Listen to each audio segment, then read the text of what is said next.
Good afternoon and happy Saturday. Good afternoon and today is in fact a very happy Saturday because we are going to be we are going to be working on another section of the Hogwarts Castle project today. We're working on the second of the three main core sections that make up most of the castle. And then, of course, there's a whole bunch of smaller stuff to that makes up the rest of the castle. But today we're working on the second of the core sections. We did the Great Hall last week, and this is the main tower. I did spend about 10 to 15 minutes before stream um, playing with my cameras, trying to make them a little bit better since those issues we had last week with the Great Hall being so big.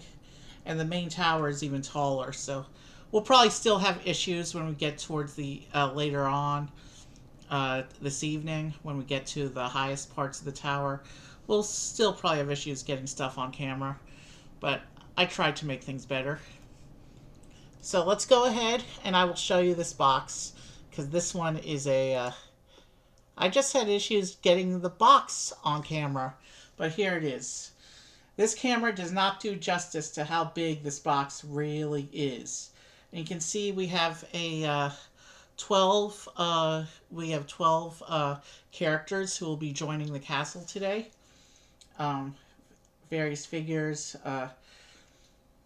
representing several different characters. We have 12 different characters there. We're also going to get 4 animals for the castle today, which we'll talk about as they come out. You can see, you know what the rockwork looks like. We've seen that on a couple sets, so you know how high that is, and then you can see how high it goes from there. I have a feeling we're gonna have issues getting this on camera, but we'll do our best. This is going to be one of those all-day kind of builds.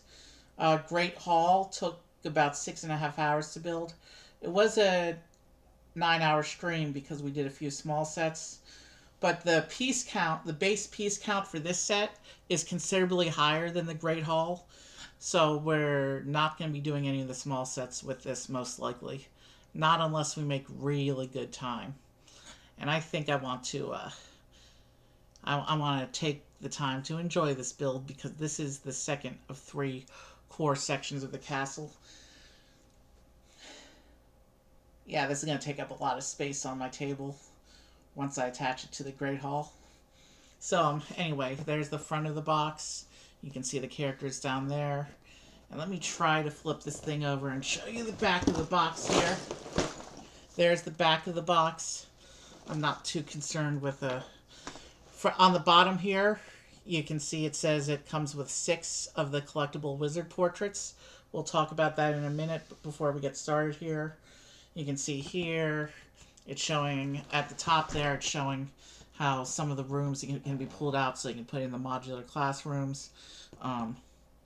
This shows how it combines with the Great Hall, and then there's some pictures of scenes around the around the tower here. And of course, 6 collectible wizarding portraits there at the bottom. Let's talk about wizarding portraits real quick before we get started here. I have a tracker here for the wizarding portraits. And basically, there's a collection of 14 different collectible wizard portraits throughout the Hogwarts Castle sets. They're randomized.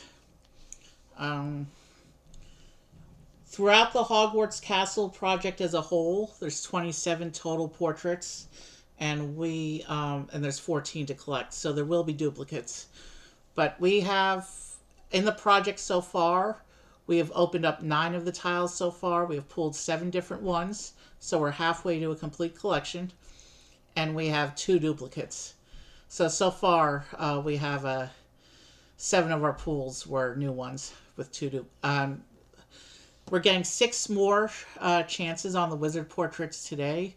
So if we get really lucky and this doesn't happen to me, we could be 1 away from a complete set when we finish tonight. But more than likely, we'll stack up some duplicates and have a few new ones. So you can see from the tracker where the marks are. Basically, when we get to when we're building a room that has a portrait in it, when I open up the parts, I turn the wizard portraits face down till the instructions call for them, and then we reveal them when we get to that point in the instructions. The other thing I do with the wizard portraits is we're getting 6 chances today. So after tonight, we will have used 15 of our chances, and we'll have 12 more portraits left to reveal in future streams on the castle project.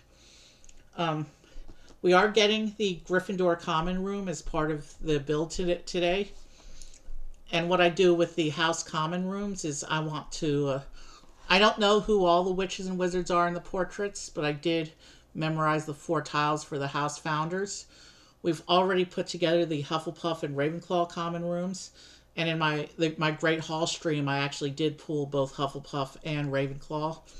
The Hufflepuff and Ravenclaw portraits, and I put them in the common rooms. I swapped them in after streams. If we get Gryffindor, if we pull the Gryffindor portrait as one of our portraits today, obviously we'll swap them into the Gryffindor common room right away. If we don't pull Gryffindor today, then I will swap him in off stream, of course, when I do pull him on a future stream. Same deal with when we do the Slytherin common room next week. If I get the Slytherin portrait today, well, that would be funny. And of course, we'll swap him over to Slytherin after stream next week. But we'll see what happens with our wizard portraits. Just the only rule I have with the wizard portraits is I want to make sure that if there's a room with multiple portraits, that the room itself doesn't have duplicates. I want to make sure that the 4 common rooms get their house founders. Which doesn't, like I said, doesn't necessarily have to be a thing I do on stream if it just involves swapping portraits. Because I'm not going to be able to get multiple of these sets onto these little trays. It's going to take up the whole big table in the other room. So we'll have to see how I want to show off progress, if I'm able to do so, when we get to the remaining streams for this. But anyway, I've talked about wizard portraits enough. We've been talking for several minutes here, so let's come back to the camera and let's get this box open.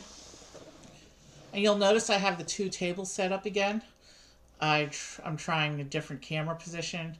Hopefully it'll work better than it did last week. Of course, being a big box, this one has tape instead of push tabs. So let me go ahead and get the tape open. I have a scissor in my hand right now, so... Alright, the seal is broken. Let's open this up. There's going to be a lot of bags in here, I can tell you that. Let's get everything open and out here.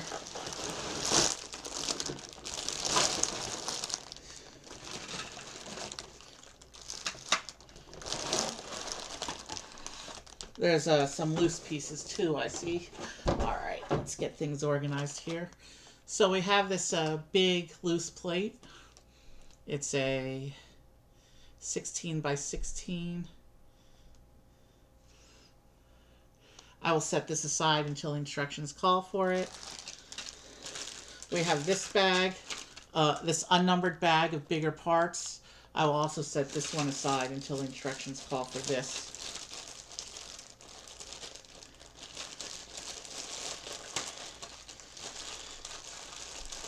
But I will open it so it's ready to take stuff out of. So we will go into there when the instructions call for it. We have, wow, this is heavy. We have this heavy paper packet, which I think is the instructions and the sticker sheet. We'll open that as soon as I get these bags organized. And now let's, bag 1. We do get a brick separator in there. We do have a separator. Okay. Give me a couple minutes here to get these organized. There's a lot of bags in front of me. 15, 13.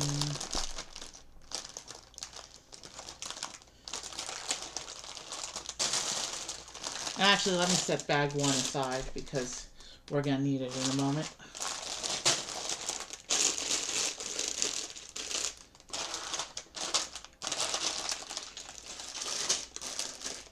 Oh wait, that's bag 9, not bag 6.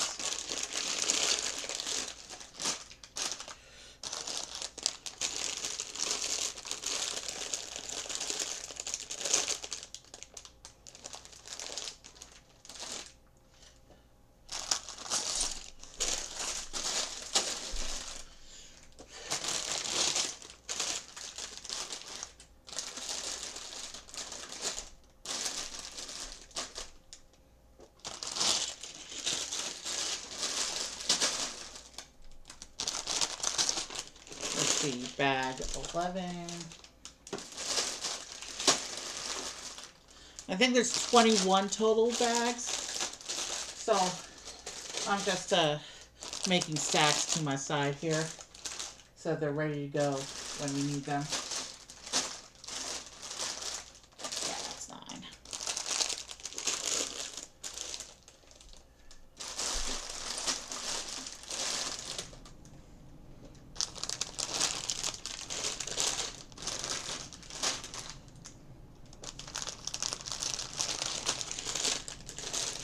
This is going to be 6. Yeah.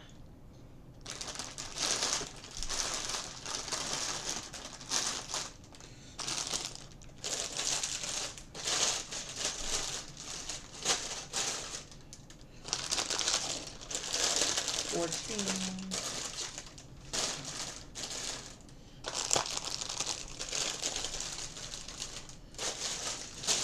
There's 18.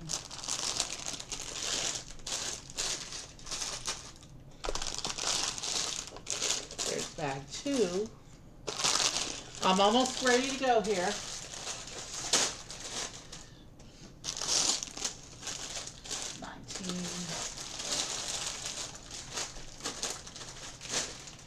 And then we have bag 13.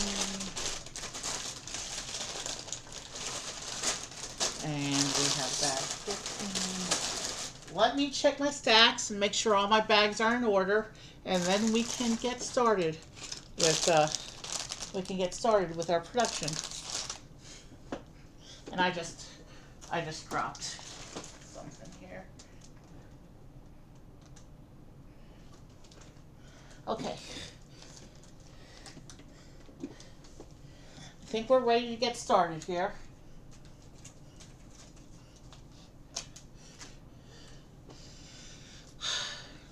Oh wait, we're not yet. I need to check and make sure everything's in order.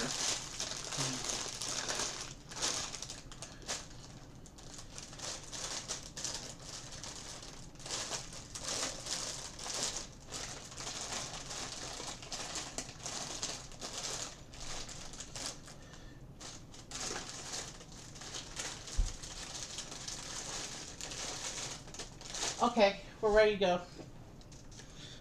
On that front, I forgot about the paper packet here. We have to open this first.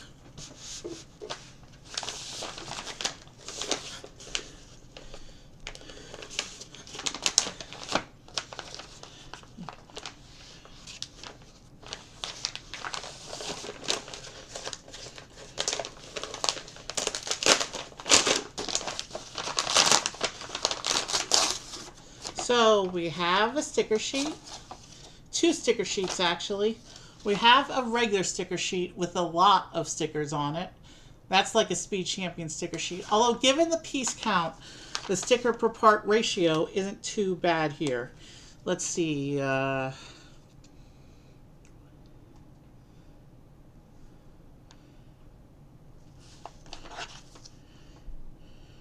23 total stickers. So yeah, could be a lot worse to get across over 2,100 pieces. We actually have a very good sticker per part ratio for this set, even though the sticker sheet looks big. I'll just set that over here for now. We also, in addition to the main sticker sheet, and I was including these stickers in the count, we have this shiny sticker sheet. But I'm not going to leave this on screen because this is a spoiler for the end of stream tonight.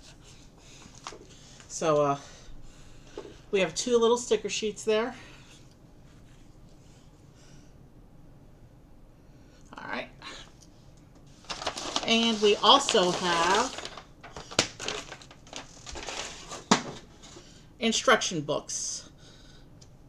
We have a ton of instruction books here.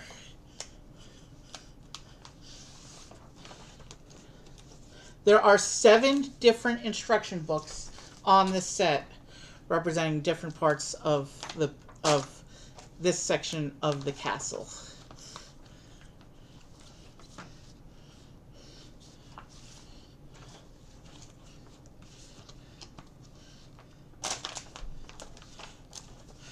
Look at this big stack of instruction books. But guess what? We don't use these. So let me just set these off to the side here. And we can pull up our instructions in the corner like we do. All right. Wow, we're 18 minutes in, well, 16 minutes if you count the splash screen. And we're just now about to open bag 1. But it is a big set. There was a lot to go through there. So let's find our instructions. And you can see the instructions just about line up with the top edge of the table here. The tables themselves do go a little bit off screen. We'll do the best we can. Guess we'll do the character lineups, piece piles, build in front of me. It makes sense to do the piece pile on this side because this table's more cut off than this one is. Alright, so here I've pulled up the instructions, at least the first instruction book. It looks like the first instruction book, we're making the removable rooms at the bottom of the tower. So there's the brick separator page. And here it tells us to open bag 1. And the very first thing we get to put together before we lay brick to castle is our Harry Potter figure for today. There's going to be a lot of different Harry Potters running around the castle. He is the main character, so he appears in most of the sets.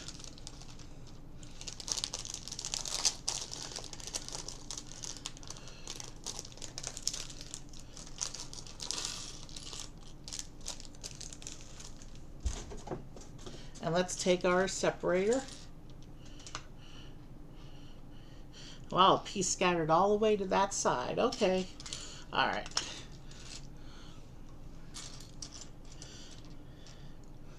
So this is Short Legs first year Harry, who doesn't non-bendy legs. So this is a first year Harry, but he's not in school uniform. He's in casual outfit. Smiley or scared? We'll go casual. He's the first of 12 characters who will be joining the castle today.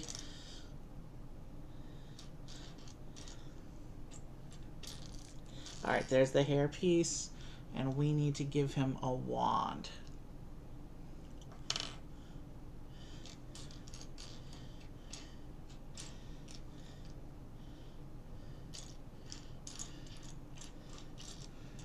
There's the wand. So I've gone through the smaller sets that are part of the castle project, and I've arranged them into 4 different streams. So in addition to this stream and the last of the 3 big core sections, which we're doing next weekend, we're also going to have 4 more average regular length streams in which I'll be building up all the side sections for the castle. But this is the second of 3 main core sections of the castle, and the third one will also be an all-day stream next week. So here is our Harry, and I've just realized I've given myself a very tiny window for the instructions next to the instructions here. So let me adjust the instructions a little bit. There was one instruction book in particular that I was using to line things up, and that's this one. So let me just make sure that this is that this is the instruction book that's lined up and ready to go. Alright. Now we're back on this instructions, which is the one we're actually using right now. And I've just opened up the I've just opened that side a little bit so I can try to hold Harry to the camera there. So there's our Harry Potter figure. As part of the camera adjustments, I'm using the other camera, the one that doesn't like to focus too well, unfortunately, but we'll do our best. So there's the Harry Potter figure. And we will start a lineup over here.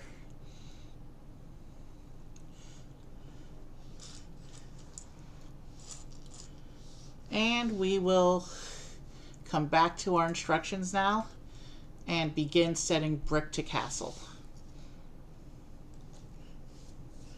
And it looks like from the inset picture, we're going to start with one of the removable rooms from the basement of this section of the castle.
Alright, this goes here.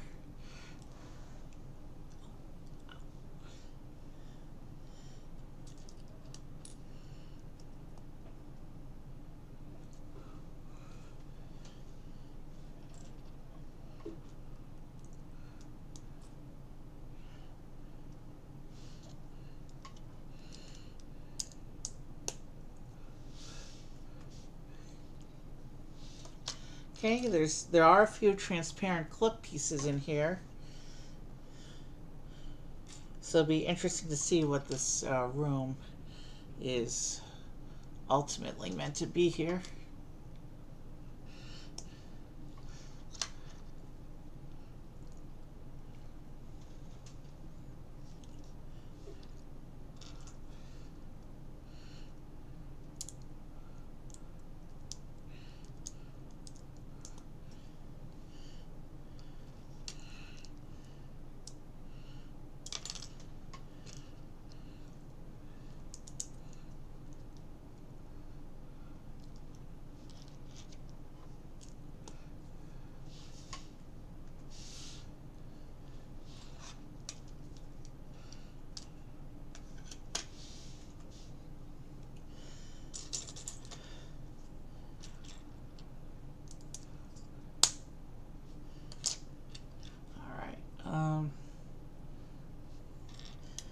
It does have these side bits with the hinges, so it does fold out like the other rooms.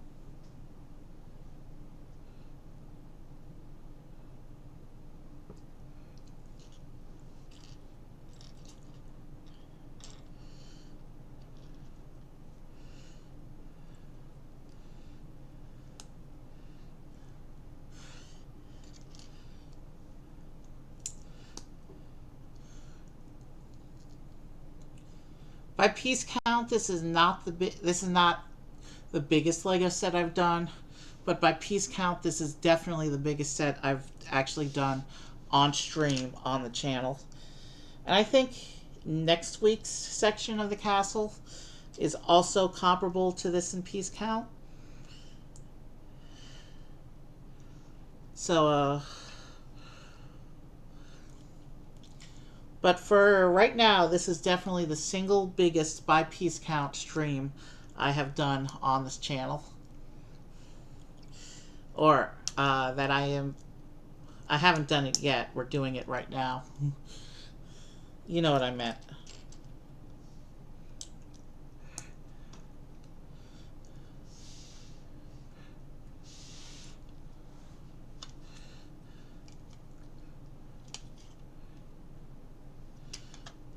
Be interesting to see what these transparent clips are meant to be used for here.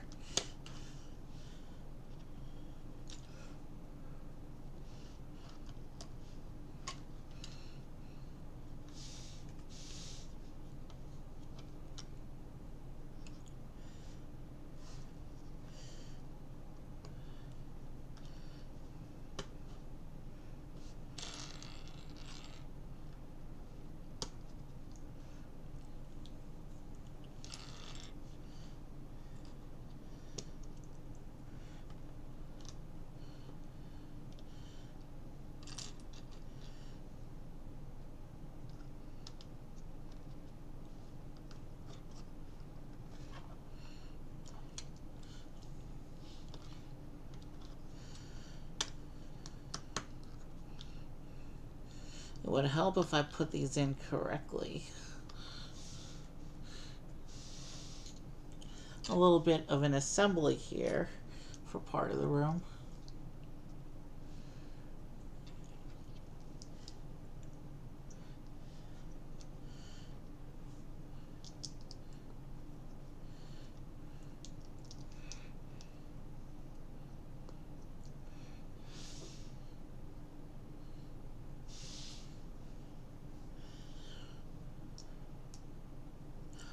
Oh, you know what this is going to be? You know what I see in this parts pile?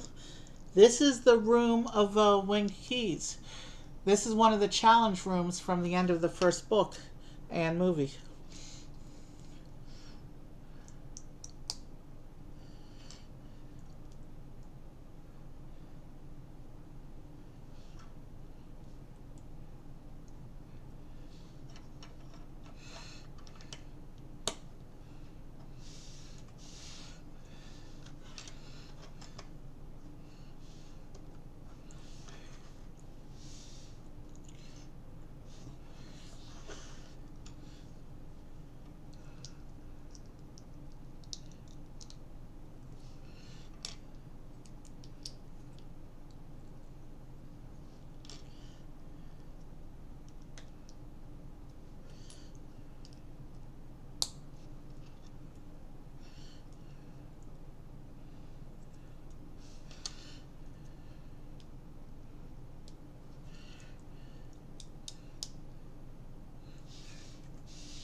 Okay, so this column here goes on a turntable.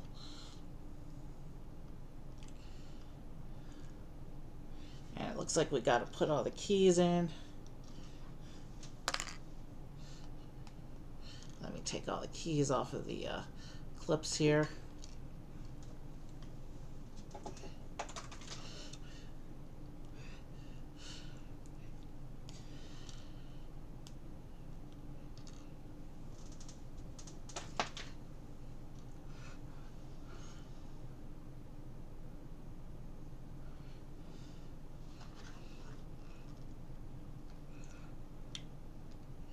Alright, so I'll clip all the keys That's what all the transparent clips are for, to make it look like the keys are actually flying. That's pretty cool. So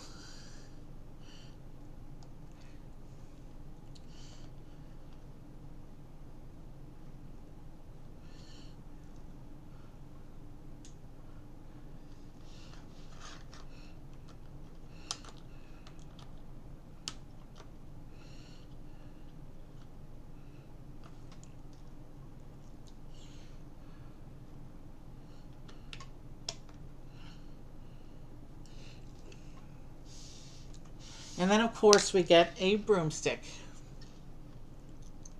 so they can fly along and catch the keys. Let's try that again. So here's the broomstick.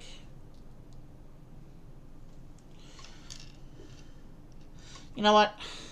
I'm not liking this lack of focus. We're gonna have this cam ready to go later, but for right now I'm switching back to the other cam, which means I need to do another adjustment. Alright, give me a moment. This other cam focuses better. We'll bring in the other cam once the construction is too tall to continue on this cam.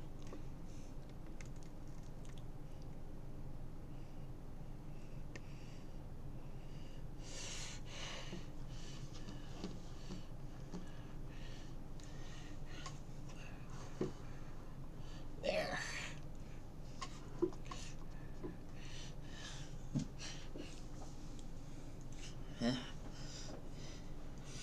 And since we're on the camera now that actually does try to focus, let's take another quick look at Harry. There we go. There's a much better look at the Harry Potter figure there. Again, short legs, first year, he's still a kid.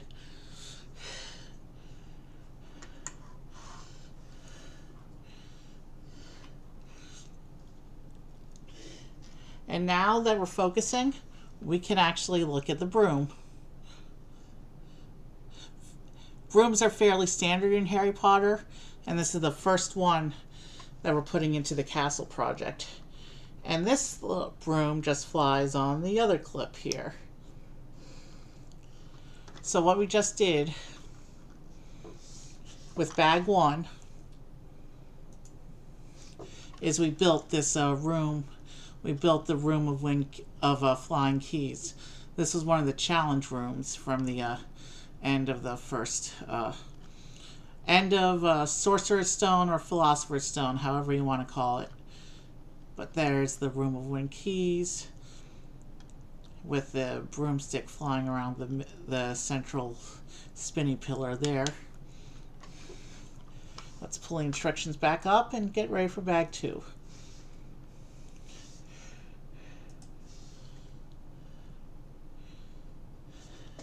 And bag two will give us our next character already.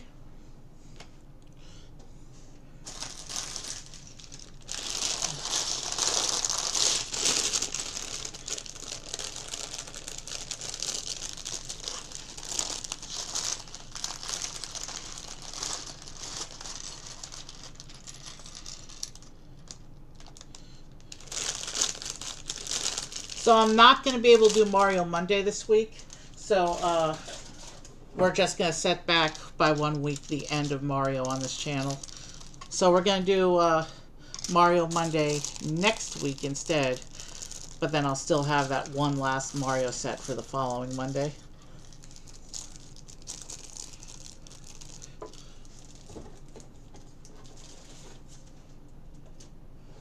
Alright, bag two is ready to go.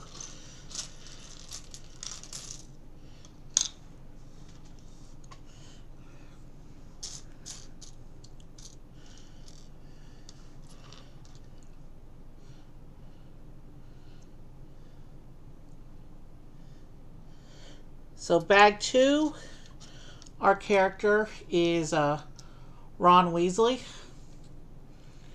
also in casual clothes.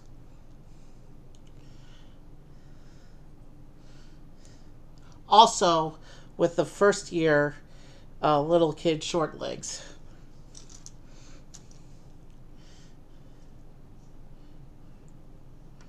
Let's find his wand.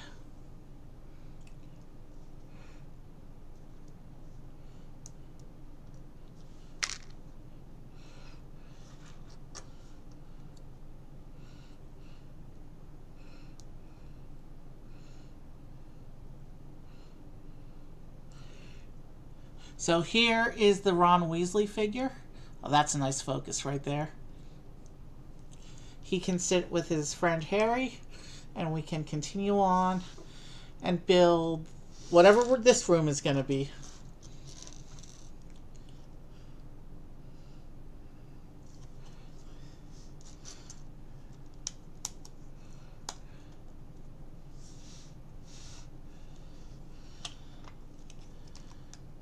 And this looks like this one's just going to slide out without any hinging.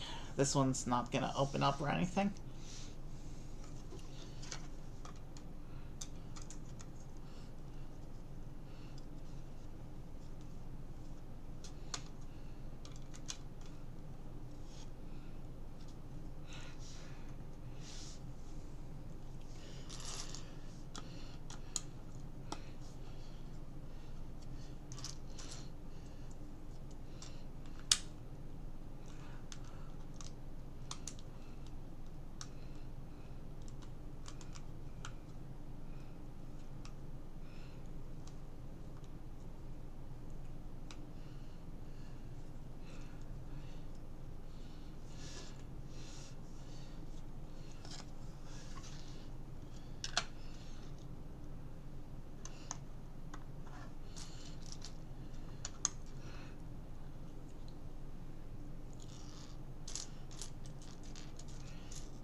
Based on the colors in this parts pile, I think I know which room we're building, but let's let the instructions go a little bit longer before I start making guesses.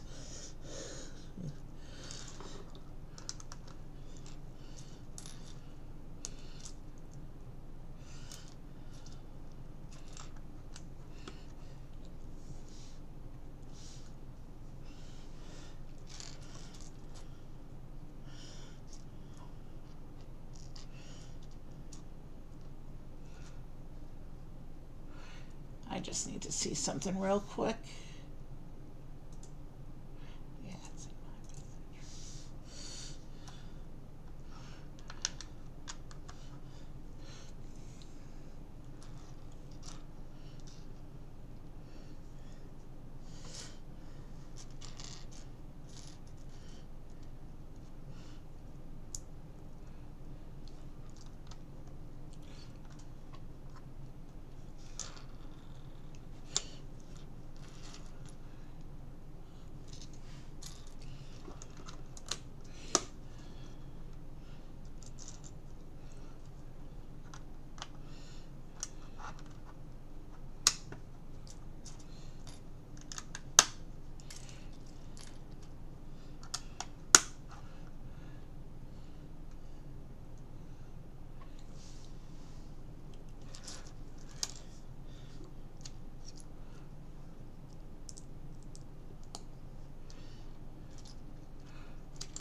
not, my tables are not in alignment with the camera there.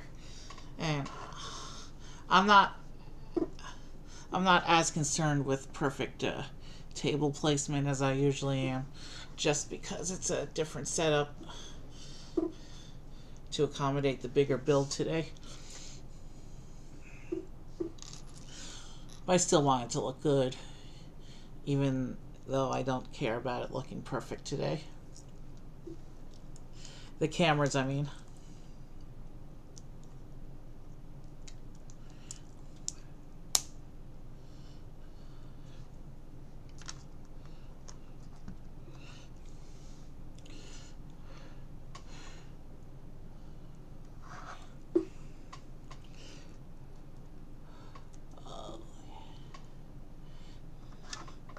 I'm almost certain I know what's going on in this room here. But again, I want to see a few more steps in the instructions before I talk about it and start making guesses here. It looks like I did forget 2 pieces here. So let's go ahead and fix that real quick.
And now it looks like we're going to put in 4 little torches.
So the torches are on.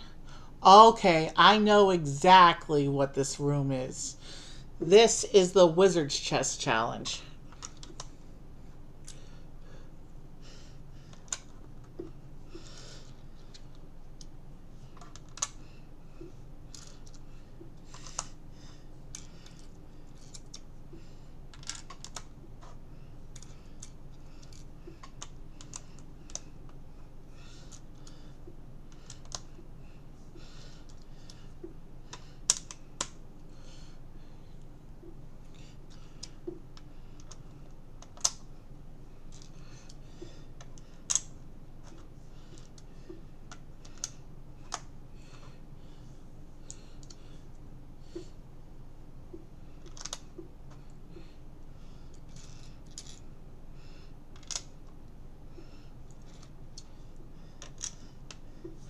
we have a little bit of a chessboard going on here. That's pretty cool. Let's keep going. And now we're going to make some chess pieces for the Wizard's chess game.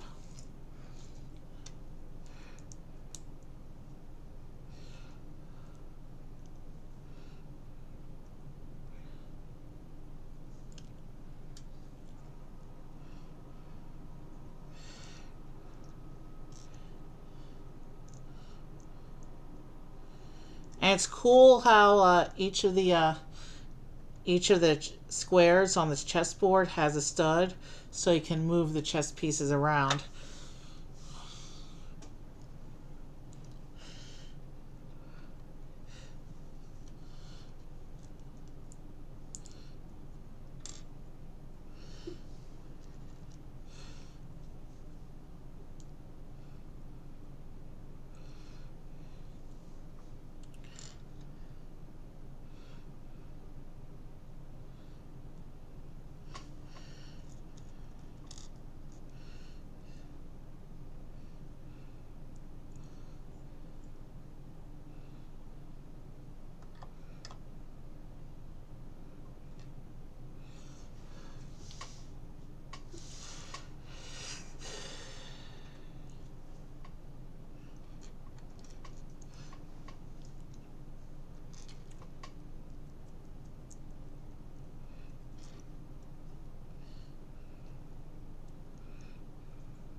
And now I can move on to the dark pieces.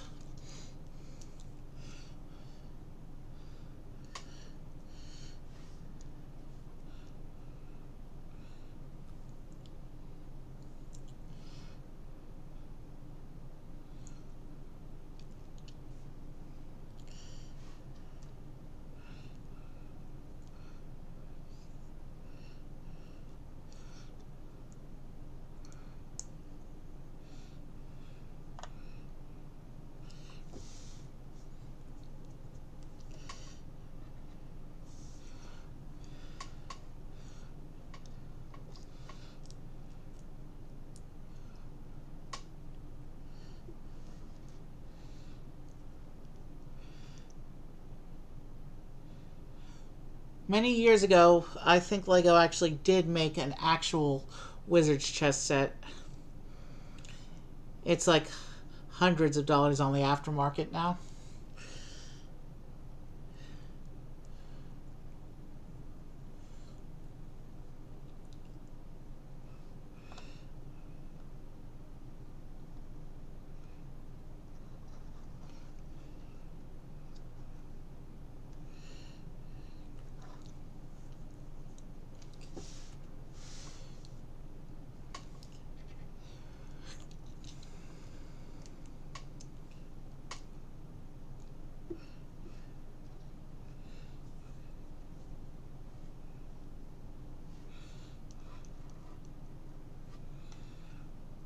Let's make sure I'm using the correct type of piece here.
That's a cool piece there.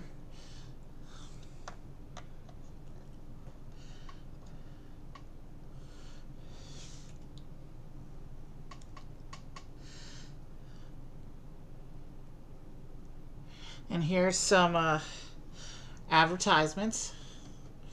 You can see the Great Hall and the main tower here, along with the little boathouse, which clips onto the front of the Great Hall.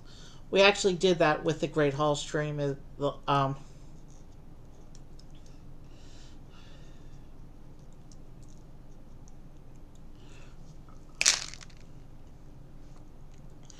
then on this side of the advertisement, the herbology classroom, we haven't done that yet.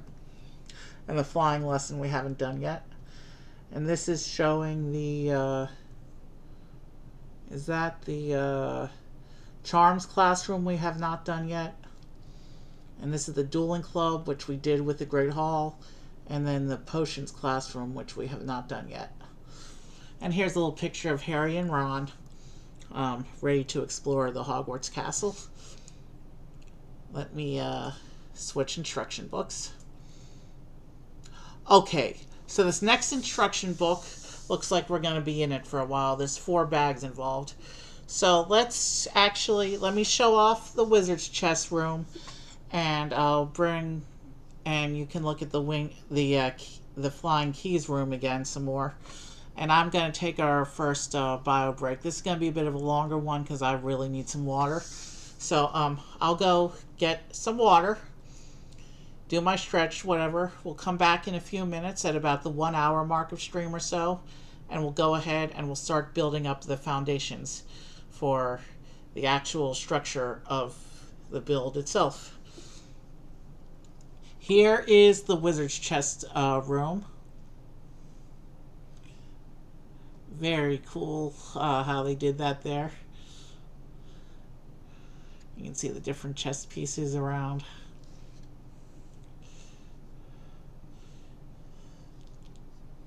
And the knight, the black knight, is actually rideable.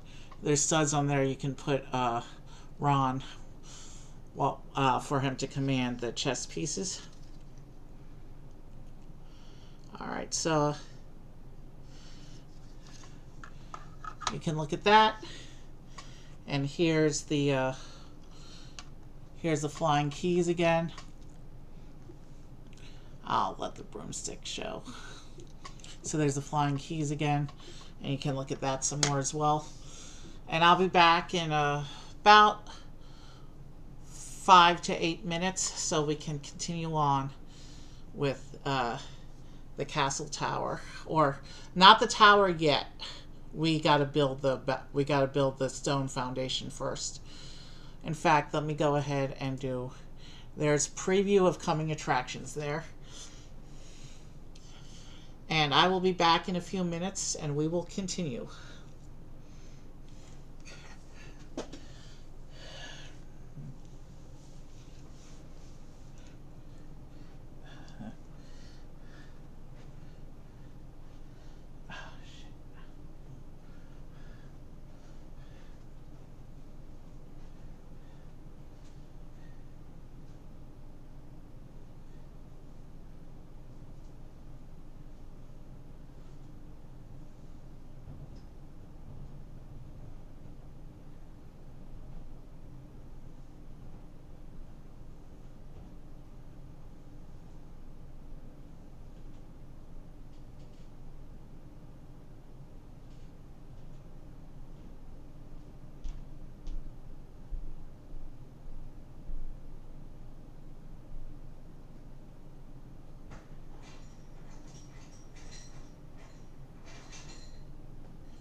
I'm back.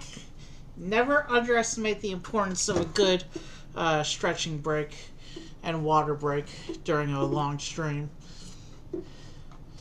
We're at about the 1 hour mark of stream now. So, well, as we go into our second instruction book out of 7, we're going to begin building up the rock work, the Hogwarts cliff at the base of the big tower.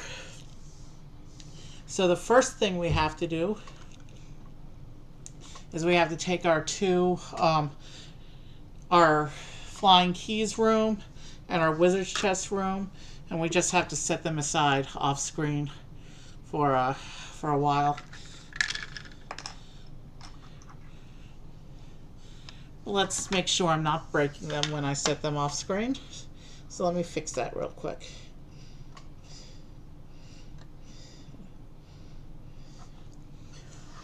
And actually that one I'm going to put on this side. All right, bag 3.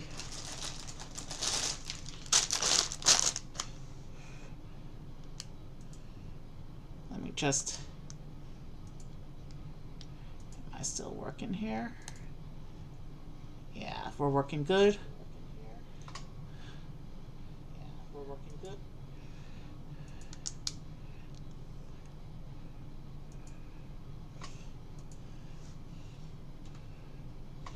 And bag 3 will give us our next character.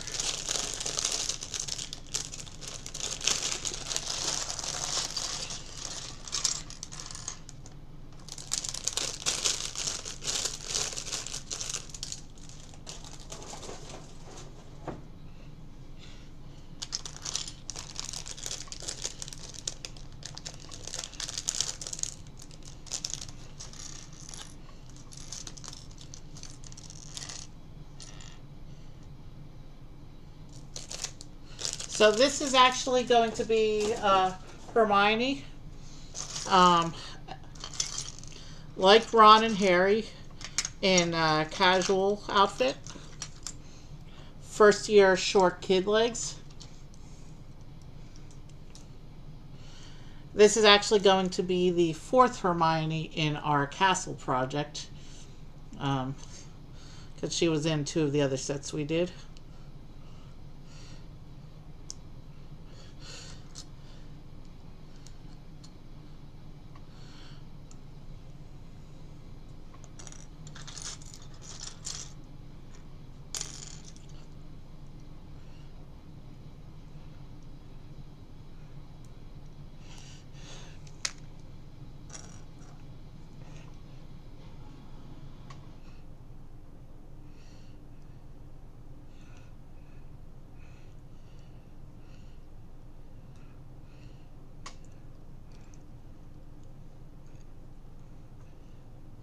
Let's get the wand to go into the hand there.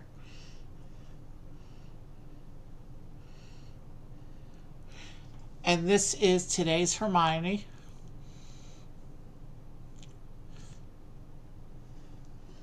And she can sit with her friends there. Now let's begin building the famous Hogwarts cliffs here.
Alright, let's go there.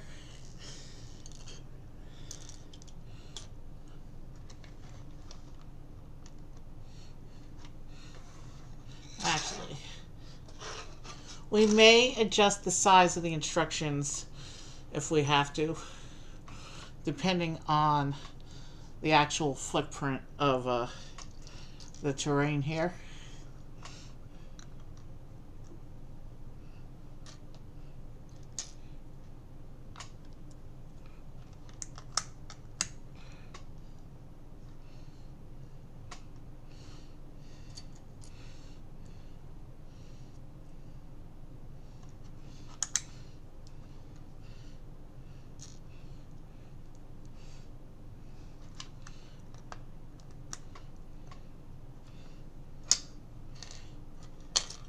And we have our first sticker of the day.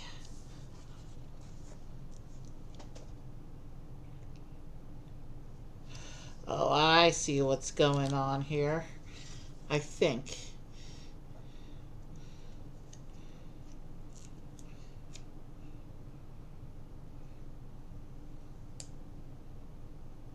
Oh, shoot. One of my worst sticker placements ever. And it's inside a panel. So it's going to be a bugger to pull out and adjust. Especially since I just clipped my fingernails yesterday. Let's try that sticker again. It's a good thing the sticker is in the back of the rockwork where it's not going to be where the damage section could fit in as basically rock texture. The little creases could be interpreted by the eye as a rock texture, so it's not as serious as in some of the, even though there's a very noticeable crease on the sticker, it's not as serious as some stickers because of what the sticker represents. There's some plant work inside the rock face there.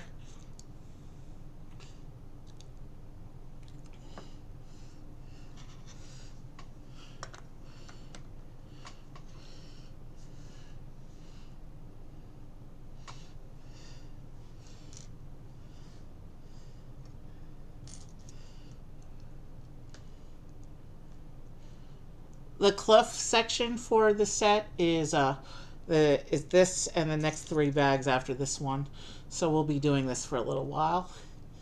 It'll be interesting to see what secrets the tower foundations lie. Or the tower foundation. It'll be interesting to see what secrets hide in the tower foundations. What secrets lie beneath the tower. That's what we're going for right now. Is that area.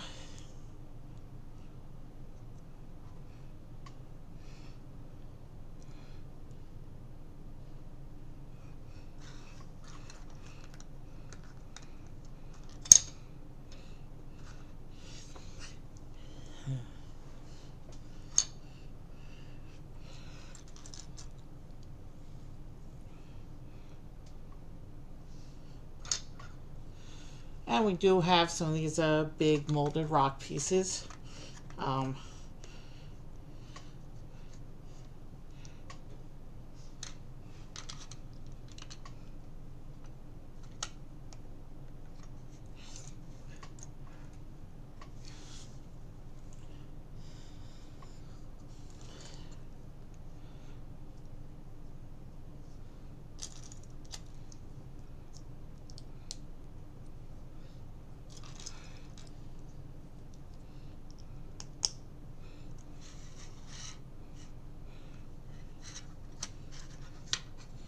Did I show you that sticker in there? You can see the plant work there.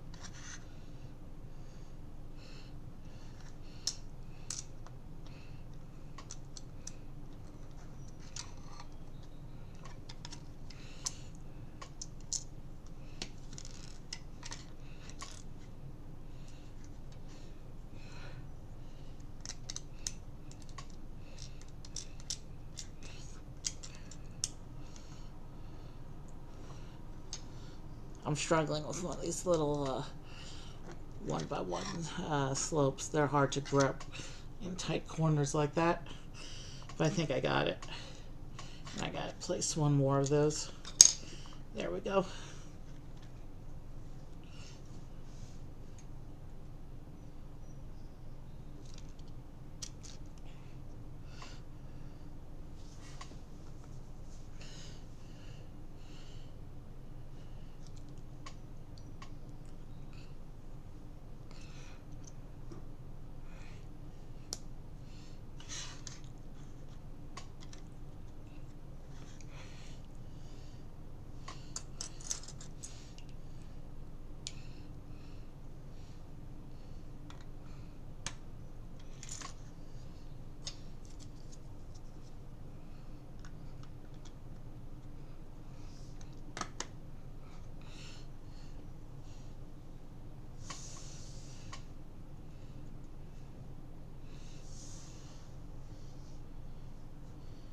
Alright, yeah.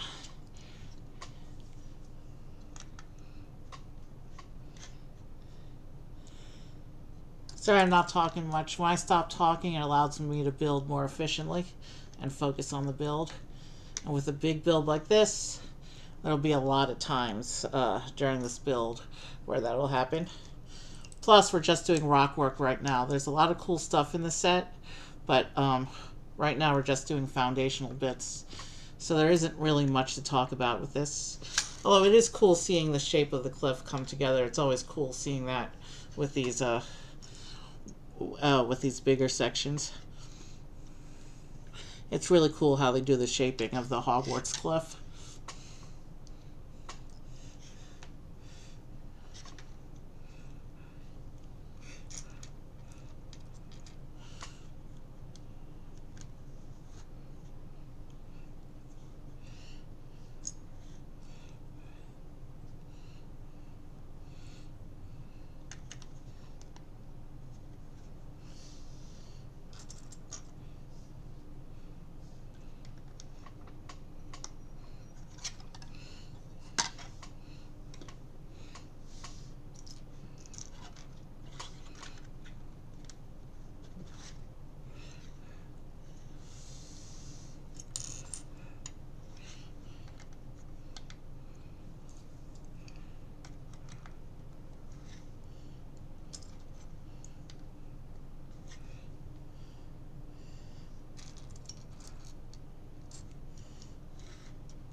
Okay, there these go.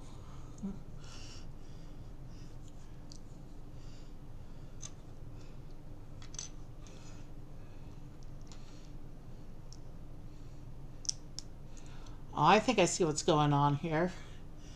Because this is one of the slider bits that you slide the modular rooms into. But it's not at the edge of the construction right now. So it looks like this first section of the inside of the rockwork is not a modular slot. It's a purpose-built room. We'll have to see as we go through the next few bags how that section develops. Because I do see the slider going into the section that we're starting. We're structurally starting the next section next to it, but we haven't placed any floor yet. Or I should say we're just beginning to shape out the next little section of the rockwork here.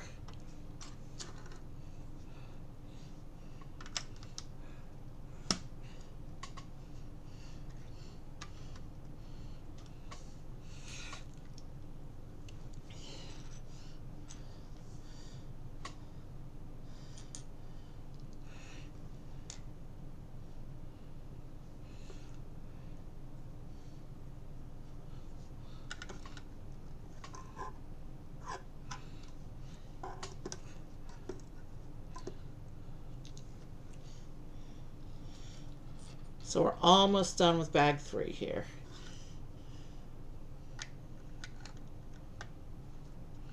In addition to the 12 characters, we're also going to get 4 animals over the course of today's build here. Okay, we're going to get another sticker in a moment here. Let me go ahead and put the let me go ahead and put the sticker on.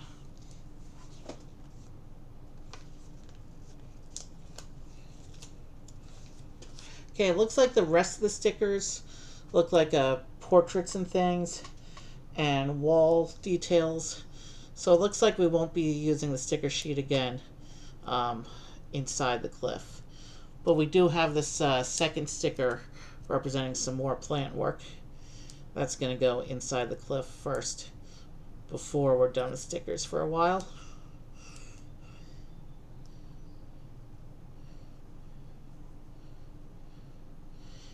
So there is this sticker representing another bit of plant work there. As you can see from the sticker sheet, everything else seems to be portraits and tower brickwork. So I'm actually going to set the sticker sheet aside until we actually need it. Because I can guarantee we won't be seeing it again, at least in this instruction book.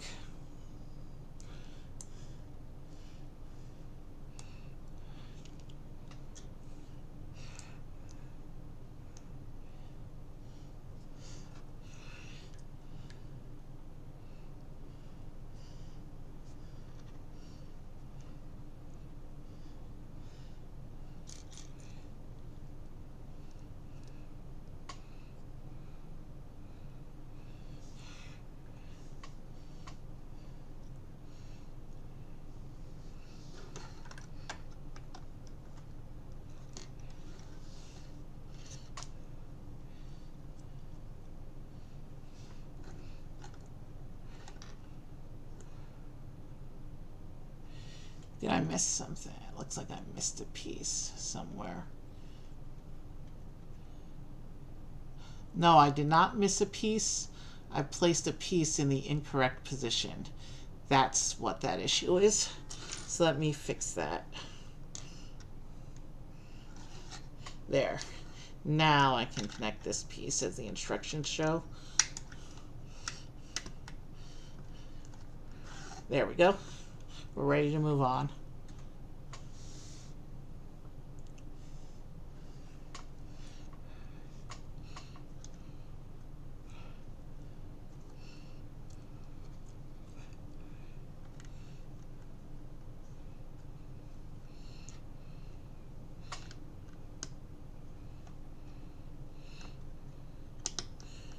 And this is wall colors.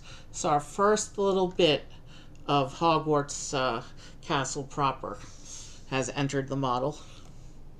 Our first little tiny piece.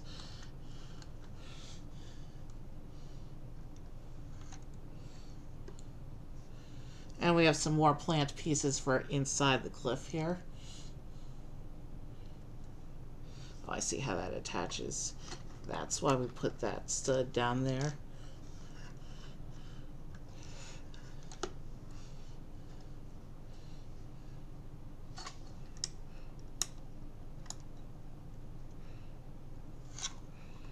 All right, that goes on.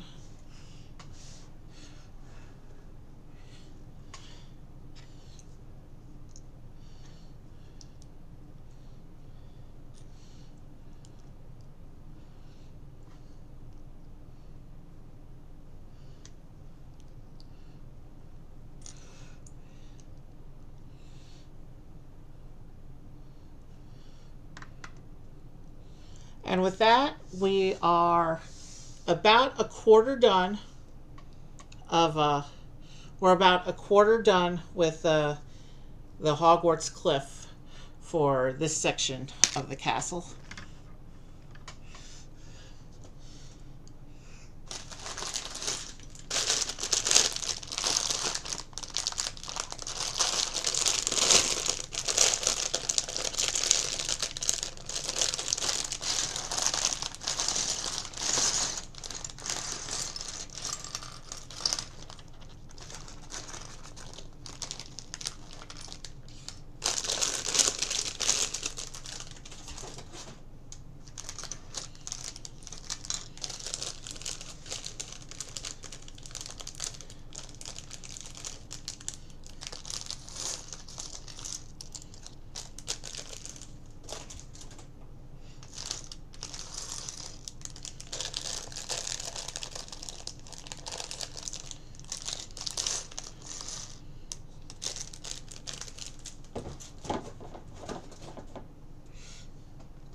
All right, let's get right back into it now.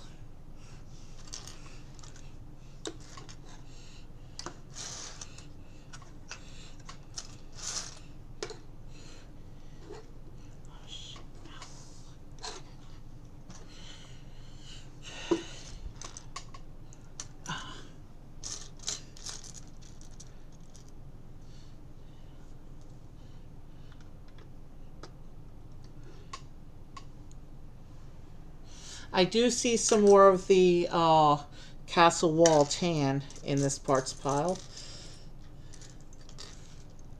So we are definitely starting up some of the foundational wall for the tower as well,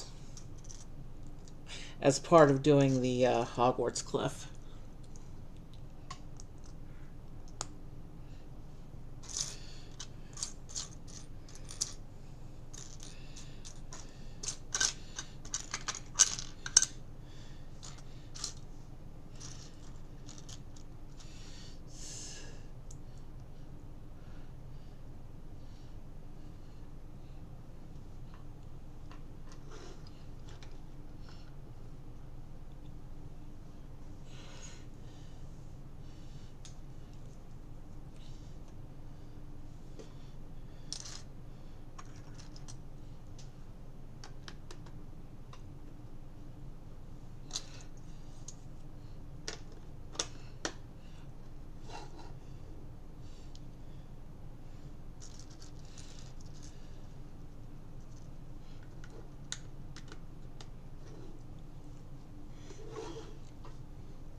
Yeah, you can see here we're tiling off the top there.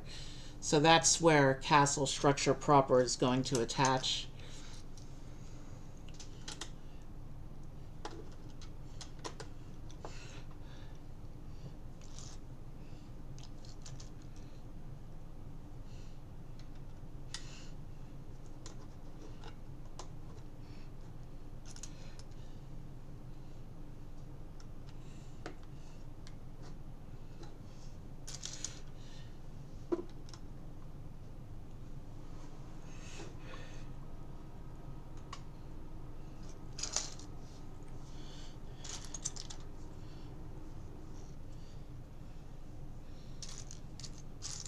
There is some, there's a little bit of Technic pieces in this pile. Tiny Technic pieces. Nothing that looks like it's going to be a huge deal. No frameworks or anything.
Alright, so now is where we start to build up the length of the cliff here. This attaches onto here like this. You can see we're about to put in another whole section of the cliff face there.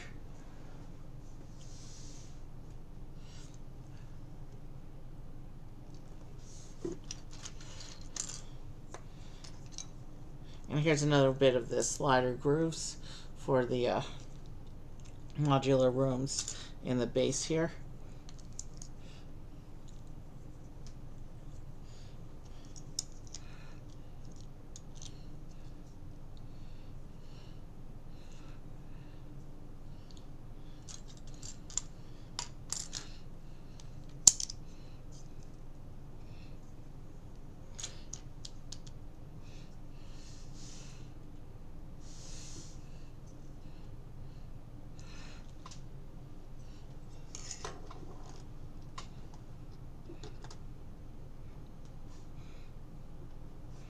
I think I put that in the correct... Yeah, I put that correctly. Okay, let's keep going.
So it looks like also there's there's an exposed groove side for the third little room section down here, which is where there's going to be a second modular slot. So Yeah, my guess is bag two is shaping up this middle section. Bag four, which we're on. Bag five, which is the third bag of this book, is probably to shape up the end section, and bag six is to shape up the top. That is my prediction. We'll see if I'm accurate, but um,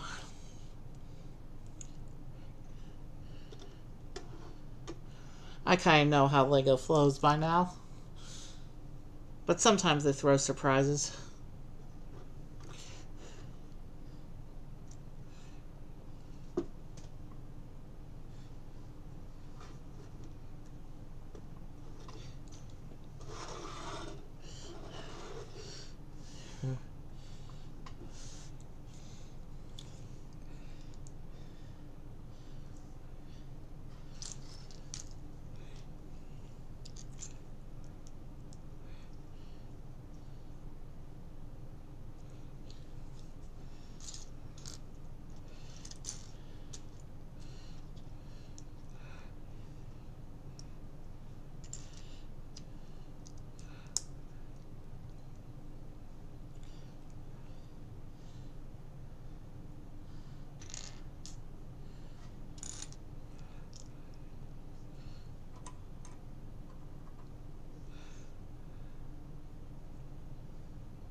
Alright, let's keep going. Where's that piece? There it is.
Alright,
interesting.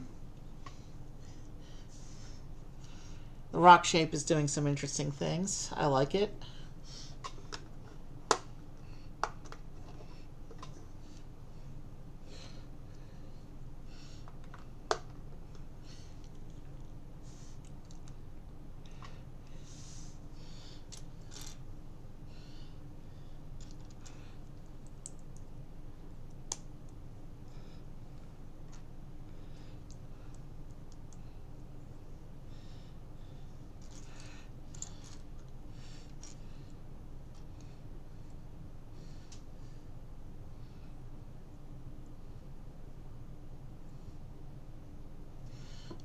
what's going on here.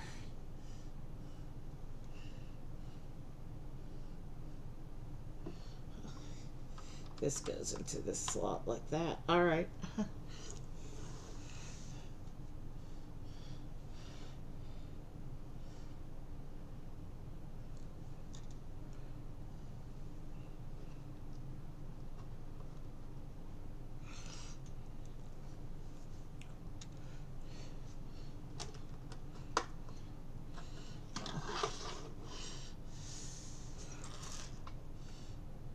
And now we're going to do a little bit of an assembly.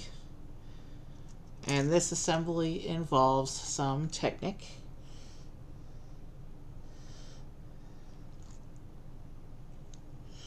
So I'm actually going to stop talking for a little bit and focus on what I'm doing. Because technique mistakes are very hard to find and fix if you make a mistake.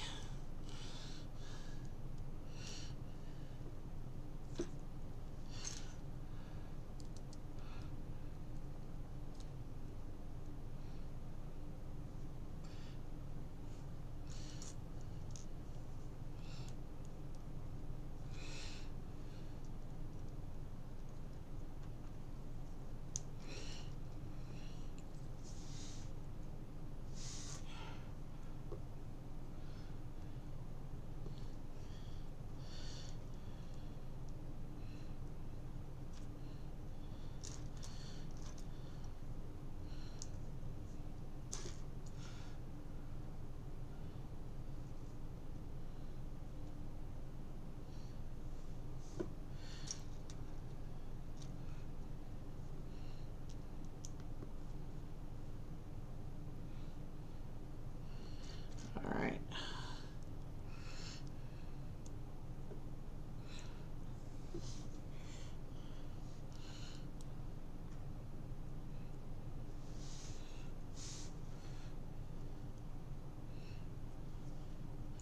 Looks like we're putting some plant work onto the technique on this page.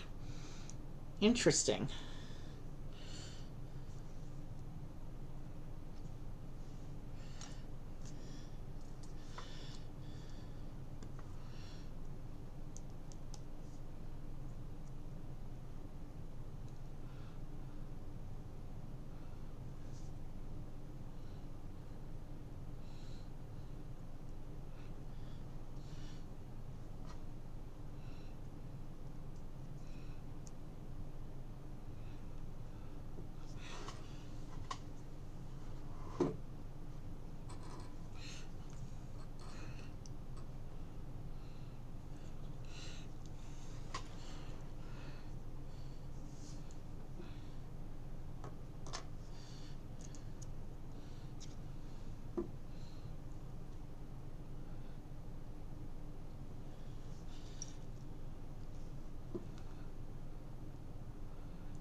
Oh no, I put them on backwards. That's why I'm having issues getting them to line up.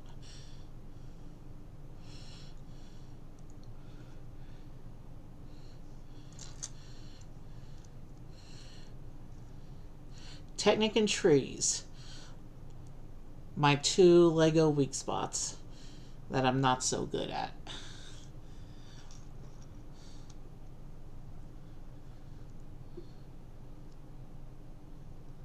But hey, in this particular case, we got through it. Pin that plant on.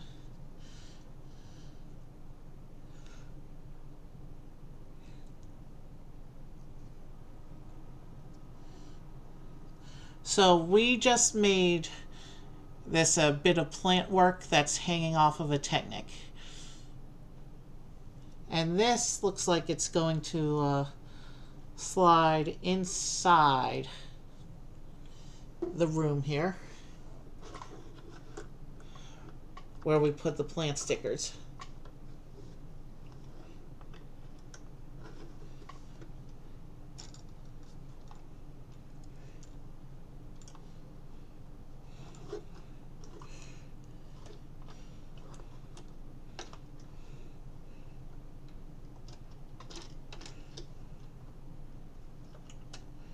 Looks like it's getting caught on something.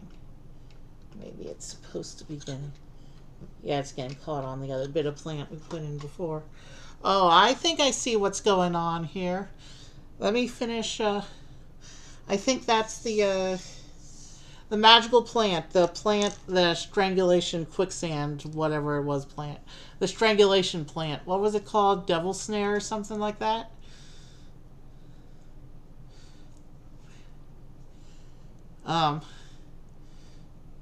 That's what's going on in this first section under the cliffs here.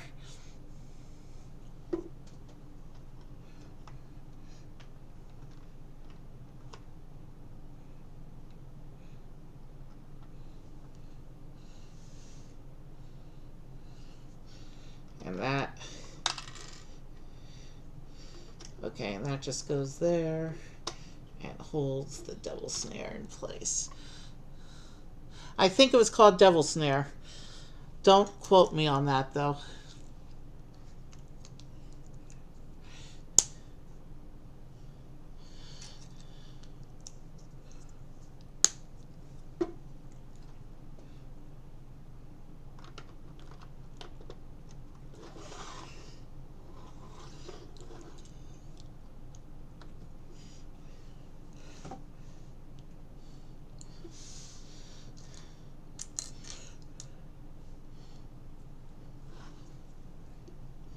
Oh, no.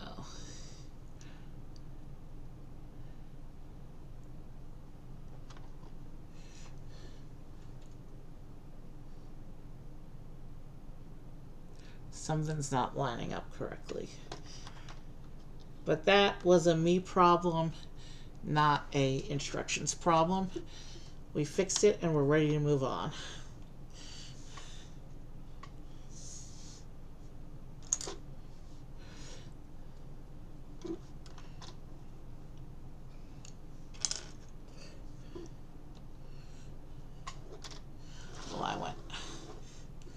I went behind the book again. I'm sorry.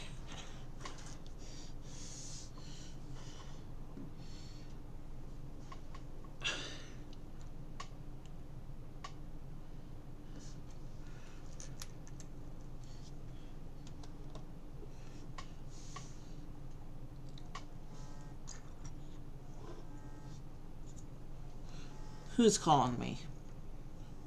Excuse me a minute. I have to take this. Hello, you're on stream. Hi, I need your input for strategy. Alright, well, you're on stream right now. What's going on? It is completely dead. I had one offer, no, I had like 3 offers come through, but none of them were worth taking. One was $25 for 30 miles, would have put me in Laurel, and I do not want to DoorDash out there. That market is always slower. So my question is, should I come home and go back out for dinner, probably around 3:30, 4 o'clock? Because it is extremely hot and I'm uncomfortable. If you want, a quick question, because I had a question for you too, since you know more about Harry Potter than I do.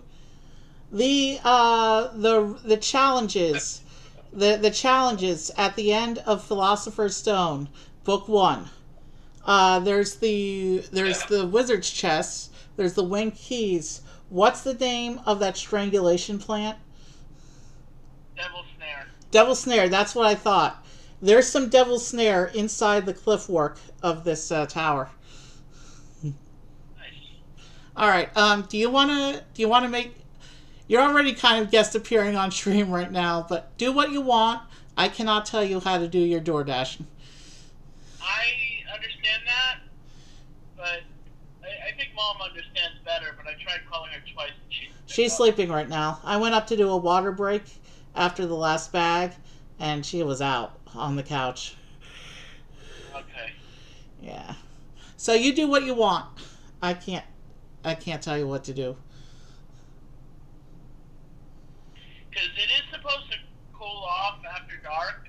So if I come home and wait out the heat, because nothing's happening right now, and then go back out for dinner, that may be better. Because it's also the parts of the shift that'll still be during the day. All right. Yeah. The stream doesn't need to know. The stream doesn't need to know your DoorDash strategy. Fine. Sun doesn't need to be, or the sun won't be as high in the sky, so it won't be as hot. Yeah. But if you want to pop in and see the work in progress, I'm working on the cliff work right now. I haven't even gotten to the tower yet. I don't think I'm gonna do that, but if I do come home, I'm gonna start my laundry today since I'm gone all day tomorrow. And if you do start your laundry, remember I am streaming, so anything you say will be. So stay on topic if you're going to talk. All right, bye. All right, and I will close the bathroom door so it doesn't come out on the microphone. Yeah. Anyway, so I'm still doing the cliff work. I'll probably do the next break after the cliff work. Okay, I'll talk to you later. Yeah, this is going to be a big all-day set. This thing is huge. Have you seen the box? Okay. Anyway, bye. Bye. Sorry about that stream, but yes, he confirmed that plant is in fact called Devil Snare. And I guess there's no more plant pieces in the parts pile, so I guess I can go ahead and show you while the cliff can still be lifted with one hand. We've got a Devil Snare room going on in there. This is not modular. This is all fixed in place.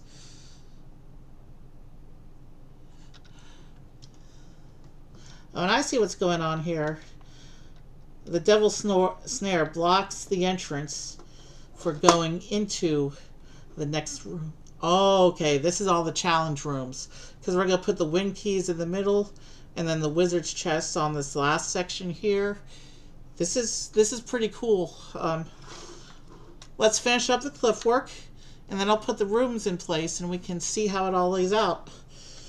We still have after this parts pile, we still have 2 more bags to finish the cliffs.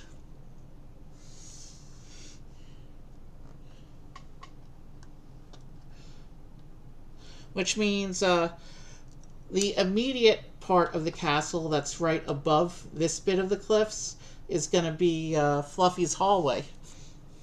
I think his name is Fluffy, the big dog. Alright, there's a little turning gear piece we're supposed to put on the outside here. Let me,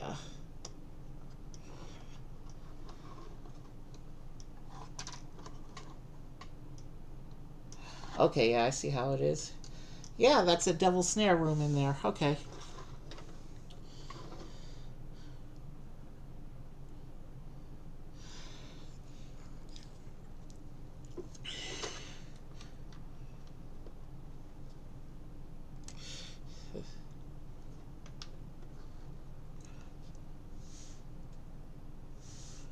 And another little assembly here.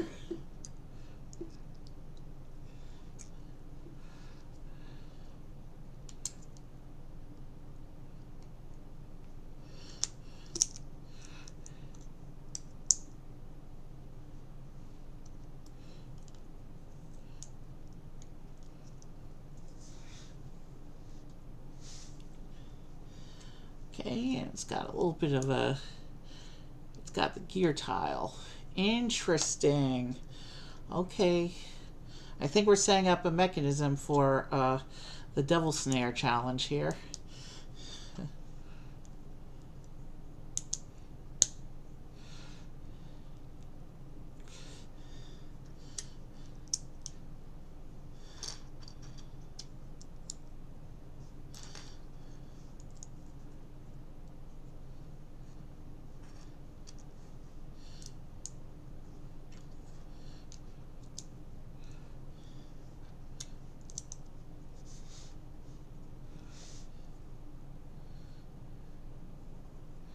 Okay, how do I line this up? Okay. So this is there. I'm looking at it from this angle. And then I put this in over the cliffs.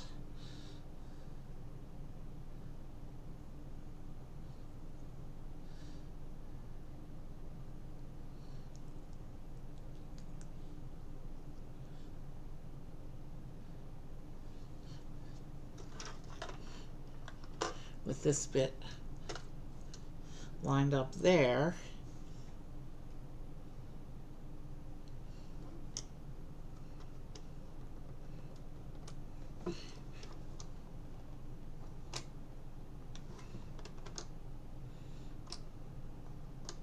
Interesting. You can't see what's going on yet, but we just put in cover for the mechanism there to hide the Devil's Snare actuator into the rockwork. Let me go ahead and finish the bag, and then I will figure out how to actually use this thing.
Oh, I just went behind the instructions again.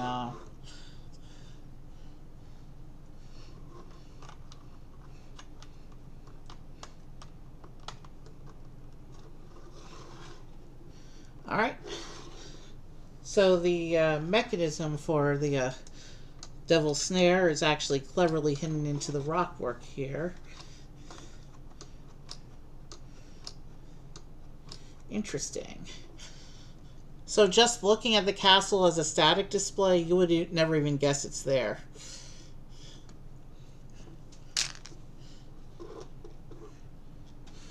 But you can see here, this bit of the rockwork here, and this little bit right here, you can actually slide a little bit. And of course you can't see it doing anything right now.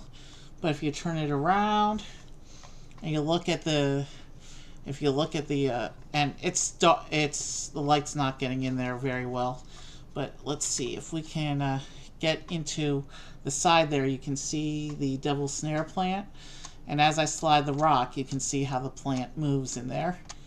That's pretty cool how they did that. And I mean, it's completely hidden from the side. Like if you didn't know it was there, you would never guess that there's a trigger there. That's pretty awesome. And then of course we can get past the plant. There's this archway that goes into this, which is the slot where the Wind Key Room will go. And then over here we have the beginnings, the very beginnings of the structure for what will be the chest room. So we gotta keep going now with bag 5.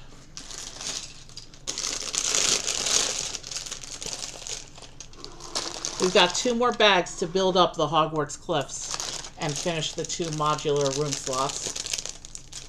Even though these are modular room slots, and you can put classrooms in there, with the Devil's Snare room in place, chances are you're probably just going to want to keep the challenge rooms down there, the keys and the chests, and use other slots elsewhere in the castle for classrooms.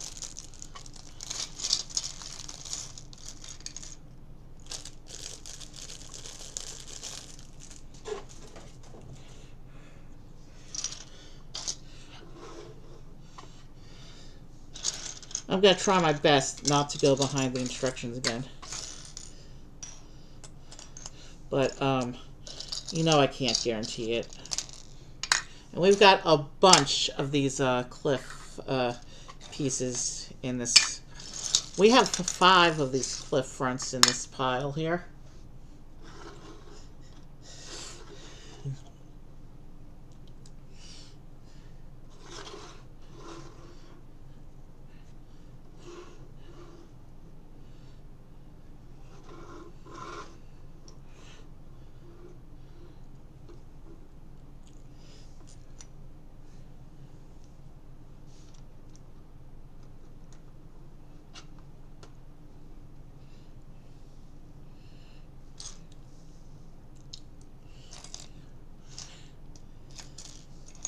So I think the plan is to finish the cliffs, finish this instruction book, and then we'll take the next break before we go into the tower proper.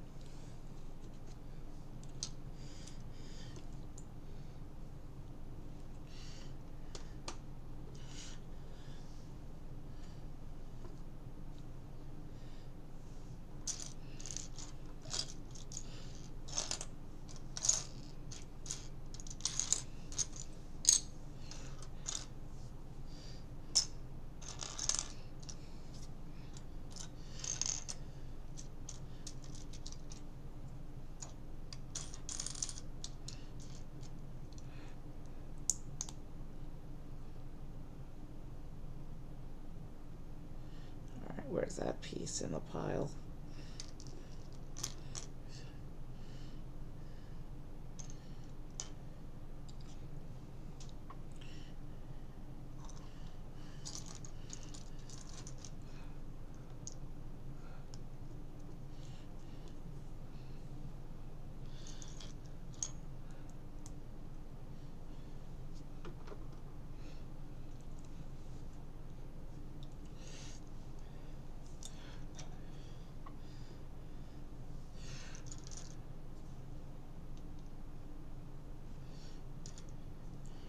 Alright,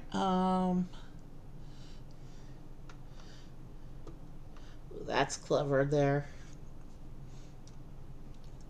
That's a clever bit of color blocking.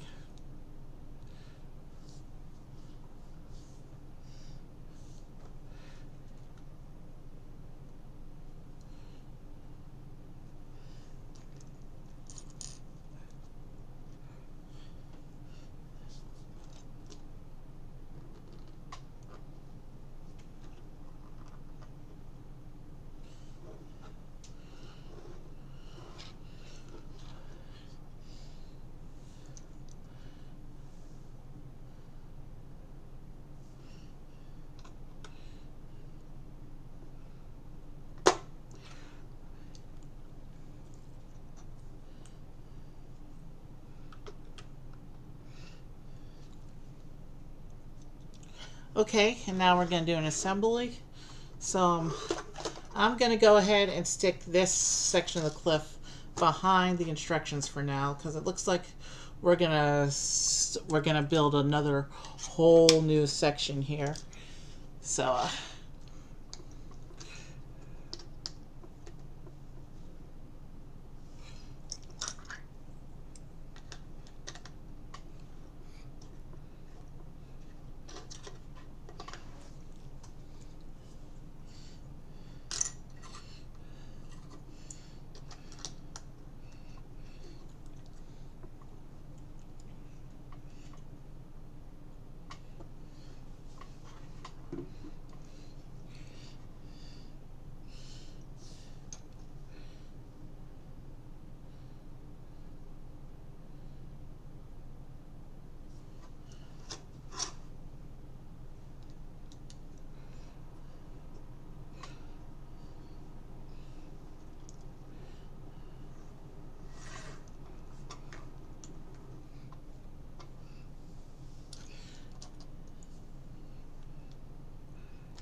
first eating of the day.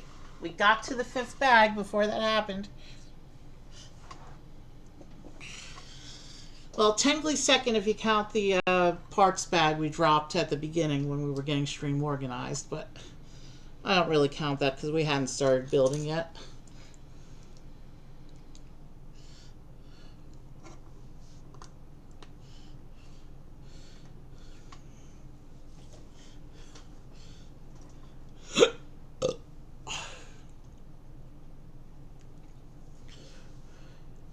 Our first piece of the molded rocks here.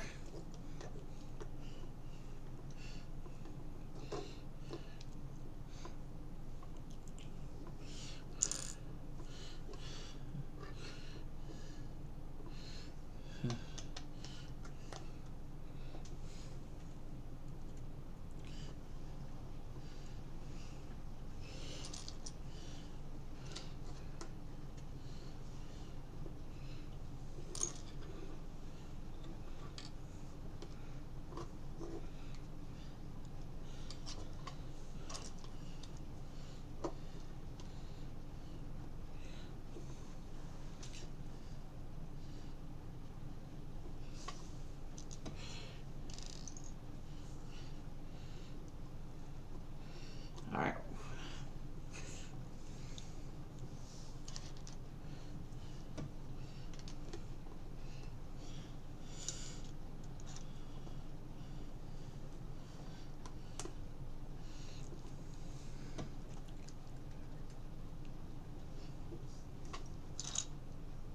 Okay, let's keep going. Right now we're just doing a bunch of structural stuff, so there isn't really too much to talk about what's going on now. Obviously there's some really cool stuff going on with the shaping here, but we've done several of these cliff sections at this point, so there's nothing really new going on right now with the techniques or anything.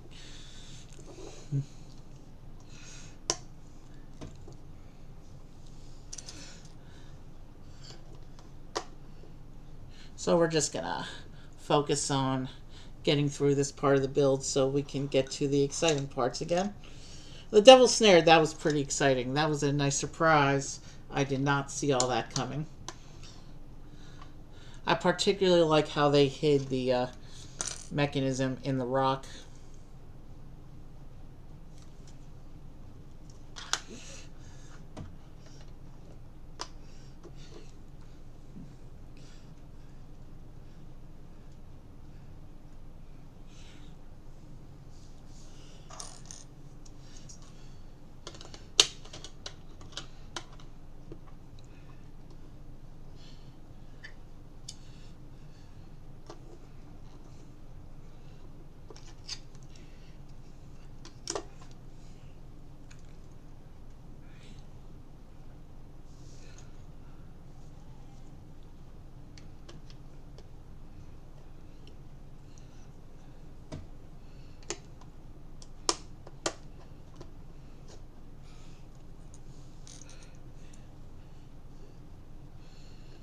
So this end of the cliff seems to be coming together pretty quickly, which is a good thing.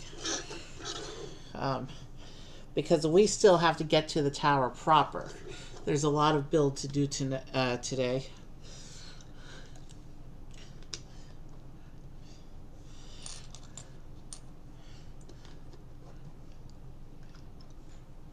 And we've still got one more of these big giant castle sections left to do next week. Unless, no. Yeah, next week.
sure everything lines up properly.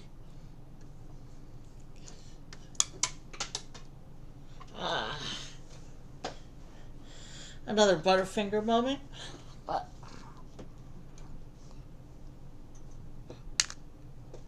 let me see if I can reach that piece without having to move all the tables around.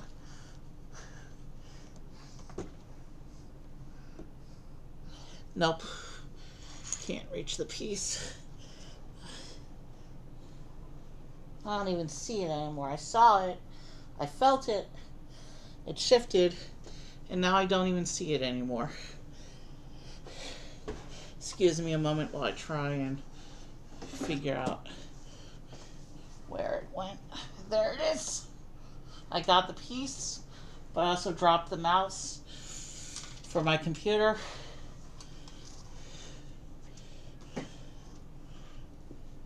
And I dropped another piece of the other side of the tray when I was trying to get everything back into.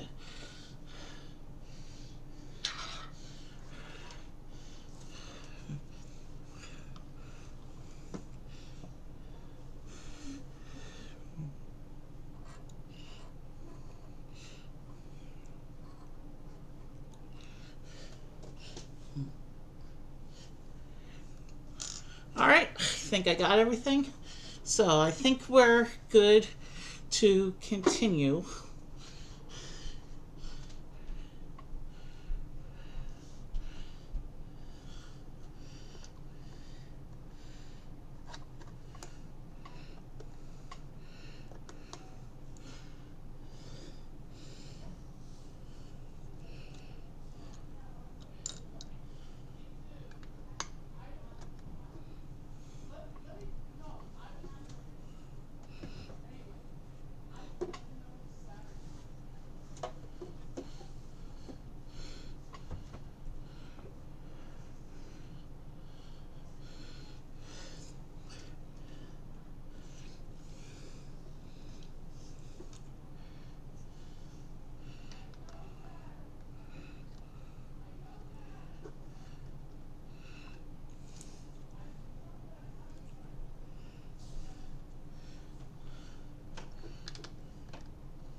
Okay, there it is.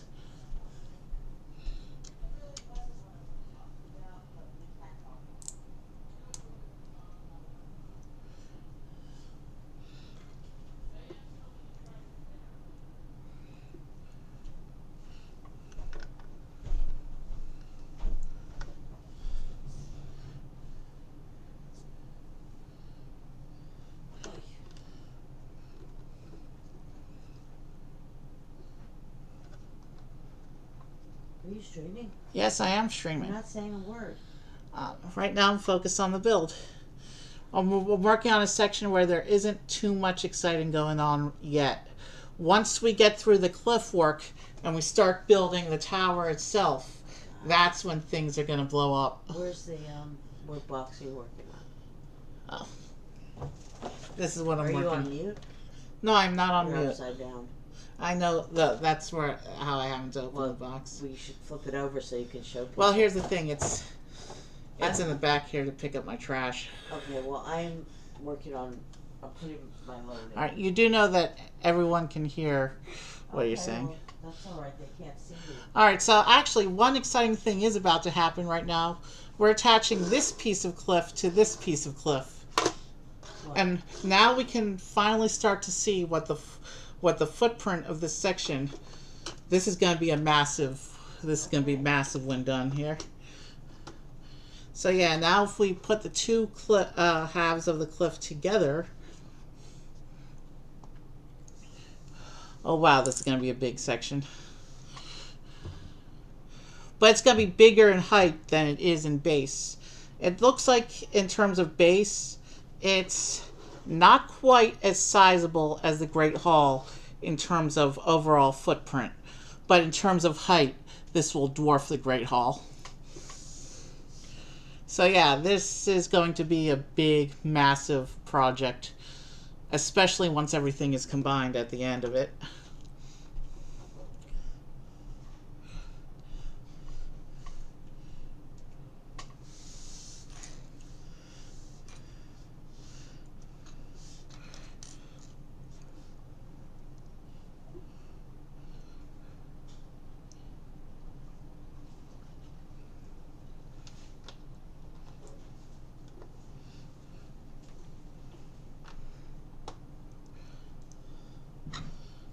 Alright, let's get this other big molded rock piece in.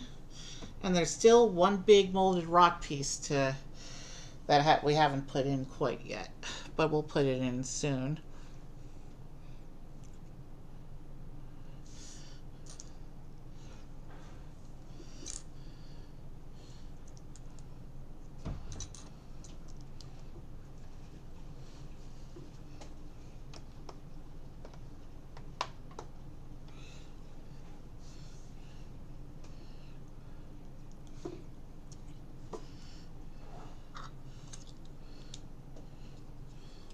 And here's the last of the big molded rock pieces.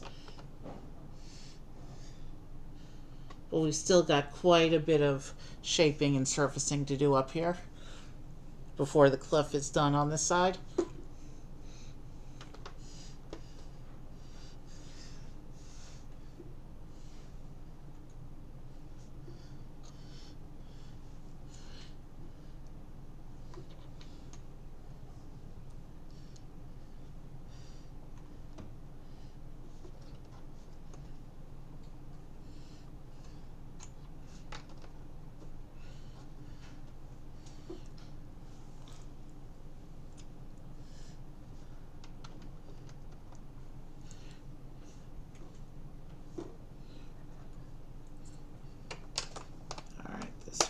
There, and then we have this one here, and now I have to go back inside the cliff.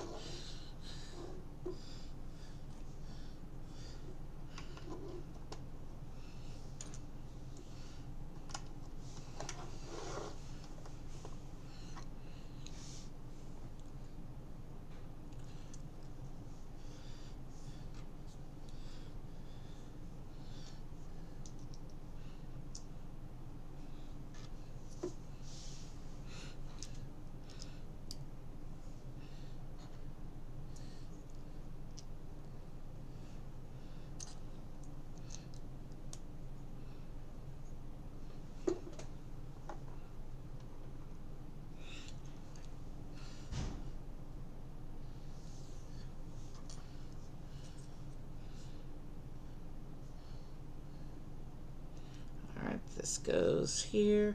So we have a second interior arch representing the transition from this keys room into the chess room.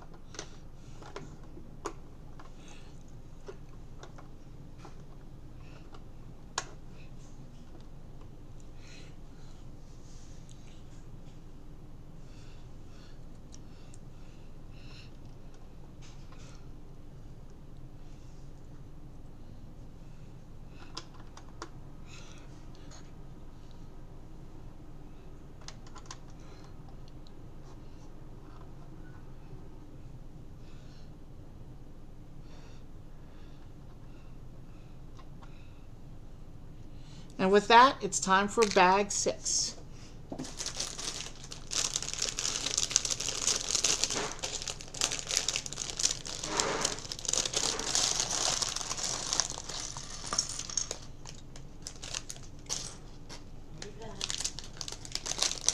So bag 6 is going to be, there's a piece stuck inside. Gotta be careful of that. There we go.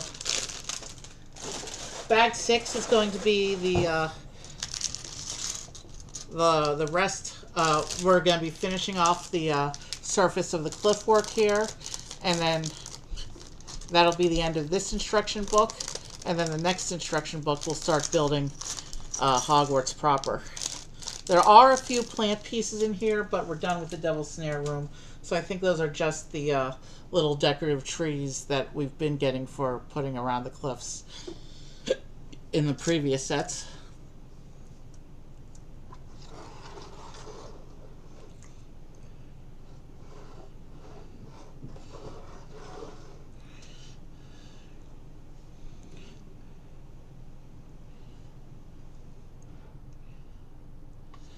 Now let me try something here. What if I move this over to this side?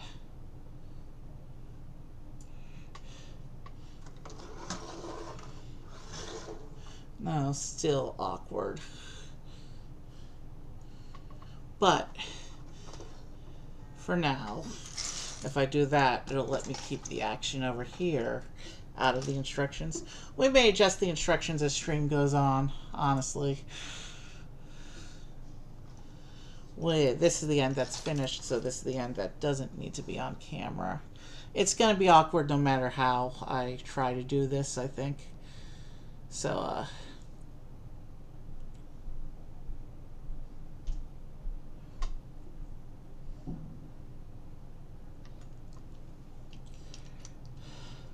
this one will go here. This one will go here.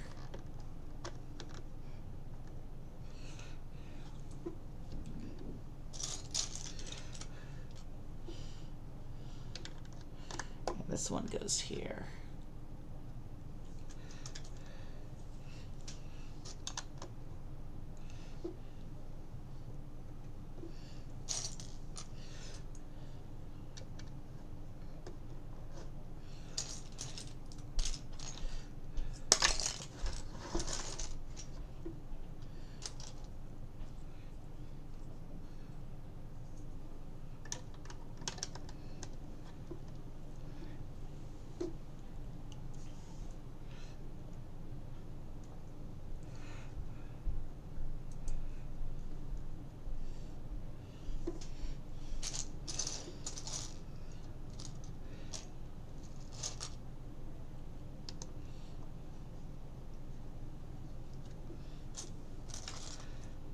Alright, these go here.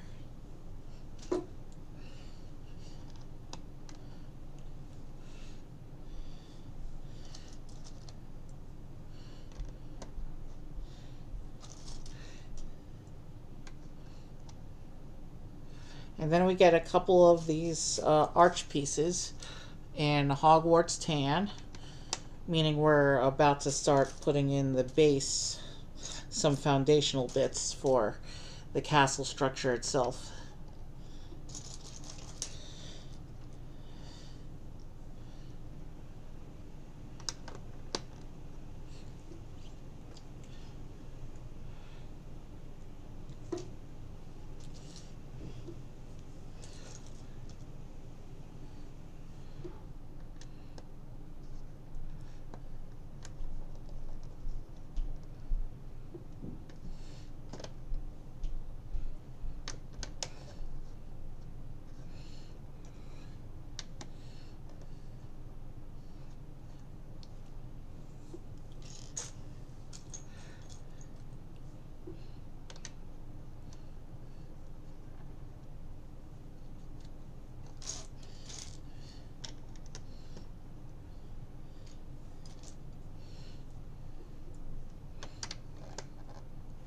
Alright, I need to find one more of those arch pieces in this parts pile.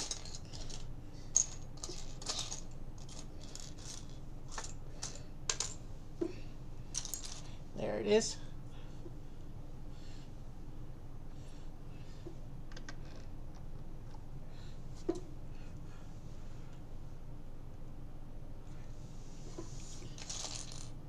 A really long brick to hold those all in place.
I got a piece with a clip here, which, if I'm not mistaken, is the Great Hall clip for the attachment.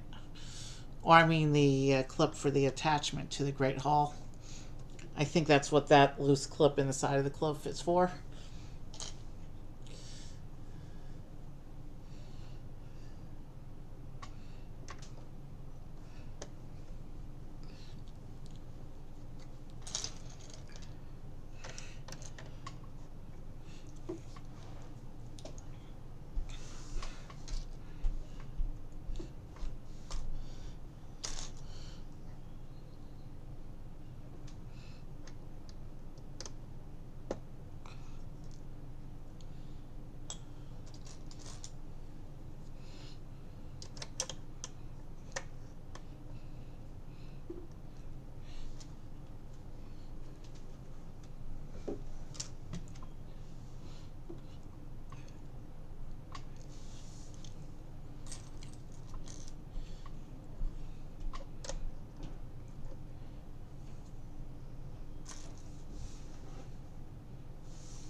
Alright, let's go here.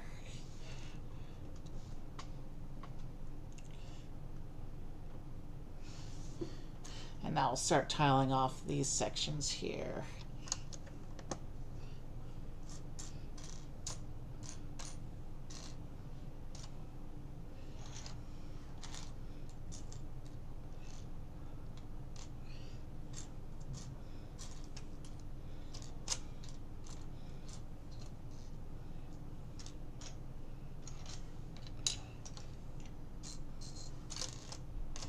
There it is.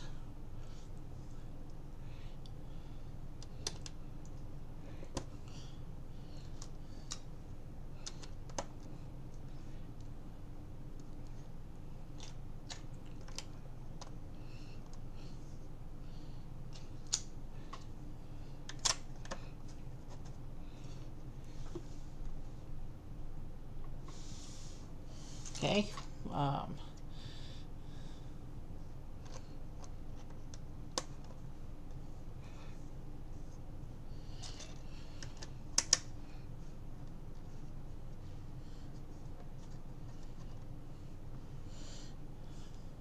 I do like how there's little bits of castle foundation sticking out of the cliffs there. That's a nice detail. Makes it more realistic than if you just had a flat cliff top with flat castle foundation sticking out the top there. So it's definitely a much more interesting detail when done properly like this. Much more realistic.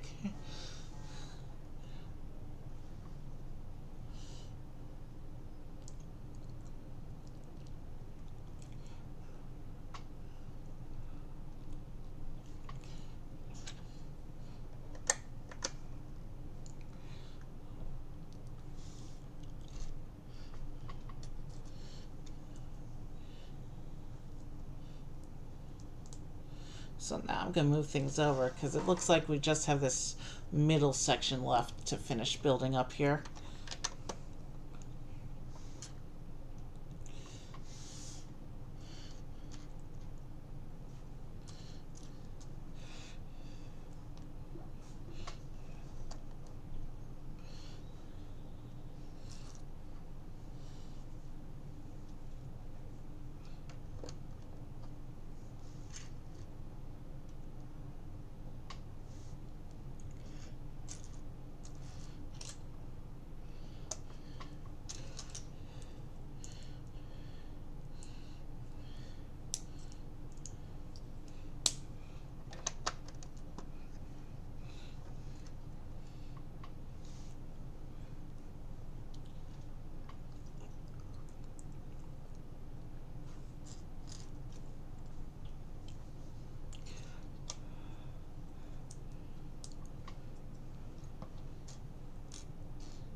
And now it looks like we have 3 of these tree assemblies. These are the same trees that we have been putting on the cliffs in the other sets. And we get 3 of them for this section of the castle. So let me go ahead and put the trees together, and then we will attach them.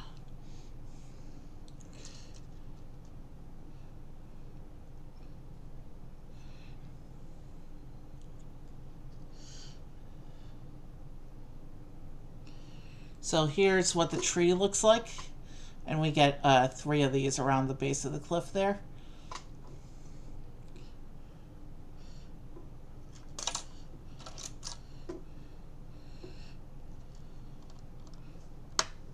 So now I have to do 2 more of those.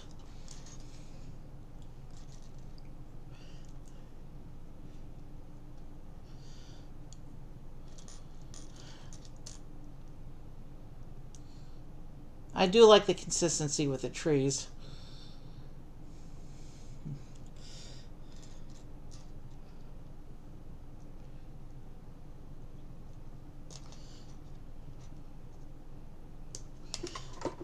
Oh, that piece just flew out of my fingers.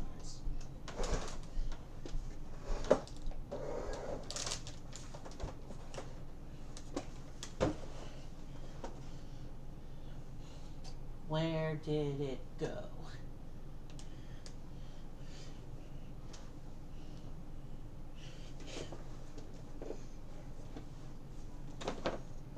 I saw it go that way.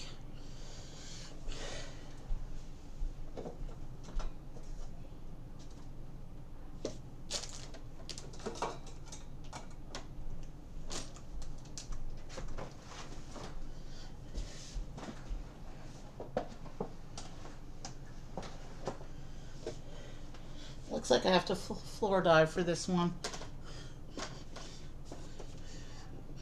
I hate having to do a floor dive this close to when we're going to take a break anyway.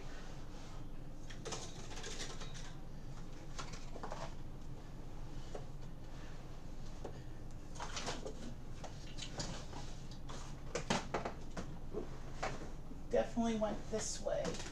I saw it go. Roll away.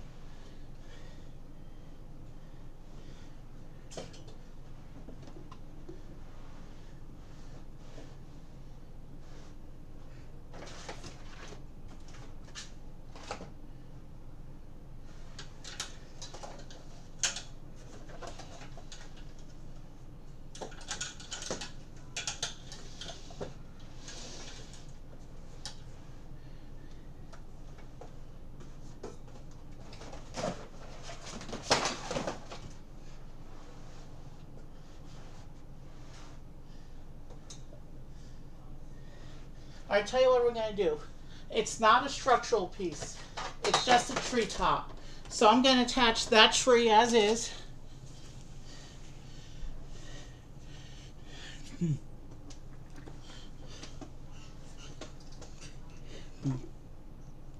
I'm going to attach that tree as is and look for it later after stream.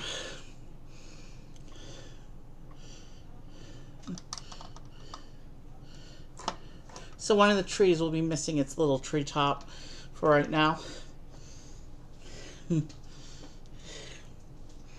I still have to do, alright, that second tree is attached. I still have to put one more together.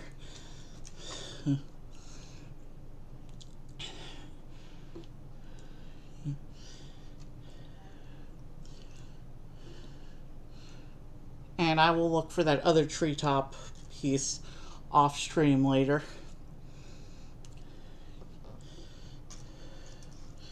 It just flicked right out of my fingers, like pieces like to do. Usually I can see where they fall, but that tree was not anywhere. I saw which way it went, but it wasn't anywhere in that direction. So we will look for the treetop off stream.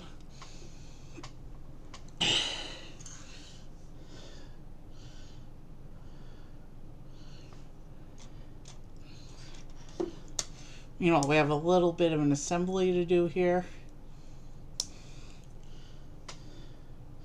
And this assembly, it looks like it's going to use most of what's left in this little tiny parts pile in front of me. We're almost done with the cliffside here.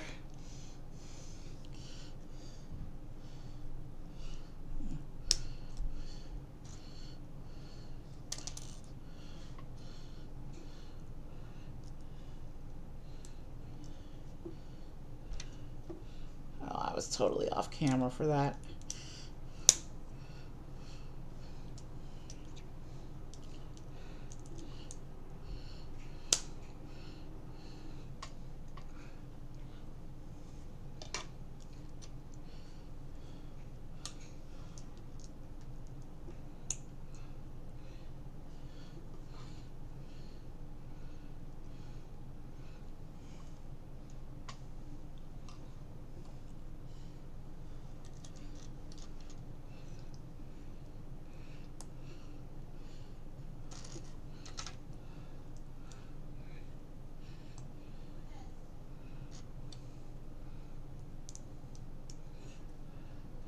Okay, so we just passed 2.5 hours.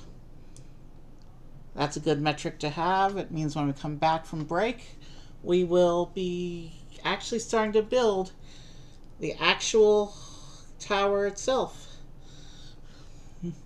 We've seen some cool stuff so far. We've seen the Philosopher's Stone, Sorcerer's Stone challenge rooms, and we have seen, of course, our trio of friends. But there's still a lot more to come as the day unfolds. We'll be getting into the big stuff shortly.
Now I attach this big, huge, long assembly we just did.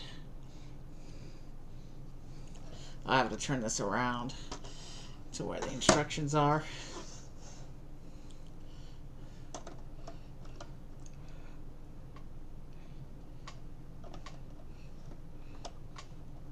So that goes there, behind there. This will connect in here, and this one will connect there. And I just have a little bit more tiling off to do here.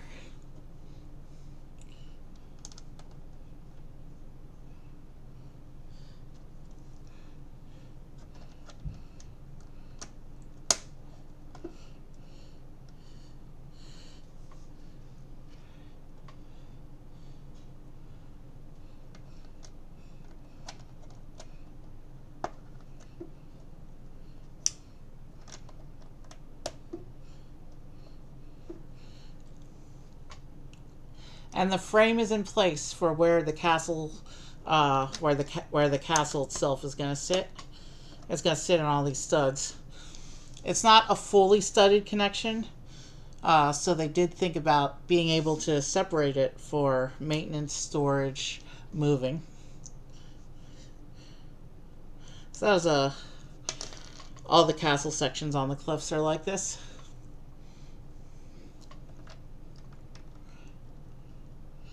It looks like there's the actual bit that clips to the Great Hall.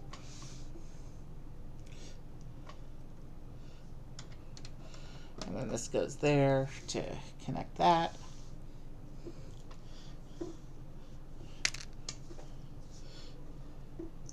And this goes here to smoothen this connection. And with that, the cliff framework is done. And this shows how to slide the challenge rooms in. And yeah, this shows the rooms inside the base there.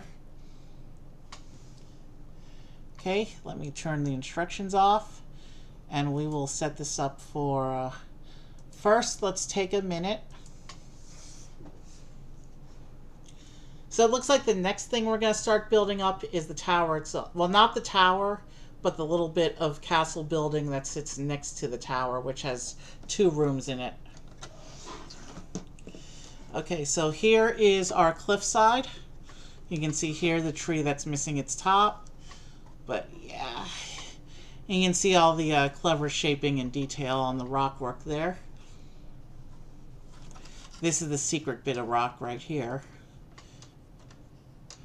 And then if you turn it around on the inside, you see two room slots, and then of course the double snare room.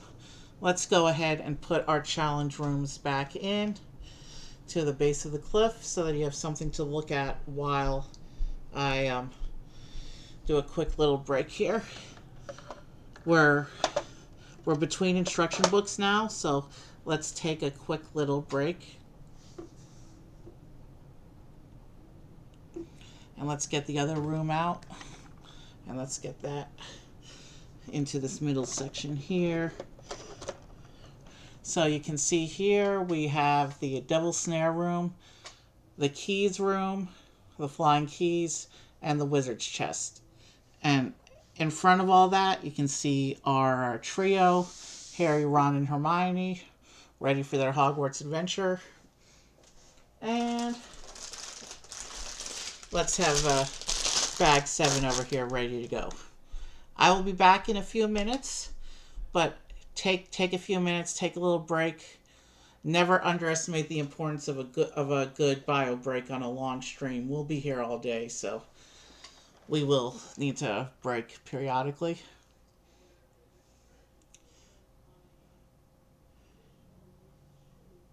All right, I'll be back in a few minutes.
set are the Philosopher's Stone challenge rooms: the Devil's Snare, the Flying Keys, and the Wizard's Chest. I'm about to start the tower proper.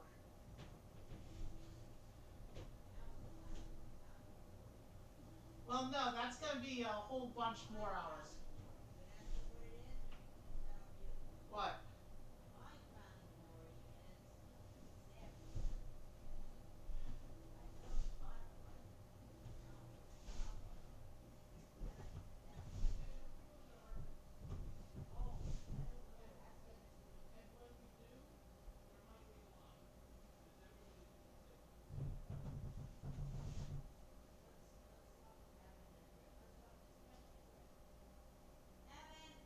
I can't talk right now.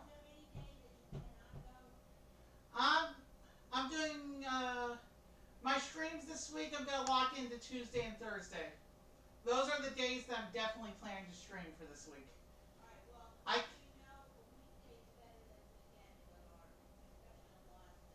Then let's go on. Let's either go tomorrow or Wednesday.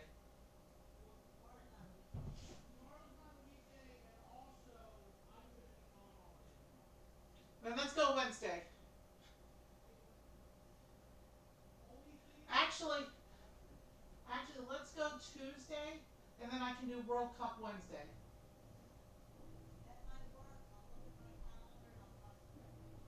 So actually, because World Cup starts with W, so if I do World Cup Wednesday, and then I do another stream on Thursday, that should satisfy my weekday progress for this week.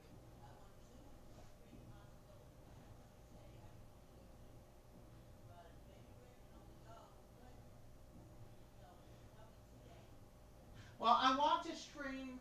I want to have 2 weekdays available to stream, and I not and we got the thing on Monday. And we got Temple on Friday.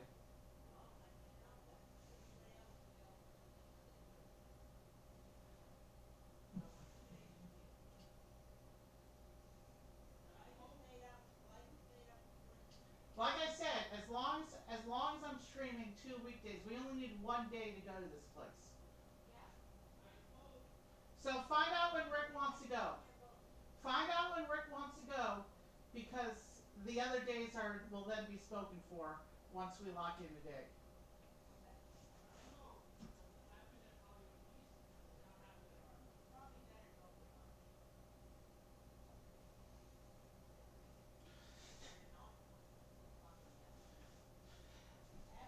Yeah?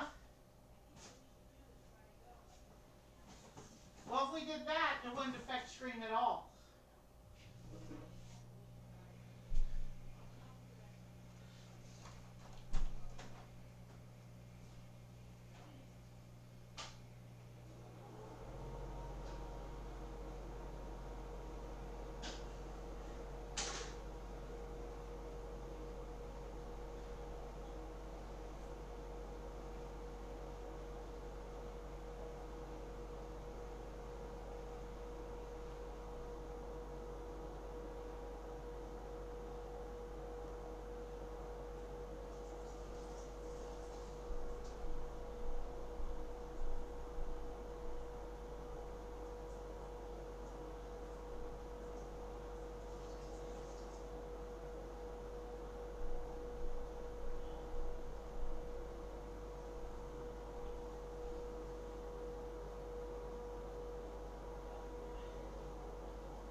Okay, I'm back from break.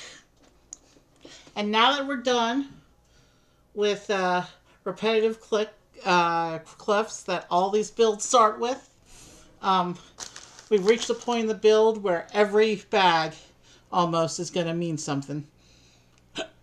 So let's start by getting the tables ready for the next bag. So I'll start the two modular rooms. I'll slide out because they're going to come out anyway if I start moving this thing. And then the big cliff face. Let's see. Let me just see what I'm doing here. Yeah, we're going to start an assembly. So the big cliff face, I'm actually going to set aside for a little bit.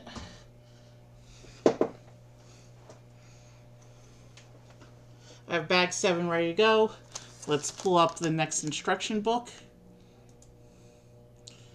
And before I do that, let's just make sure that we're still running. All right, yeah, we're still working. Okay, we are good. Let's so it looks like from the picture we're going to be building Fluffy's hallway. And so the instructions are up, and actually I'm going to do a little something here. I'm going to make the instructions a little bit smaller than I usually do. We've learned from working on how massive that cliff face got that the instructions kept getting in the way. I'm still going to put them over on this side, I think. I'm going to go back to having them over here. Just because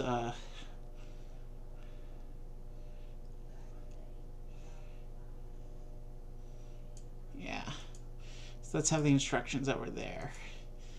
Just because that's how I have the tables laid out. There's a gap behind the table on that side, so we'll probably move it another 2 times before the day is over. But for now, I think this puts the whole table surface onto camera, or the whole visible portion of the table surface is now visible on camera. Bag 7. And let me just look up that character's name.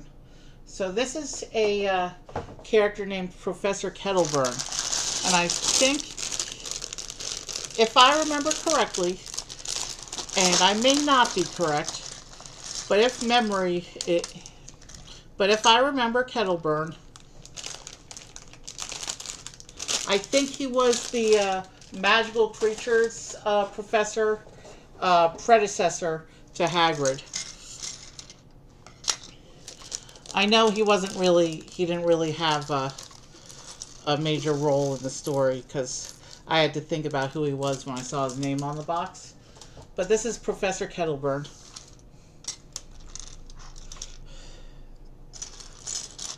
Ooh, he's got a peg leg. I did not see that coming. But it's nice to have different types of characters.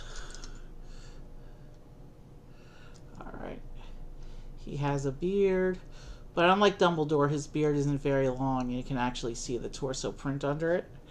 So, I'm not going to do a special showing of that torso there. He just has the one face. A very slight smile, but you can't see it behind the beard, so you can only see his eyes. And then, of course, I need to find his hair.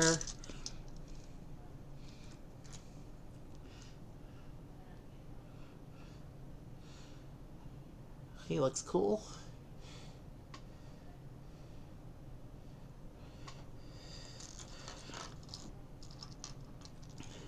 Of course, the extra beard piece is a spare. And now we got to give him the wand.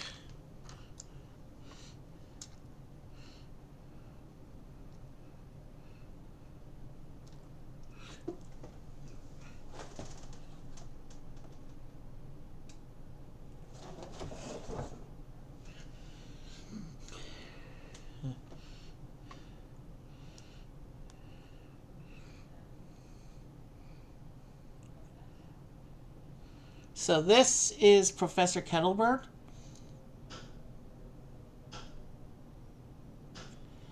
And, yeah.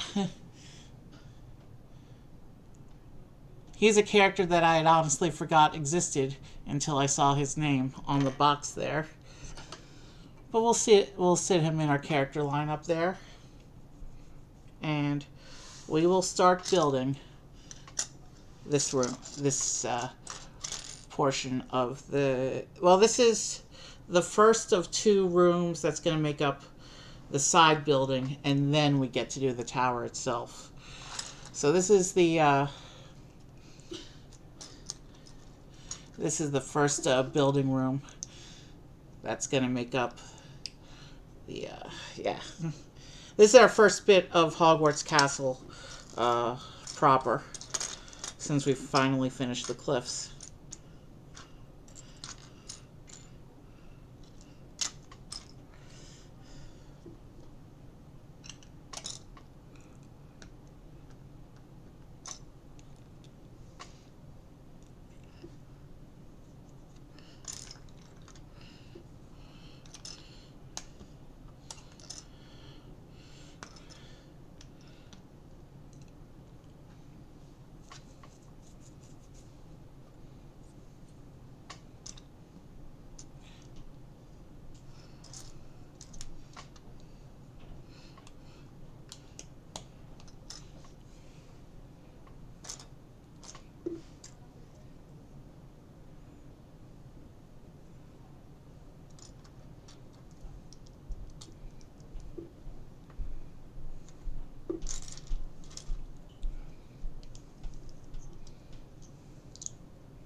Okay, so there is a trapdoor in the floor here.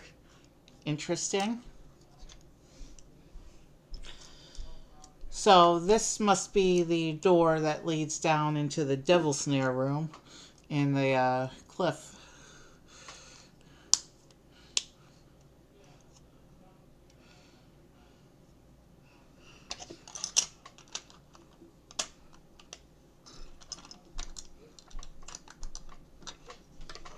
It would help if I aligned things up properly. Now I can. Yeah. So you can see there's a little trapdoor there in the base of the floor there.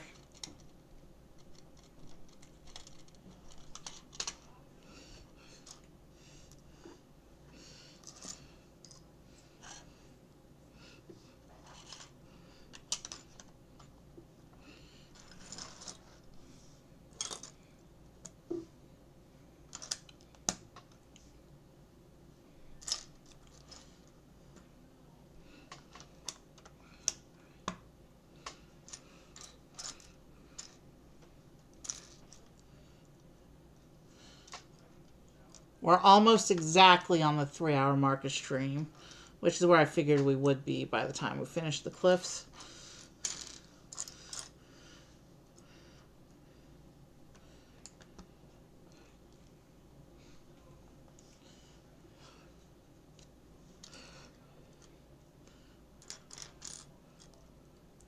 Here's a little turntable bit.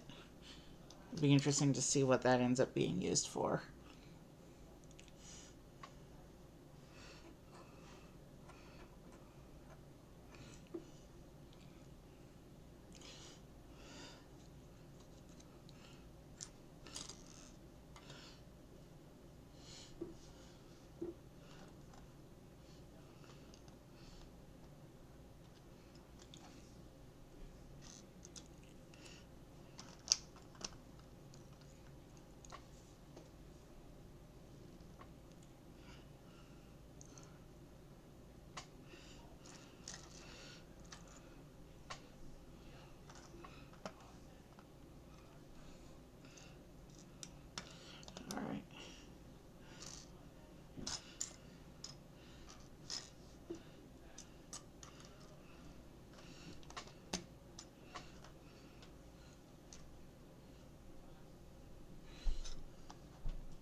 Okay.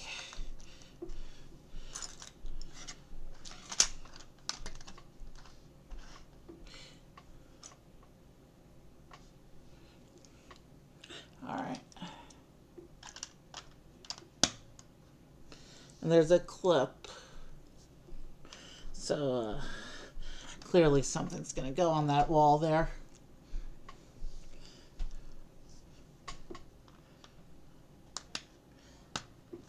And hey, it's a brick. It's what I call a brick. These are the ones that are molded to look like bricks, actual bricks. I think other Lego fans call them, I think Lego itself calls them masonry bricks. I'm not sure the exact terminology, but I call them bricks. And I'll just show you what I'm talking about because I didn't actually. That's the kind of brick I'm talking about.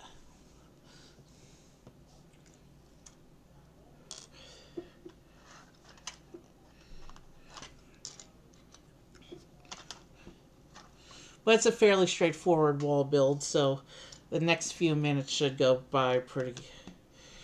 This bag should go pretty quickly. I think it's bag 8 where we'll get to see the cool stuff for this room. I think right now we're just doing structure.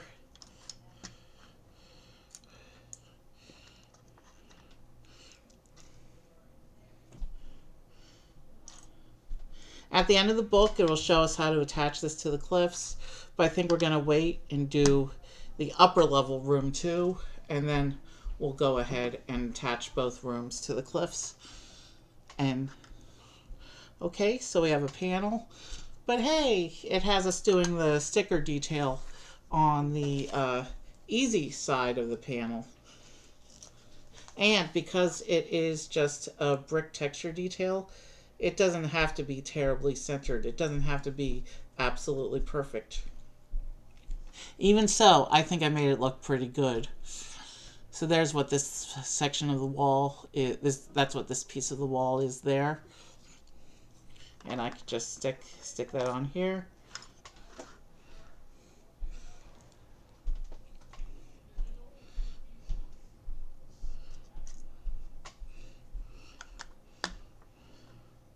So we're going to keep going with the wall structure here.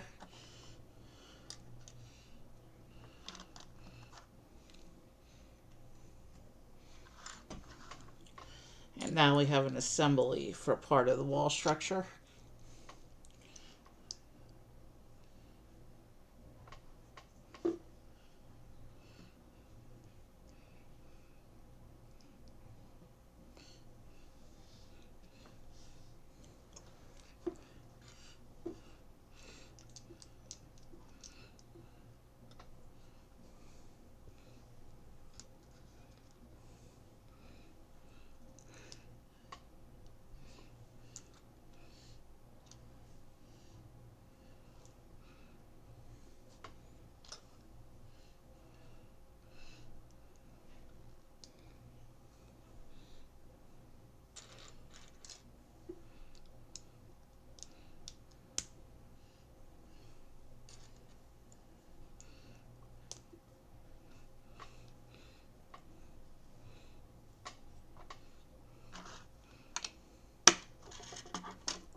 Okay, let's go about like that.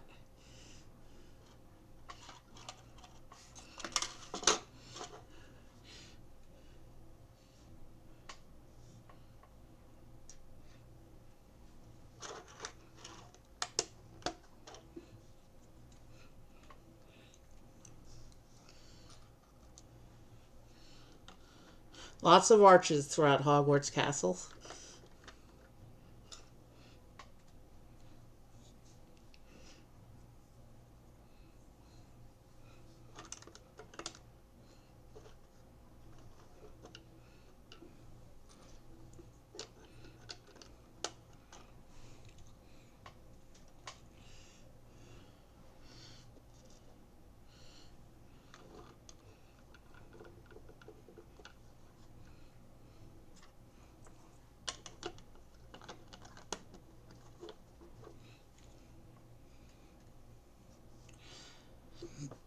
And we do get to put up a little torch, lantern thing, a light for inside the room.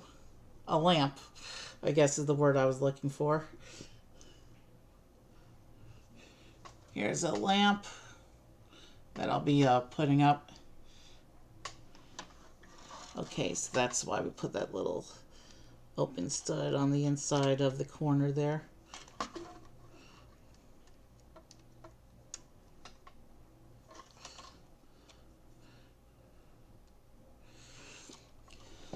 So that's what the lamp looks like, hanging by the arch there. And you can see this trapdoor keeps getting in the way whenever I lift the room to place something. Let's keep going.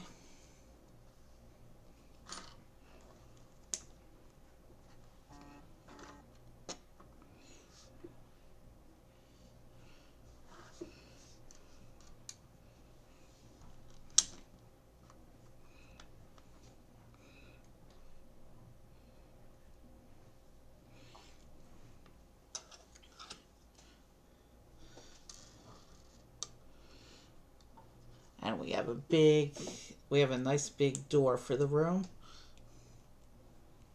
If I can just get this window panel into place.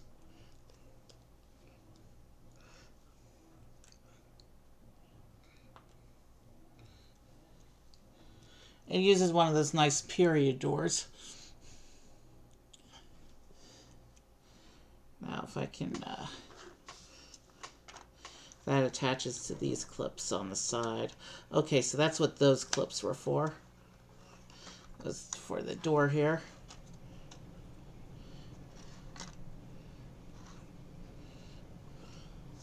Let's keep going with our structural build now.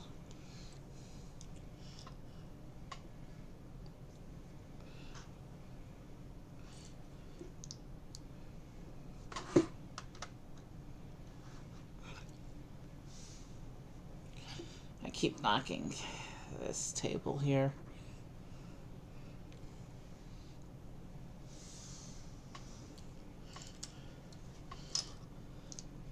Actually, we moved through bag 7 insanely quick. We just have a few pieces left for bag 7.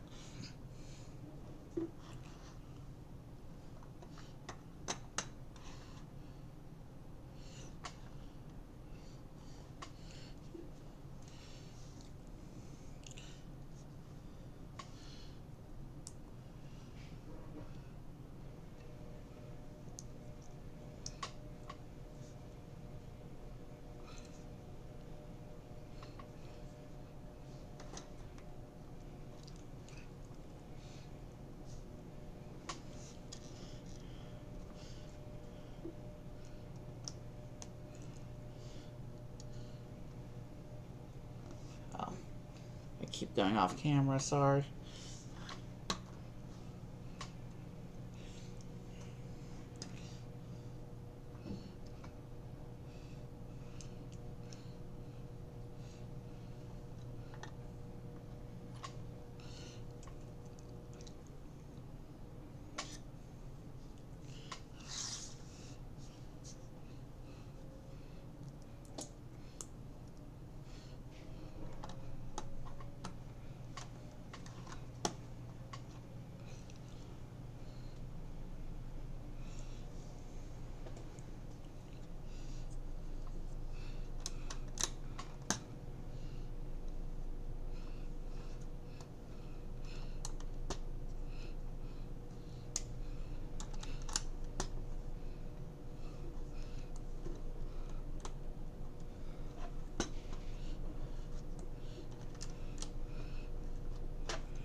And already it's time for bag 8.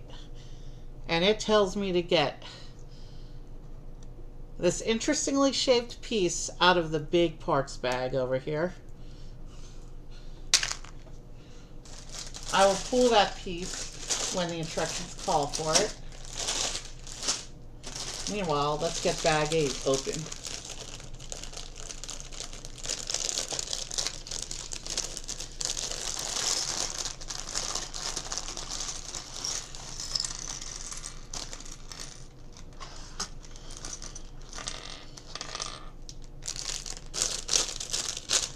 I can see what's going on here.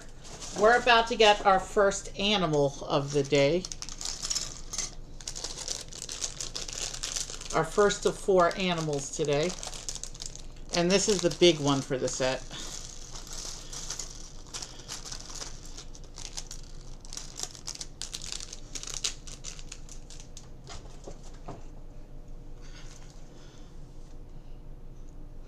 Okay, so this is what we need that piece for. We're about to build Fluffy the 3-headed dog. The monster who guards the challenge rooms. So this is Fluffy's hallway that we're actually building right now. That's what this section of the castle is.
Wow, did I miss a piece?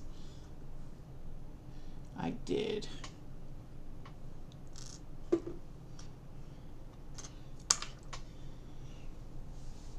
That did not go on the floor. It landed on my shorts. Thank you for not going on the floor.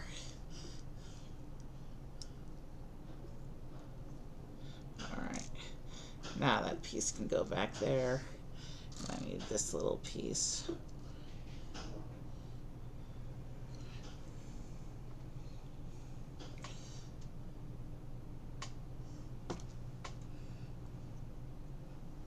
Now this piece should go on.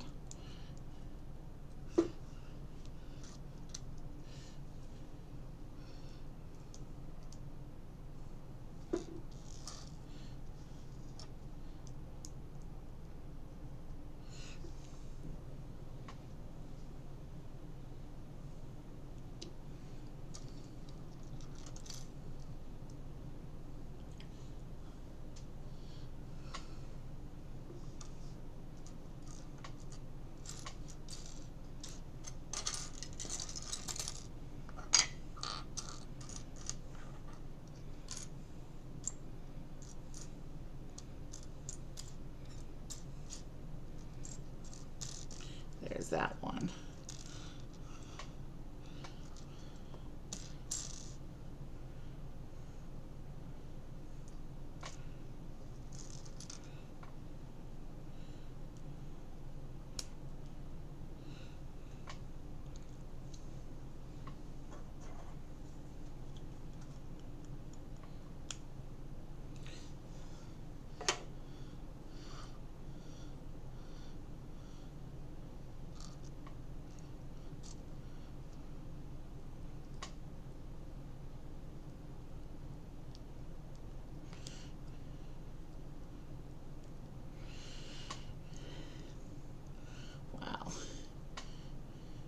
The teeth actually are textured, meaning getting the jaw into the dog head is a little bit of a finger buster.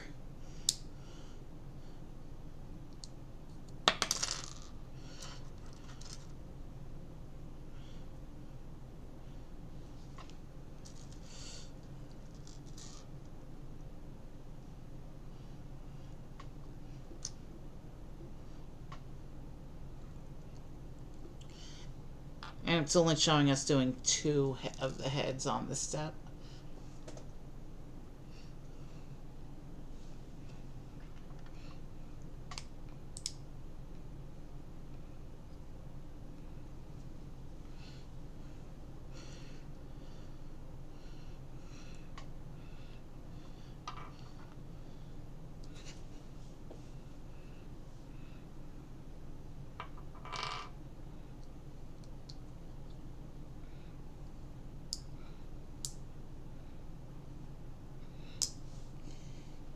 I didn't have the jaw properly attached there.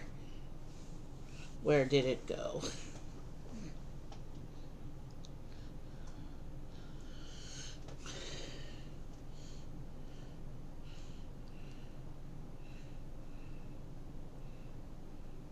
Alright, now it's attached.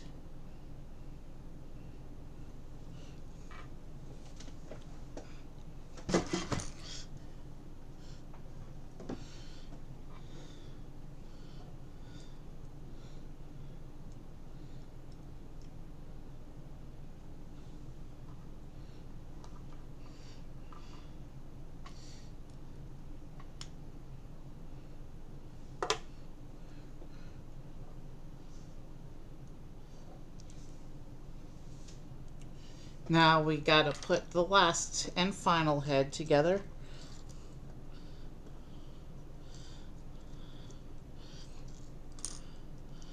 And the jaw is tiny enough to count as a spare bit, so I'll go ahead and take the extra jaw into the spare bits bowl.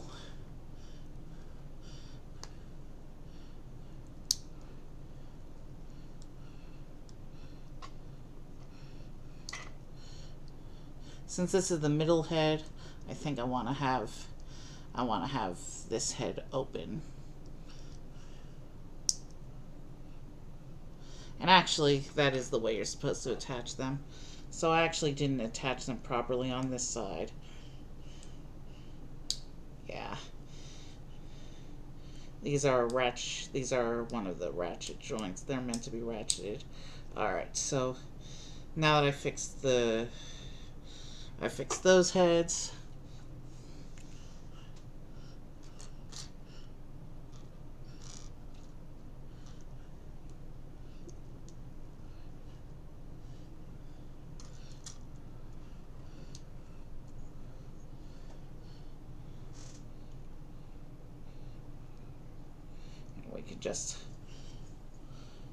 We can just push the middle head onto the, there we go.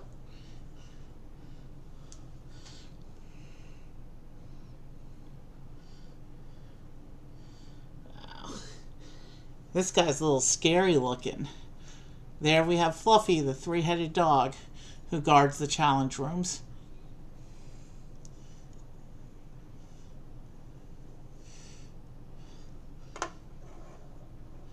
One of the more unique looking creatures in Hogwarts Castle.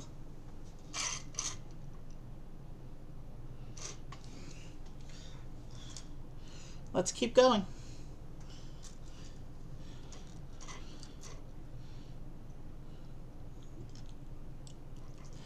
And it looks like now we're building the magical harp that puts Fluffy to sleep.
See. So this comes up like this, and this folds in to match that, and then these fold in like that.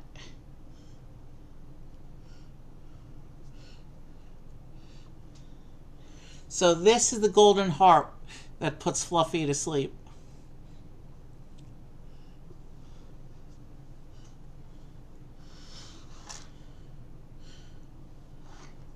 I suppose if we were just setting up a general Hogwarts display, not key to a specific book, you could remove Fluffy and the harp from the hallway and just put whatever you want in here.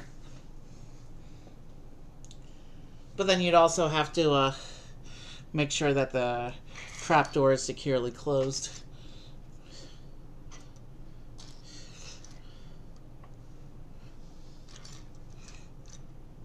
You know what?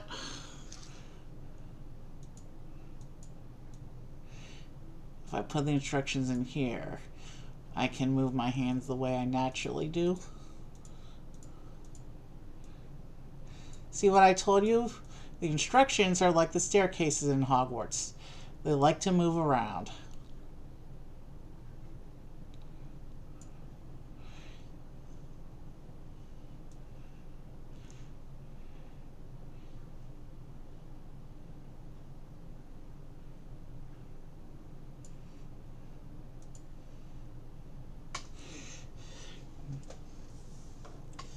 And with so much exposed gap on that side, it means when we are putting the tower together, we actually have a space for it on camera.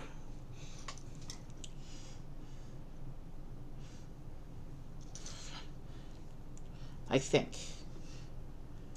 Maybe. We'll see when we get to that point.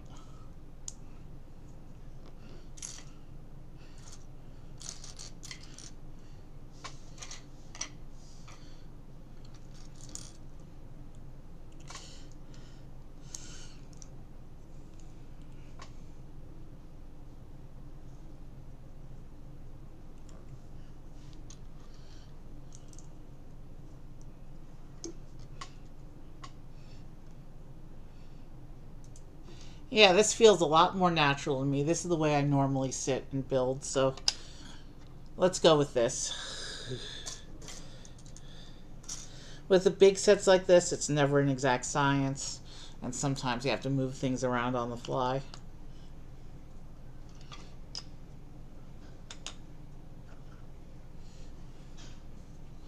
We have this nice big arch window piece here.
Okay.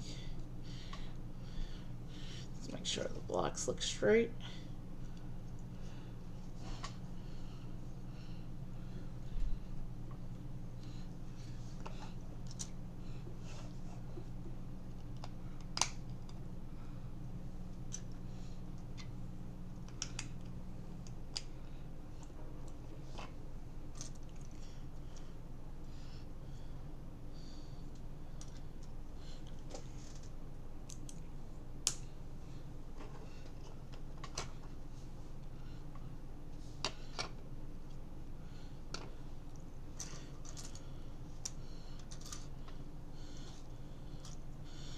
With as quickly as Fluffy's hallway took, let's go ahead and we'll do the next room without a break as well.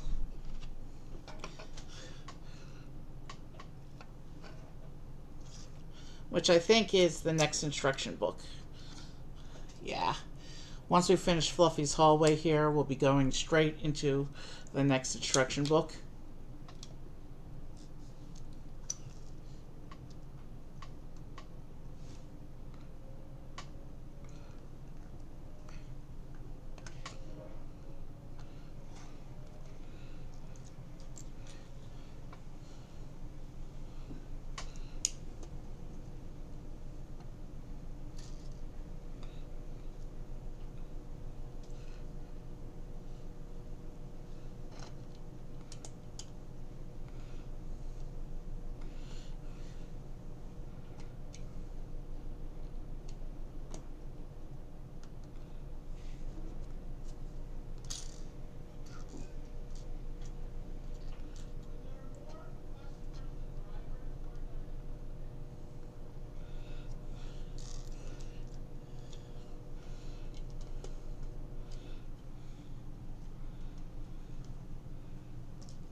Okay, let's make sure our tiles are all straight and ready to go and look good.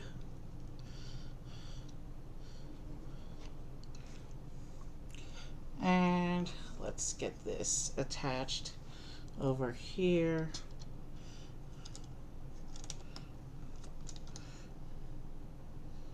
Okay, so this goes around this turntable. Now this goes on the turntable.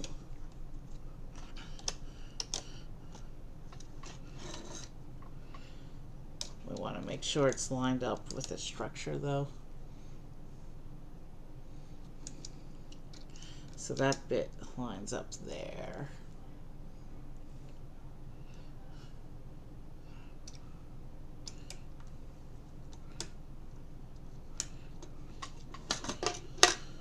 Okay, the trapdoor. This is awkward because this window goes right on the trapdoor. I mean, the turntable thing. So I think, is this how the picture shows it lining up?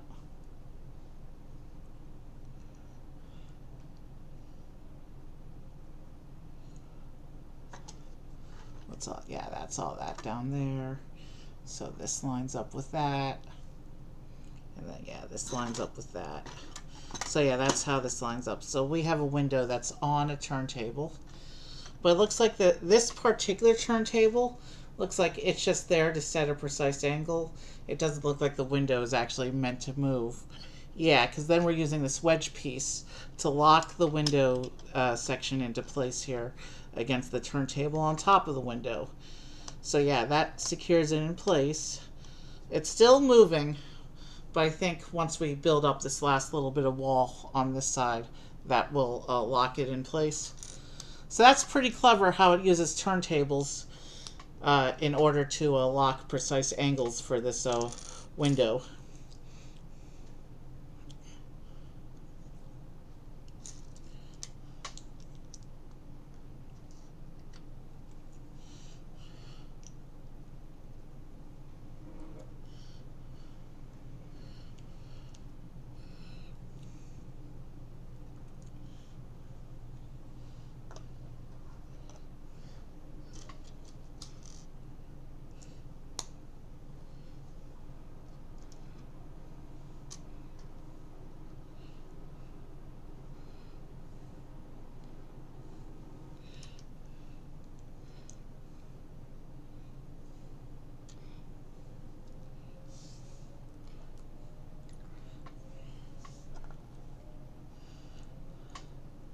Lots of nice architectural stuff going on throughout the castle project as a whole. But we're starting to see that some of the cool shaping coming together for this section too here. It'd be interesting to see what the actual tower does. Right now we're working on the little side structure that goes next to the tower.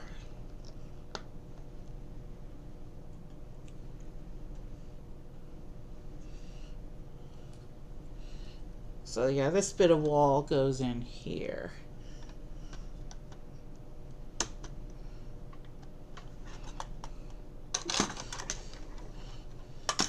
And immediately falls off. And that locks the window into place. Well, pretty much. There's still a little bit of wiggle there.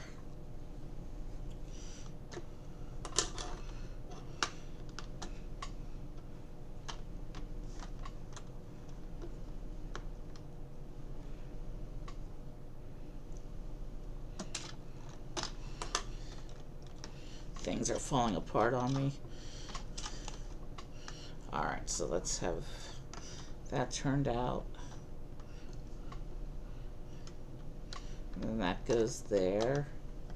And then this bit goes here.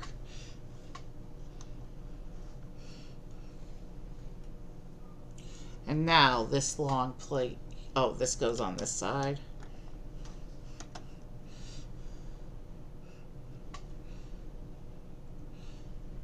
And now we start tiling off. Okay, so when we tile off the top here, this will lock the upper turntable, and the window will be fixed. The window cannot turn anymore. So that's pretty clever how they did that to get the precise angle needed for that window.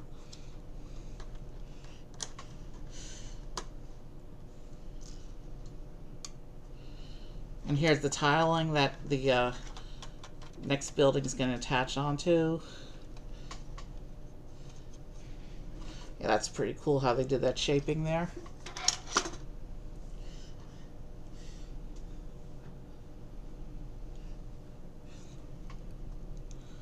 And we get 2 more of the lanterns, or the lamps, or the torches, however you wish to call them.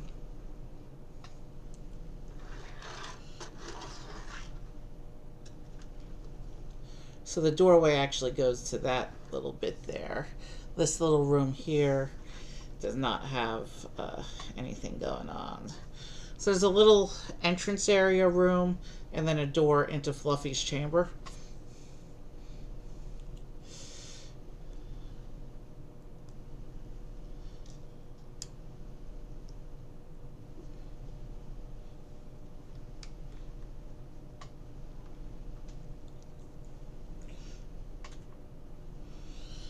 Okay, that shows the room being done, but I still have all these parts left over.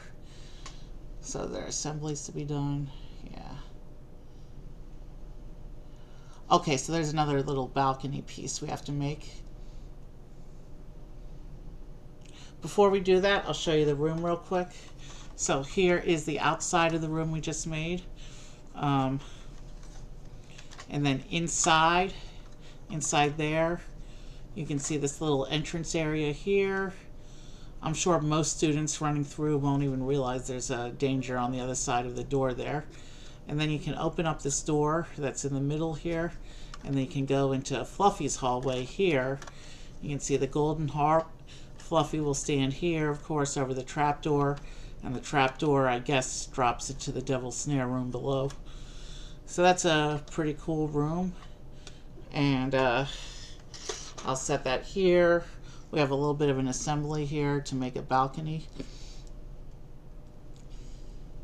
Let me just internalize how that goes. Yeah, the trapdoor goes over the Devil's Snare room, and it plates into the corners there. Let me go ahead and do this balcony build real quick, and then we will go ahead and build the other room, and then we'll bring the cliffs back and attach the whole building, or this whole section of the building. So it looks like it gets a potted plant here on the balcony to match the one that sits outside the hospital wing.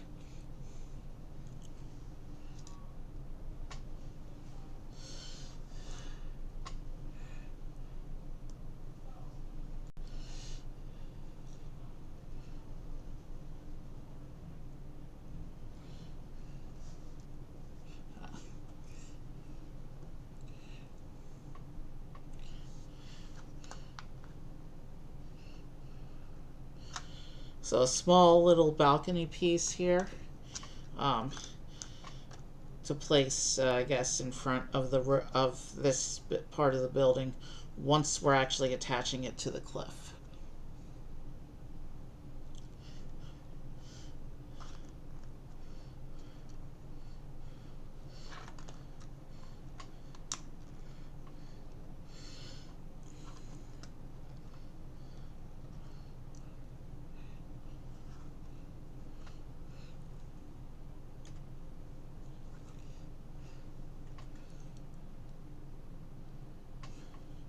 And then I just got to put these tiles along the top there.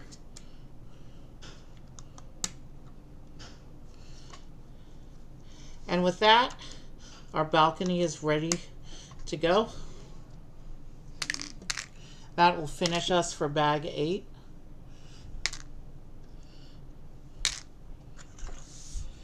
Here's our little balcony assembly there, with a plant there, a little potted plant there, to match the one on that we put on the hospital wing a couple days ago. And that'll sit outside the entrance area to that hallway. All right, let us bring in the next. Let's go right into the next. Oh wait, it's a 3-bag room. All right, small change of plans. We're going to do a very quick stretch here. Wow.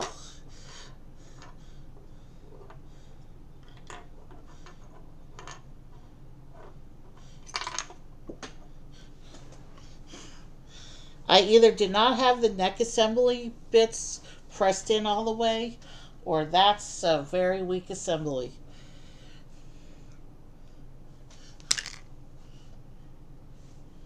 Either way, before I this is not a full break. This is just a very quick stretching break before we go into the next section here. And it looks like based on the cover sheet of this instruction book, we're about to do the Gryffindor Common Room, which means we're going to get some wizarding portrait pools here. At least one of the ones for the set. We're going to get at least one of the wizarding portraits for this set. There's 6 total in the set. Let me fix Fluffy real quick.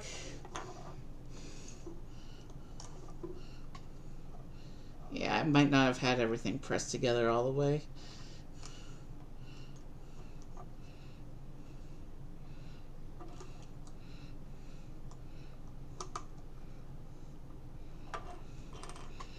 Alright, I think he's fixed. And I'll go ahead and show him in the room. That's why I did things like this. That's not working. He's in shadow.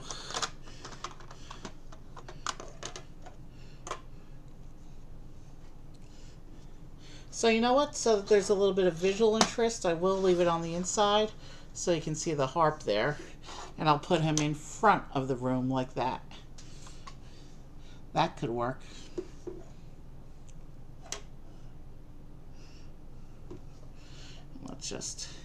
That's more natural looking. And you know what? Since we're about to go on break, unlike the cliffs, these 2 bits won't take up too much space. We can let that... So you can see 3 of the 4 challenge areas that are included in the set. Obviously, a devil's snare is fixed into the cliff face and is not removable. So we're going to take a very quick stretch, and then we'll come back and we'll build the Gryffindor house.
See, told you that was going to be a quick one. So, let's take these off screen again. And let me just see real quick. Yeah, we're going to start with a whole new assembly for this floor. So, I will take these bits off the screen as well. And we will put Fluffy back with the characters over here. And one last look at the room here. I just flicked the trapdoor all the way up. And another look at that really cool window there and how everything locks it into place on top. Alright, let me set this aside and we will get out bag 9. And bag 9 gives us our next character. Oh, and we need to pull out the big base plate as well, which I will get in a moment from the big parts bag.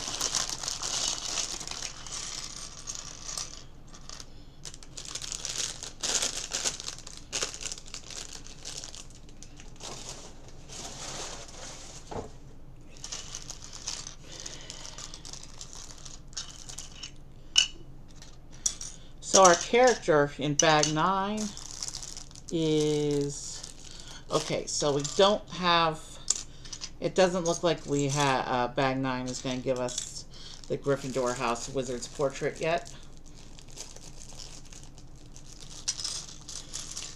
But Gryffindor House will take us 3 bags to build, so. Oh, and the base plate here.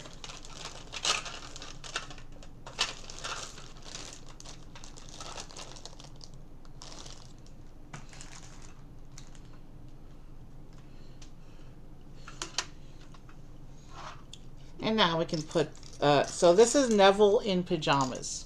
Again, first year short legs kid Neville.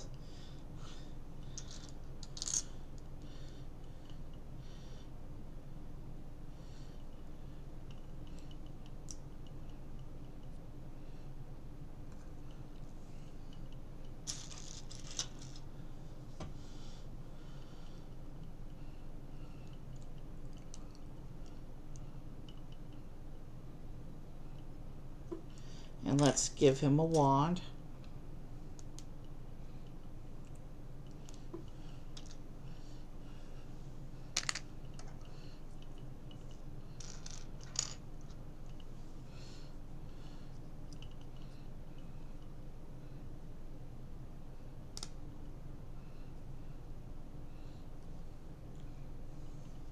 So here's pajamas, Neville.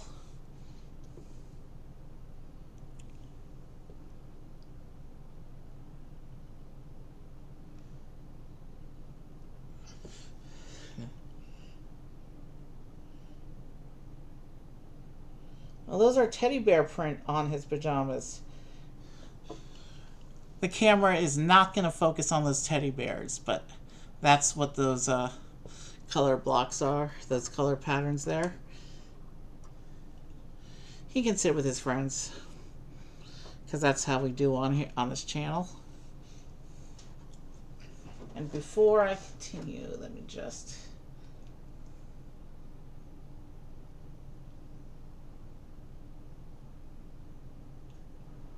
Alright, I think I know. I think I'll be able to identify everyone else. If not, then I can just check the box when they come back up. Let us begin building the Gryffindor Common Room now.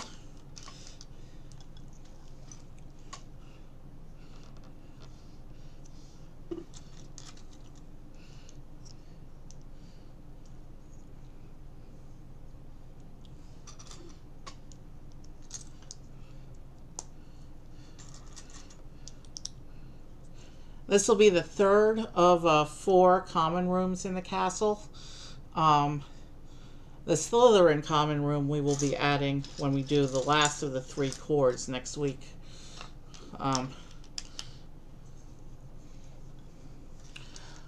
I've already lined up the house portraits for Hufflepuff and Ravenclaw, but I have not pulled any Gryffindor tiles yet, so we'll see if we pull one today.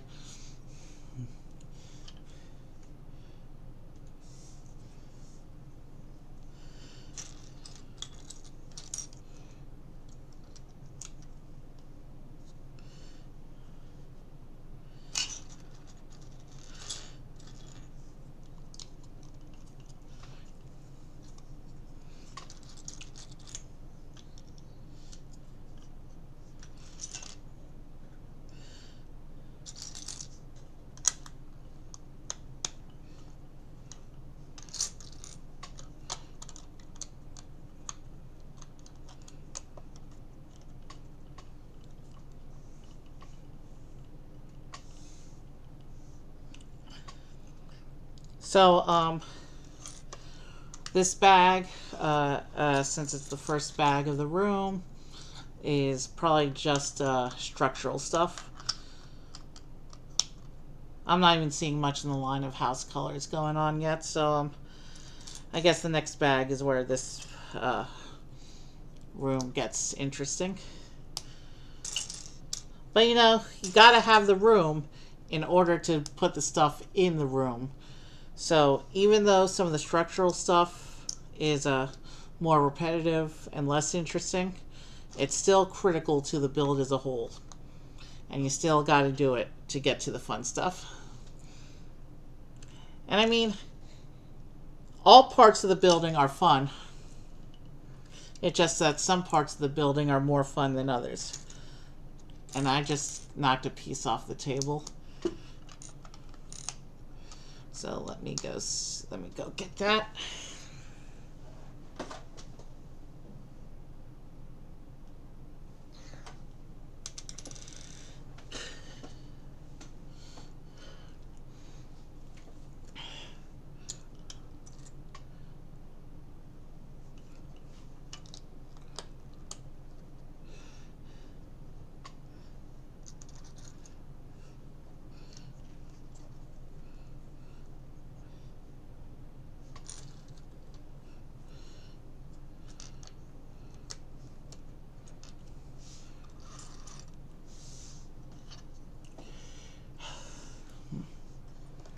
Alright, so big panel there.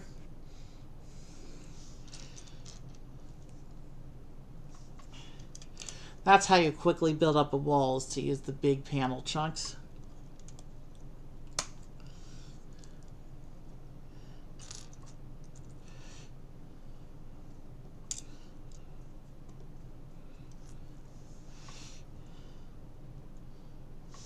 And on this second piece of the panel here, we get another texture sticker for the wall here.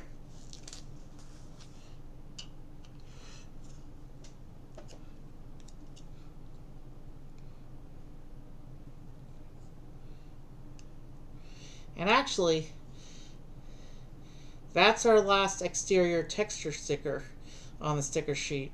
We have a couple that have some of the we have a couple that have some of the brick wall texture, but they have portraits on the stickers, so they're interior stickers. So this is the last exterior sticker detail for today. But we still have a lot of stickers to go there.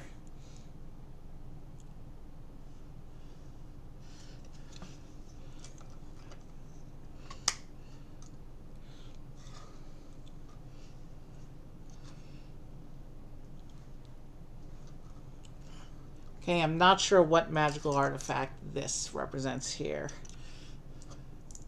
This might just be a lamp, although it's a gold piece, not a translucent piece. So I don't think this is... Yeah, this is some magical artifact that I don't recognize what it's supposed to represent.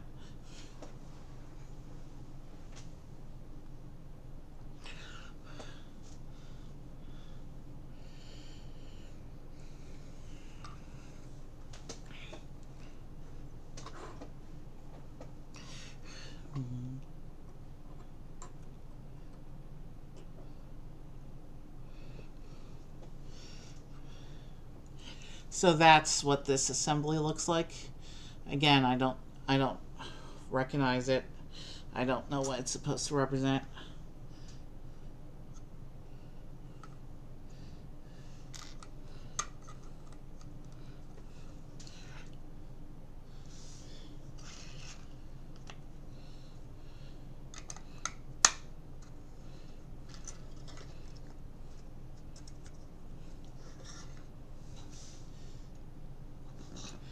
And now we're going to do another assembly here to make another part of the room, or start another part of the room, I should say.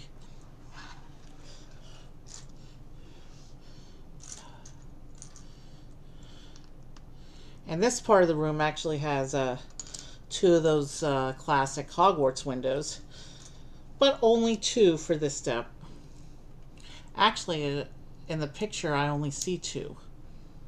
So, not a big deal for the windows, at least for now. Not like the Great Hall's 36 or so of these. But it's cool to see consistent detail like that.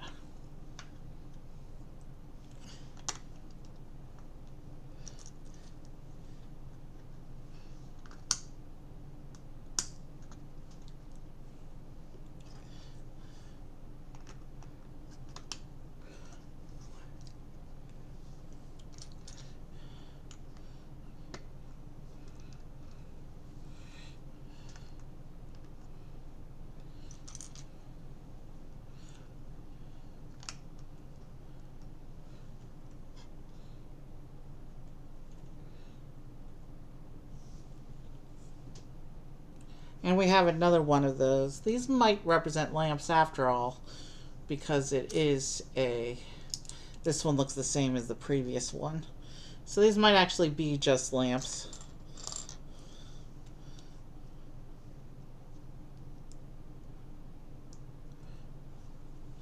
There it is.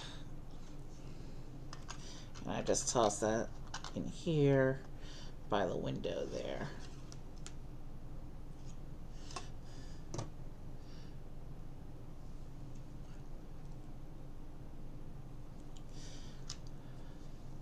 And now I gotta make this, this is 6 high.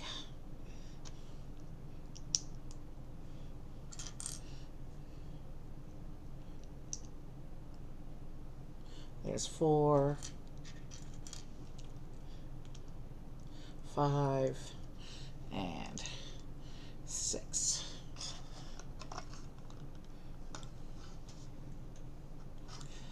And another little assembly here.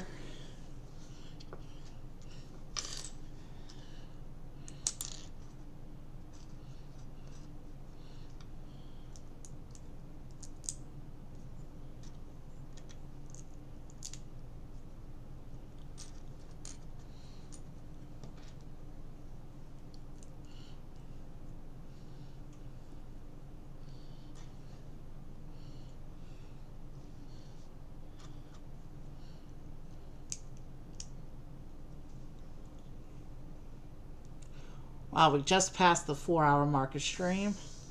So I think we're on target right now.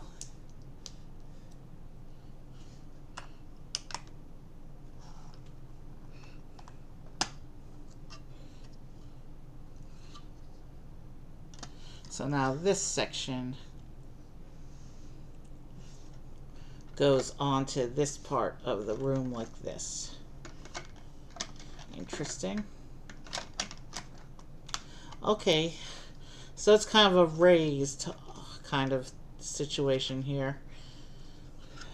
There's a little stair here going up onto this upper level of the room here. But you can see how it's multi-layered there.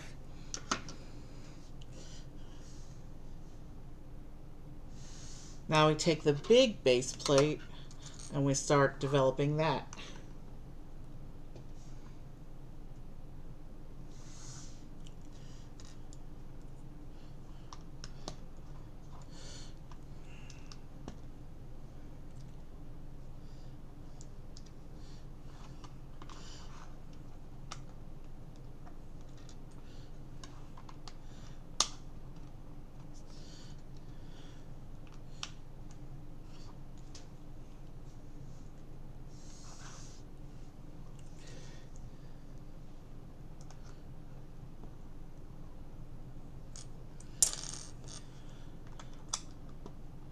This part of the room isn't going to see too much development before we go on to the next bag. I'm almost out of parts here.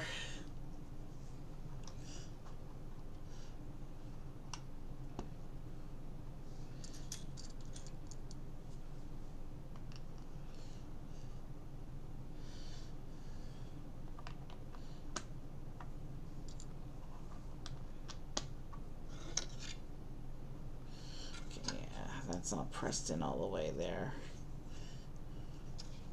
I want to make sure that there's structural stability going on.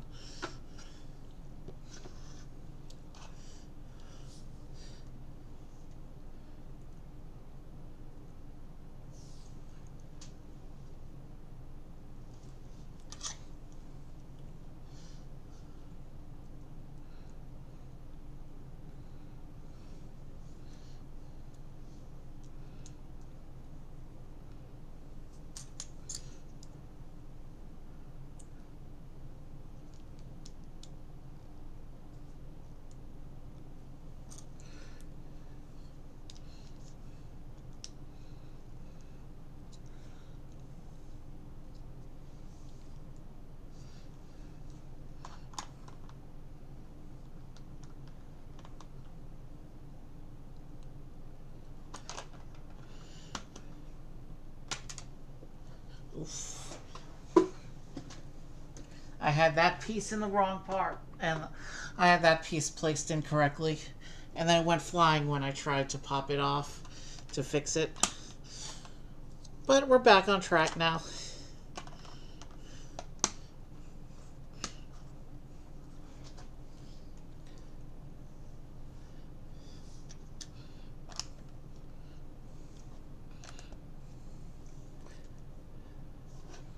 And then this section will attach to the rest of the room like this. Oh, and I see, and that's where the roof is going to go in. I recognize these panels from other roof sections. So bag 10, we're going to get our 6th character.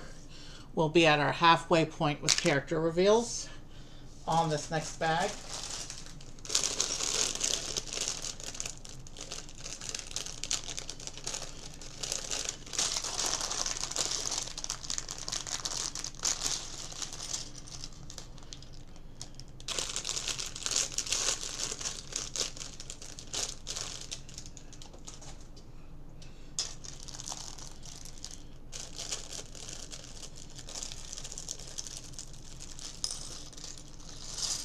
And I can see a lot of Gryffindor house colors now on this parts pile.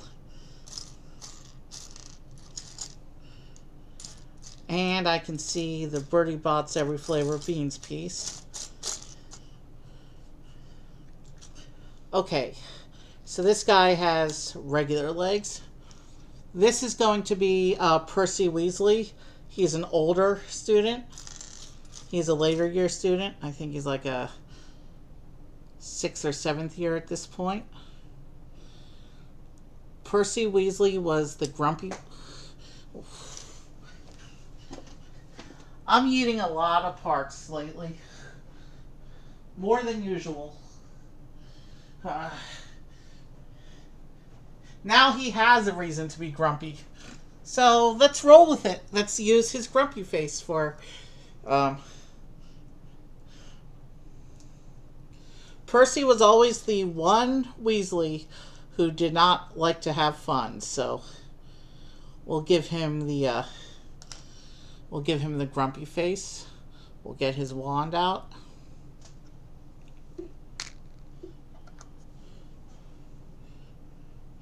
And I will attempt to put the wand in his hand.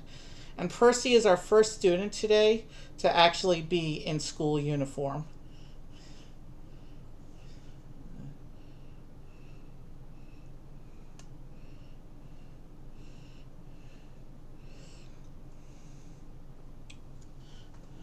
So there's Percy Weasley.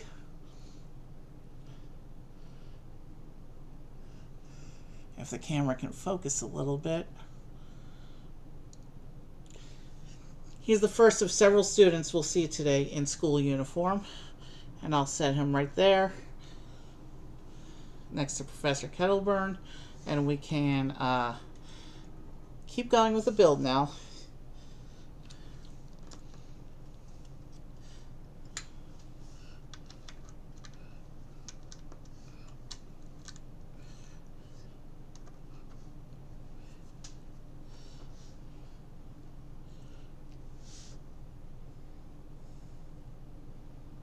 Interesting. Okay, let's see if I can recognize what this is once I put it together.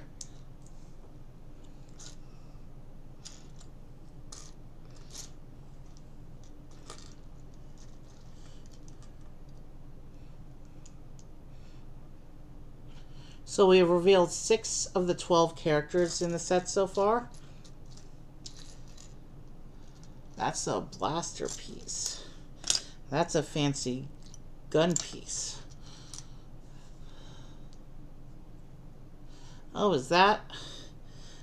But it's not being positioned like a gun. Is it? That a magical telescope thing, maybe? It's pointing towards the outside. Let's keep building up around it and see what happens. Because that's definitely pointing towards the outside. No, that's just a bit of framework, I think. Structural framework. And then we actually get 2 beds for Gryffindor. Interesting.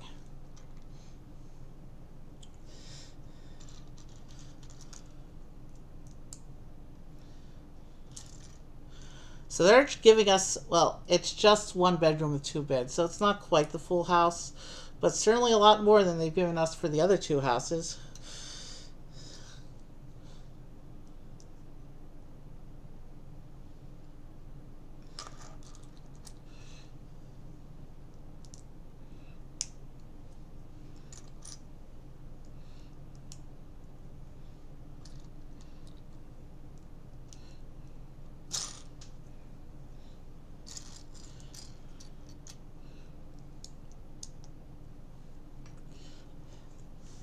Okay, let's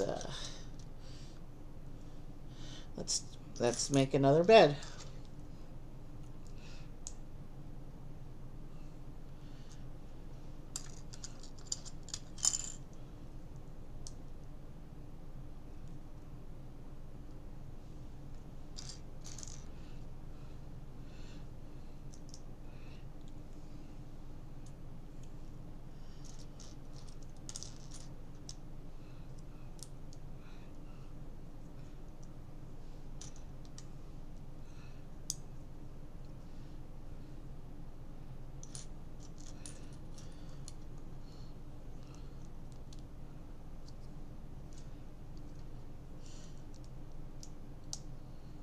Alright, that's all together. So this is what the bed looks like. Okay, so those were lamps, because these beds go in right next to those. So those things I couldn't identify earlier, they weren't magical artifacts, they were just lamps. And this column here with the blaster piece up top, that's just a structural piece.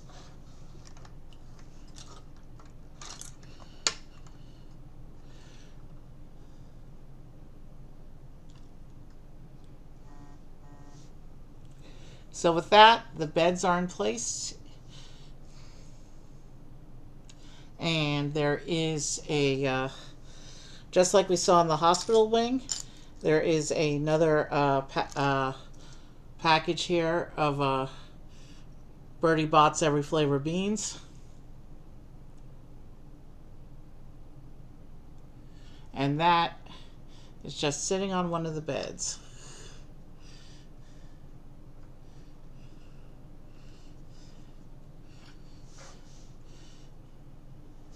And now we can keep going with the structure around it.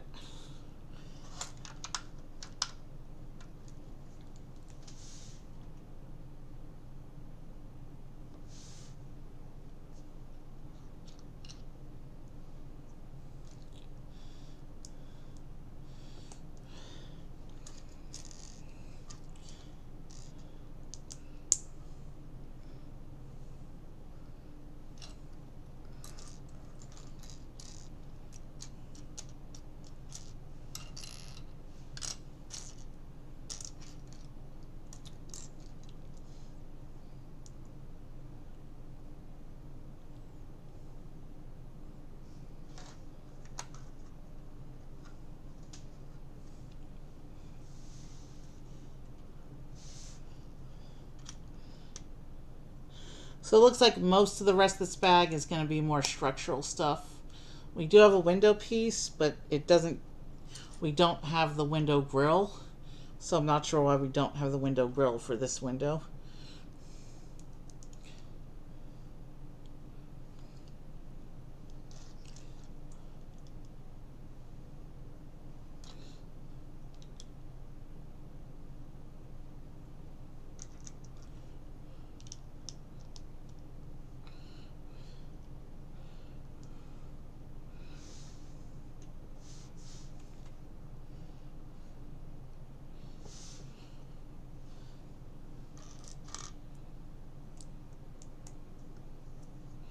And that will fill in, yeah, some more of the wall there. Oh yeah, there's no grill for this window because this window is actually going to be inside the roof panel. For appearances and consistency, I might add one later, but since it's interior detail now, I'm not that concerned about it.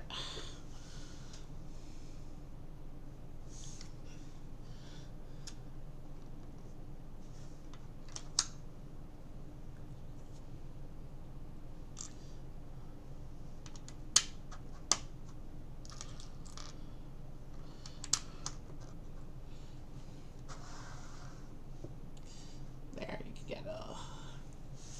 Okay. So now we're putting in the Gryffindor colors for the rug here.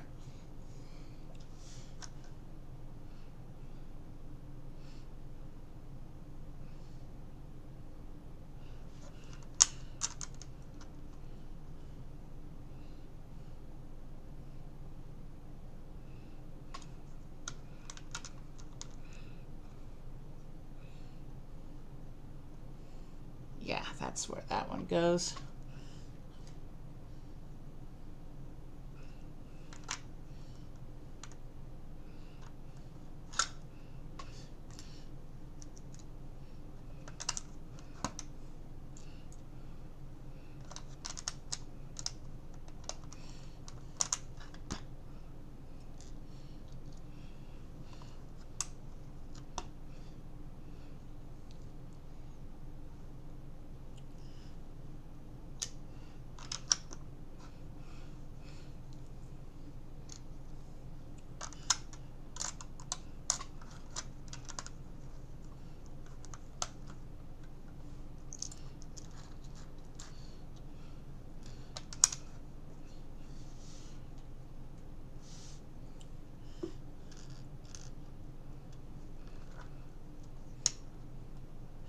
Alright, we're gonna keep adding structural and detail stuff.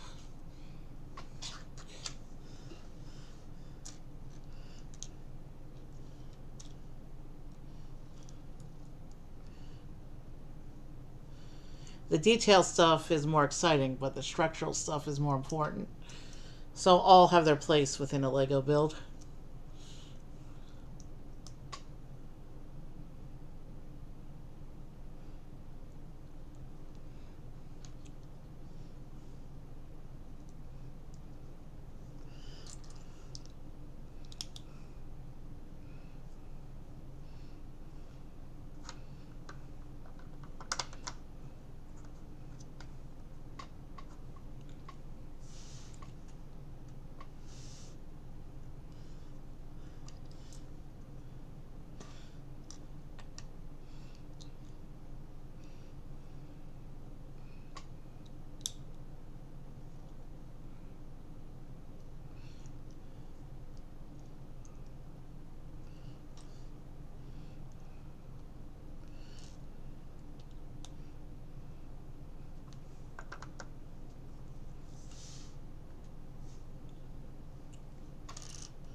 Interesting.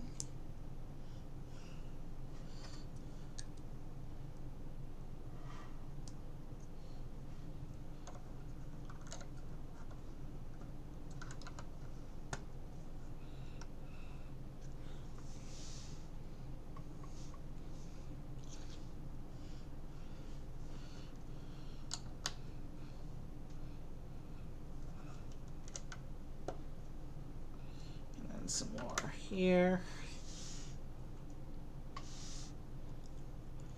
Time for a sticker.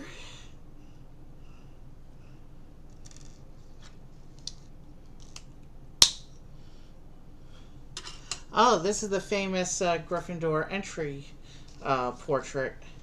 I forget her name. But this is a portrait that Gryffindors have to say the password to in order to get into the Gryffindor Common Room. Don't go down! Don't go down! No. Actually, it's not terrible. Let me see. Do I want to adjust? No. It's very slightly off, but I think it's good enough. Since you'll only be viewing this room at an angle, once the build is all together, there will be line of sight blockages. You probably won't even be able to see this portrait at all. But yeah, there she is one more time. I forget her name, but I will definitely I'll definitely look it up at some point.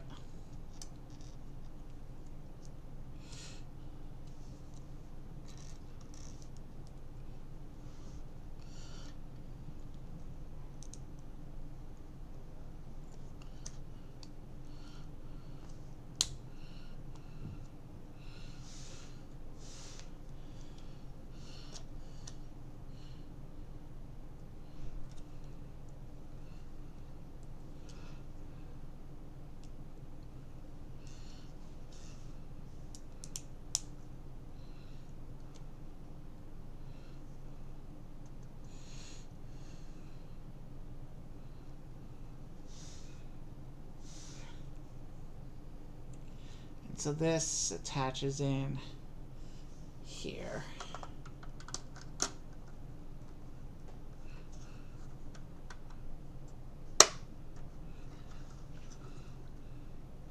Okay, that's cool. So the portrait is there just outside the room. And then if you say the correct password, she swings open, giving you access into the room.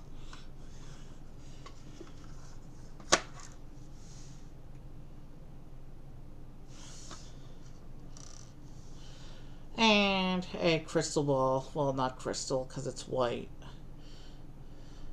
This white ball here represents some magical artifact. It might be the Remember All, but I'm not sure. Alright, we're going to go into bag 11 now. And bag 11 should give us at least one of today's wizard portraits.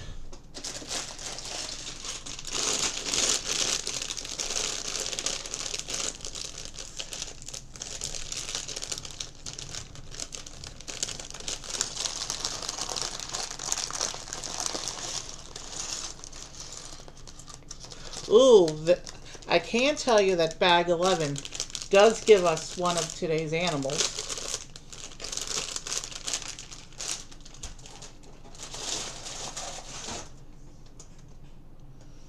Okay, so there's no new characters in this bag, but there is definitely an animal piece in here, which we will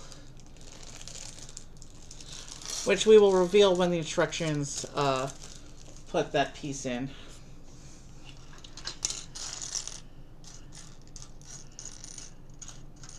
Let me just look through this parts pile real quick.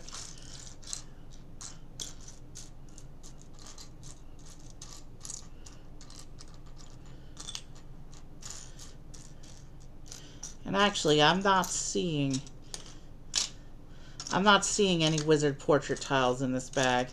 Maybe Gryffindor doesn't get one. I'll improvise something later if Gryffindor doesn't have a portrait. Meanwhile, let's continue with the build.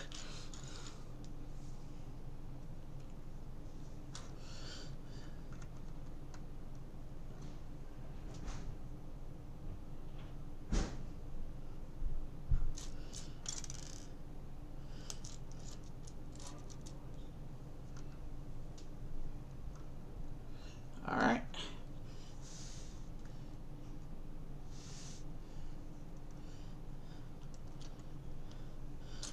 And another one of these roof shape panels there. Oh, well, not a panel.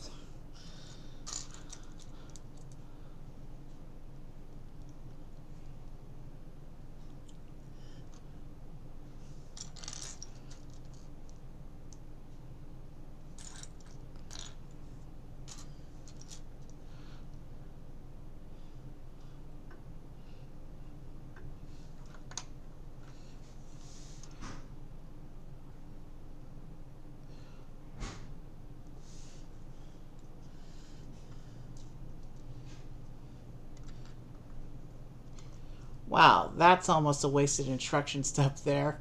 One little tiny 1x1 slope piece. You could have put this on the same page, honestly, this step here, which adds 2 other pieces.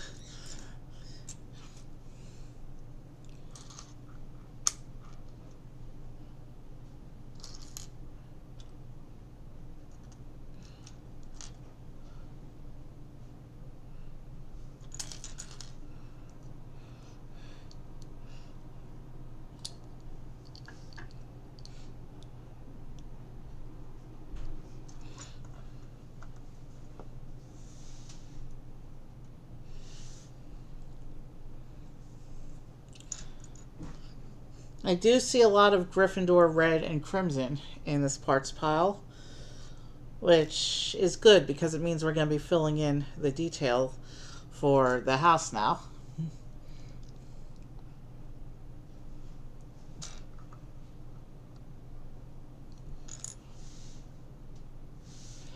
And we have a little bit of an assembly to do here. So,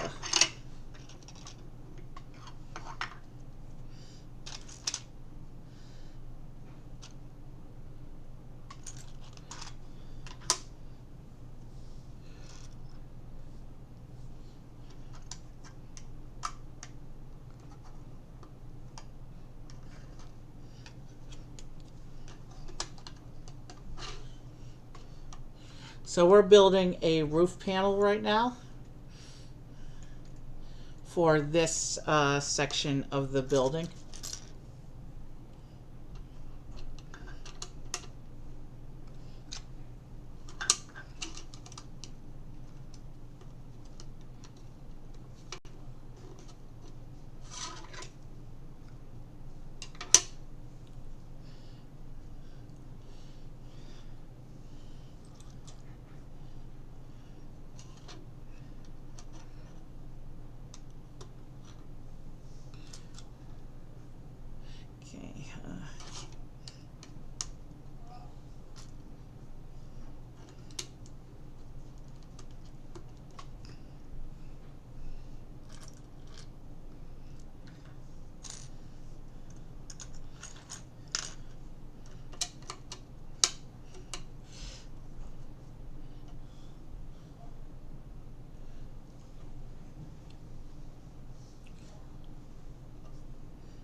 And like we did in Ravenclaw House when we were doing the hospital wing a few days ago, it looks like we get 2 banners that get stickered and then hang from the roof panel itself.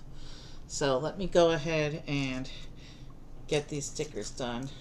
And these are from the secondary shiny sticker sheet, the one I'm trying not to spoil. So let me just pull the sticker off away from camera there. I do not want to spoil the I do not want to spoil the shiny sticker sheet, and you'll understand why when I'm putting those actual stickers on later.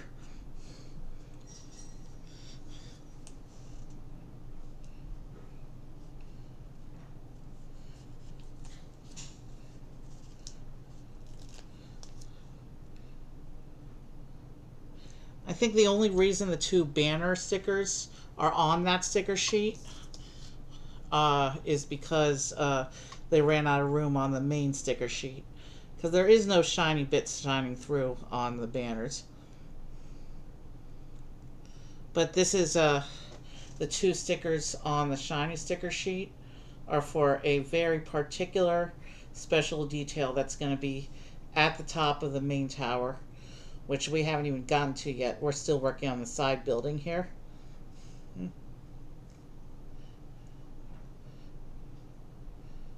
But we're almost done with the side building.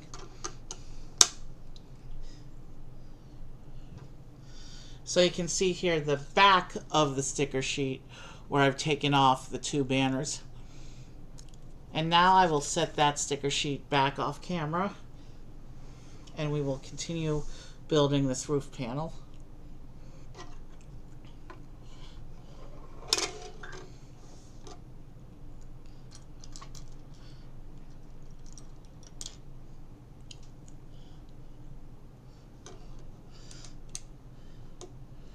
The same slope texture, the same texture with the little slope pieces that the rest of the castle uses. So easy.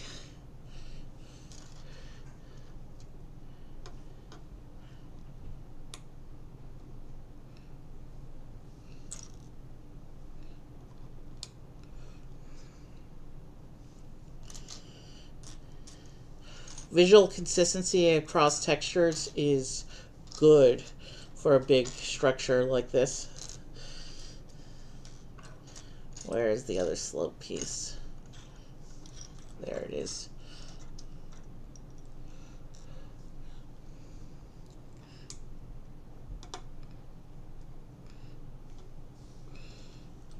Okay, I did the green ones, now I have to do the tan ones.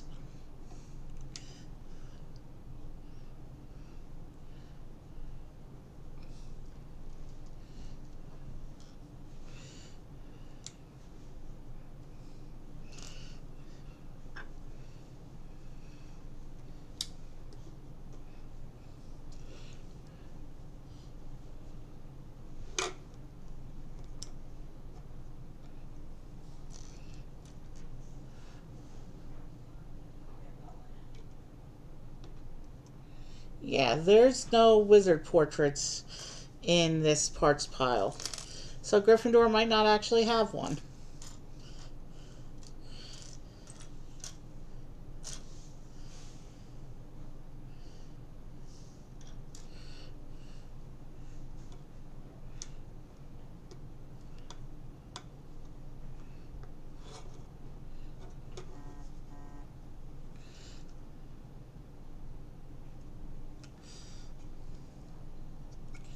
So that's what that roof texture looks like.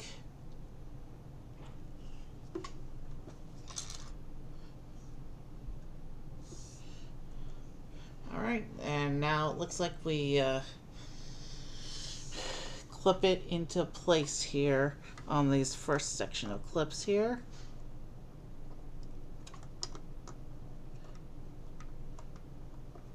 So this will clip in like this. And we have another assembly to do here.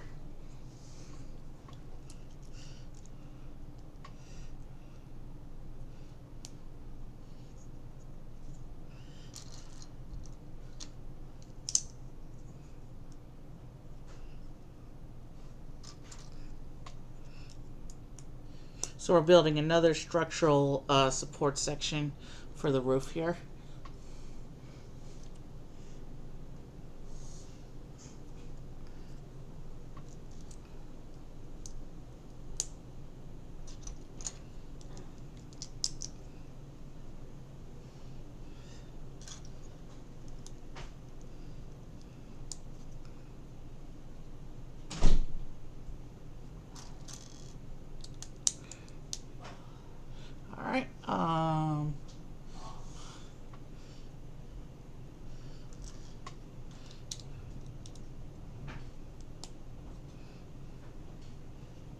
totally off camera. Sorry.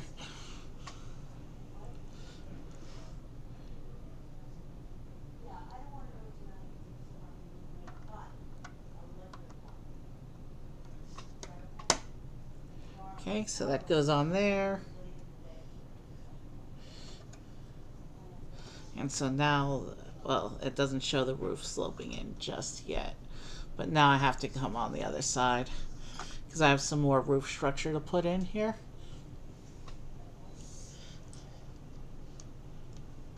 Looks like I have 2 individually loose roof beams that frame the whole portrait doorway structure system we put into place there.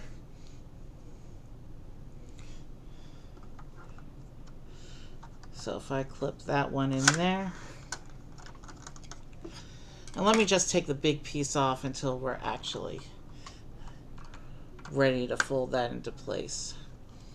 I want to have this side of the roof structure done, I think. So yeah, we'll put the roof back on in a moment, or in a few moments. I want to be done with structural stuff. Well, these 2 bits will be in place, and I can safely put that one back into place. Because it's these 2 bits that are next to the structural stuff that still needs to be done over here. There's still a big hole in the roof here.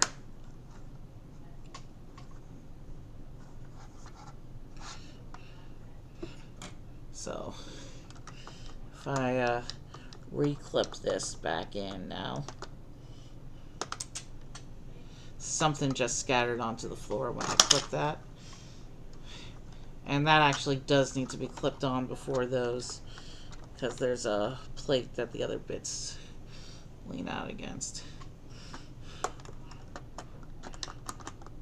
So I need to see what hit the floor. Something else hit the floor. Okay. A couple pieces hit the floor, so.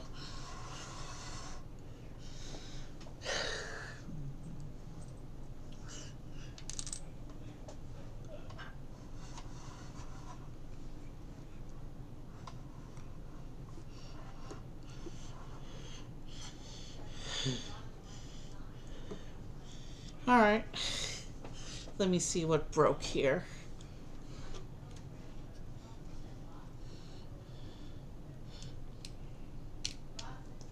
Okay, so it's the pieces on the roof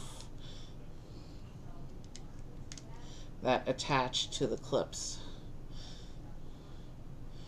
So, let me try that again. Alright, that clipped right in. I can now take these plates. Okay, so those 2 strips, those line up. Those plated in. The roof panel moves as one. We still have a little bit of a structural thing to do here, though. There's a gap here, and this step here fills in that gap. So we just make a small little tower here.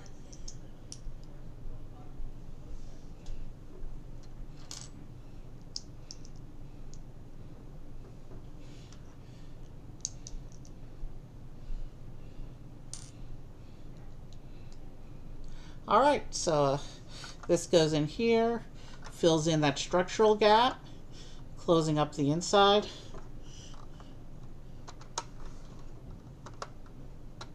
If I can just get it all to line up. There we go. And that actually holds the roof panel in place as well. So we have this little tower here that just closed up that gap in the roof structure.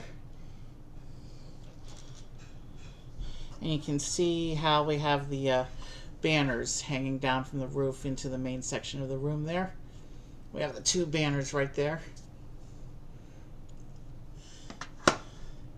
Alright, let's keep going. Oh, I'm still supposed to be working on this side, apparently.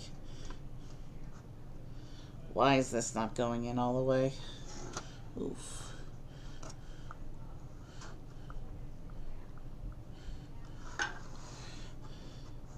I have some potential structural issues going on. We'll see what happens as I build up this, as I build up the outside of this main portion of the tower here. Or Gryffindor Tower, I should say. This is not the main tower yet.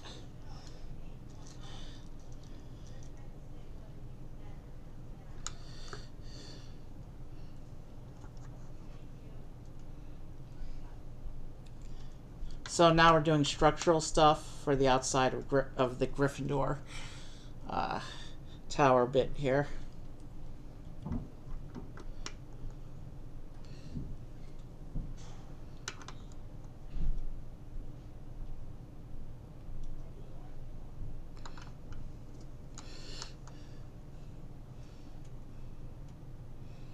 And now I get this big cone piece here. I can just sit outside like that. And now we're filling in some more.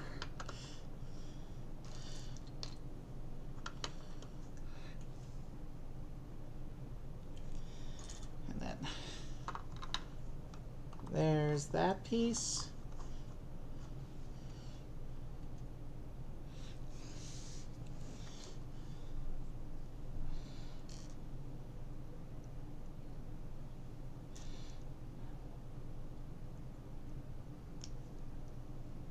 Oof. My finger slipped as I was putting that in. I hope I didn't bend that spire.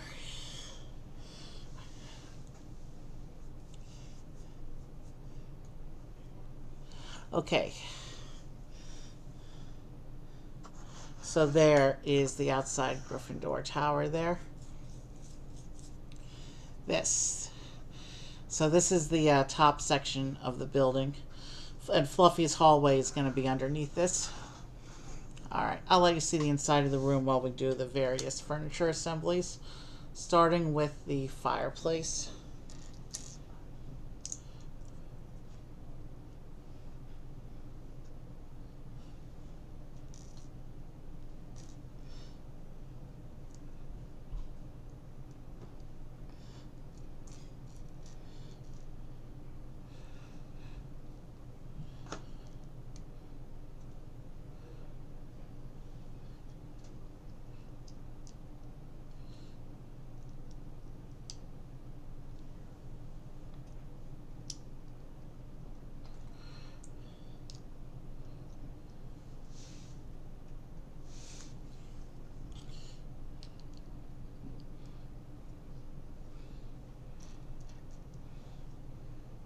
Very few pieces left to finish up Gryffindor room now.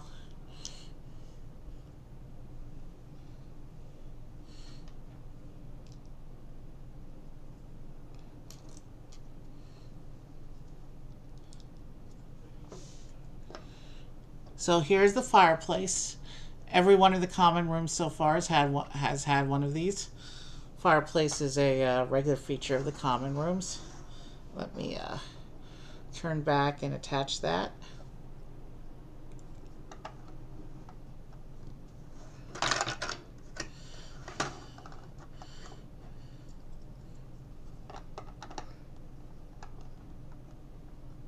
Okay. So the fireplace is now inside the room between the banners. And now looks like some more furniture. This is going to be a table. It looks like it's got some fruit on it. And hold on, one piece at a time.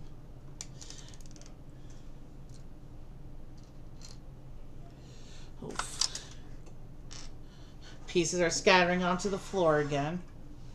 And we're so close. I really don't want to have to do a floor dive this close to actually getting up for a stretch break. So let's see what got knocked off.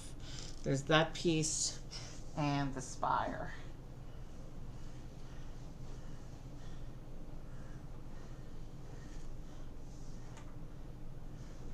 You know what?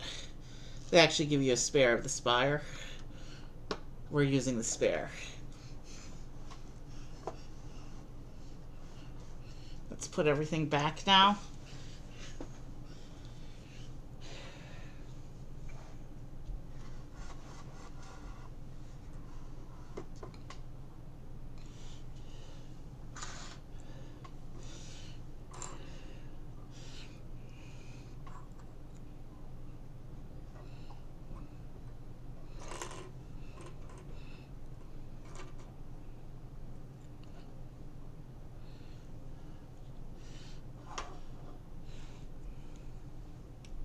Let's try that again. So we have our table. We have that piece. We have this piece representing fruit. I think that's supposed to represent fruit. And then we have a printed tile. Maybe homework? I don't know what this tile represents.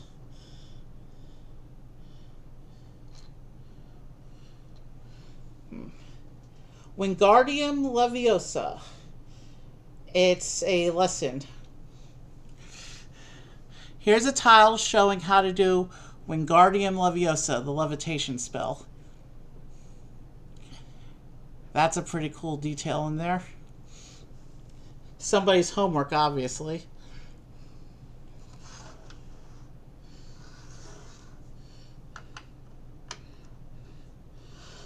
And now we put the little table in the middle of the room there.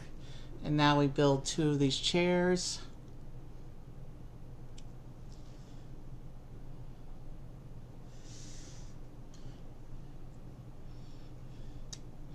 It looks like the chairs will do it for the parts pile.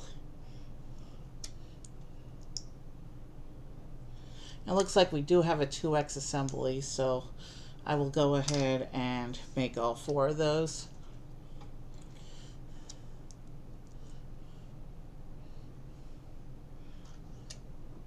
Let's finish the 2 base units first.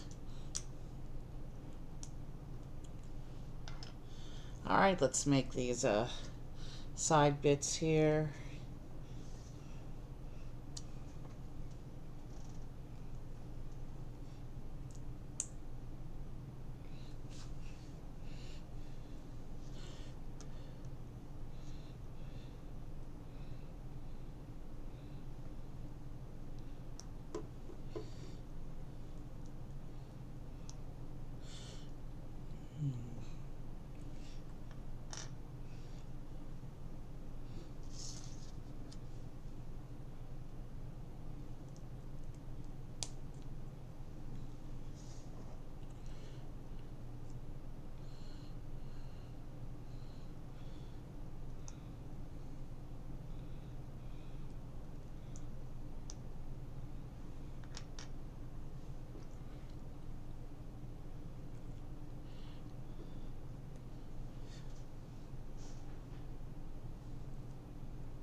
And it looks like we went the whole build without revealing the animal piece.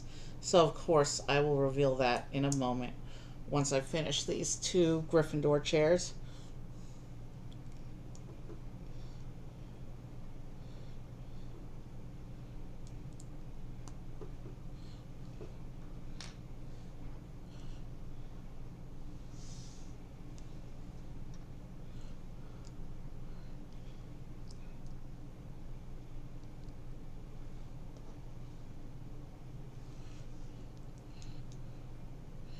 There's 1 chair done. Let me put the other chair together and then I will show it up to the camera. And they're exactly the same, so I only have to show the one.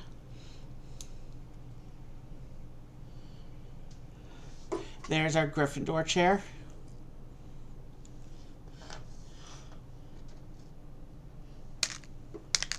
Now if I turn the room around so I can place them.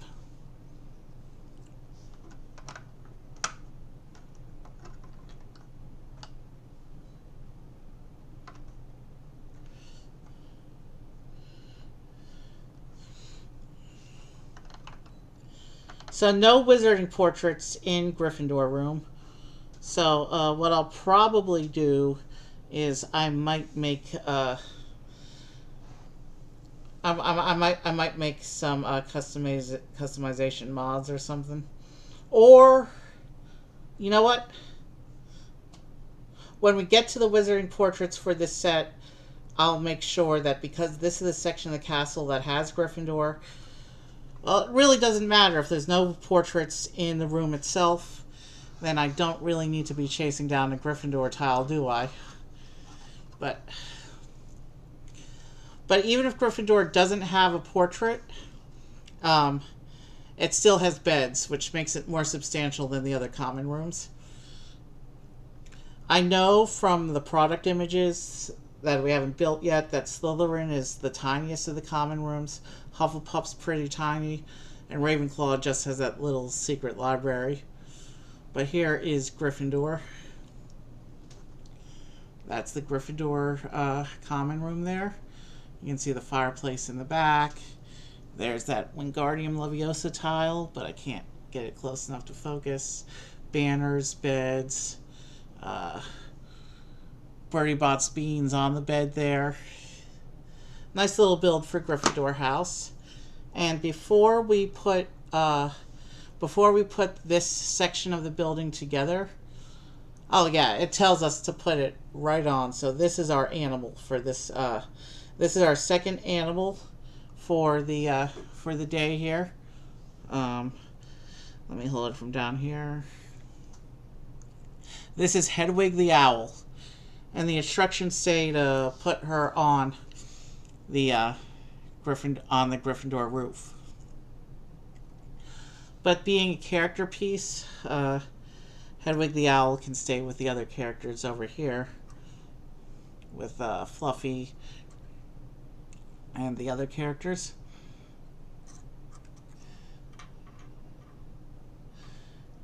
She kind of washes out on camera though, but that doesn't look too bad. Alright, so there's Hedwig, the owl, our second of 4 animals we're going to get today. There's a Gryffindor house. This shows how this mounts on top of Fluffy's hallway. It looks like, yeah, so that those corners line up. Okay. So I will turn the instructions off, and let's go ahead and put together this end of the structure. We still have the main tower itself to build. We've been going on stream now just under 5 hours, and when we come back from our break, we'll be starting the main tower itself. So we need this section, and then I need to come over here and get the so this mounts over the Devil's Snare. The trapdoor mounts on the Devil's Snare. And actually, when lined up correctly, the Devil's Snare holds the trapdoor in place. So Fluffy's hallway goes on like this. And there's basically, and then we need to get that balcony section that I need to line up in front of it like this.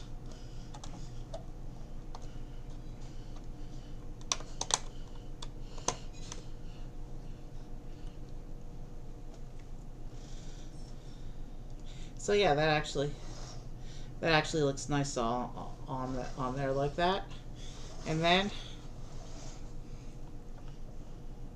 so yeah, so okay now, so if I press the secret spot on the cliff, that should cause the trapdoor to fall, but it's not, which means I assembled something incorrectly.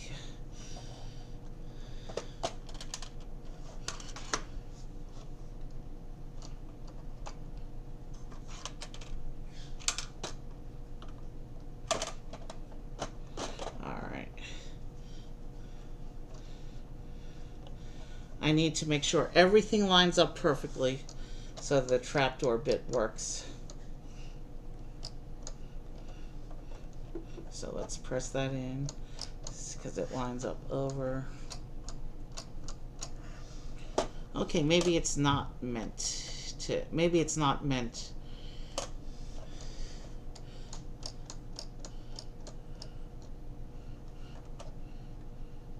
But then again, maybe it is. I'm not really sure.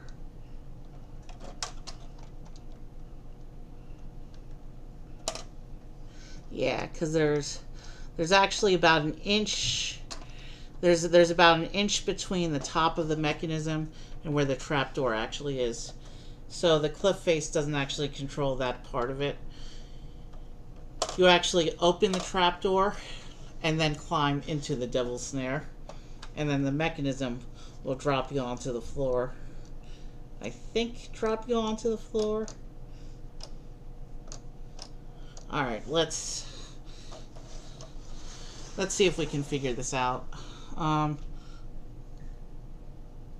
Let's take Neville, even though he wasn't in that scene. So, we flip open the trapdoor here, and I know you can't really...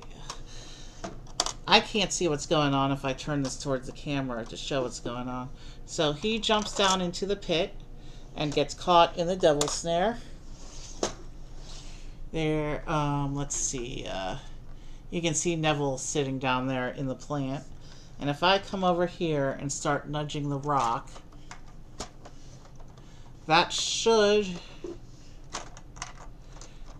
shake him loose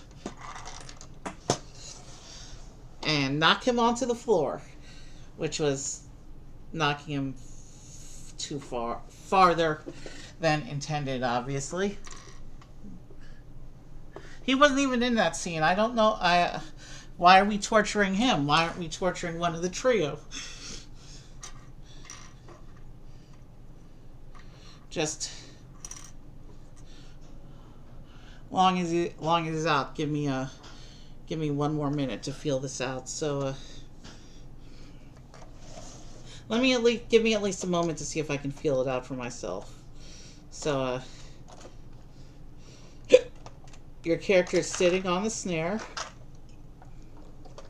So you come through the trapdoor, you fall into the snare, you fall into the trap, and then if you shake the rock work, you can slip down onto the floor and climb into the next room. Okay, it's not that big a deal. So yeah, the trapdoor is manual. You actually have to jump into the trapdoor and actually intentionally go into the challenge. The secret rock trigger doesn't do anything for that. So we have Fluffy's hallway up, along with the little balcony section, and then we just got to put the Gryffindor Tower on top of that. Now, when it comes to building up the tower itself, we are going to add to the cliff each section as we do it. Maybe not the top two sections, but definitely the main body section of the tower we're going to add on once we get to it. Now let me turn this around and make sure everything lines up. So that needs to line up like that. Look at the picture and make sure I'm doing things correctly.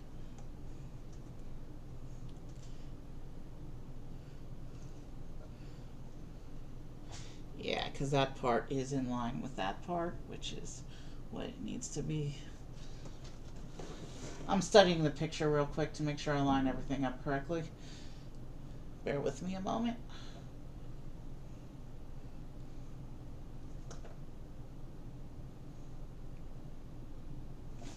Yeah, I think I got it. So, the rest of this lines up like this, and this presses in like this. And then we have here the tower, which is of course a little bit off camera now. And let me just make sure that presses in. And since we're about to take a break, I want to leave this up for visual interest. So we will switch to the other camera here real quick. And now you can see, now I can actually get most of the structure onto camera as it is. I'm sure you want to see the building for a little bit, so quick look at the interiors. I haven't put the other challenge rooms back in the basement yet, but here you can see Fluffy's hallway in the middle there, and then the Gryffindor room up top. So that's the inside of the part of the castle we just built, and when we come back we will start on the main tower proper.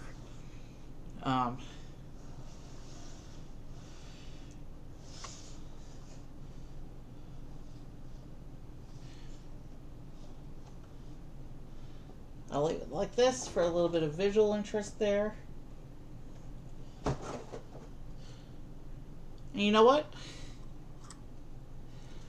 Until we take this off screen to make build room for the next section, we can let Hedwig sit on the bit of castle tower there.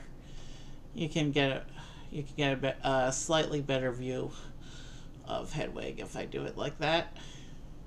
One more look close up. This is actually the second Hedwig figure in our Hogwarts Castle project, because we did she was in the boathouse that we did when we did the Great Hall. So there. Hedwig can stare at the camera until I return from break. We're at the 5-hour mark of stream, and we're about to start the tower proper. We've built a nice big chunk of the castle here already, and we're about to start the tower, the main part of the tower. And that goes way above this. So if I had trouble getting this on camera, oof.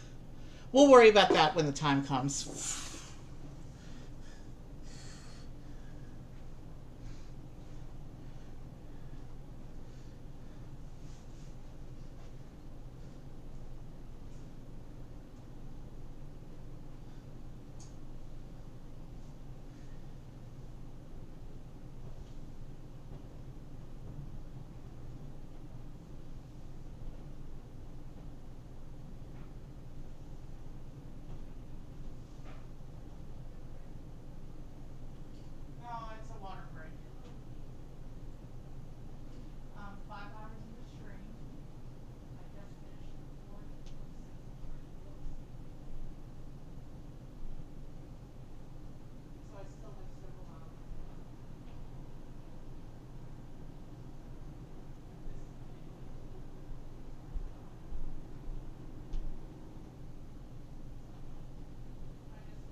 Okay, I'm back.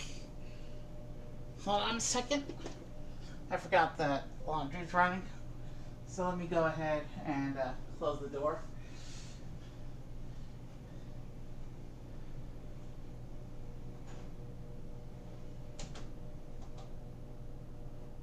Okay.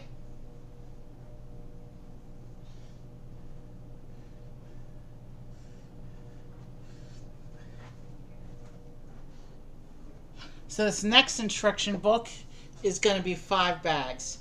And this is for the main body of the tower here. So first, let's put Hedwig back with the characters. And let me take the castle tower and set it aside.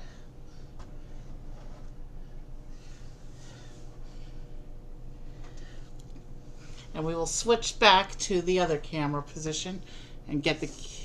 I just had all the characters off camera for that break. Sorry about that. I forgot that happens when we switch cameras. Let's pull up the next instruction book and let's keep going.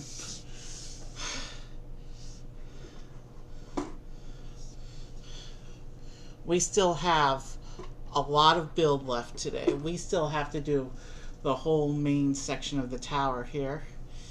And you can see how this body section of the tower, this goes up to over the top of Gryffindor. And then we still have another whole upper section, which is at least as tall as this section we're about to do. So yeah, you can see the camera is going to be, oof. So big base plate. We're going to get our next character. Let me check the box real quick. Oh, I was going to check something else too.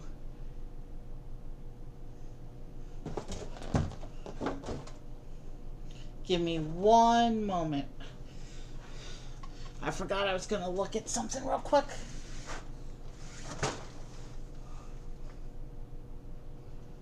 Okay. So the third core section of the castle, which we're doing next week, it actually beats the piece count of this section by about 20 pieces, 20 to 30 pieces. That's it, a very negligible amount, but still more.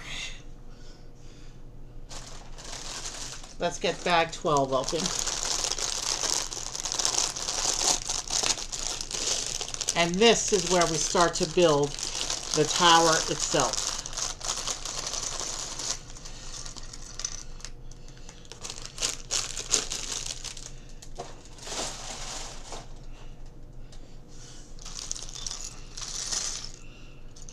There is a trophy piece. I do see 2 wizard portraits in this parts pile.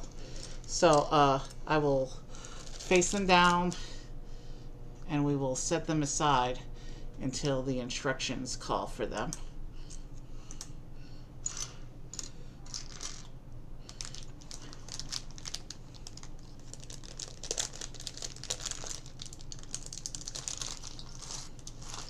So there are 6 total portraits in this set. So we will be revealing the first 2 of them during this parts pile, during this bag.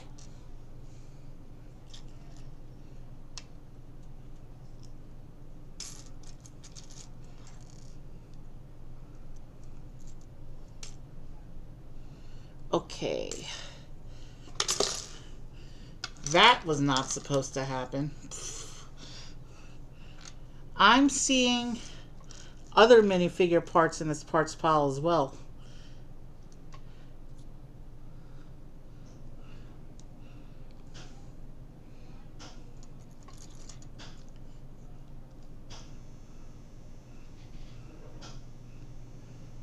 Let's get the wand out.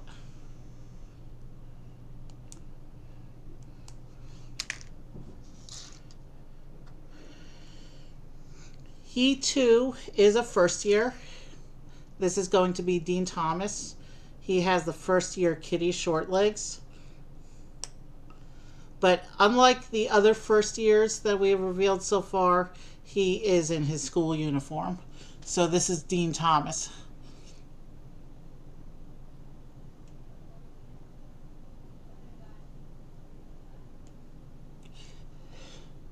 And actually, the way I have the lineup going, it'll be easiest to just put him over here next to Percy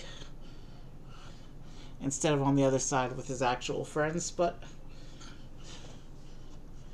I don't want to rearrange the characters every time we add one, so let's... First piece of the main tower itself. First connection, I mean. And it's going to be a turntable base. I think I know what's going on here.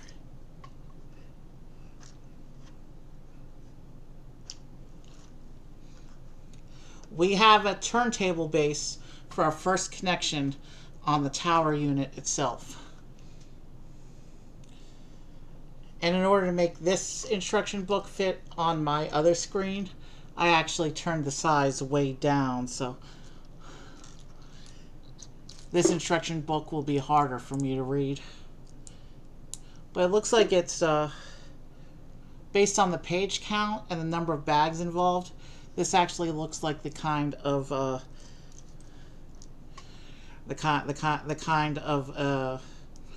assembly that should move relatively quickly and efficiently. There's only about 100 pages for this section of the tower, for this instruction book, I mean. Considering there's 5 bags, that probably means there's a lot of 2x bits, repetition, that kind of thing. I do see some windows. So it's cool to continue the Hogwarts texture.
Yeah, so it looks like with this this book is going to be a lot of steps that use a lot of pieces. So these steps are going to be more efficient than what we saw before, where it was like one piece. Oh, it's not a whole minifigure. It's just a gray hair piece.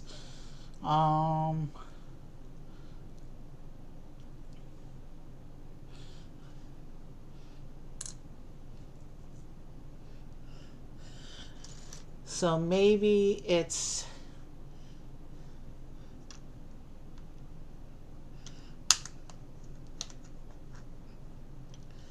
Okay, so maybe we'll be building a bust, since I do see a gray hair piece here and a gray head, but no other minifigure parts. So it's not a full-on statue,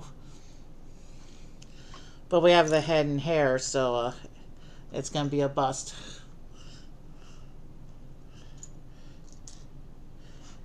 Maybe it sings like the ones in the Haunted Mansion. Maybe it doesn't. Although it's the Wizarding World, so it probably talks and sings.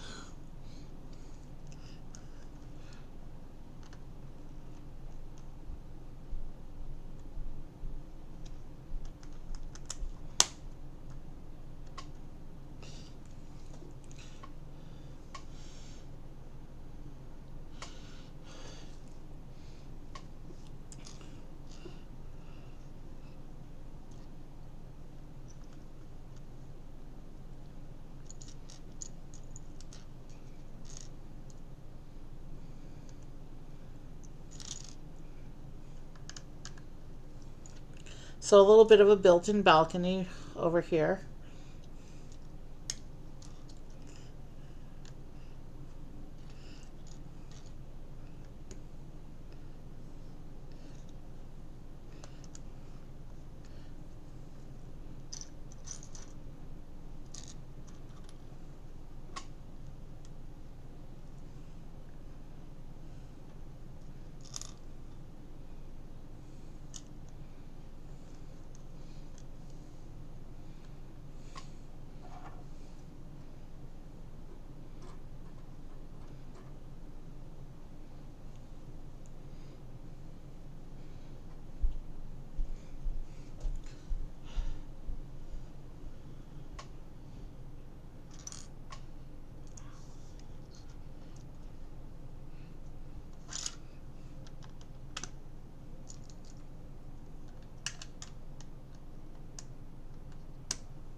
All right.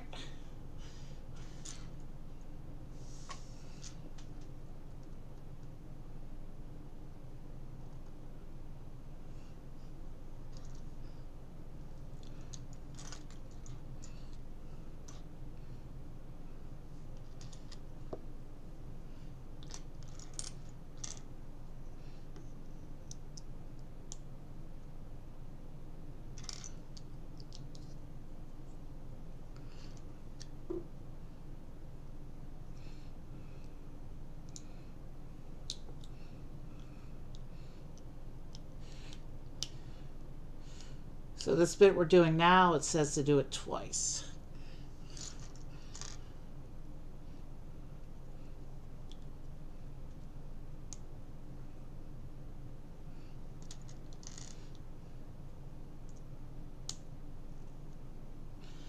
And it looks like we're using hinges not for moving parts, but to set precise angles and shaping.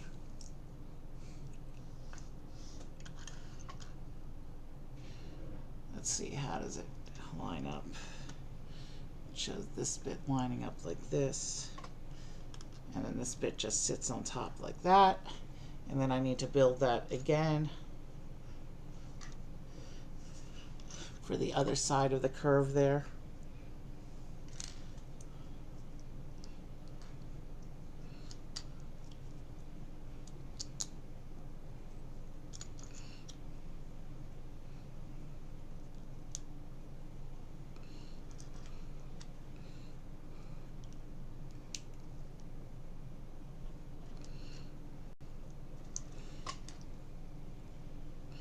So yeah, this is just structural units we're doing right now. We're starting to set up the shape of the tower.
All right.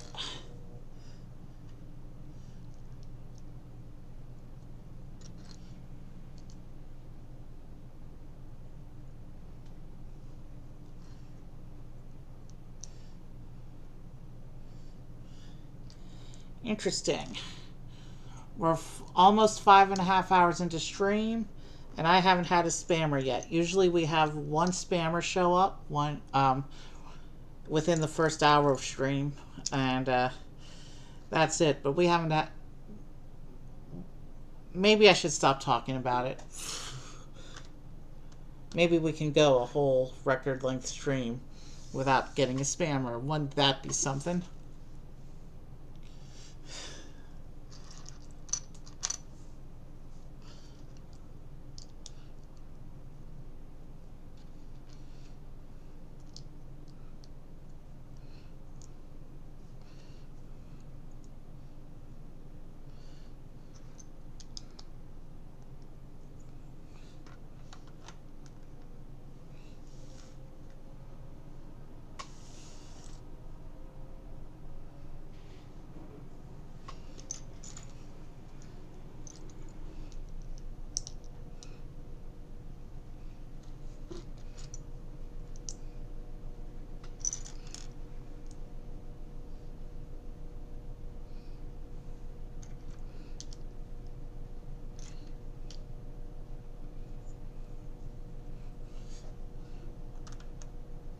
Yeah, so those hinges we put in were just to set up shaping.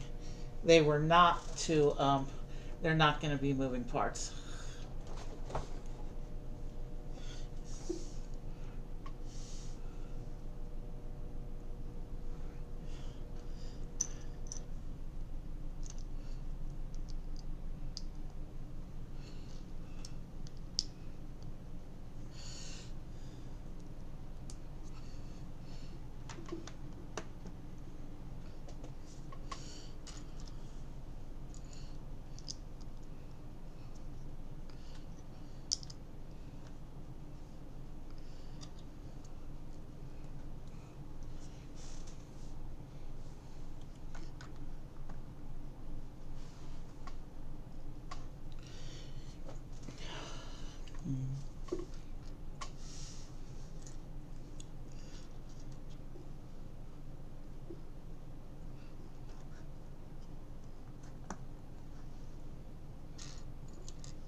Okay, this next step is where we put on the wizard portraits for this bottom level of the tower here. So we have two portraits to reveal in a moment here. Let me get these hinges on. It also says to put this gold trophy piece up. So it comes with this gold trophy. And this we just put here in the base of the tower. And it says we have slots for 2 portraits. So let me pull out our I'm going to pull out our checklist after we reveal them. Oh, he's new. I can tell you for a fact I don't have this one yet. So this will be our 8th of the 14 portraits. He's definitely new to my collection. And this tile is... I can't remember if this one's a duplicate or not. We got most of the witches. We haven't gotten a lot of wizards. But we've gotten most of the witches. I have to check this one against the checklist. So let's switch over to our checklist and we can see who we have here. The wizard with the owl, he's definitely new. And then this is the witch. The witch is new as well. There's 2 in these big, long, old era dresses. And this is the one I don't have. That's why I got confused for a moment. But that means we are at 9. 9 of the 14 portraits have been pulled with 4 more chances today. So let me go ahead and I will show them off one more time in a minute after I mark the checklist. So let me go ahead and update my checklist here. We got this one.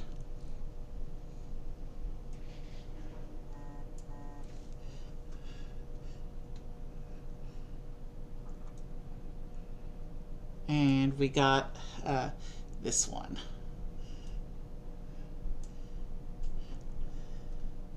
So the checklist has been marked. Let me save it.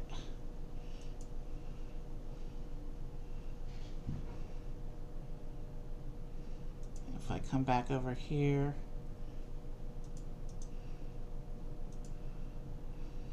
So we have 4 more chances today still. So we are at, what did I say? 9 of the 14 have been revealed so far. So we're doing pretty good.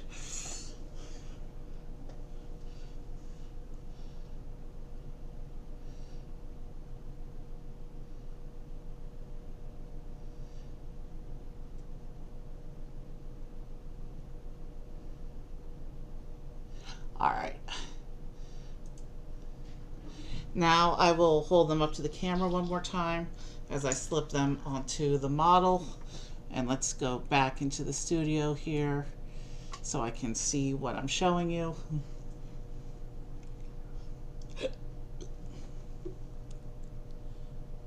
There's that one. And actually, let me do it like this so my fingers don't get in the way. There's that one.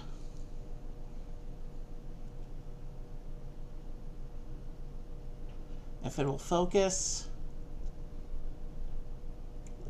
And we have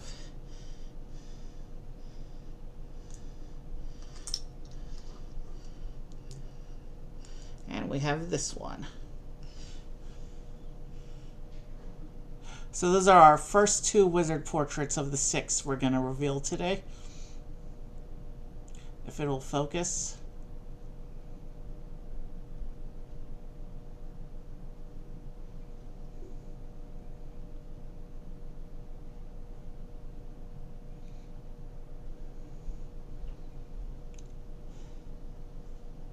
There it goes. All right.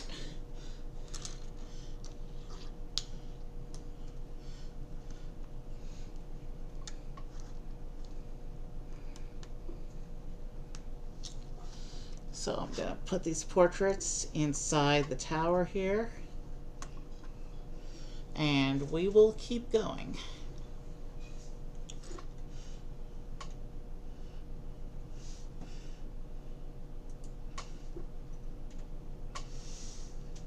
Sticker time. I can't even see what I'm doing with the stickers here because it's so tiny. So yeah, we have a lot of portraits here for the hallway. We have a lot of sticker portraits in addition to the actual collectible ones. So here's the first of the sticker portraits. That's going to be in this castle tower.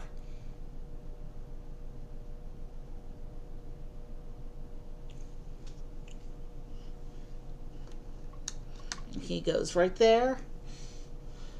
And I was right. We're making a little bust.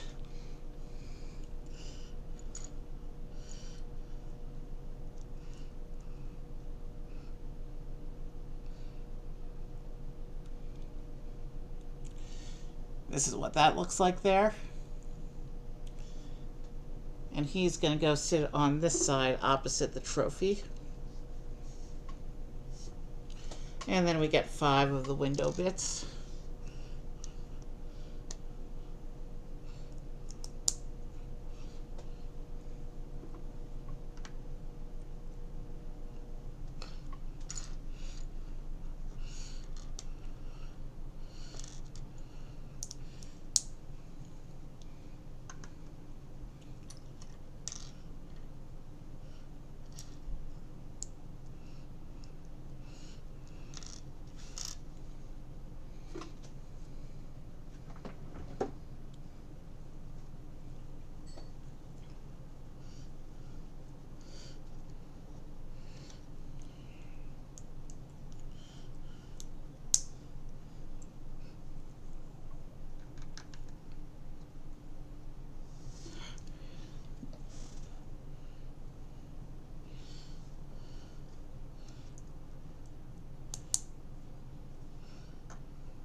Make sure I put them all facing the right way.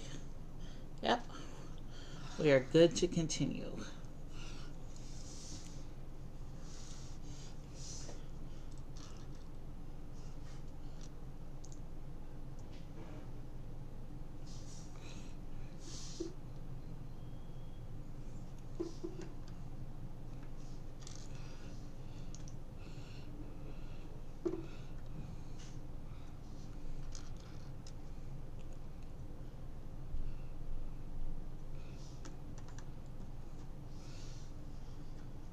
Oof. I'm starting to feel hungry. We may not make it through the whole book before the next break. But I'm definitely not at a good stopping point right now.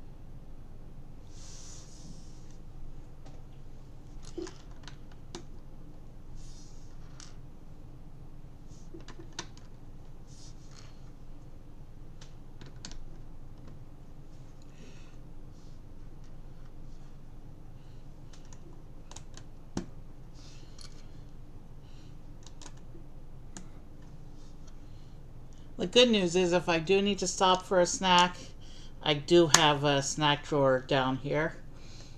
I have options. I don't need to go upstairs to get a snack.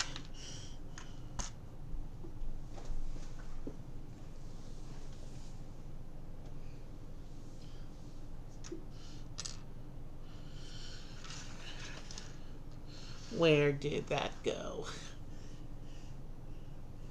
That's a structural bit. We need to find it.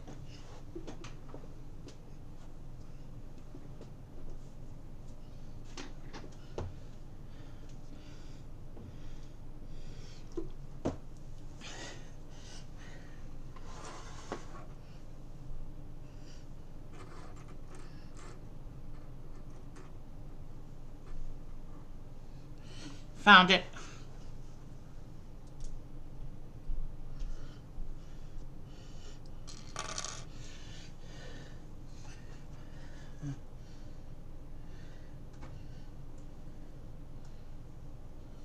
Along with a piece that scattered earlier, so let me go ahead and over here to the side and fix that real quick. The section that's off camera there.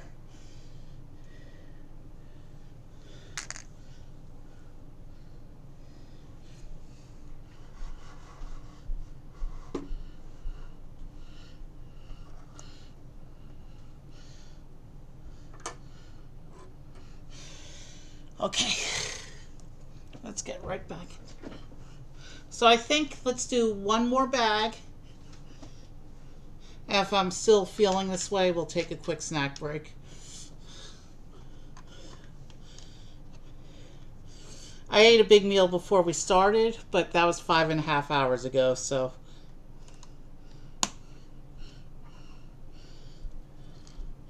Oh, it looks like Neville dropped his wand. Let me fix that real quick, and then we will continue.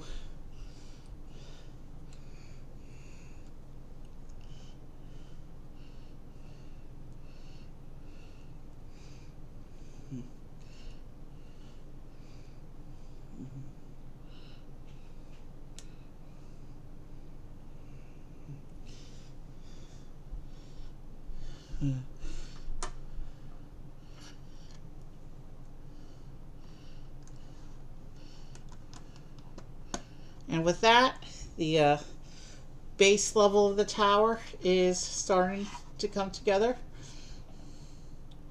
Yeah, it looks good from the outside so far.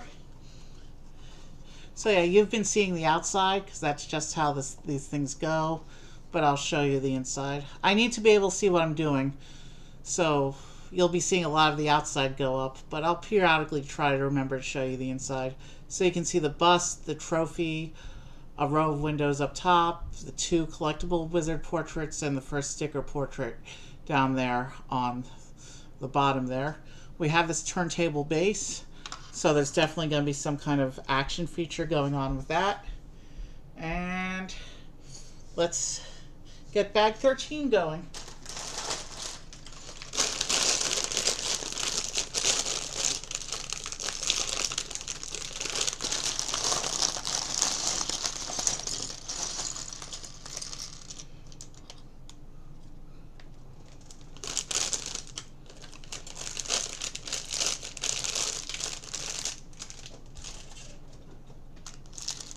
I can see another collectible portrait in this bag, in this parts pile. I think I just see one though. So we're still gonna have a few more chances after this next one. Let me get that portrait set aside. There it is, already face down. I'm trying not to accidentally reveal it prematurely. Alright, so we have our next wizard portrait ready to go when the instructions call for it. And let us continue.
Okay, so it looks like we have this panel section here. We have a sticker number 16, which is going to be some more of the portraits here.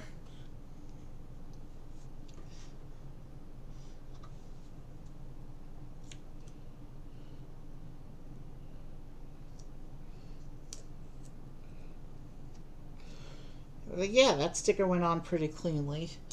Let me go ahead and put the assembly together, and then I will show it to you before I attach it to the build here.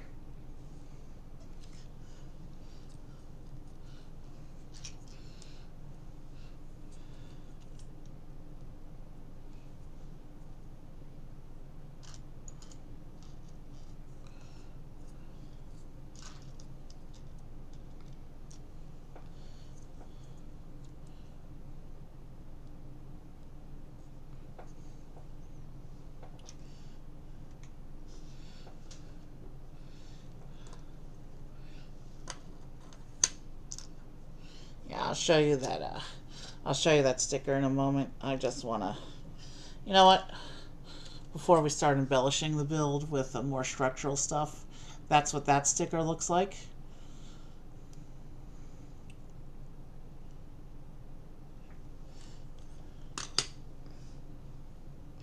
And there's another one of those big panel pieces, so I think we're going to see the other big sticker that's like that as well while we're in this parts pile.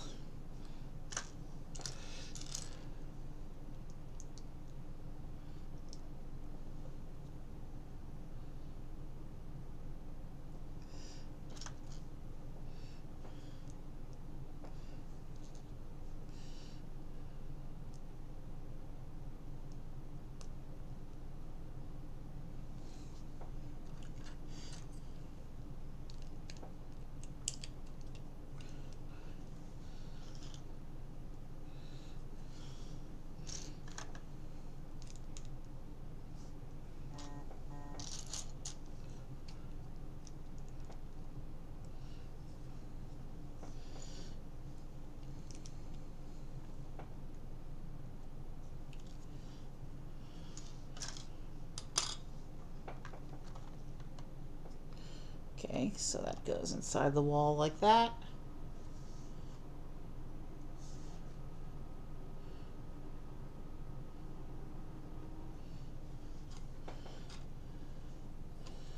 Now I'm doing one that says to put nothing in, so this is probably the back wall of the tower here.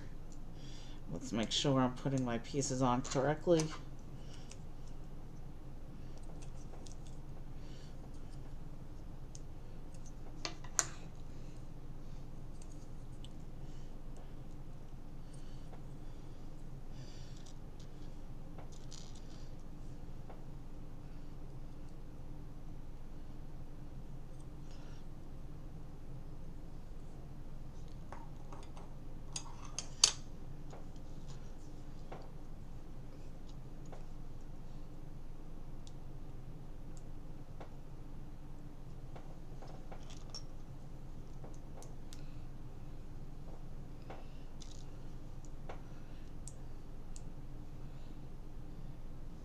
Lights just flickered a bit, but it doesn't look like storm outside. Might be one of those heat things. If we have a power flicker and the computer resets itself, I'm going to come right back to stream. But my computer does take about 15 minutes to reboot if that's what happens. So I'll come right back to stream because we are finishing this build tonight. But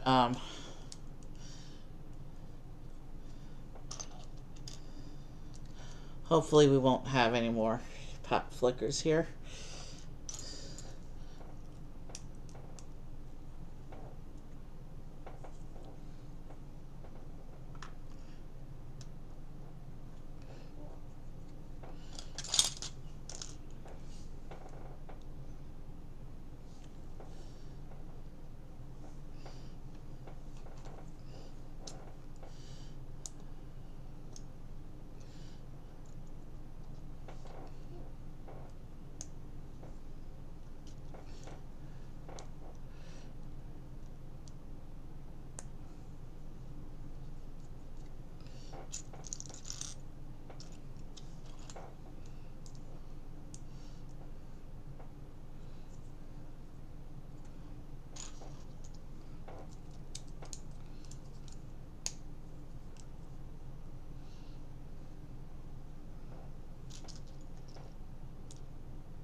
Alright, so here's some foundational floor work for the next level of the tower here.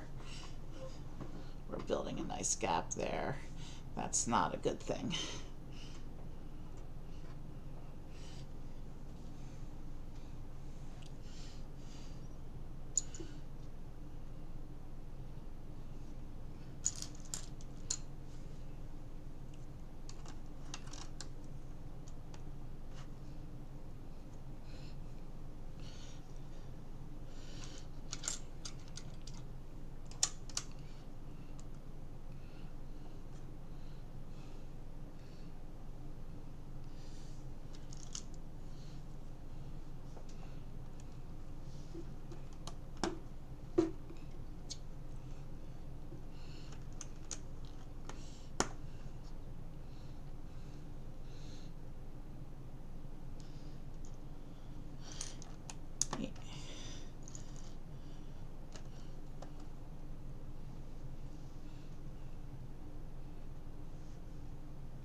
Put those on the wrong side.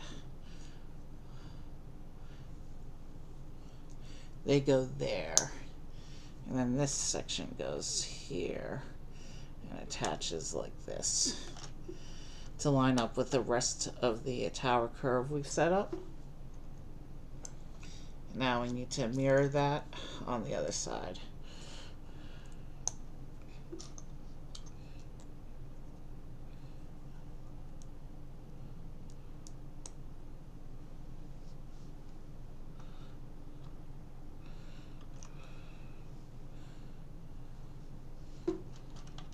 So yeah, structurally, the base level of the tower is now finally structurally sound, and we can keep building up. The tower is going to keep going upwards, climbing towards and past the upper edge of the camera there. And we'll worry about that when the time comes. Right now, let's just focus on building.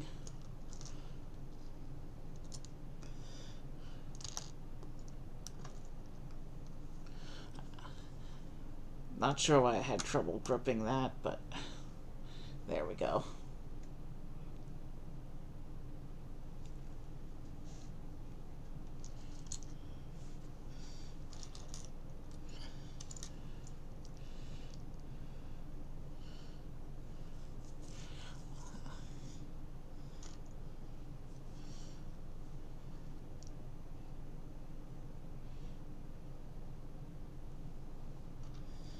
Wow.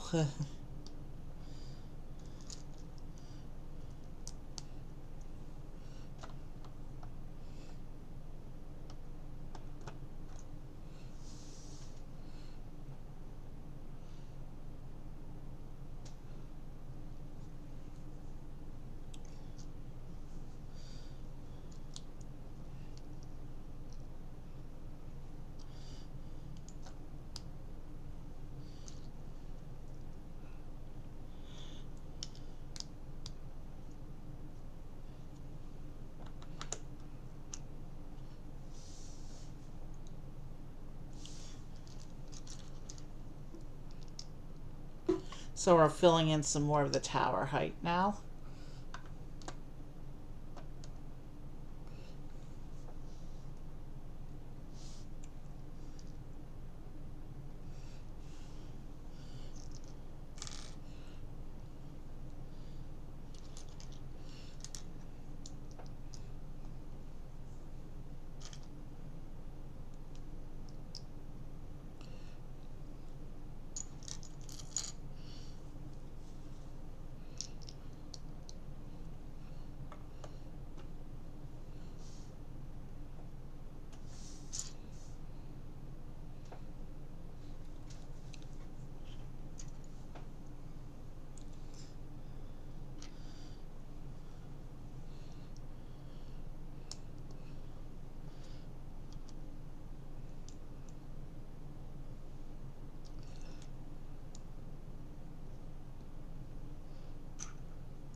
Time to reveal our third of 6 portraits today. Not a duplicate. We are up to 10 different ones now.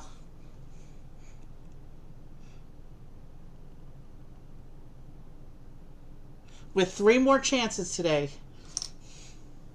Let me go mark that in the tracker real quick, and then I will show you the tracker.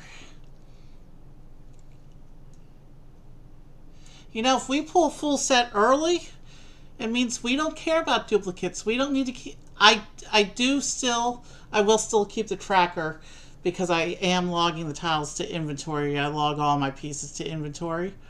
But,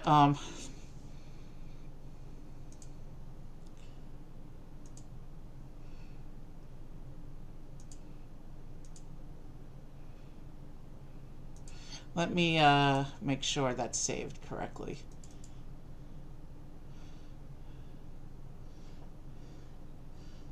Yep, there she is. So after 12 portraits, we have 10 different ones. We're only missing 4 at this point. This is the last witch I didn't have. All the rest of who I'm missing right now are wizards.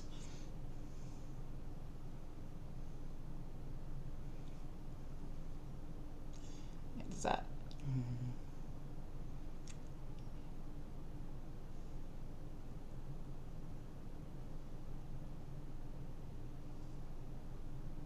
Yeah, this all looks up to date now. 3 more chances. 4 wizards remaining outstanding. We have all the witch tiles. Give me a moment because I just fat fingered one of my other software programs while trying to click back into the studio. So I've placed that portrait, and as soon as the other program opens, I will... Oh, I didn't actually show you the tracker status. I just pulled it up for myself. So this is the tracker now. You can see we have 10 different ones with a duplicate copy of 2 of them. So yeah, we're making good progress on the wizard portrait collection here. We're only missing 4 at this point. We're missing the Gryffindor and Slytherin portraits, and then 2 other wizards whose names I do not know. One looks like a knight, and one looks like a generic wizard.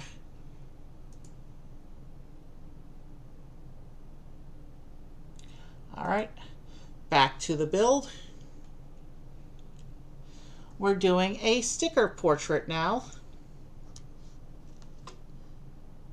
Does that say... I can't even tell. Those numbers are so... Yeah, the sticker looks like this one.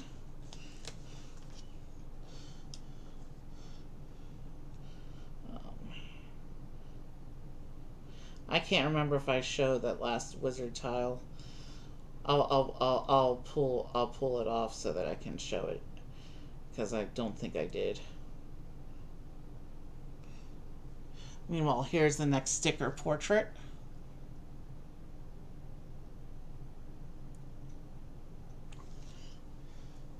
Actually, let's do the same thing I did before, so we have a better shot at getting it to focus. There's the sticker portrait. It's a little crooked, but you know what? These are the Hogwarts portraits. Weren't some of them known to be crooked? But actually, we're a little bit off the edge of the tile there. So I do want to actually try to fix this. Since I already showed the sticker, I'm not going to show it again after I recenter it. After I fix it. Because you've already seen it.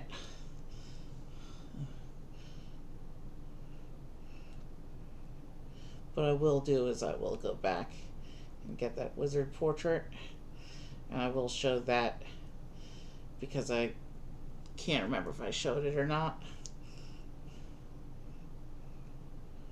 I know I showed the first 2 from the previous bag. Alright, that sticker is straight enough to work.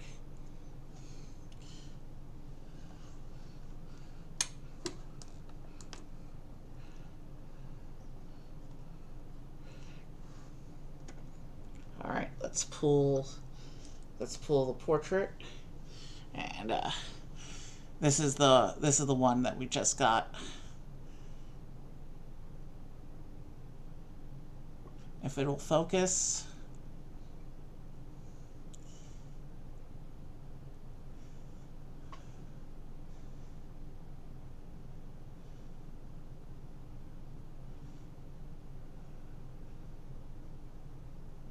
It's not wanting to focus. That's all right. Let's just keep going.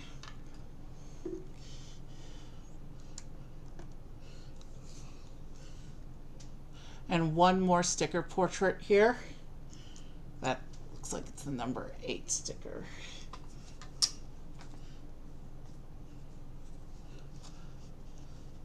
Yeah.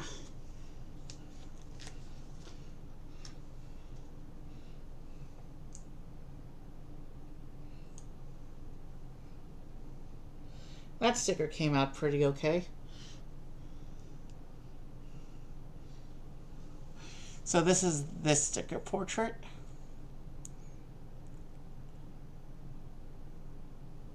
I'm trying to find the focus spot there. It's a bunch of wizards gathered around a skeleton, basically.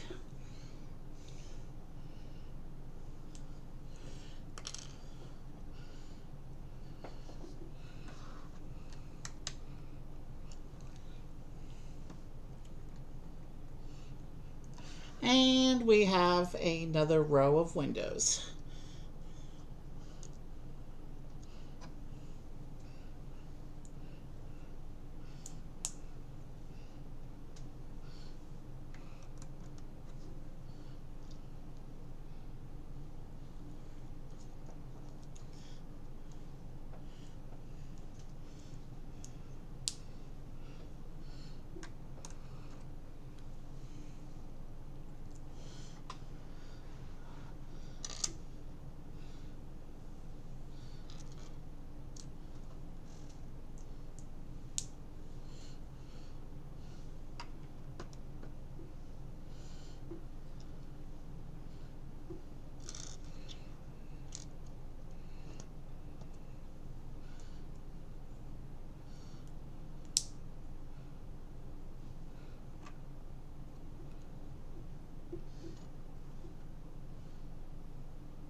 So that's one that switches things up a bit there.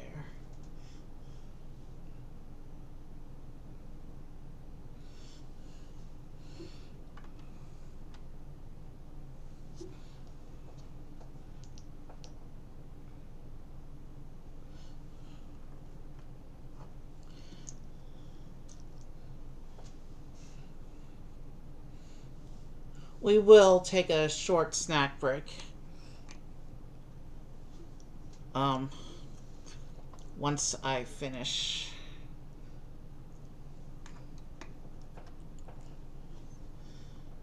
this bag. I'm not gonna bring the... Actually, let me see if I can't power through and finish the section, because by page count in the instructions, we're already about halfway done with the tower. This part of the tower, so let's actually try and power through. We still have a few more bags to go, but let's try and power through anyway. I've been hungrier for longer in the past, so I think we'll be okay.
Okay, here's where we get that other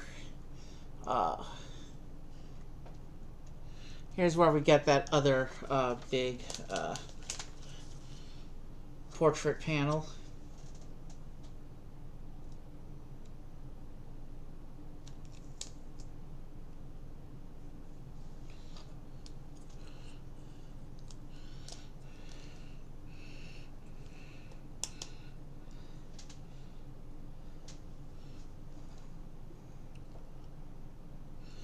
So there's this portrait panel here.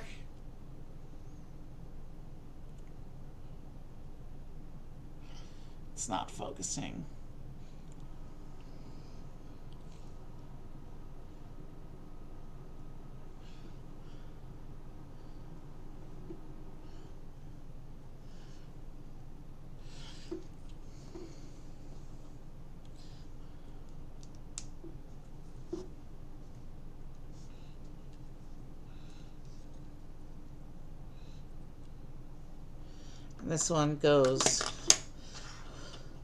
This one sits over the other portrait panel from earlier.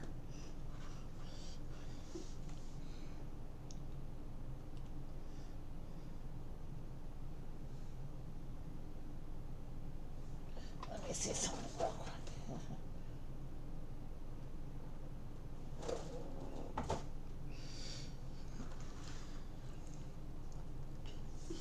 Then it shows this side being open. Okay. And this goes in here.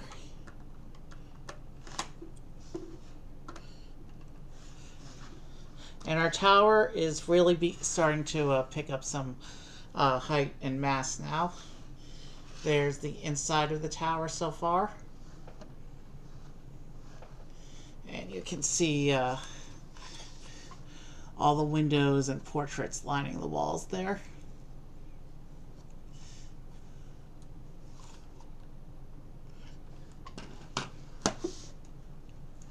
Bag 14 gives us our next character.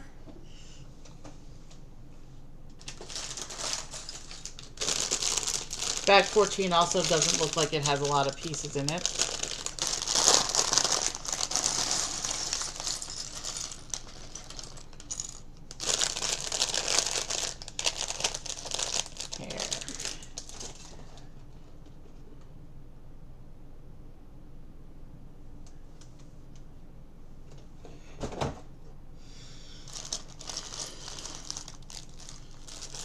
Okay, there's some nice pieces in here. This is going to be an interesting bag.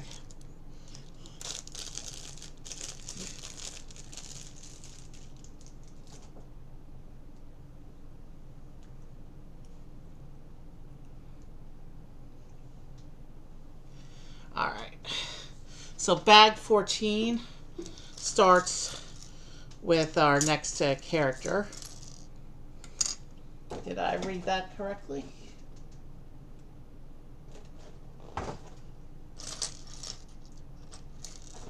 Sorry, I'm trying to... The box is upside down. I want to make sure I read that correctly. Okay, let's keep going. So this will be another first-year student in school uniform.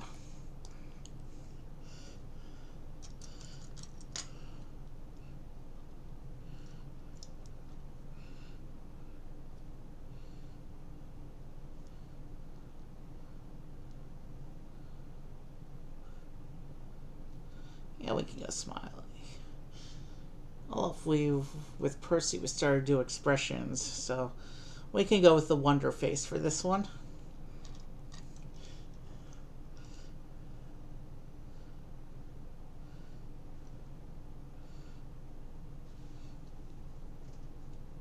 You know what, we can go smiley.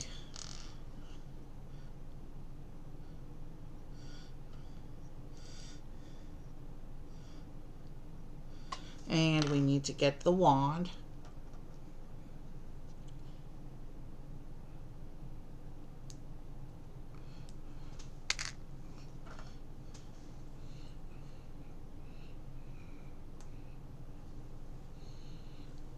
So this is today's representative Hufflepuff student, Ernie Macmillan. First year, short legs, school uniform.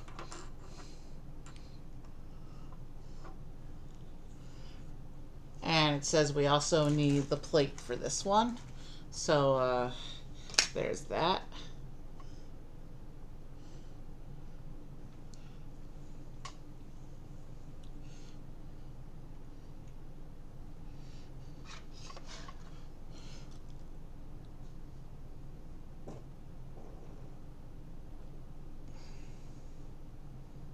Oh, I see what it's doing there.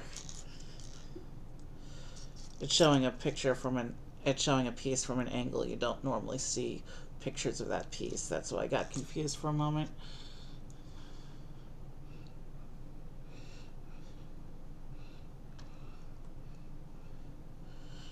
Looks like we're starting off this bag with some interior work, but I need to be able to see what I'm doing. So we are what I'm doing right now is turned away from the camera.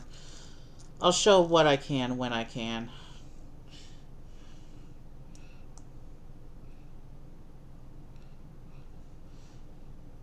You know, standard practice on my Lego streams. Show what I can when I can. This assembly, we're going to make a staircase. We have 2 staircases in this bag, actually. And this assembly is going to be one of them.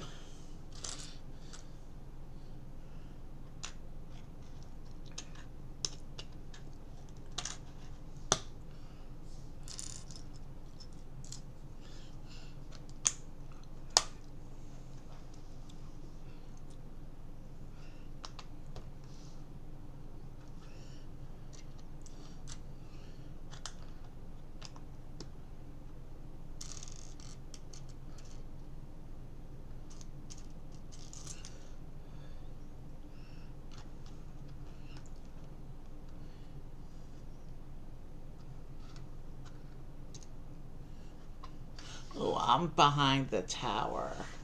Let's do this, actually. Let's put the tower here. And that way I can reveal some build area behind the tower here. While I'm working directly on the tower, we can recenter it. But right now we're working on an assembly.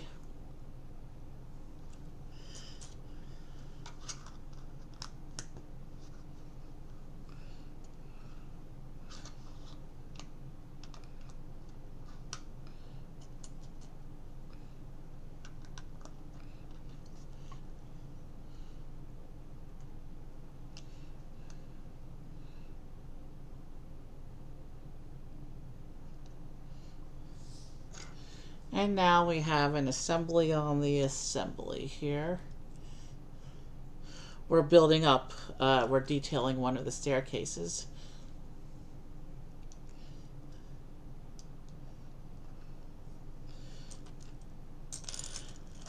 So here's what the base unaltered staircase piece looks like. And we're attaching a whole bunch of pieces onto this one.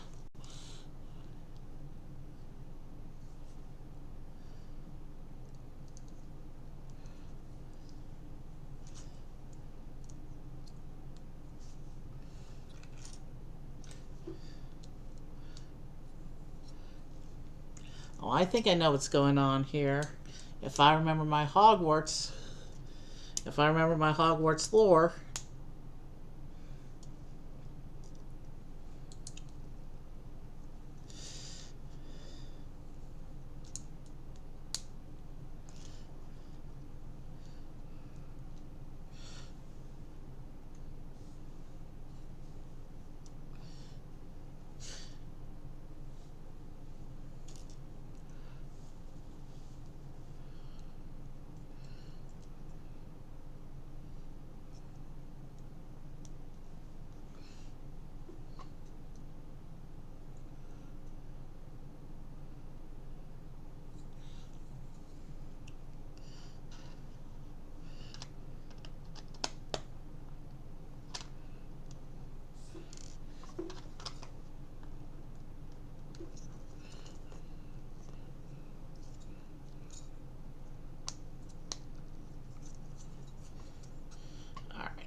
Okay, so it looks like this bag is mostly just 2 staircases.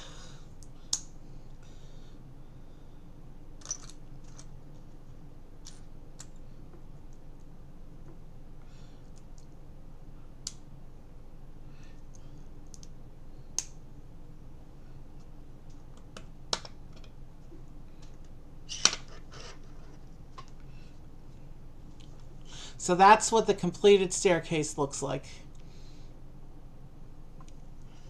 Basically, we just covered over the original staircase frame to fill in the details. And it looks like this goes inside.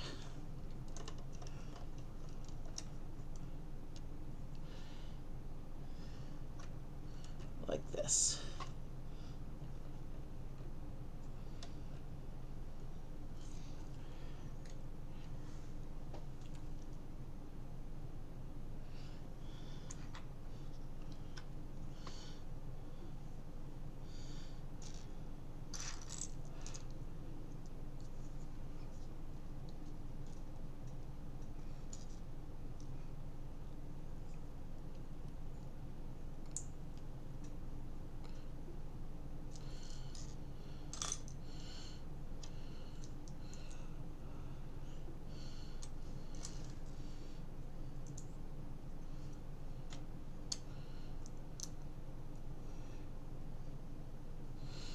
This goes up here like this,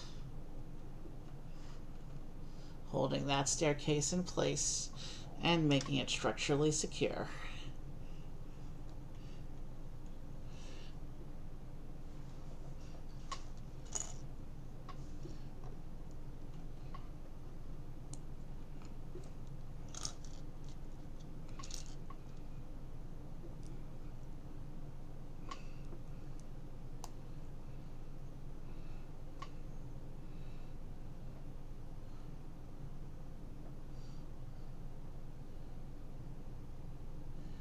Okay.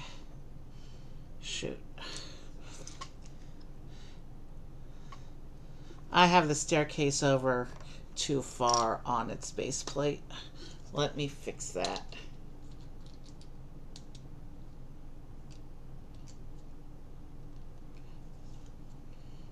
Now everything else should line into place properly.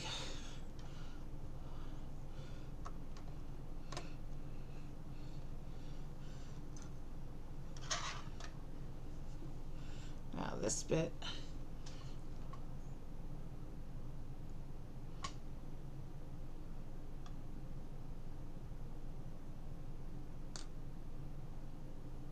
Okay, why is that not lining up then?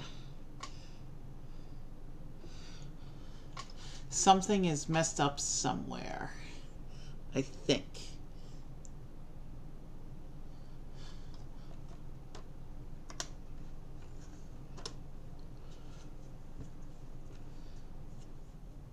No, I had this piece right the first time, but I had the whole plate in the incorrect spot, on the incorrect strip of studs. That's what's going on here. Let me fix the staircase and then I'll know what's going on here. Yeah, so that actually is supposed to go in like that. I know you can't actually see what I just did. That's why this bit felt a little spongy then, because I was trying to press against a piece that was very slightly in the way. But now everything else lines up the way the instructions tell me to do so. And I can put this in here. And we can go on.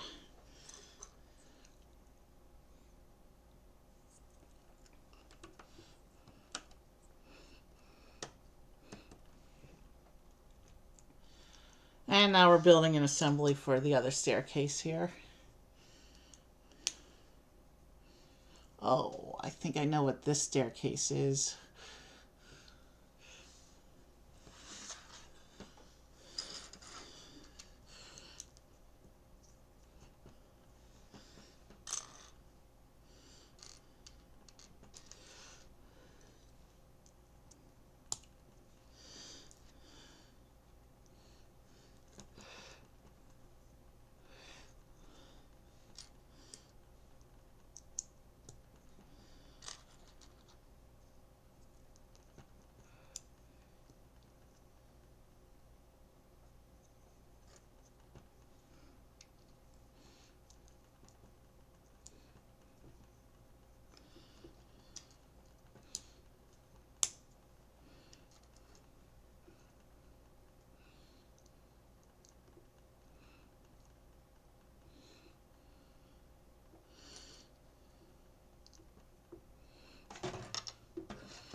All right.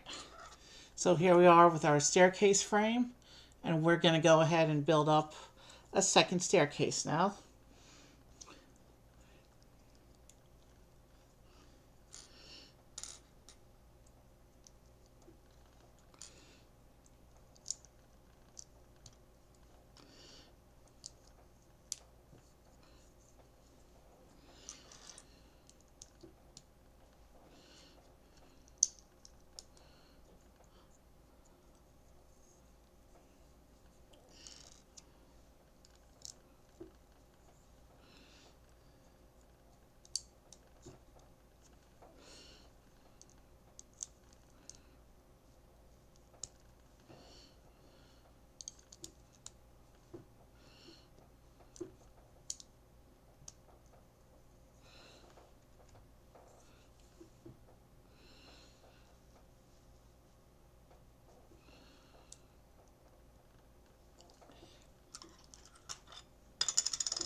Where's that other little curly bit? Did I drop a piece?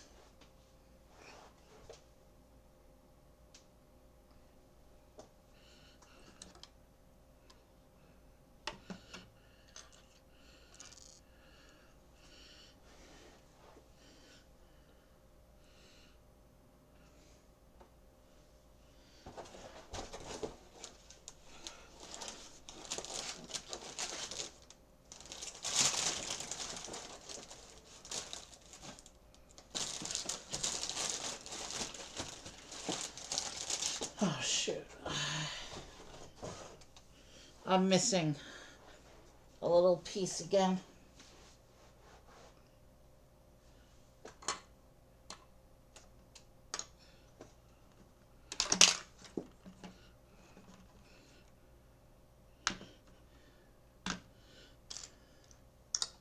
Yeah, not in my parts pile.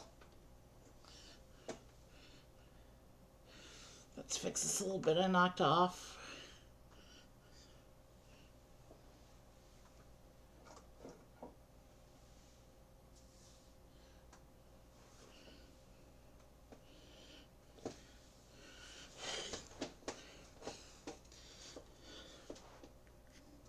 I found the little treetop bit from earlier because I just accidentally stepped on it. I will set that aside for the next time I get up.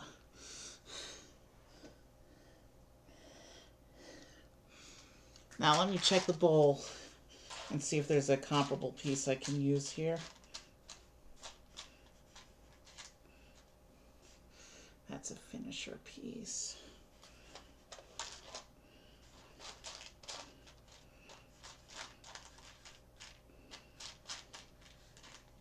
Yeah, I don't have that piece in my bowl, so what I'm going to do,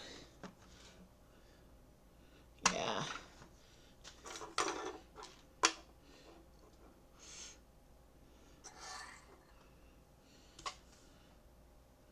What I'm going to do is I'm going to make an on-the-fly decision. I'm going to come back here to the other staircase, the one we put in before. And since the little curved piece, detail bit, is back against the wall, that one will hardly be seen. So I'm making the decision to swap it out for another piece.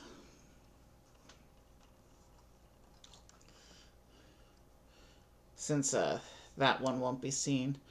Because the staircase we're working on now, that's going to be much more prominently visible and easy to see the back of. So, not the best look, but it gets the job done.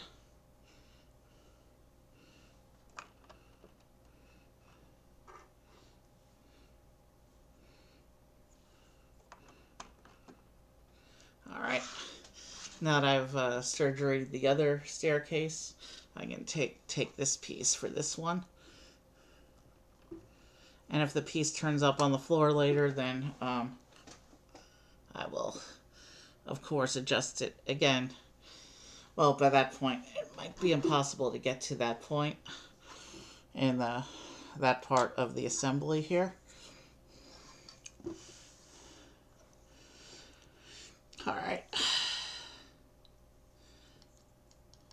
doing. This goes in here. That presses in.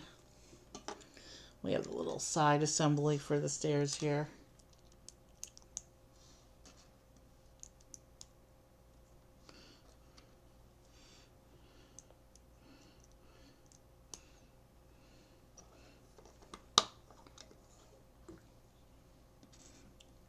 And we're actually almost done with this bag here.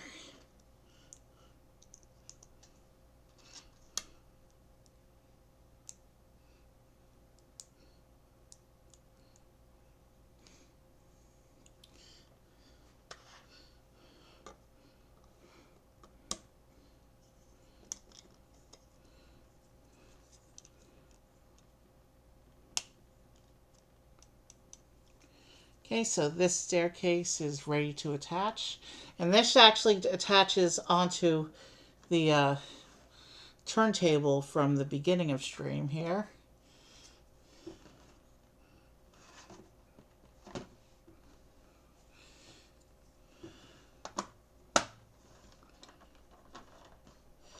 It's the moving staircase. Look at that. This one spins. The other one is fixed in place. You can't move it. But this bottom staircase spins there. Nice.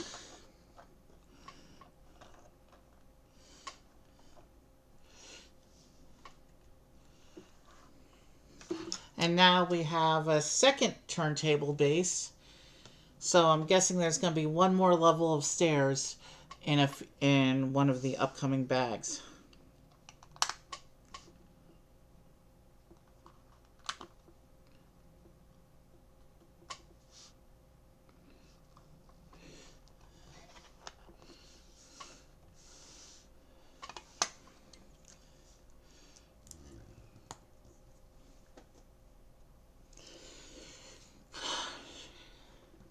You know what?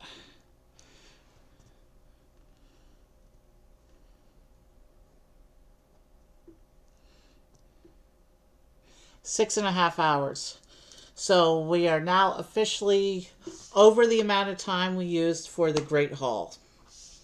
And we still have quite a bit of this tower left to build. But this platform goes here at the top of the tower to start off the next level.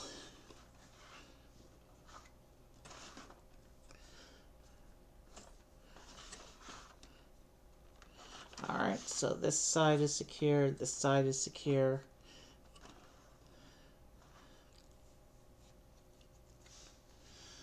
Bag 15. Yeah.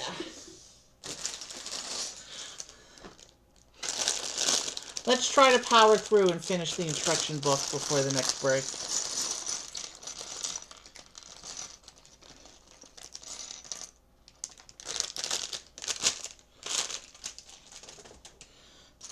And I see Wizard Portrait number 4, so let me go ahead and set that aside.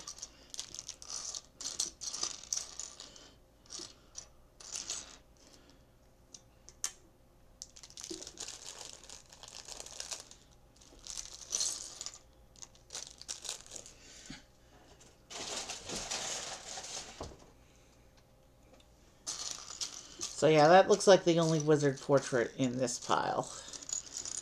Actually, there's a second one. So we will have, after these two, we will have one more wizard portrait chance before the night is over, because there's 6 total in the set. Let's go ahead and keep going with the build now.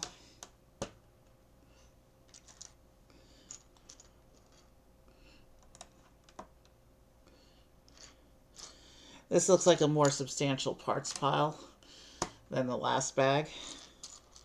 But then again, the last bag was just the staircases, so...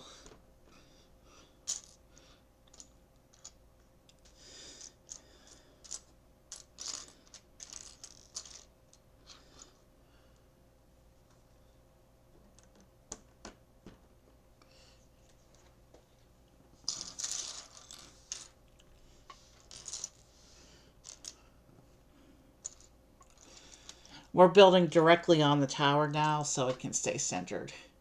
We're not really doing an assembly right now.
I'll probably have to get some lighting for this tower because you can't see the portraits anymore.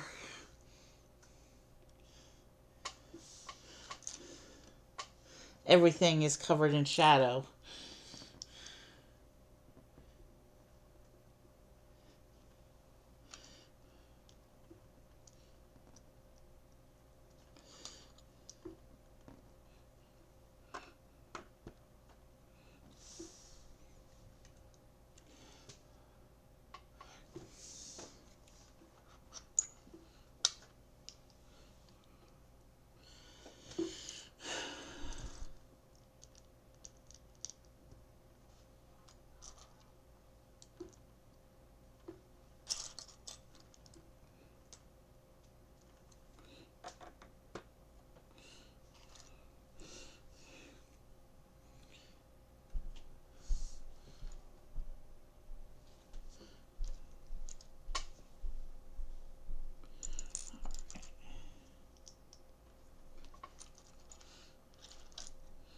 There's only a single stud there. That's probably not a portrait.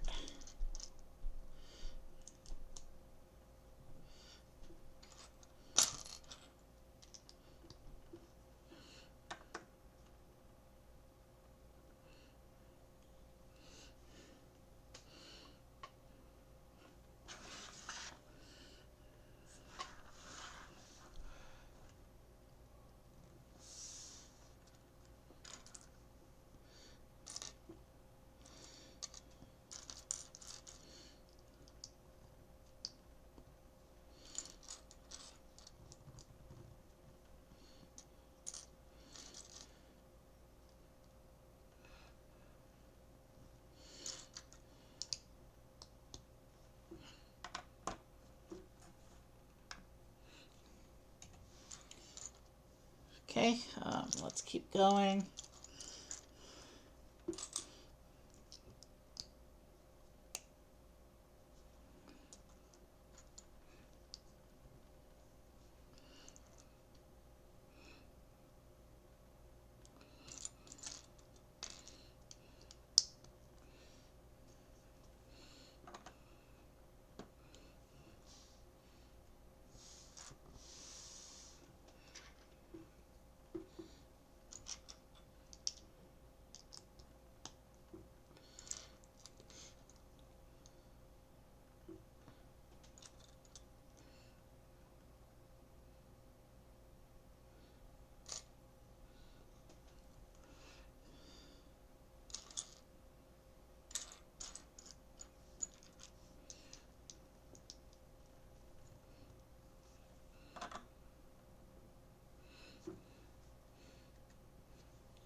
There it is.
All right.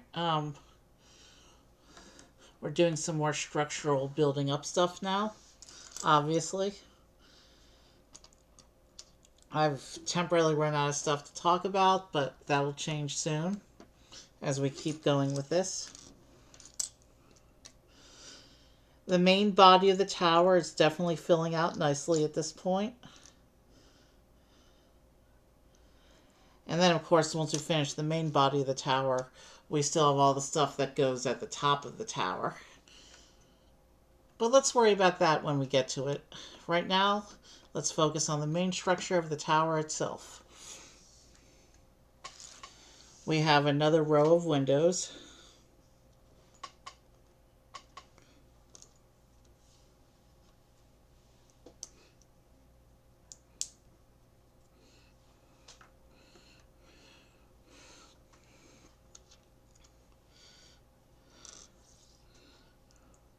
We've only got about 25 pages of instructions left in the current instruction book.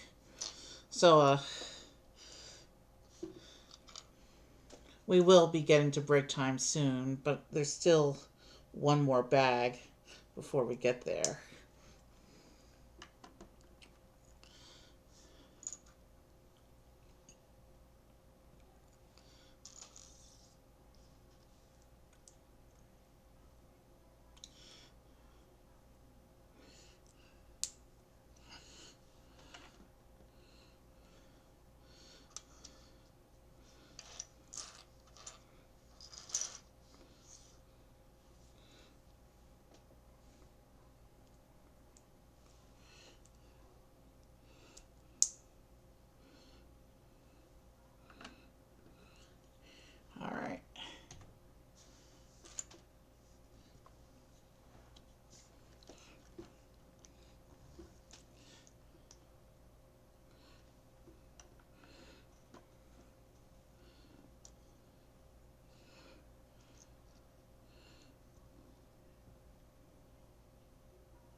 All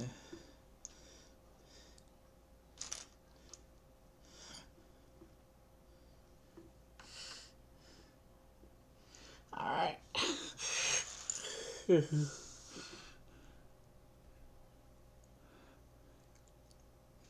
Let's keep going.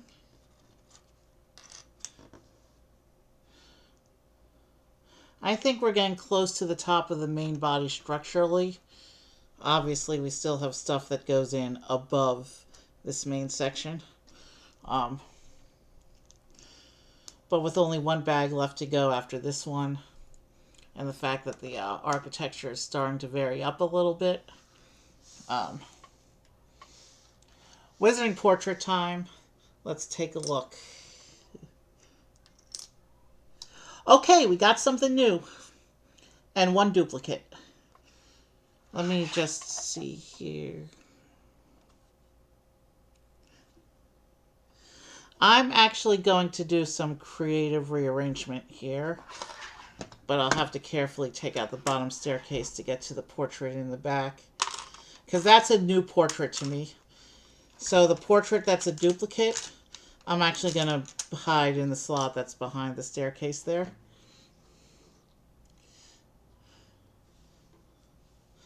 But first, let me show you. This is the portrait that's a duplicate. We got this witch the other day in the hospital wing.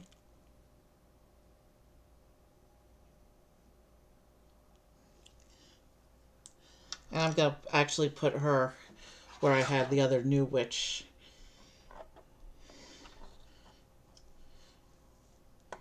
It's the other witch with the long old style dress.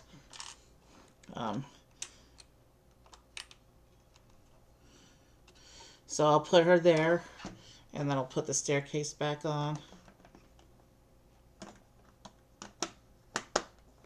And now I can take the two new portraits, and then I'll reveal, of course, this is the portrait I just pulled out from the lower level. This is the one we got earlier, so this is not a duplicate, this is the same tile.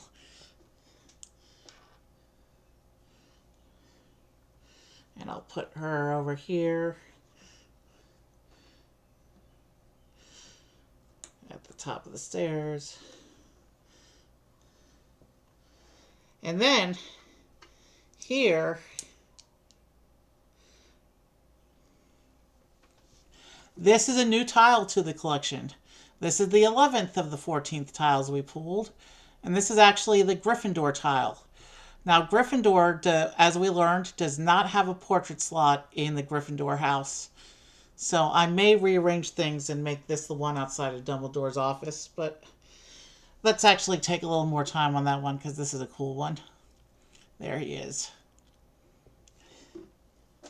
And I'm actually going to wait to mark the checklist. And actually, let's go ahead and do that. We have a system, so let's go ahead and do that.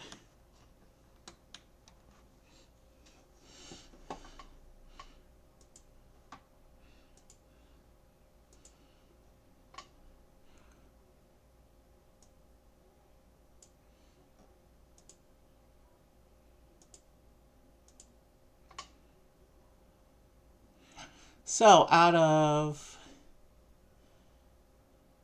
13 tiles we've opened so far, we've opened 11 different ones.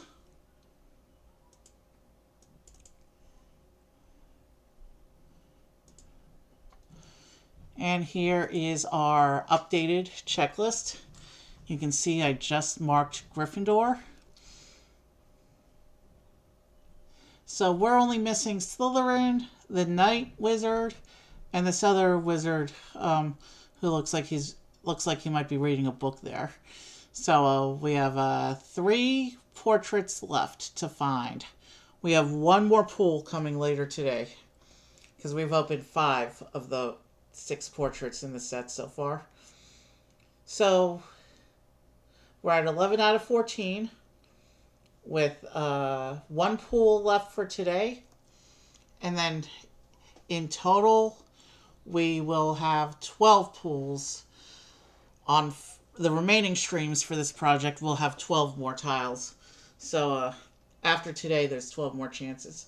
So we have 13 more chances total to find the last 3 wizard tiles. So we're doing good on our wizard tile collection. Let's go back and keep building now.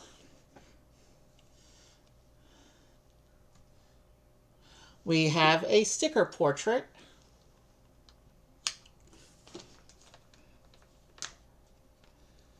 And this looks like it'll be a magical creature of some kind. The background looks like Africa.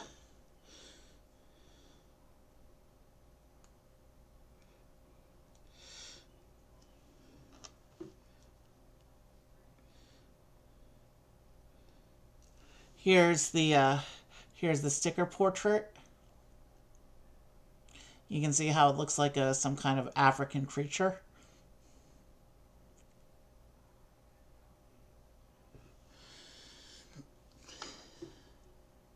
And that goes right in the middle of this level here. If I can line up the studs correctly.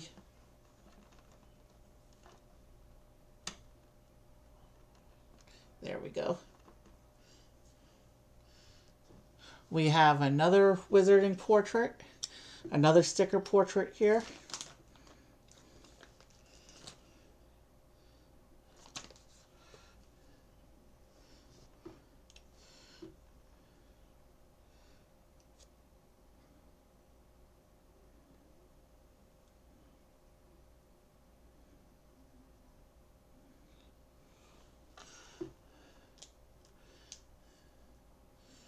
So there's this portrait. This is another sticker portrait.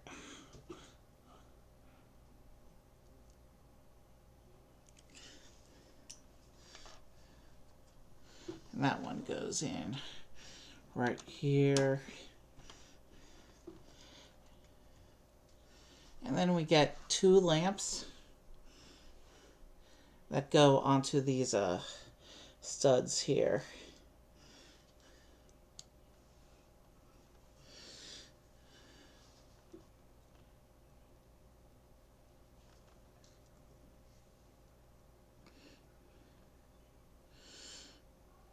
Here's what the lamp looks like. We're going to do, we get 2 of these. Actually, I had it upside down. They go like this. And these stick into the wall on these side studs here.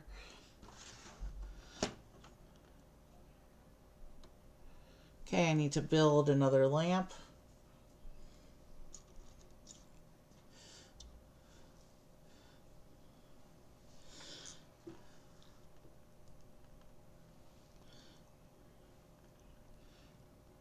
And that'll just go in on this side and this open stud.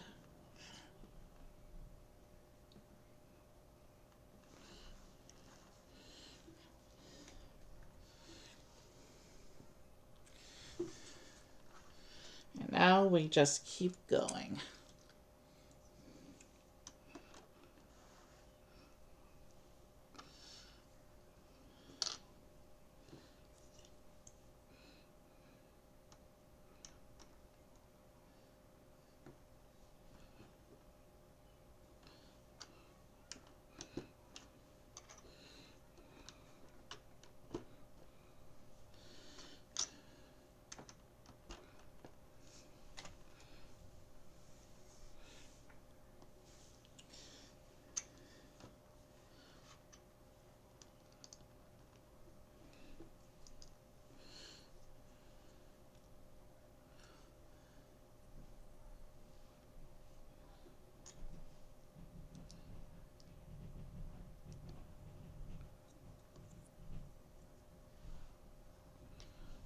I did that incorrectly. Now it should work.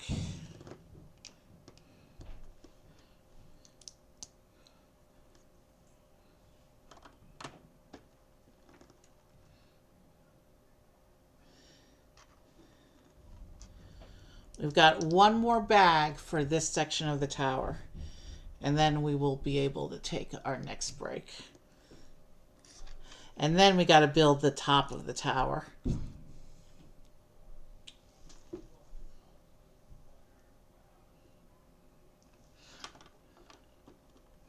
We still have one wizarding portrait left unrevealed for today.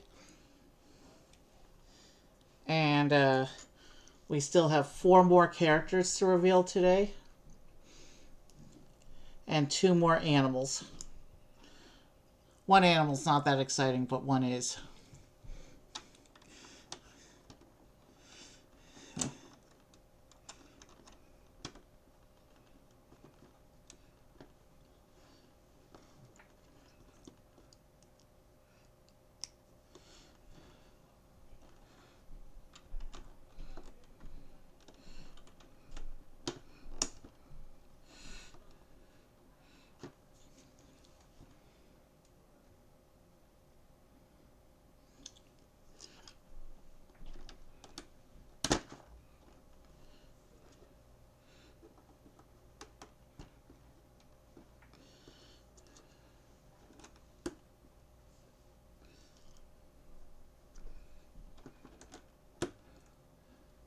There's only about 15 pages of instructions for the last bag of this section. So that's going to be a very quick bag to get through. We'll be on break soon.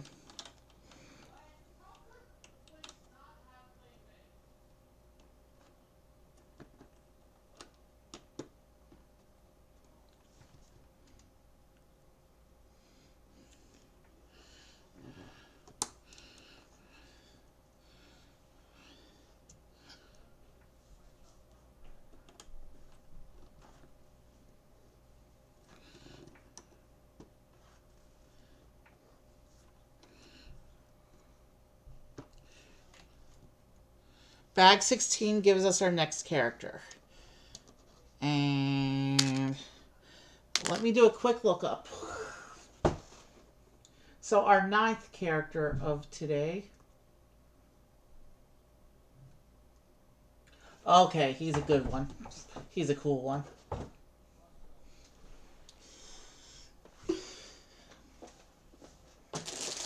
Yeah. Bag 16 is tiny. There's not going to be a lot. We'll be on break soon. But here's what the inside looks like so far. You can see how we've built up now for the upper section of the tower there. And now we're going to fill in. It looks like we're going to get the 3rd staircase. And of course we're going to get our next character here.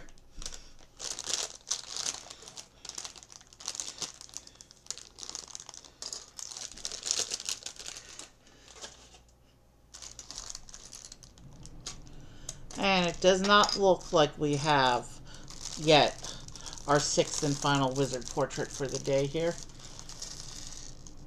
So let's just keep going with the build. That'll probably be in the upper sections of the tower after break. Okay, so he has the regular length legs.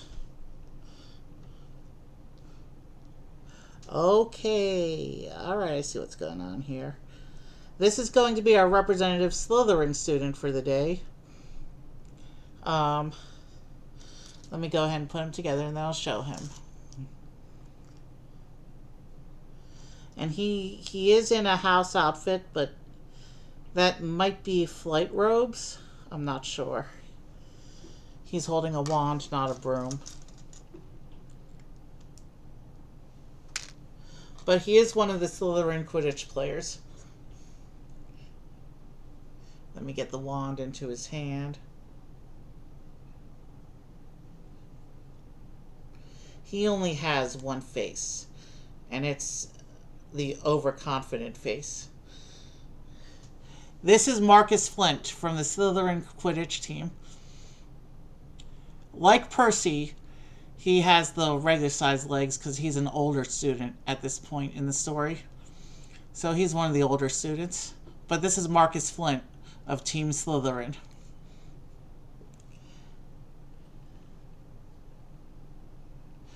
We still have 3 more characters to reveal when we get to the upper portions of the tower here. What looks like we're starting with another staircase assembly.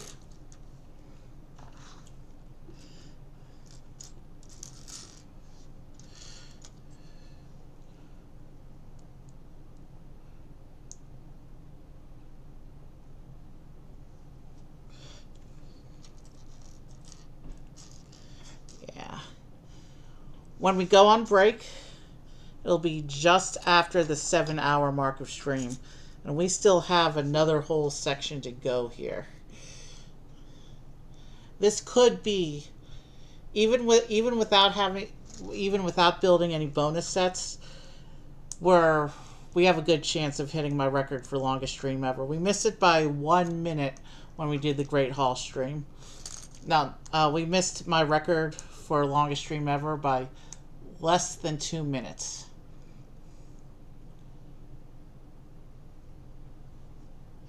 Oh, I see how it lines up. It's supposed to go like this. So yeah, we missed my record by less than 2 minutes. But we had to do additional stuff with the Great Hall. We're still working on this one set here.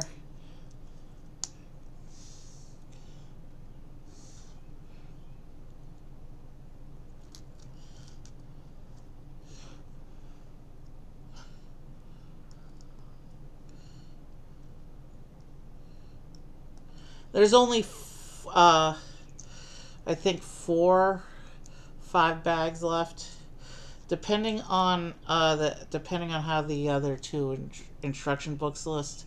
Look, we may just try and power through, but I do need to take, I do need to take a full break this time, including a snack. So it's going to be a little bit of a longer break than the ones I have been taking.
Yeah, so this bag is going together very quickly, which is good. Because I think we're actually a bit behind pacing estimate right now. Not that there was an estimate.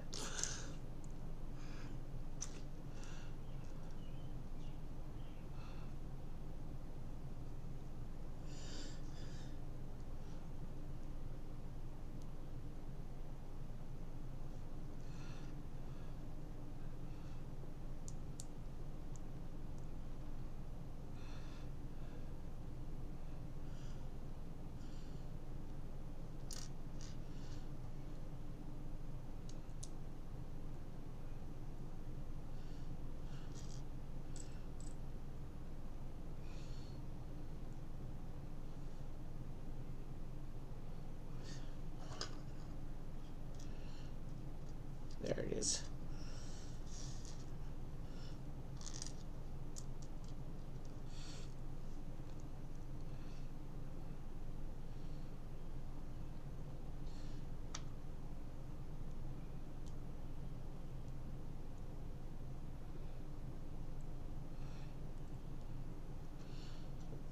And this goes here. And then this assembly clips onto here like this.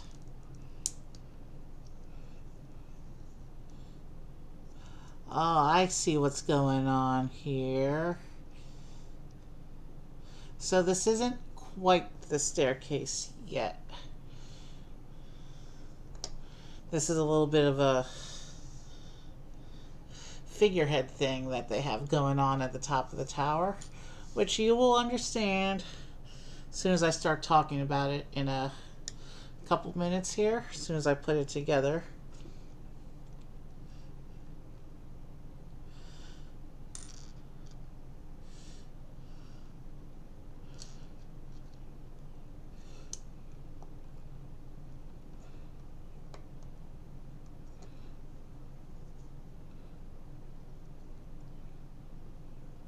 Let's make sure everything is straight because it matters for this.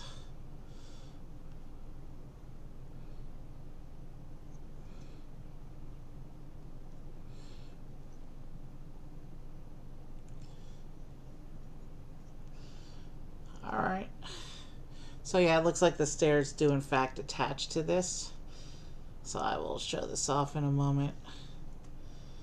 We have here a statue of a bird.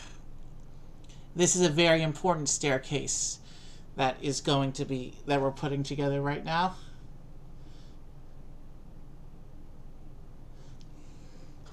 So one last staircase frame here, and we can start putting it together now.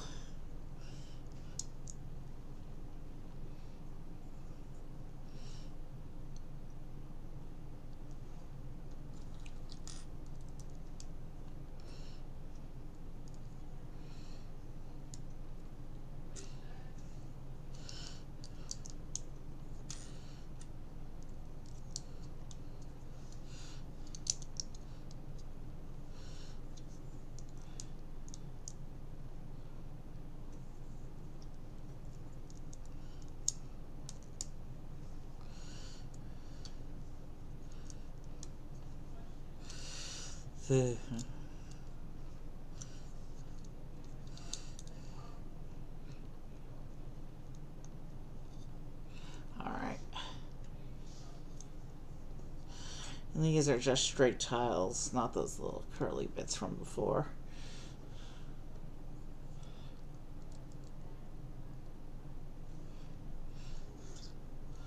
And this all goes.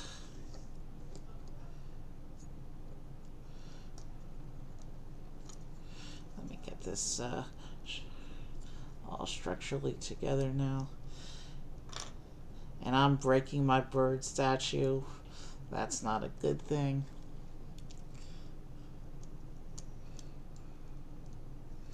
Let's get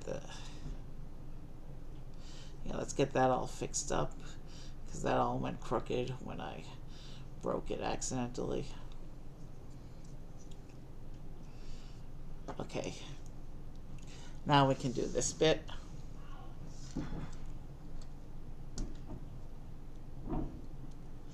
I am actually gonna have to mute the mic when I go on this break, because I will be eating. And I know you don't want to hear chewing sounds when I'm not here.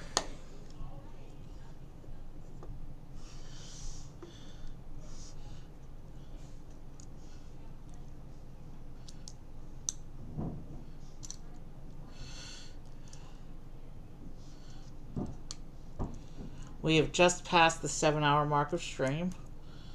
So yeah, we're almost definitely hitting we're definitely going to break my record tonight. Okay, so this goes, I need to go back inside now. So this staircase goes on the second turntable base here. So yeah, this one turns. And the bird statue underneath the staircase means this is a very important one. And there's a pin here. That pin piece never came up in the instructions. Oh, this is to secure the tower to the rest of the build. Okay, so we need that pin. And we do have one more portrait that's going to go over the pin. So let me go ahead and get that together real quick. And we will, before we go on break, we are going to go ahead and attach this section of the tower to what's come before.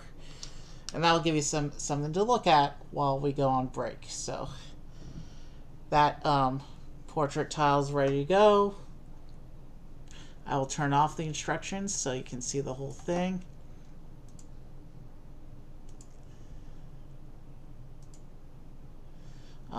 Let's go get the rest of the castle. Or the rest of today's section of the castle, I should say.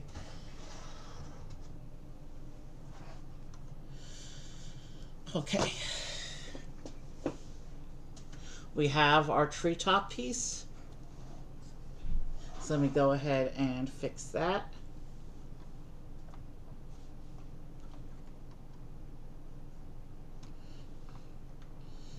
Okay, the tree is fixed.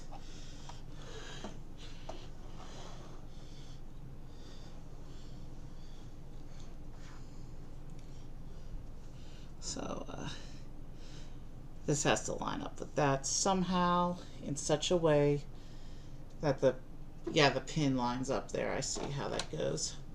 Okay, so the open arch is going to line up with the Gryffindor door portrait.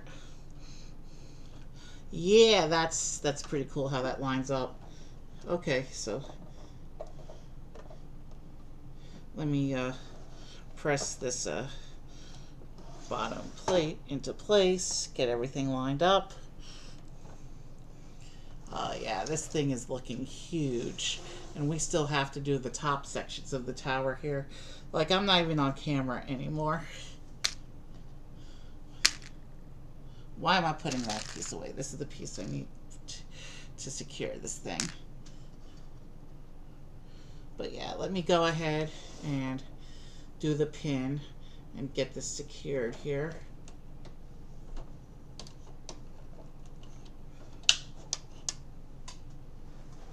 And it's going in at an awkward angle. You know what I'm actually going to do? I'm going to take the staircase off. And then that will give me my hand the clearance I need. Yeah, to get the pin lined up in here. And this will secure the body of the tower to the Gryffindor structure we did earlier. And I just knocked some characters off the table when I knocked that little tower off. So we have our Gryffindor kids there, Kettleburn and Percy, and then we have our extra characters.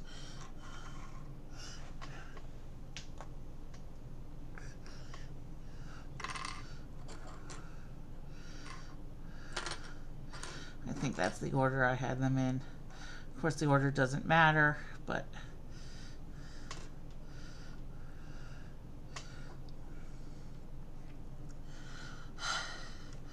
this bit, of course, popped off from right there.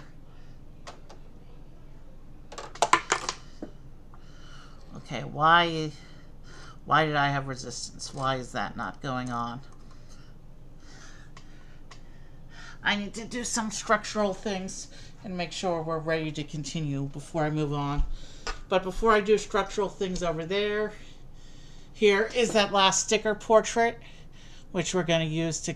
I have them upside down. Here's the last sticker portrait, which we're going to use to cover that pin.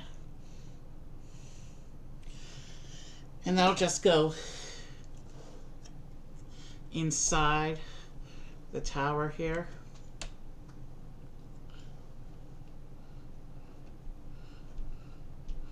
And then, of course, one more look at the bird statue on the underside of that staircase before I reattach that. Now let me look at the front of the castle and figure out where our structural issue is.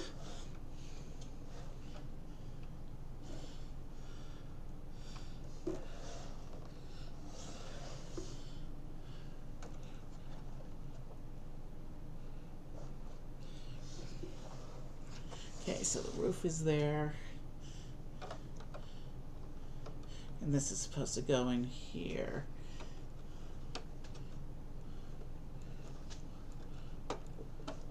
Getting resistance from this section. Is this section supposed to go farther? Maybe. Okay, I see where the structural issue is. I had this piece on backwards up. You can't even see what I'm doing. But now the roof slopes in farther. And with the roof sloping in farther, this little side tower goes in no issue. We fixed the structural issue. And now that we fixed the structural issue, I knocked a little piece of plant off the side here. But we are ready to continue at this point. Okay. No, we are not ready to continue. We're ready to switch the camera so you can look at this castle while I go on a quick break here. And let's see if I can. So you can see we still have another whole section of the castle tower. We still have another whole section of the tower to build up on top. But for right now, you can see how it's already going higher than the Gryffindor building there. So yeah. There's probably more visual interest if I show you the insides. And if I show you the inside, I'm not going to put the challenge rooms back in the bottom though. You can't even see the bottom. There's so much shadow down there. But if I put it like this, you can see the interiors. You can see Gryffindor, you can see the hallway. And let's see what I can do here. The bottom staircase I'll have pointing in towards Gryffindor.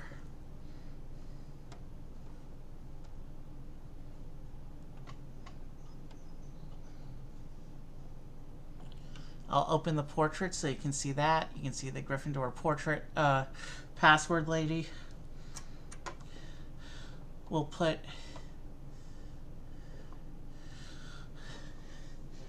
Hedwig back up on the perch over here.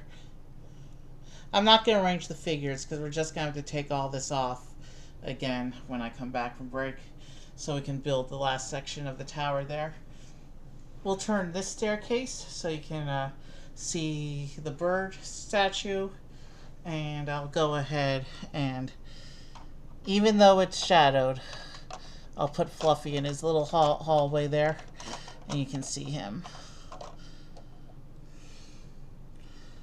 That kind of works. Alright, so you have a little bit of visual interest. You can see all the portraits in the staircase hall over there. Alright, you have a little bit of visual interest with which to work. I guess we can try and put these other rooms in as long as I'm doing all this.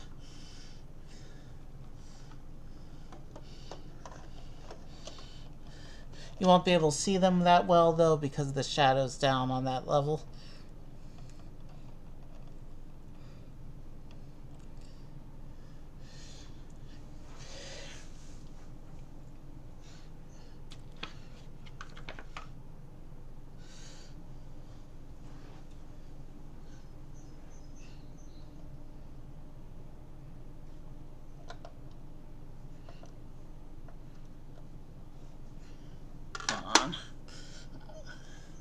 I'm having a structural glitch on this side.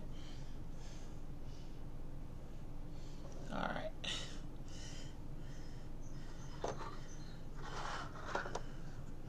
We'll go ahead and put that back in.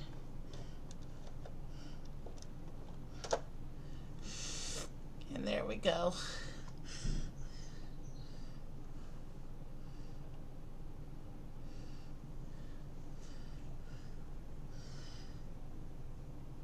I tried to cram as much of visual interest in there as possible.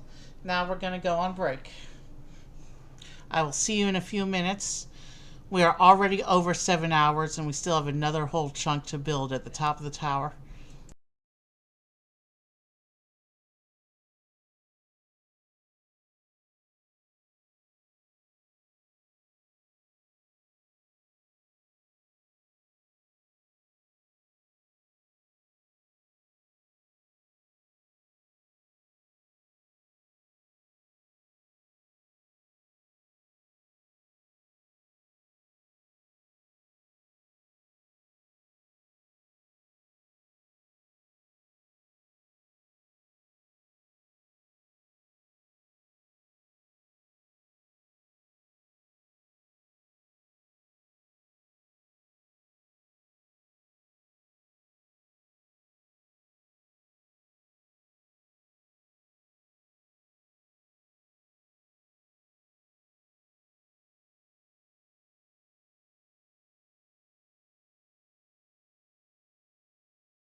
quick audio test before I sit down because I have to move this thing.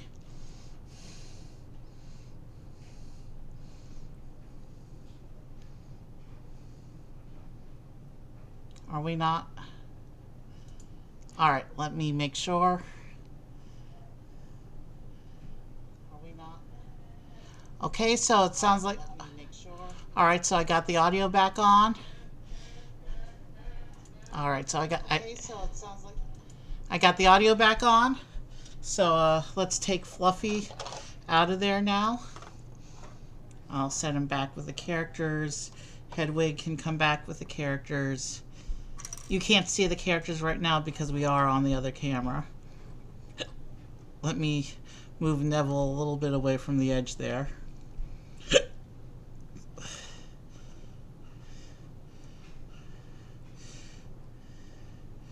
And also, because the classrooms like to slide, I'll go ahead and pull them out.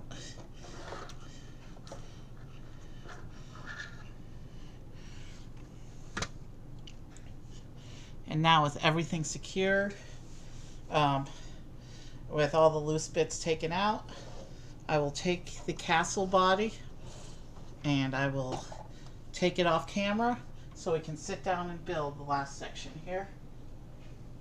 Yeah, I'm safer doing it on this side. We still have 6 more portrait stickers on here, and then of course the 2 really shiny stickers over on the other sheet that I'm trying not to spoil.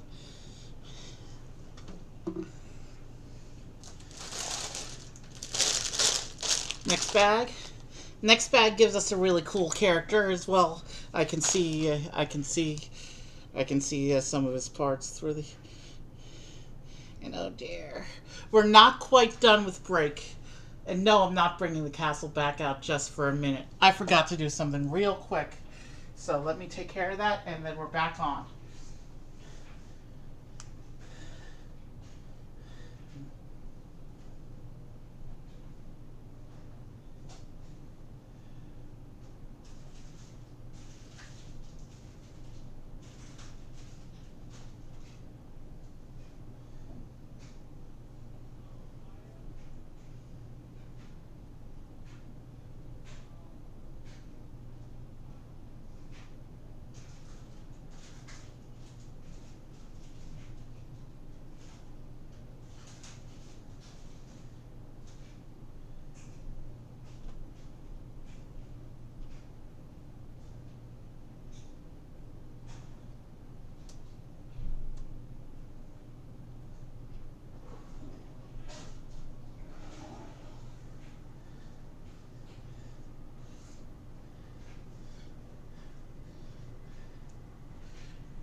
Sorry about that oversight there.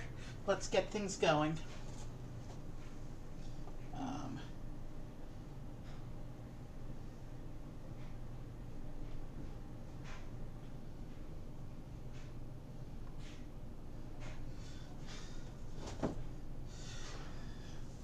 Let's get this on now.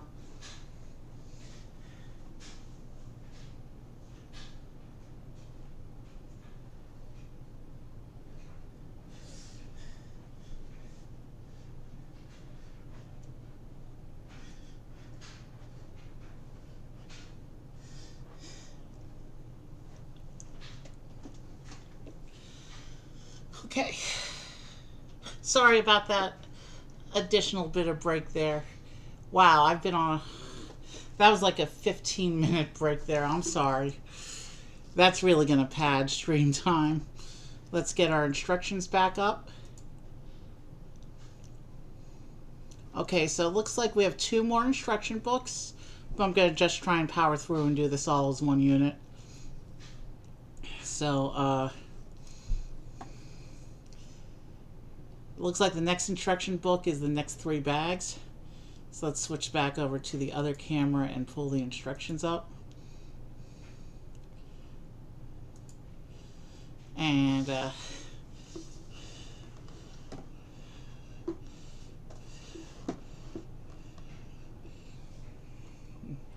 let's see, maybe we do have to move them a little bit closer to the edge there.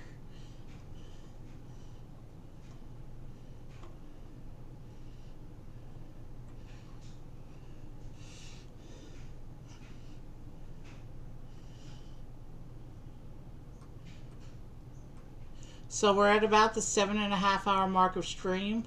So with 5 bags left, we do have a very real chance of actually hitting and breaking that record today. The one we missed by about 2 minutes last week. So let's get things going and let's start building up to the top of the tower now. And here it is. One of the coolest characters in the set. We have Professor Dumbledore, Headmaster of Hogwarts. And this is actually a different figure than the Dumbledore who came in the Great Hall. Because that Dumbledore, he's wearing a hat. And this Dumbledore is not wearing a hat.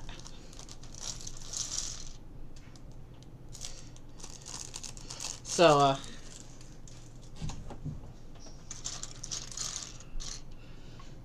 let's go ahead and put him together.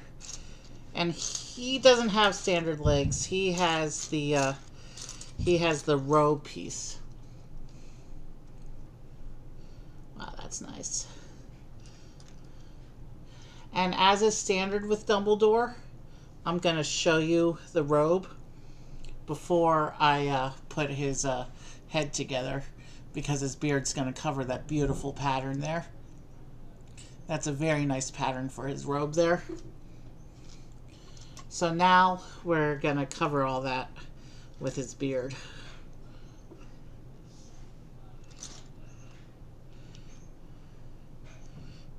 I don't even know why they bothered with a double face with him, because the only difference between the two face prints on the headpiece is one's an open smile and one's a closed smile, and that the smile, regardless of which side you have, is completely covered by the beard.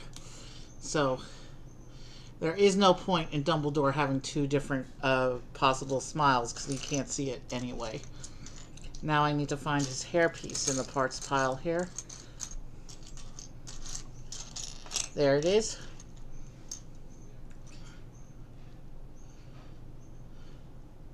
And we got to give him a wand.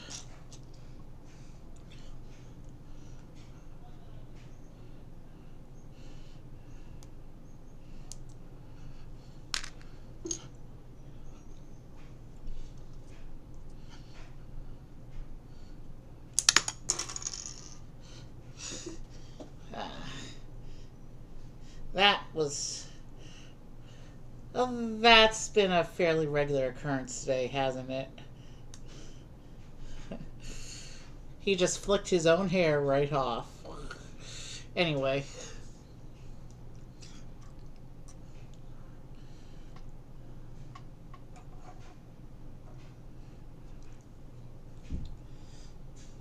I still have 8 total stickers left for the top of the tower. So here is Professor Dumbledore, Headmaster of Hogwarts. And I think this is actually, he was in the Great Hall, but I think this is his final appearance in the Castle Project. I don't think he's in any of the other sets that I've left.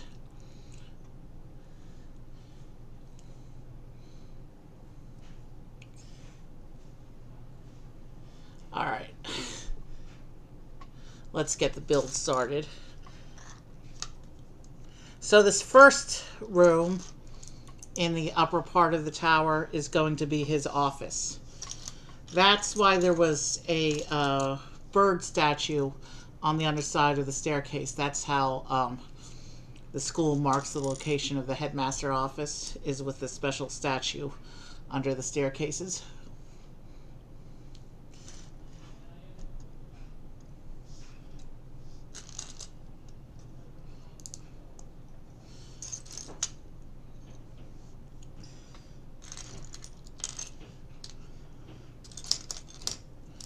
So this bag is mostly going to be structural stuff. And then the next bag is when we get into the making the office look nice.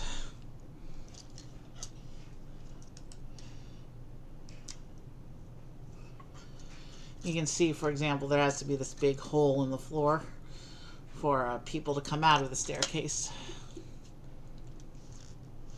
So yeah, we're doing a lot of structural bits, kind of like how the Gryffindor house started, and the Fluffy's hallway below it, how it started with smaller plates rather than big ones.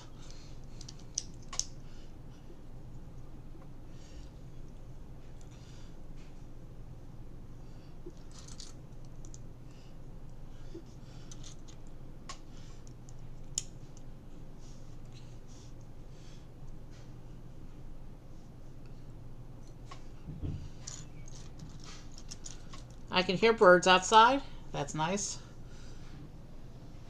We all know there will be plenty of birds around the Hogwarts castle by the time we're done with this project. We've already got a couple.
Interesting.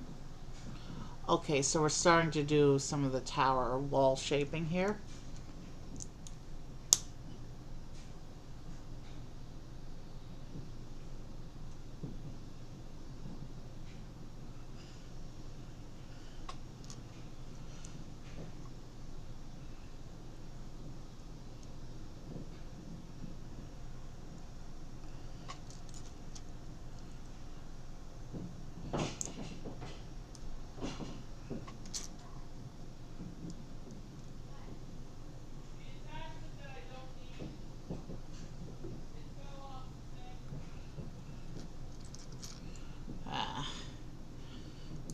They're just doing some chores upstairs. That's what all that noise is.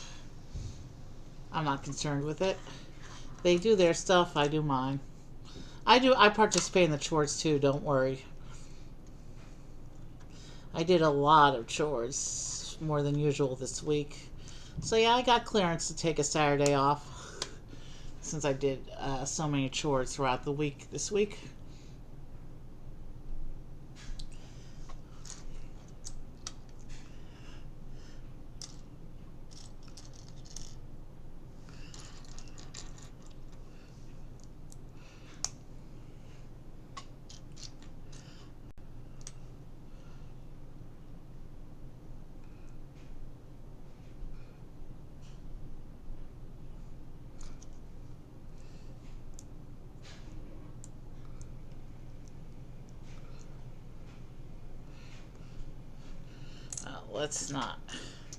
Let's not be too hasty and miss pieces.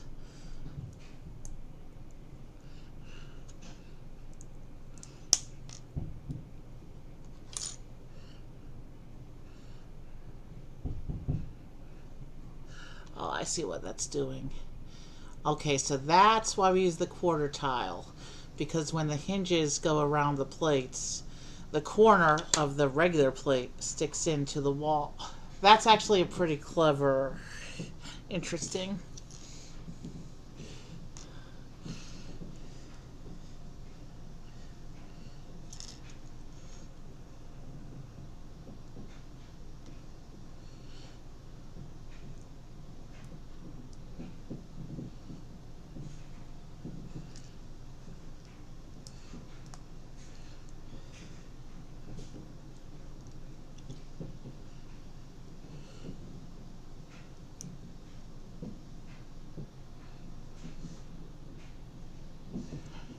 so this one will go onto the side and shape that wall.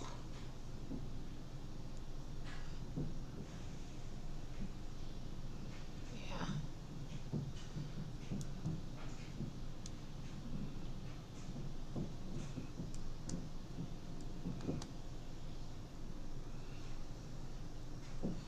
All right. Let's keep going now. So yeah, this bag is pretty much going to be all structural, which is a good thing, because it means that the coming bags can be more spectacular.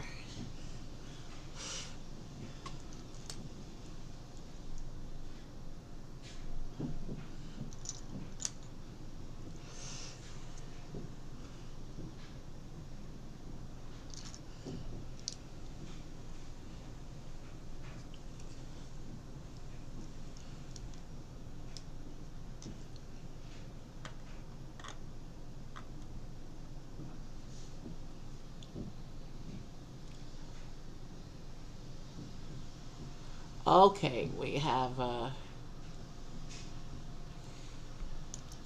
6 of these sections to put together. 6 of these wall sections here.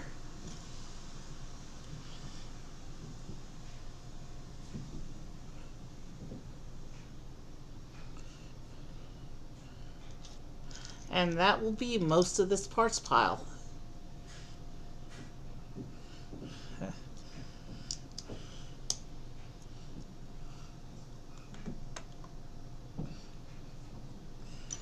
Alright, I'm just gonna give me a couple moments to get these walls done.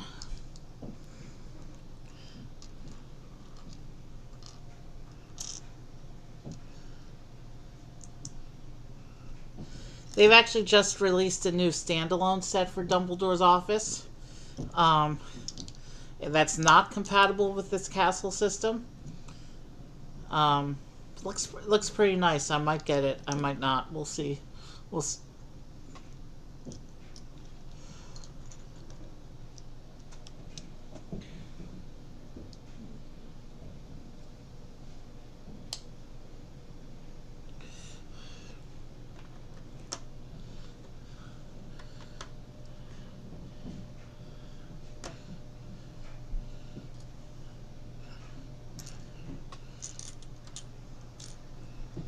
I have to build 4 more of those sections.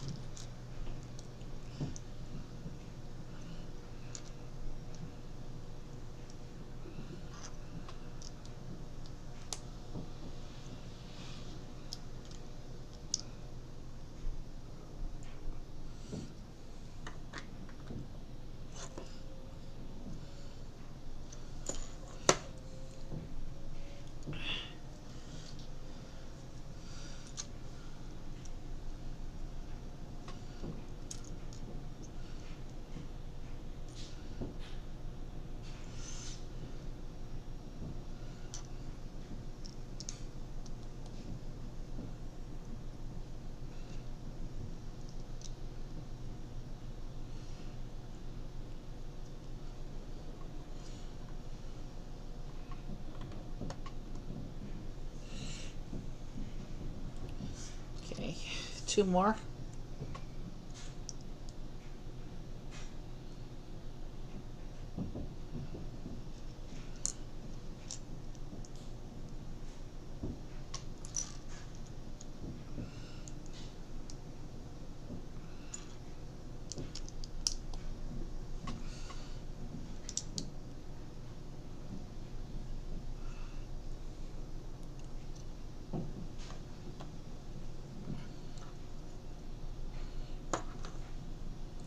Alright, just 1 more of those, and then we can move on to the next page.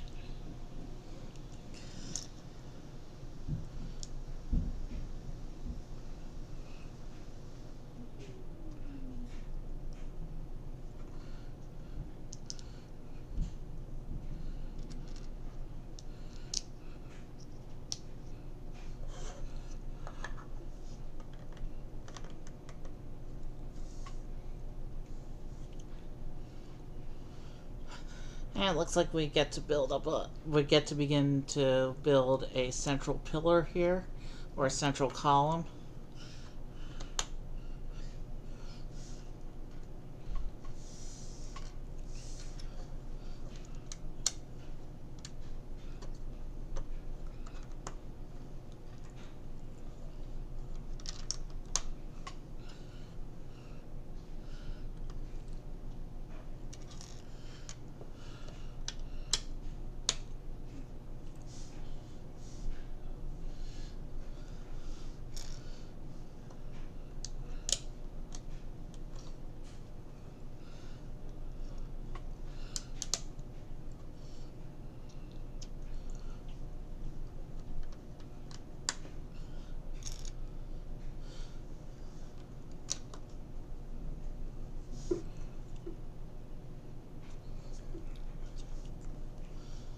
Alright.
Alright, that goes on like that.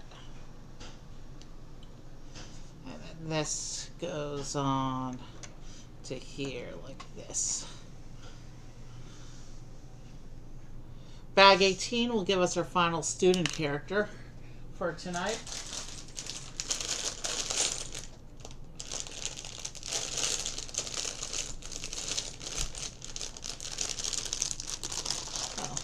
So this is the beginnings of Dumbledore's office. You can see how it's coming together structurally.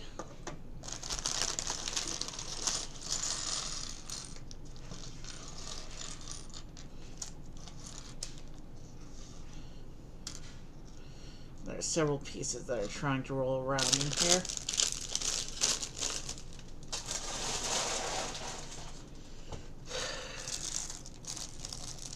Give me one moment. I want to make sure I'm ready for when it comes.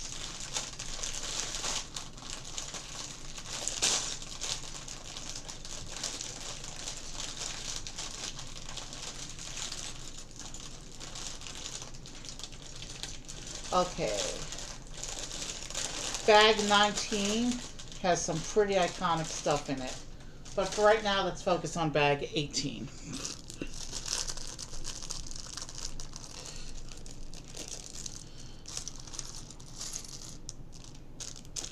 So bag 18, we're going to get one more student to fill out our school project here. Let me, this one's another first year with the short legs. And this one also has the skirt piece, being a girl. Yeah, our students have been mostly boys today. We've only had one other girl student today. So let me put this one together. So this one has a Ravenclaw uniform. So this is going to be, I think the box said her name is Lisa Turpin.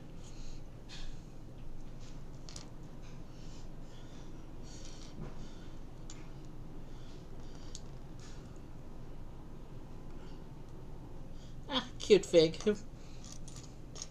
No idea who she is in the story. She's probably just a filler character. But yeah. Like the Great Hall, all 4 houses are represented by student figs in this set. Mostly there's Gryffindor. We have 5 Gryffindor characters, and then 1 each from the other houses.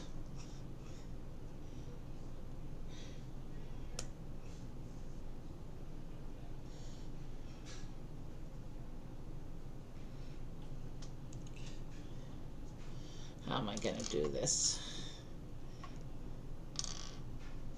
The short legs make her awkward to hold. Let's do it like this. Like I did with the portraits. This is Lisa Turpin, our first year Ravenclaw student. If the camera will focus.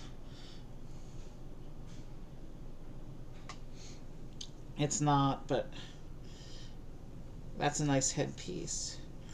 And I have her hair out. I think if I can show you the back. That's that really nice ponytail piece that they use sometimes. Now it's focusing a little bit. So Lisa Turpin can come here, and I guess she gets to sit right next to Dumbledore because there's still one more character in those bags over there, and we've run out of space in our lineup. We'll worry about that when the time comes, I guess. Meanwhile, let's keep going in the instructions and keep going with our build here.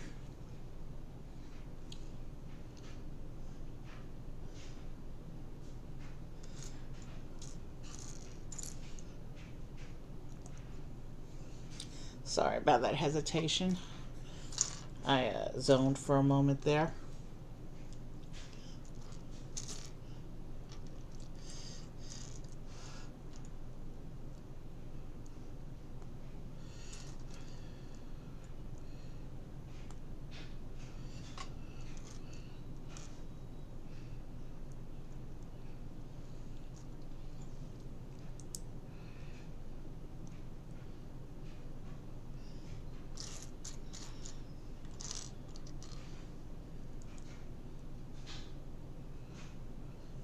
So this is a stand for something that we're building here.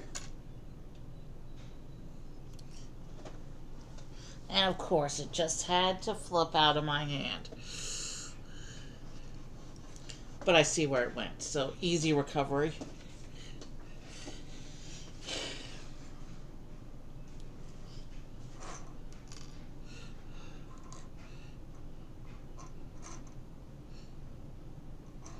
I can't put the characters any closer than they already are. They're already leaning into each other, and Neville's on the edge.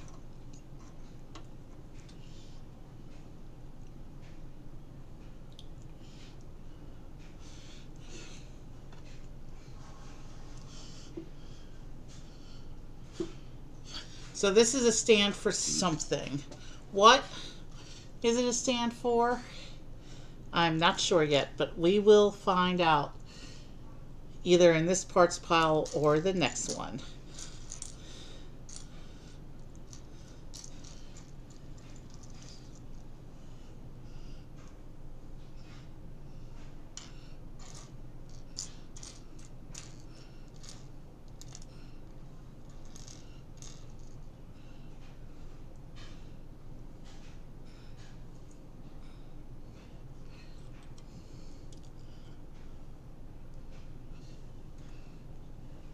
And this will go in the corner of his office here.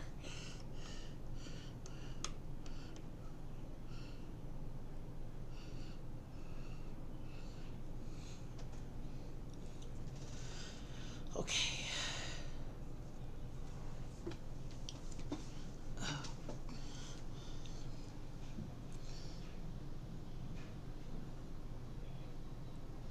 Okay. I recognize what this artifact is. This is going to be Dumbledore's Pensieve. This is that memory thing that they used.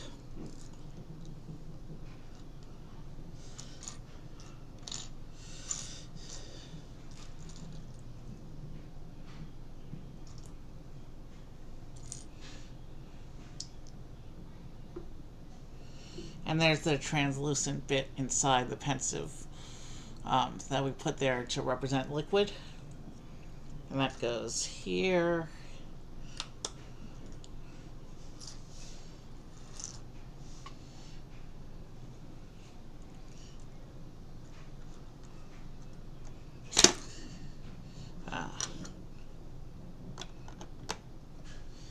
The question is, did the tile go off the table?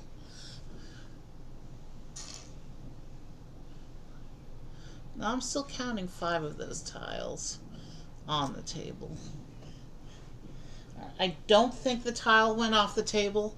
If we're missing one of those tiles later, if there's another instruction step with them, then we will address the issue then. And we will check the floor then. But I didn't see it on the floor, and I'm counting 5 of these pieces on the table, so we should be okay to continue. At least for now.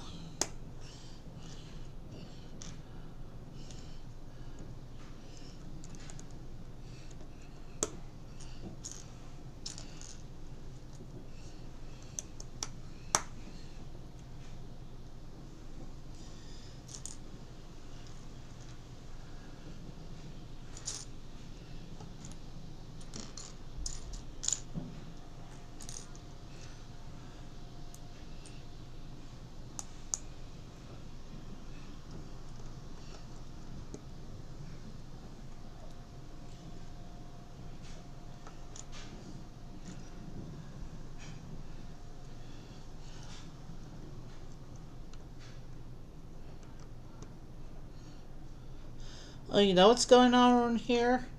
These are his portrait alcoves. Dumbledore had the portraits of past headmasters sitting in his office.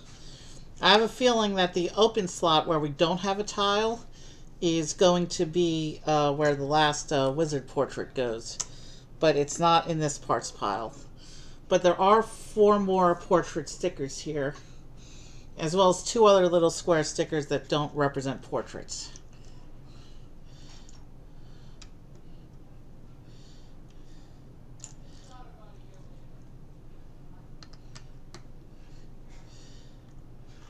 But the fact that one of the alcoves is missing a tile strongly suggests that that's where the wizarding portrait goes, because those have a different shape.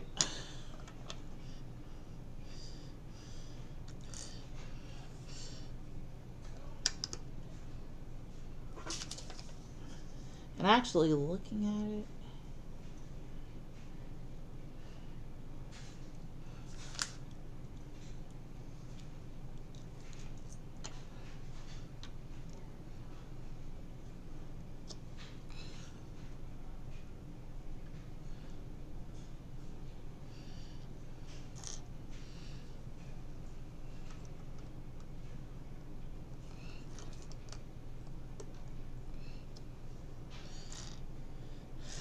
these wall bits are not secured yet. That's why I'm trying to give a little bit of extra care to the placements. Once we put the next layer of hinges on, that will secure these wall bits, and we can I can go back to speed running the part placements for wall sections like I've been doing.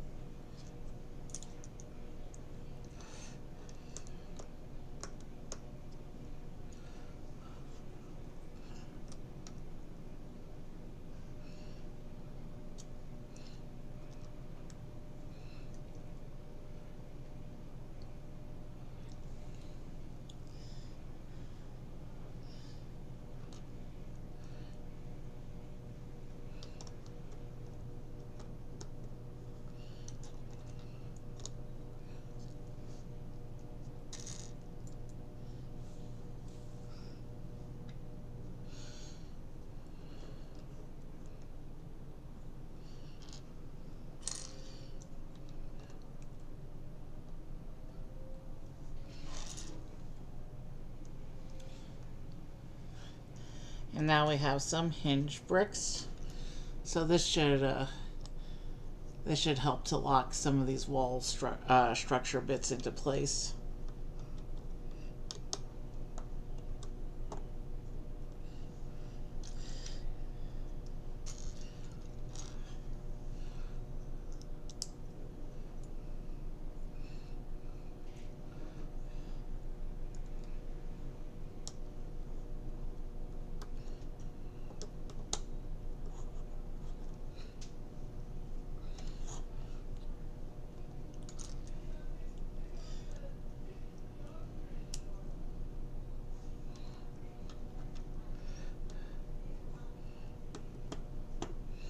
Okay.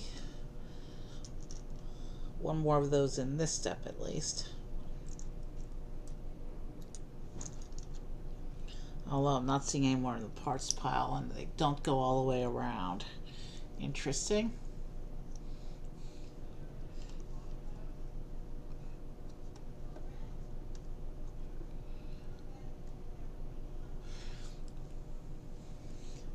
Okay, now it looks like we're going to make a bookshelf.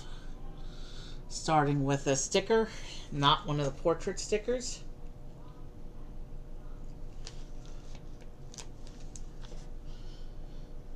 Well, not books, these are artifacts on the sticker. And let me just see if the other sticker here. Yeah. So I'll just go ahead and build this assembly because the other sticker is going to be on here too. And then I can show you the whole shelf.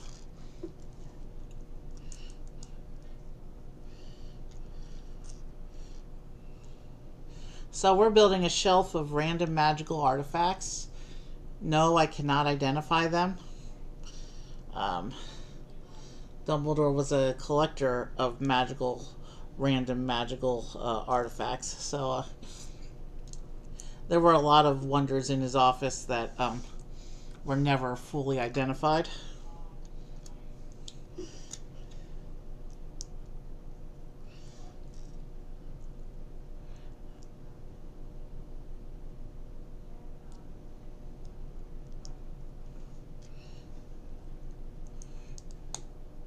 We need to go about another hour and a quarter to hit my record. And after this parts pile, there's 3 more bags. I think I know if we need to extend things, I know how we can do so without too much effort. So there's only 4 stickers left on the main sticker sheet here.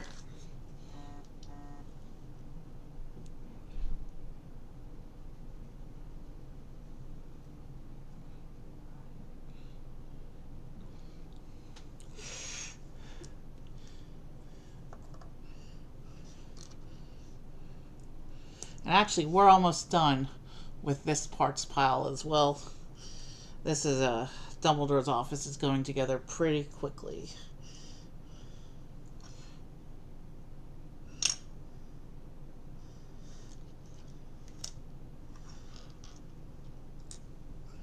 Okay, where is that other... The telescope piece that makes up the side of the shelf. Why is it not in my parts pile? Did it roll onto the floor while I wasn't paying attention?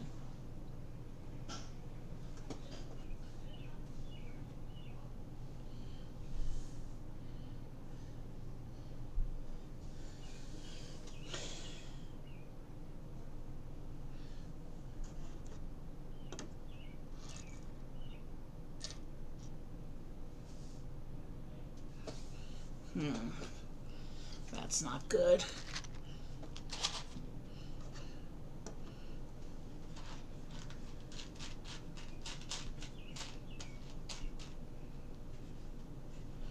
Of course, that's not a piece that we normally see as spares. I'm going to do a very quick floor dive to see if it rolled off while I wasn't looking.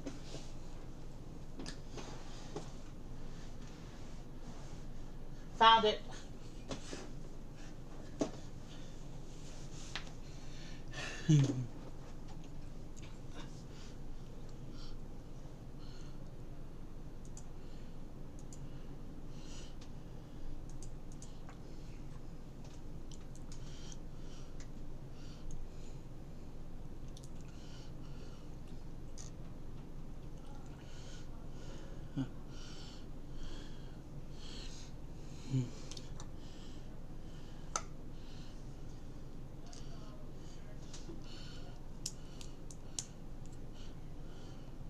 Let me get my chair in a better position here.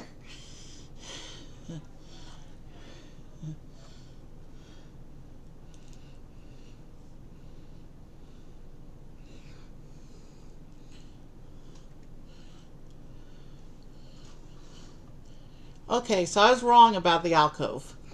Because that's where the shelf is going to go. That's why there was no tile there, but this actually attaches into the alcove for more stability, which is cool. I like when they do things like that with shelves, when they attach them in for stability. But that's what a Dumbledore's shelf of magical trinkets looks like.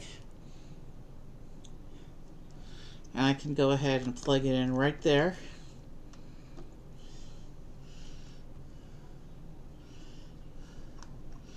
And we can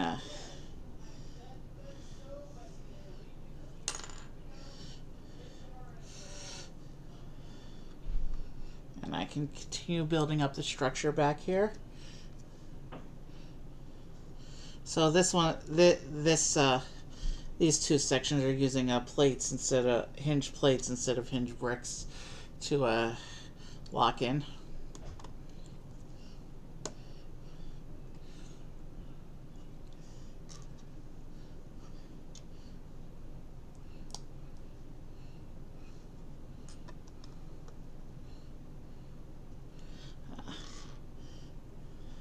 And that's to accommodate the shelf and the way the shelf is shaped.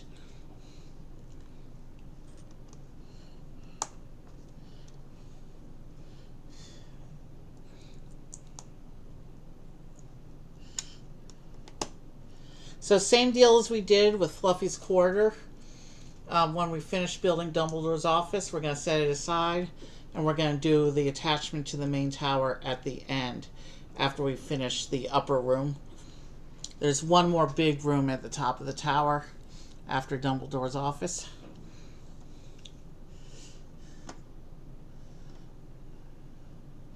And it looks like this step is going to give us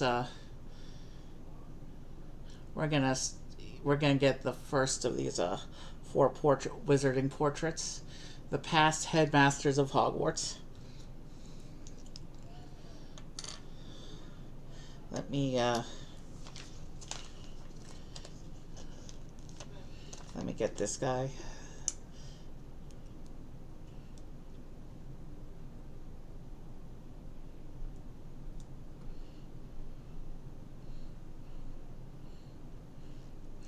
And since he's going on a little bit of wall section we haven't attached yet, I'll just use that to hold him up to the camera. So this is the first of the 4 portraits, sticker portraits.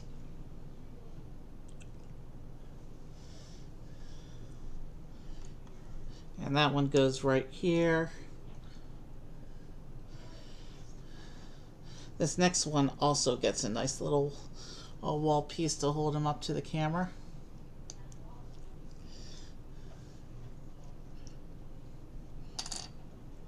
This is the number 5 sticker.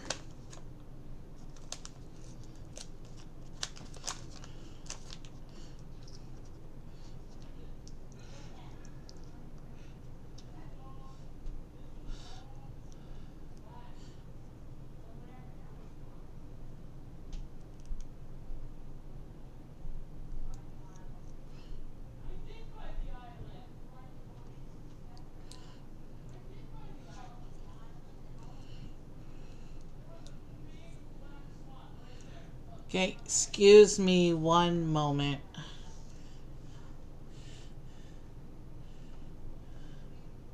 They're arguing upstairs. They're arguing about the chores.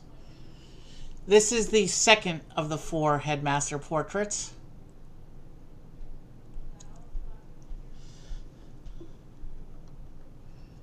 And that one goes right here. And I'm not seeing any more portrait tiles right now, so it looks like the last 2 stickers we're going to place in the next bag, the third and final bag for this room.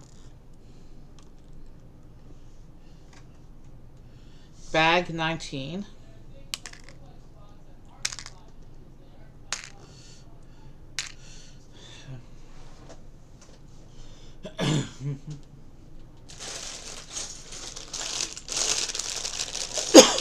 And I do see some pretty iconic stuff in bag 19, which we'll go over as the instructions put them in.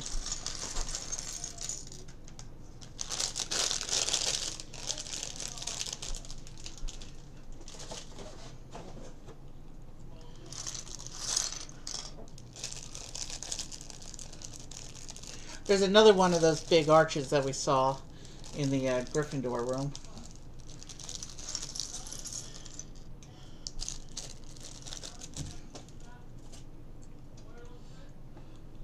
Okay, so right off the bat, we're starting with two iconic things here.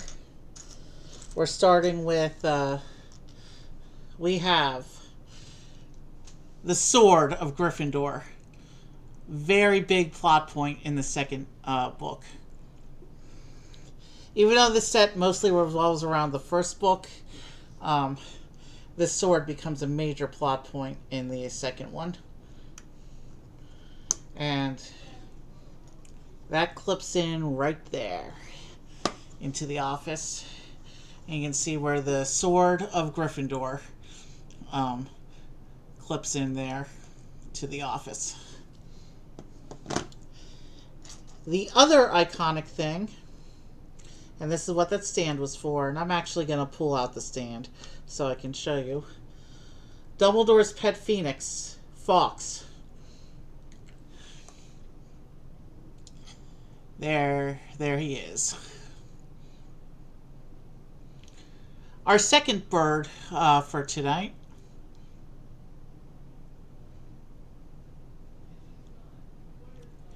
So, yeah, let's get a little bit close up there. That's a very nice piece for Fawkes there. And actually, Fawkes is going to make another appearance in the castle as well. Fawkes gets 2 appearances throughout the castle project. But we'll let Fawkes sit with Hedwig for right now, and I'll put the stand back into the office here. And we will keep going. We have a couple more windows.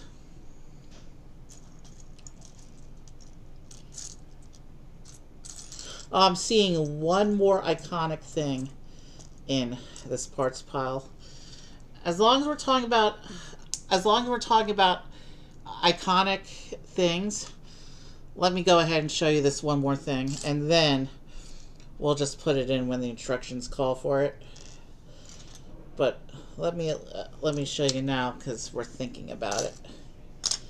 And I don't really have, yeah, there are no tall bricks right now to hold this up, so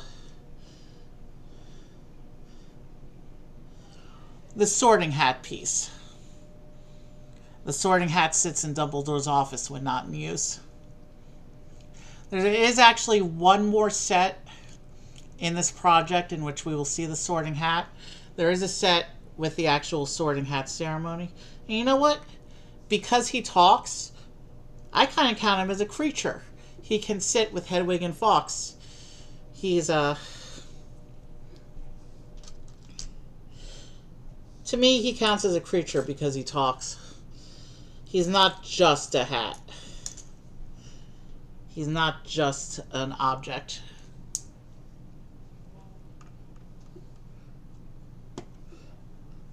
Alright, I should have one more window piece.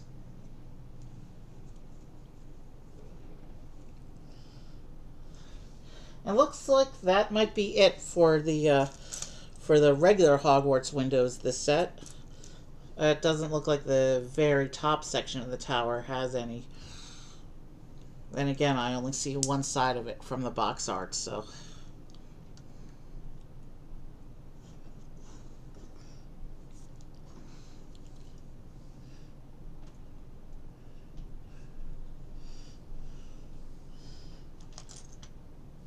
So yeah, a nice trifecta of important wizarding objects are in this office. We have the Sword of Gryffindor, Fawkes the Phoenix, and the Sorting Hat.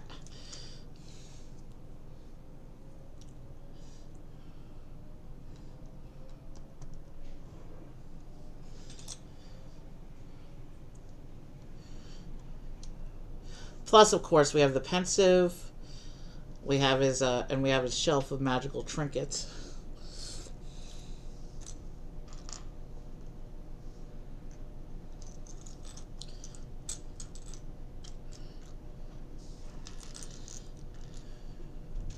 All right, we need that piece.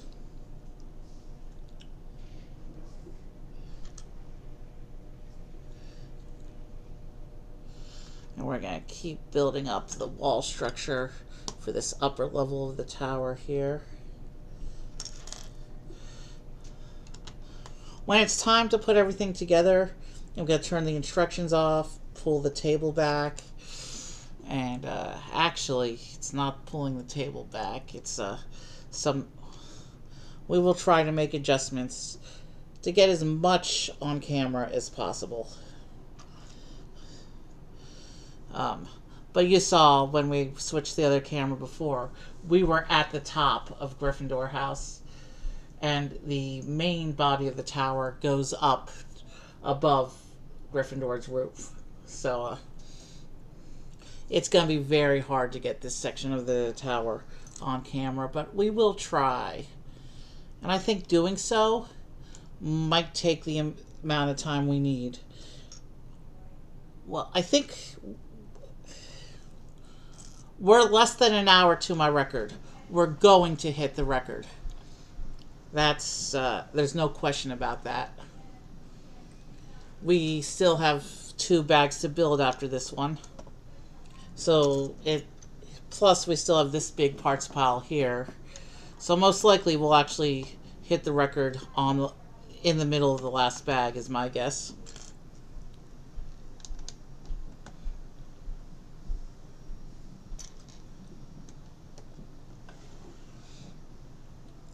But yeah, the shape of the tower is definitely coming together now.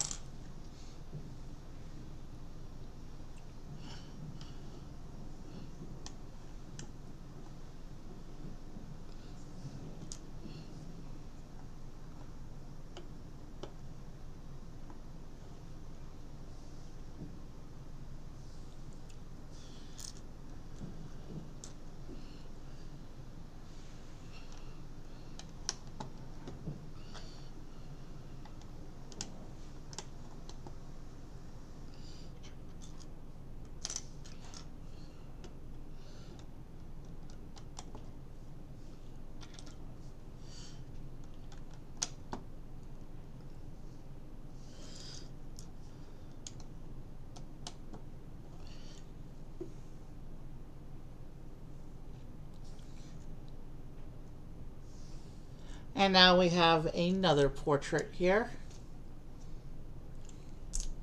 This is the number 3 sticker.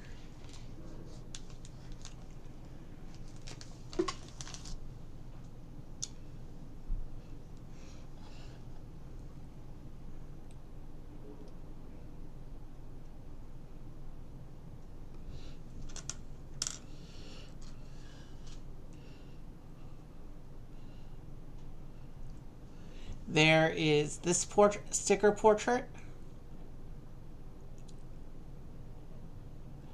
If it focuses, I hope it. I'm sitting in an awkward position. I hope it focuses soon. Maybe moving it in slowly. There it goes.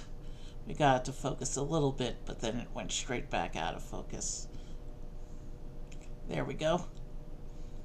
That's a nice one.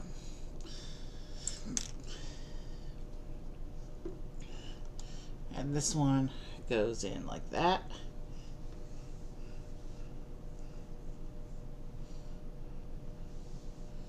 And then we have the last of the sticker portraits.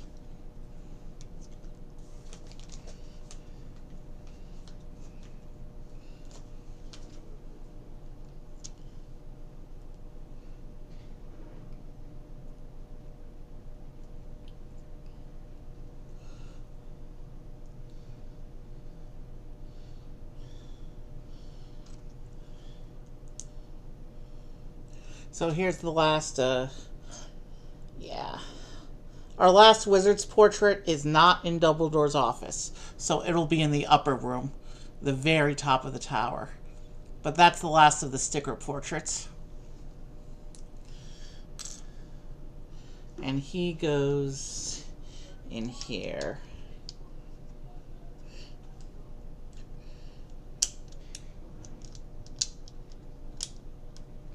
There we go.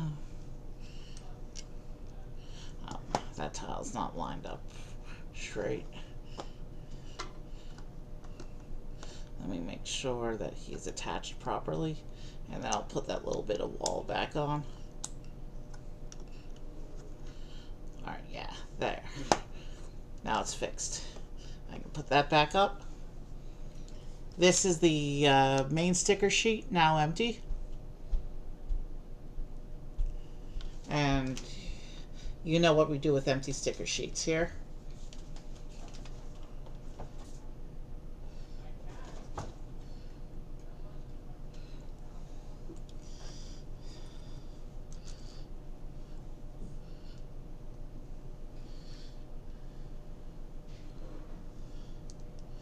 And now we are setting up this big arch piece.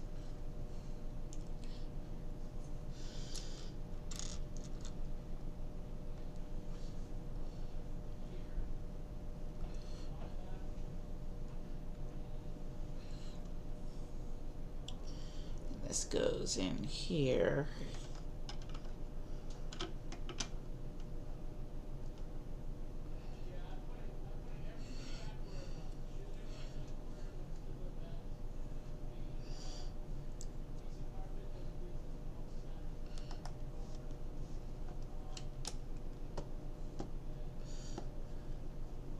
We're at about 8, we're just under 8.5 hours now.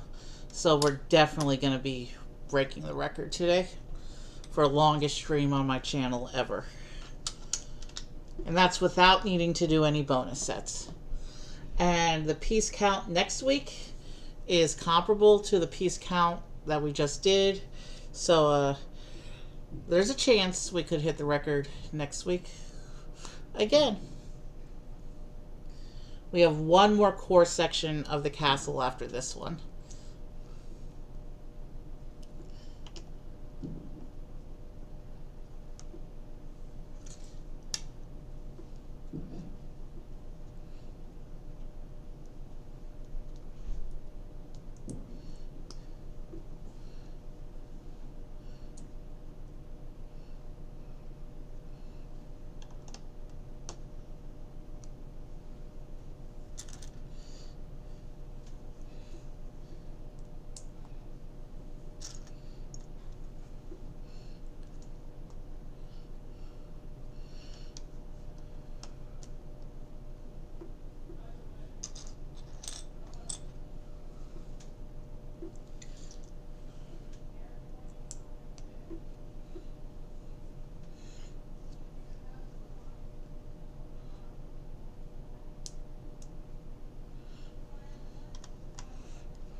Okay, that's up.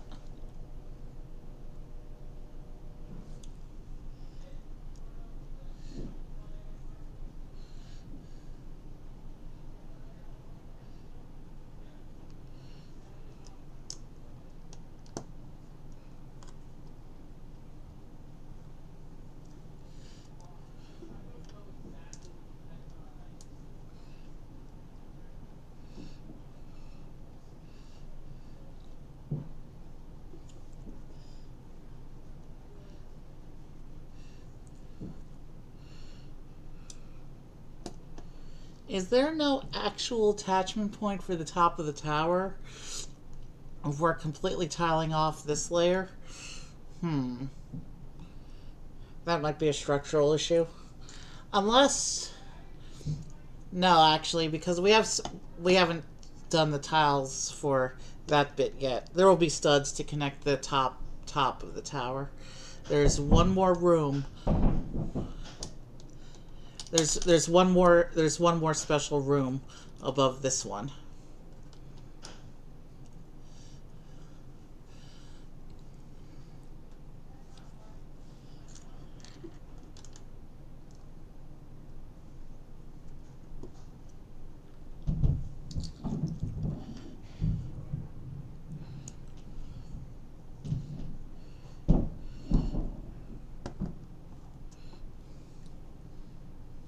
Yeah, there's some studs right there.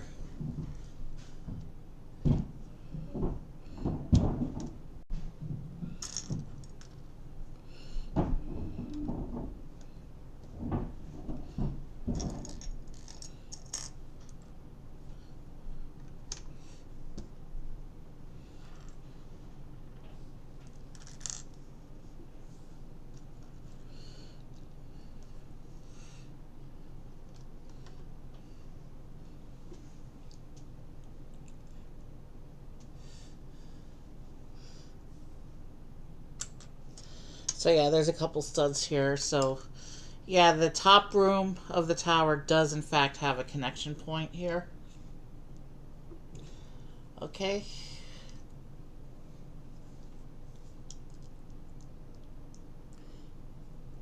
And here's a stand for the sorting hat to sit on. But we'll let the sorting hat stay with the characters for now.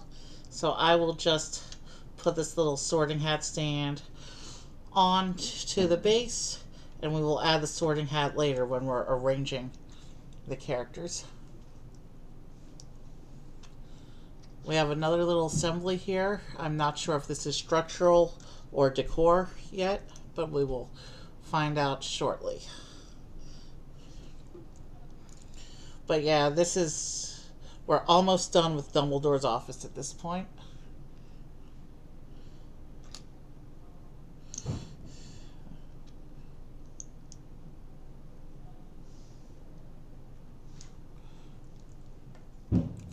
Oh no, this is not structural. This is Dumbledore's desk that we're putting together.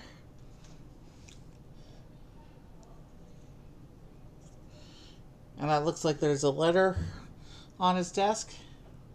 So maybe he's writing the annual Hogwarts invitations.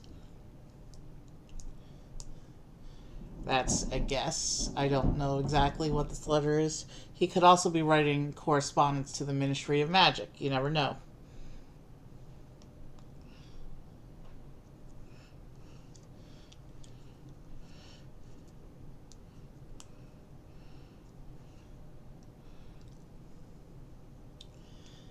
And then another one of those little lamps like we saw down in the Gryffindor house.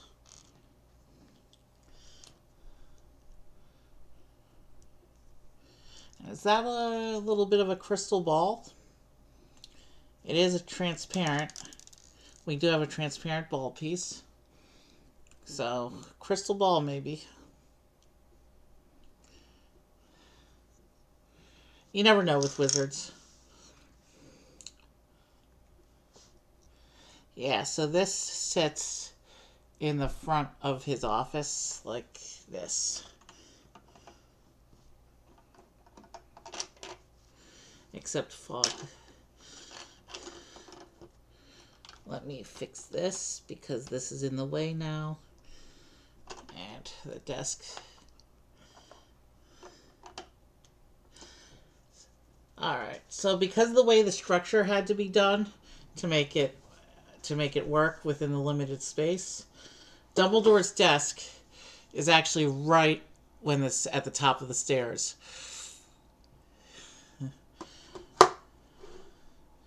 You're basically standing on the stairs to talk to Dumbledore. Interesting.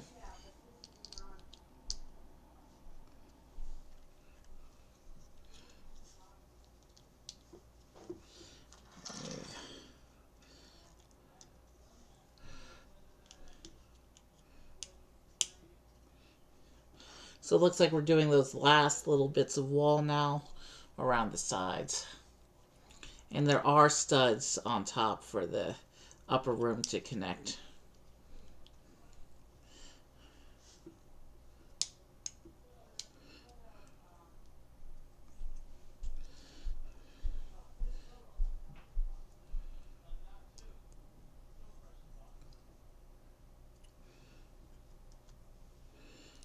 Alright, so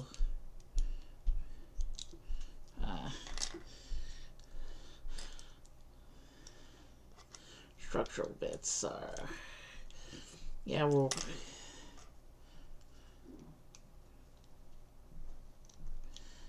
that's how that goes together. So now we have to put this part back on.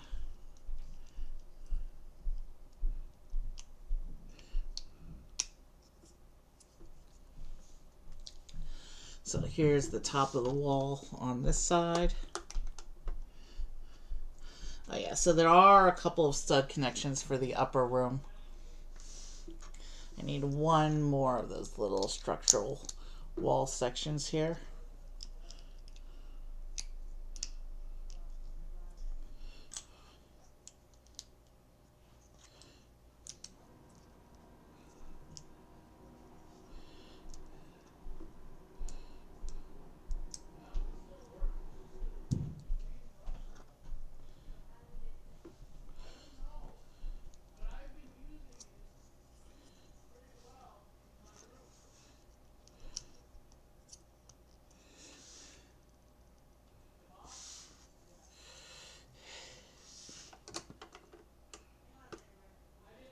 Okay, so that's on. And so that will take us to the end of Dumbledore's office. Let me bring these closer.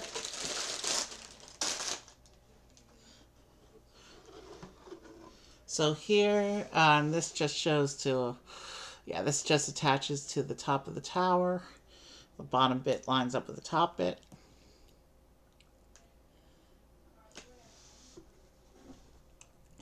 And we'll go right into the final section here. The last two bags here, which is also going to give us our final character. And there is one more animal piece that I saw on the box that we have not uncovered yet. So we're going to get, I think we're still going to get one more animal along with the last character. So this is the inside of Dumbledore's office, fully complete. And I will just set that over here until we're ready to put that on top of the tower. 20 will give us our final character. And I'll go ahead and pull out these three big tower roof pieces here and set them aside behind the instructions until we need them.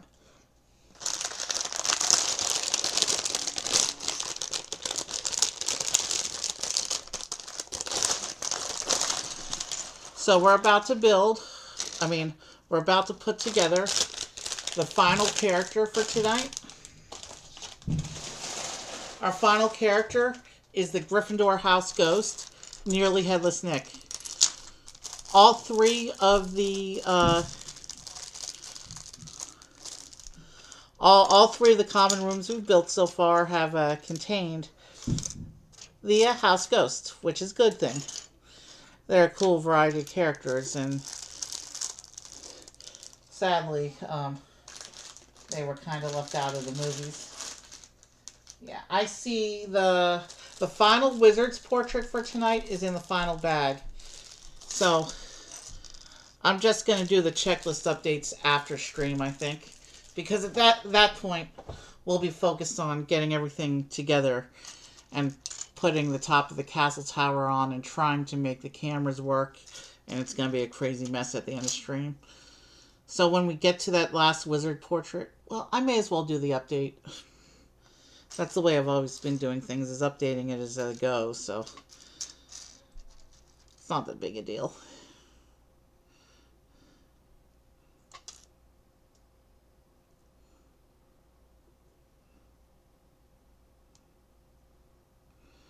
Okay,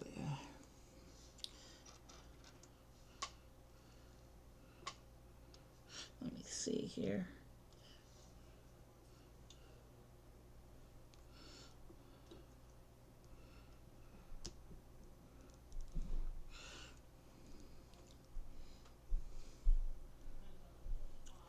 Alright, we just need to get his hairpiece out.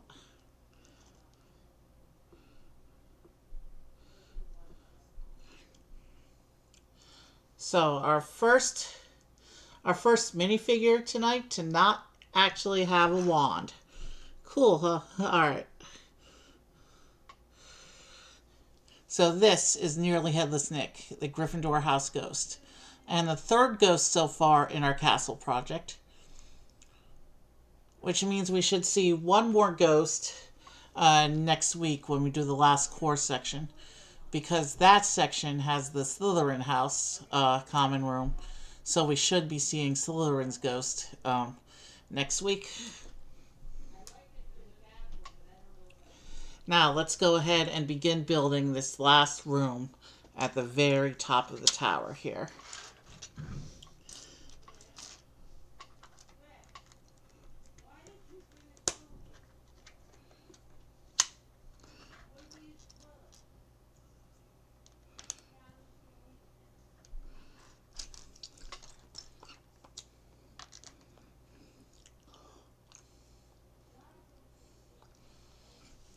"38 minutes until record."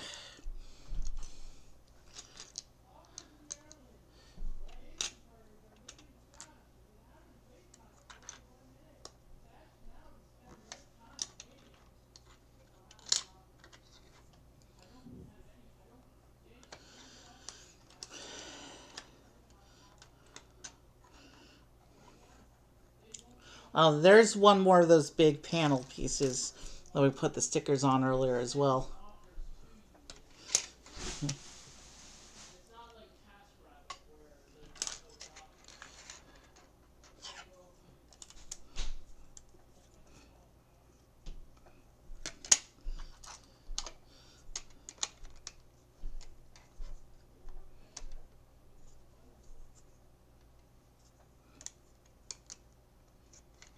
Oh, it goes here. I see what it's doing. Okay.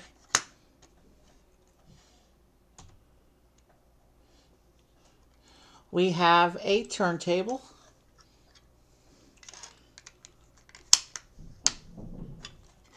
In the middle of this room. Of course, being the top of a tower, it's kind of a tiny room, but still a room with presence. Tiny, but still quite an interesting room we're putting together here.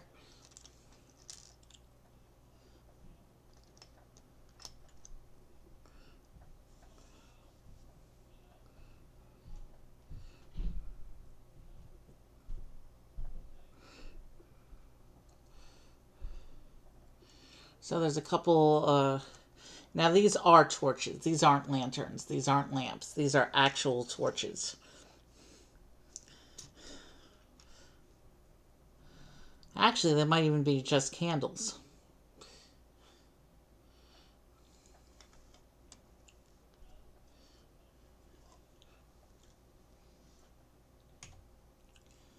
And we have a little bit of an assembly here. And this yellow arch piece.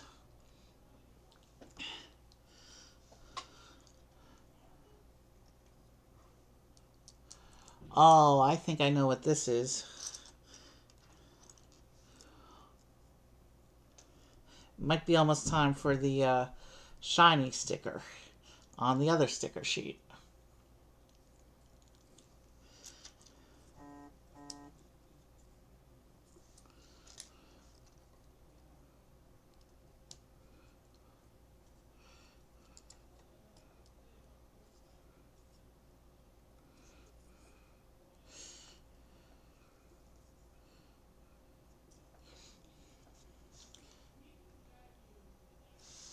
Alright, so it looks like we do a double-sided sticker on this panel here. This is the panel. And this is the sticker sheet that we're doing double-sided mirror reflective.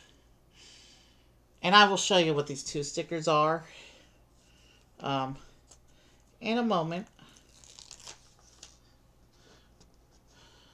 Let me get the stickers into the mirror here. It would help. These are stickers that I need to have perfectly lined up and center. So let me adjust that.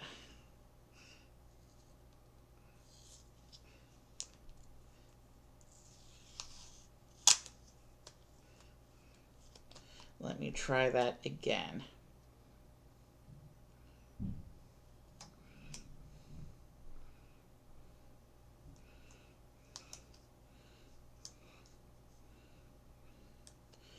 All right. That.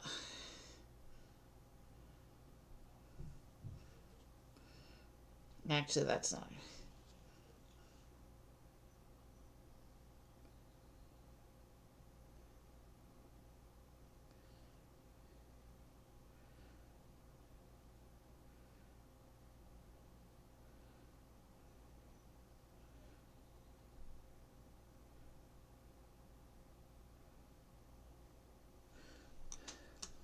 All right, now I got to do the sticker for the other side.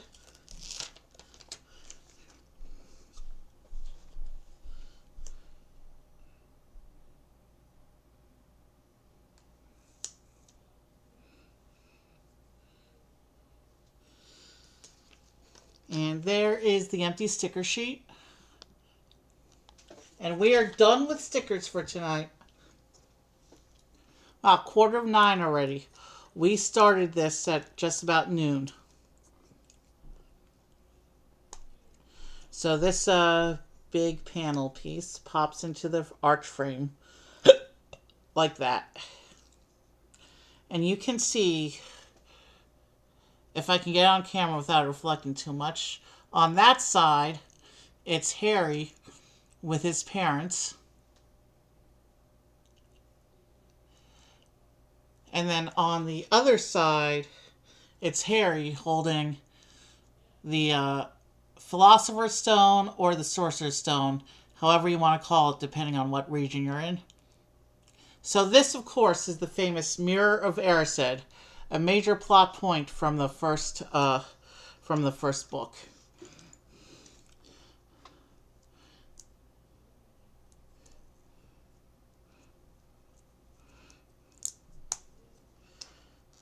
It's cool to see the Mirror of Erised as part of the Hogwarts Castle project, since it is so important to the first book.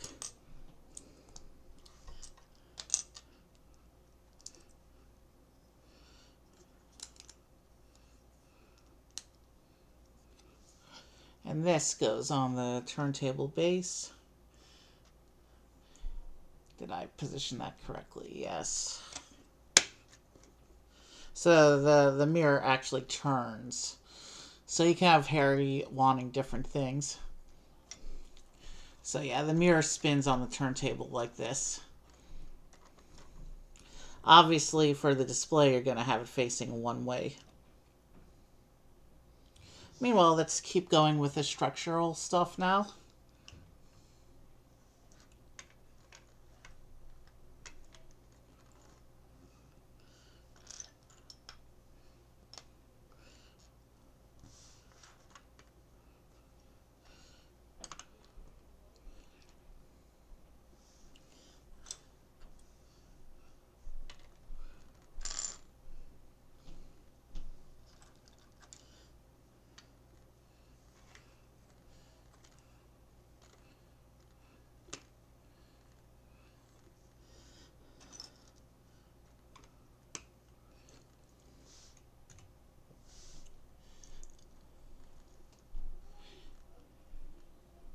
Now it looks like we're doing 2 more candles.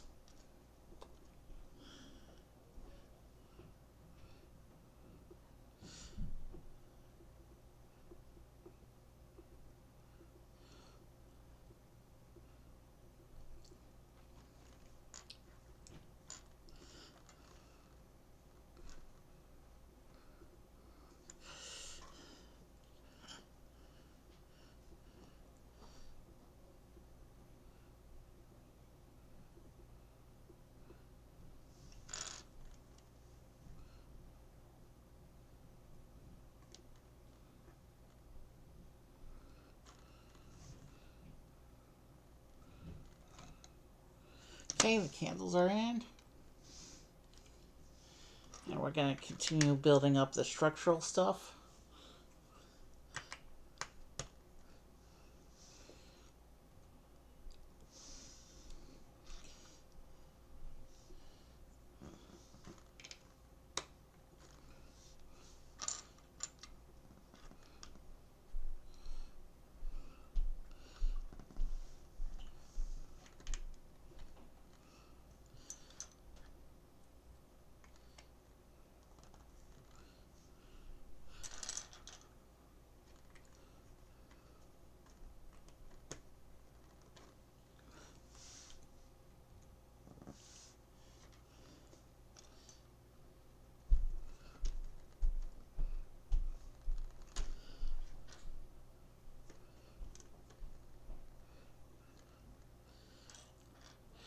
So what we're building up now is the very top of the tower.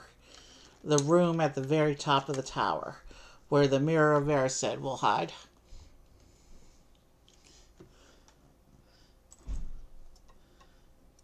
In the actual stories, of course, it's in the basement after the challenge rooms, because it's where Harry's final showdown with Quirrell Voldemort is at the end of the first book. But the due to the way Lego works, actually it was hiding in Dumbledore's office for a while, or above Dumbledore's office, but it did move to the basement for that final sequence.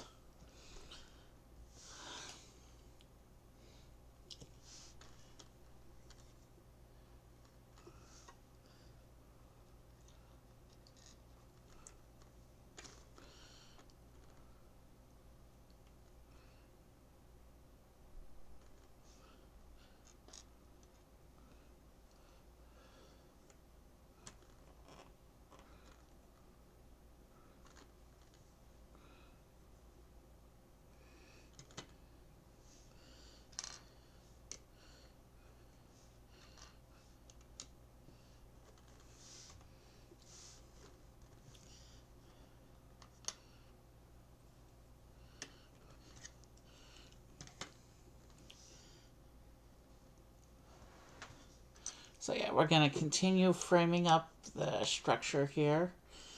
And then you can see one side behind the mirror is still completely open back there. So I think it's the big cone pieces that are going to cover that over. And just close up the front side of the tower there. Yep, there it is. I got to come around, take these two big pieces, and just make sure that they line up, and close up the back side of the tower here. And we take the other big cone, and we line that one up.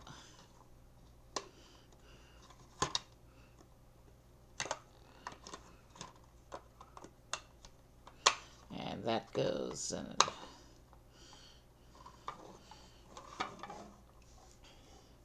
then we put this here to kind of straighten them out a bit.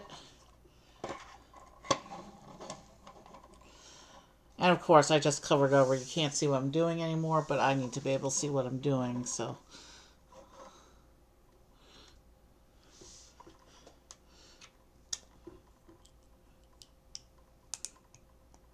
let's see. Can I get this close enough to camera that I can do what the picture's doing? I think so.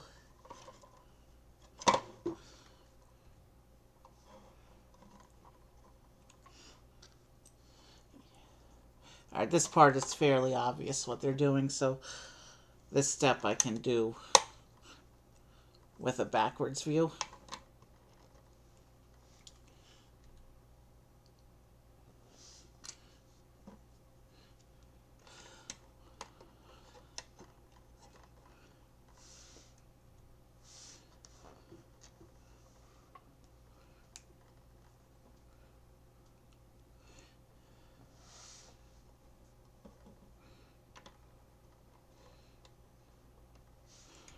And with that, it's time for the final bag.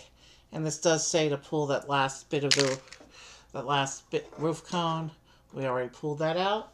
So let's open up the last bag of the night. We are at the top of the tower now.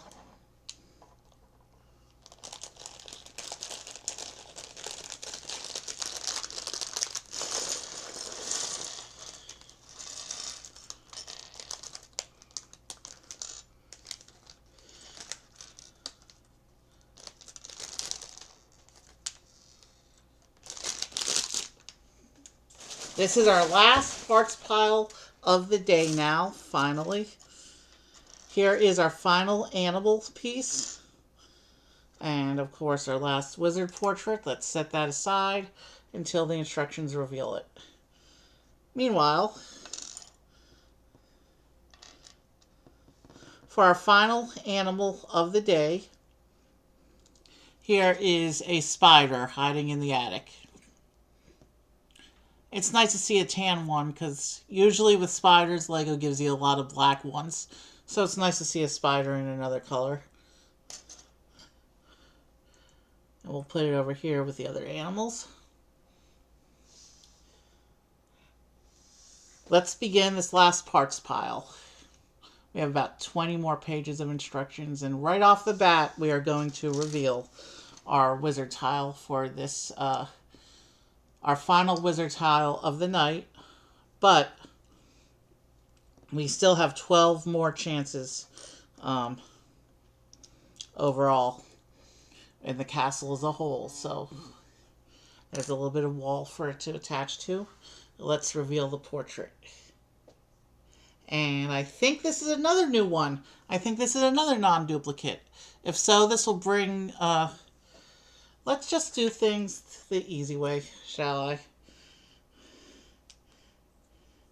Alright. If this is a non-duplicate, this will be the 12th, which means we still have 12 tries to pull the last two. That would be so awesome if this is, in fact, what's going on here.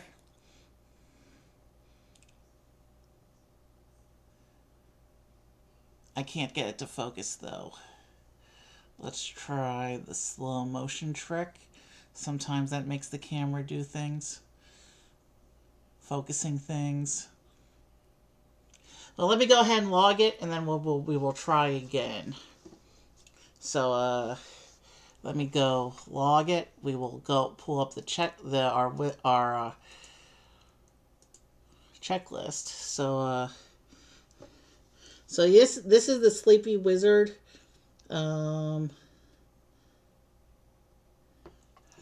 Yeah, he's new. He's new in my collection.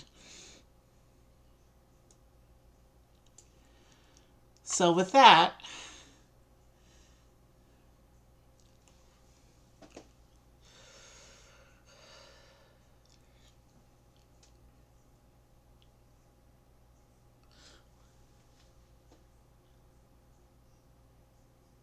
oh, I forgot to mark the duplicate from earlier. Shoot. And I forget which tile it was. When we, let me go check that out real quick. As long as I'm updating my checklist, it would be good to know.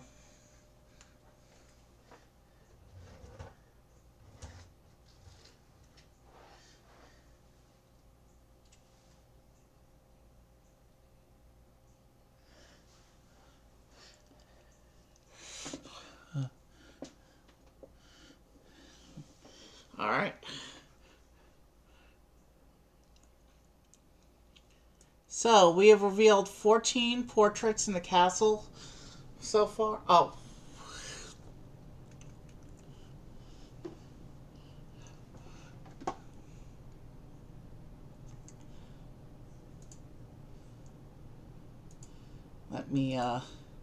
Let me pull up our portrait checklist here.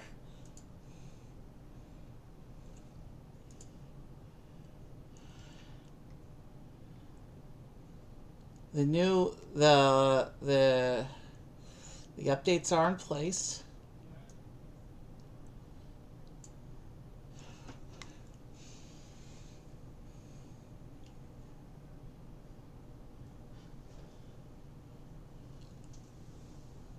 So we have 15 portrait tiles so far, and we have only 3 of them are duplicates. And this is across the castle as a whole, not just tonight. So out of 15 portraits we have pulled 3 duplicates.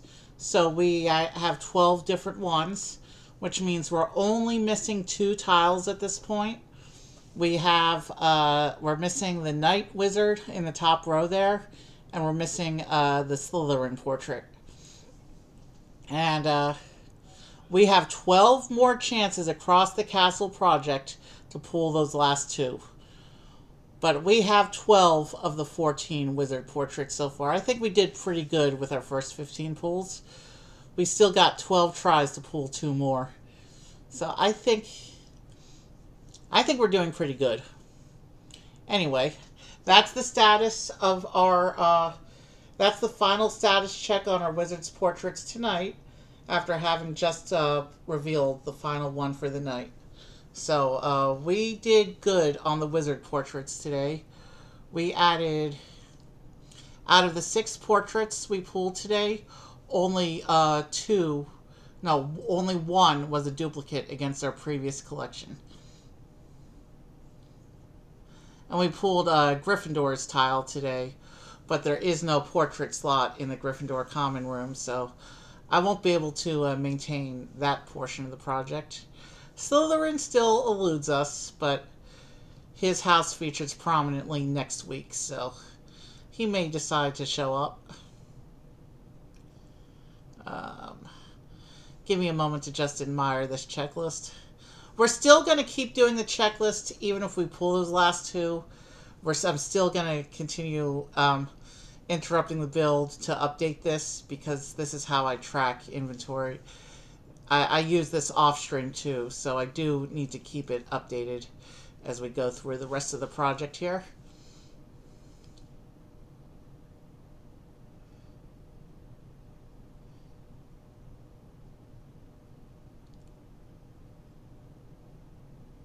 So of the 6 tiles we pulled today, 5 of them were new ones, and we're only 2 away from a complete set. So that's what good wizarding tiles pool for today. I'm happy. We're in a good shape to have a full set by the end of this. So this will go on top like that.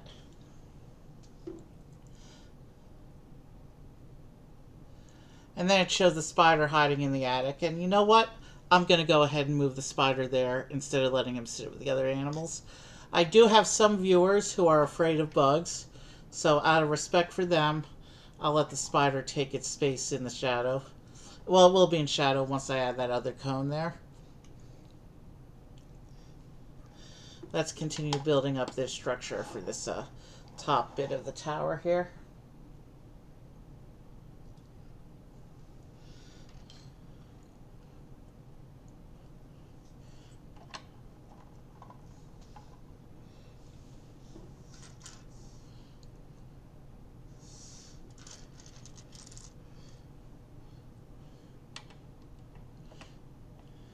So yeah, you can kind of still see the spider a little bit because I haven't closed that side off yet.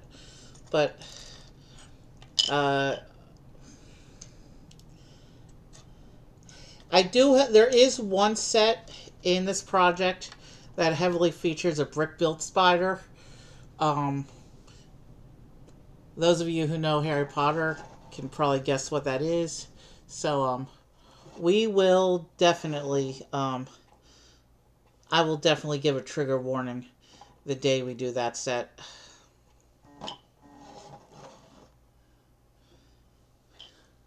But that's one of the smaller sets. So that's not next week's stream. That's not next weekend's stream. In addition to the 3rd core section of the castle, we have 4 streams to do the smaller sections of the castle. So we still got quite a bit of time together on this project. 1 more all-day build, and then 4 regular length streams to do this Hogwarts project. So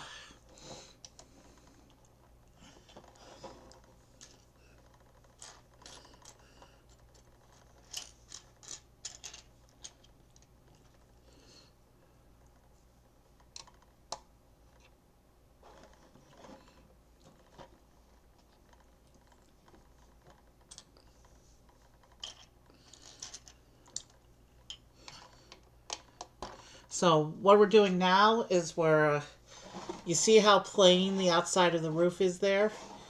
We're doing some detailing to make the roof look prettier. So we're going to do some detailing here to make the roof look more complete and finished. texture and details and stuff like that. And with this bit on, the spider is... I still need to be able to see what I'm doing, but I can... this side is pretty much finished off now. You can see the Mirror of Erised in the bottom there. And you can see the spider up there. And then, of course, I never did do a refocus attempt on that last wizard portrait. There's that guy. And, so there's the inside of the top of the tower there.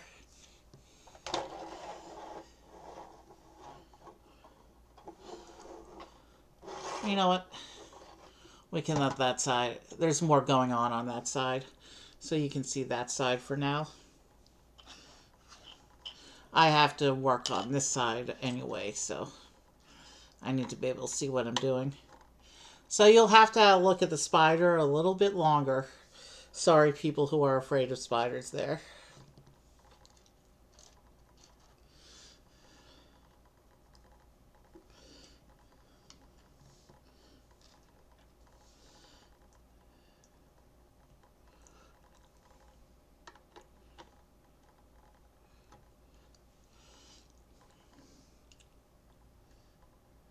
Five times on this build. Okay. I have to do a 5 times build here. But that looks like it's most of the parts pile.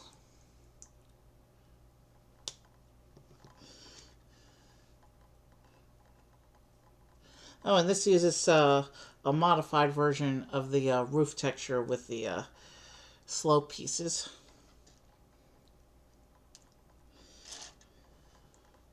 Let me go ahead and build all 5 strips here, and then we will put them all on.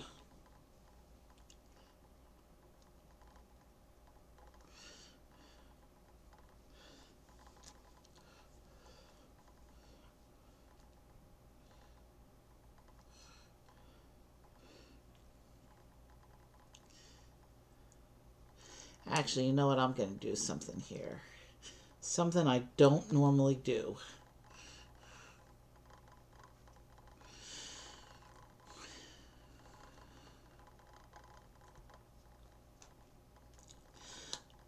With these strips, I'm actually going to line up the Lego studs upright. I don't normally do that because it's a big waste of time. But I think for this particular detail, it makes sense to have all the studs going the same way.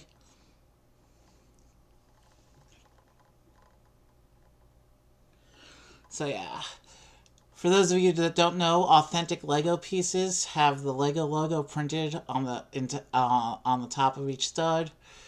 And yeah, that's what I'm doing. So this is the strip we're making. We're making 5 of these.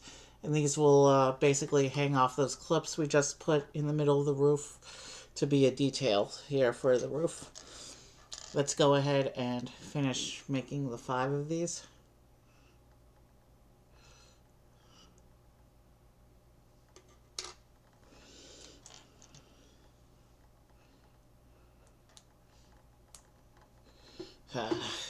Stupid pop-up.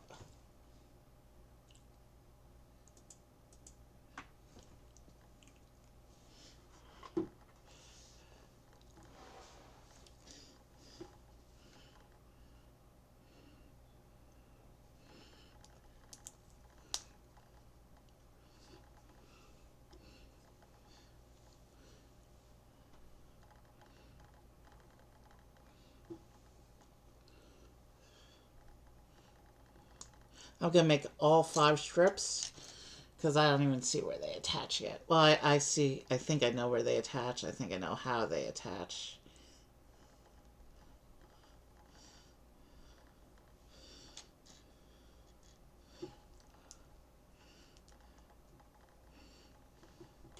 There's the second strip. Let's make the third.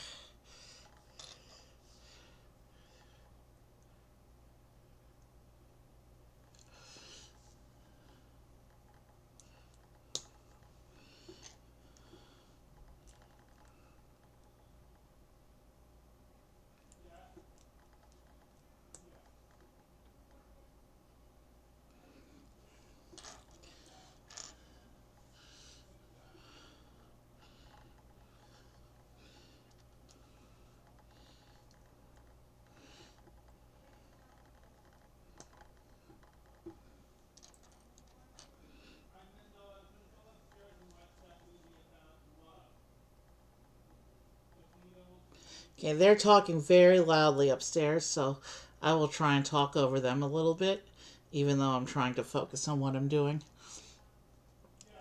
We're past 9 hours, 10 minutes of the stream counter. We are hitting that record. Probably before we even finish the parts pile. Because it looks like we have some more detailing bits to do after we finish the strips here. So we have 2 more of these strips to make.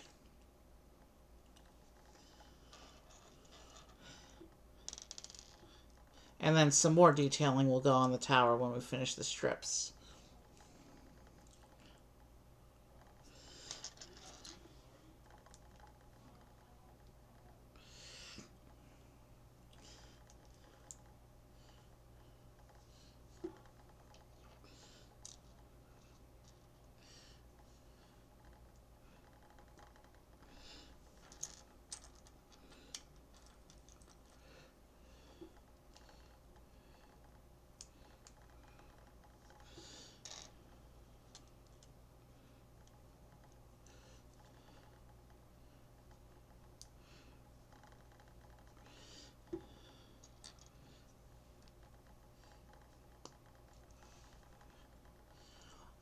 Alright, last strip. 1 more strip to make.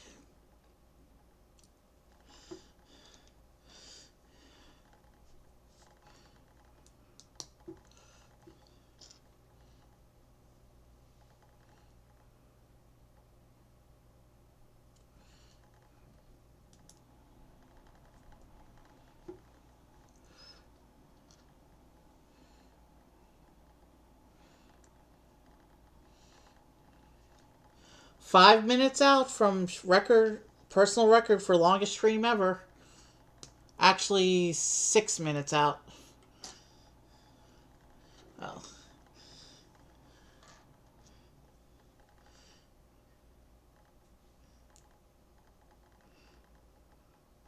And next week is going to be comparable because the piece count is comparable. So there is a very real chance I could smash that record again.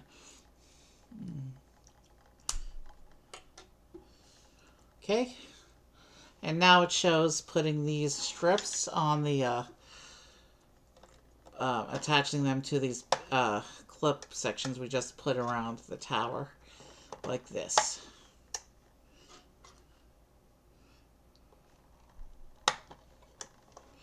So this gives the roof cone some surface texture. And you can see there the texture around the cone there. That looks nice. And now we have another little assembly here.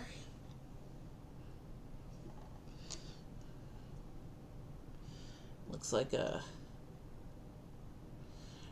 we're gonna have 3 of these stacks of 2 in quick succession. So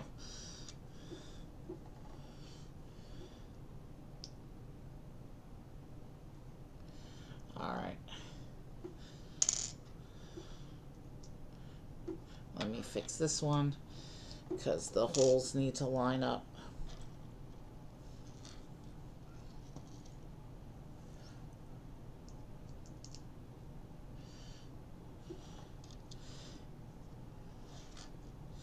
Now I put some pins in the side of one. And then attach some more. Let me set that there for a bit so you can kind of sort of see what I'm doing, but my fingers are in the way.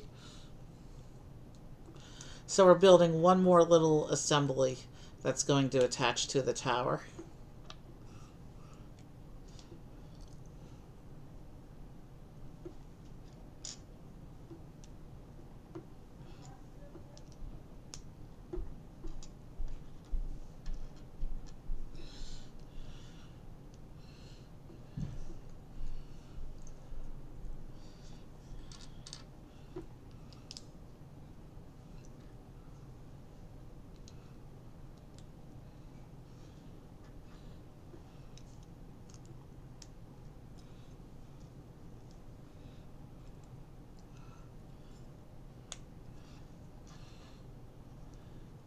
3 minutes from record, and we still have to put the top of the tower on, figure out camera angles. We still got a bit of time to go on the stream, even though building itself is pretty much done.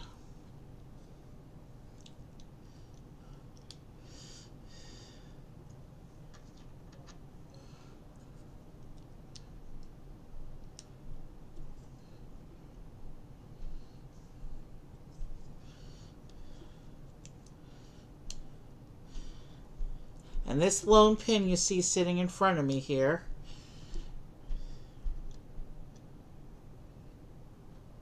oh, Nearly Headless Nick is off camera there. But this lone pin, the last bit today for the spare bits bowl. And I guess Nick can go with the creatures because he is a ghost. And this bit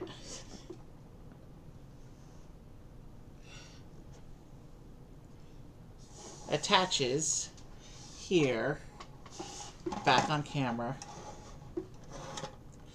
to this attachment point here. And those little bits of towers just float off to the side like that. Interesting look. And this shows you just put it on top of Dumbledore's office there.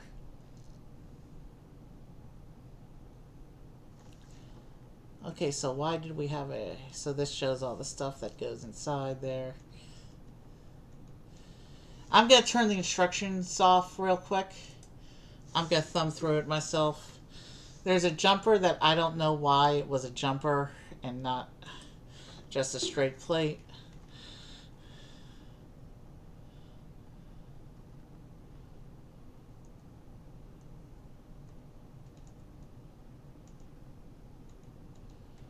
So let me just go back.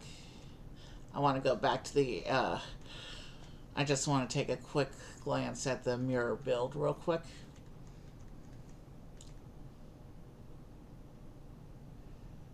Yeah. Okay. Alright.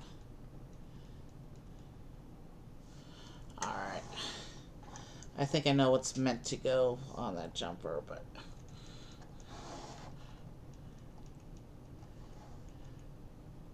Alright. Let me turn off the instructions and we can start trying to figure out cameras here. 30 seconds till record.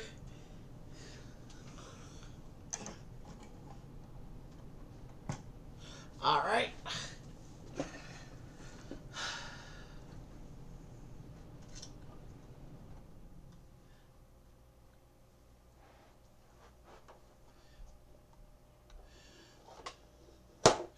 Obviously, I think the first thing I need to do is switch to the other camera. So this will take the characters off of the screen for a while. Now I have to angle that camera up. And now we can actually see the top of the tower. And you may actually get a little bit of face cam as a result of that. So we're going to take Dumbledore's office. And we're going to stick that here. Line it up with the top of the tower here.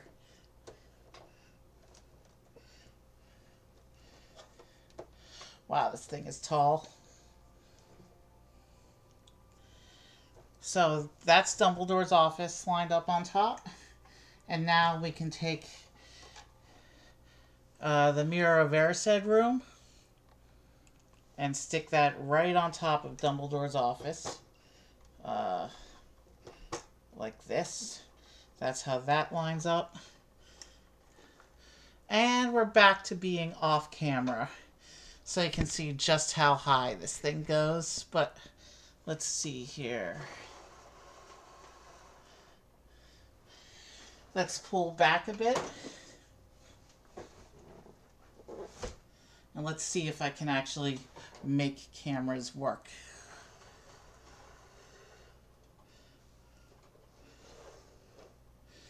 Yeah, we can kind of sort of do it by pulling way out from the camera. And let me go ahead and move this table. And I just knocked my mouse on the floor. So let me go ahead and pick that up. We're past my record by a couple minutes now. Just that bit of camera work got us there. I have this big pile of characters down here. So, and they're going to keep falling off. So let's start filling up the insides here. Let's start doing stuff with our characters here. And I just knocked down 3 characters with that one. Alright, let me just set all the characters over here on this table.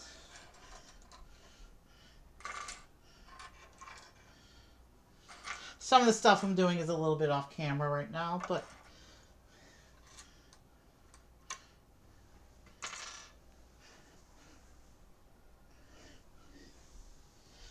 there's the piece from the staircase.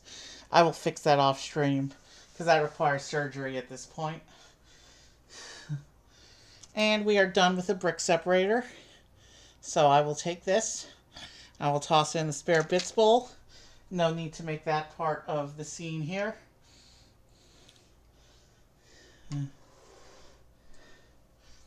And I will turn it to dollhouse side. And we can start putting characters in. Obviously, we want to put the chess room back in the bottom there. And we want to take our key room.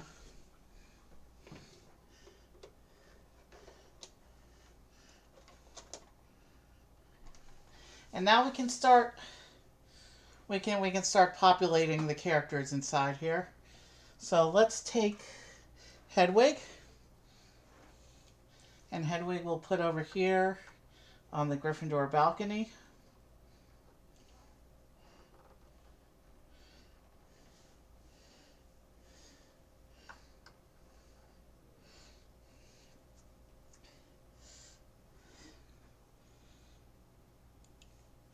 And Fluffy,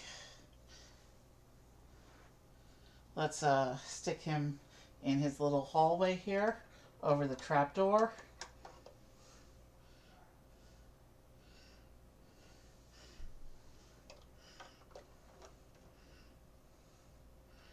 I'll put one stud in just for a little security there. And let's take Kettleburn. Where'd he go in this pile? And we can put him here in this little passageway outside of Fluffy's door there.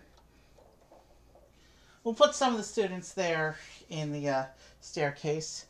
Dumbledore himself, let's put up in the in his office.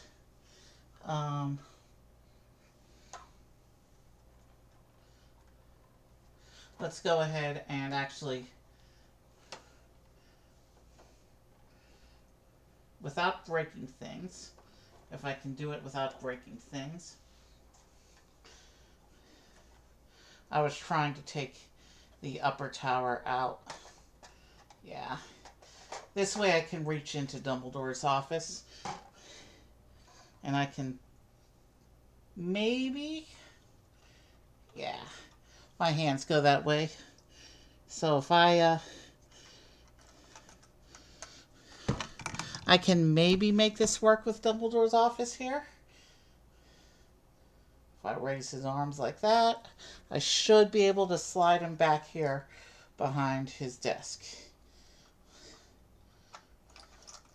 Although having a robe piece instead of legs makes that awkward.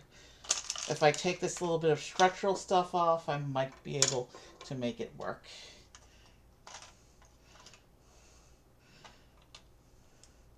Yeah.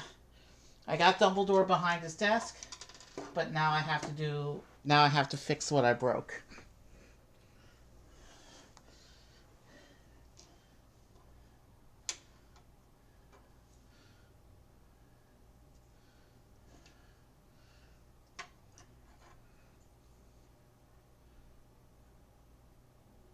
And actually,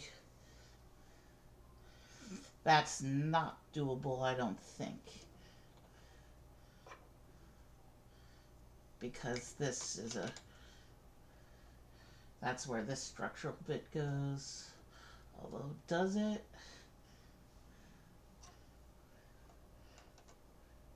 No, it's back. Yeah, I just messed things up. I just broke things. Hold on.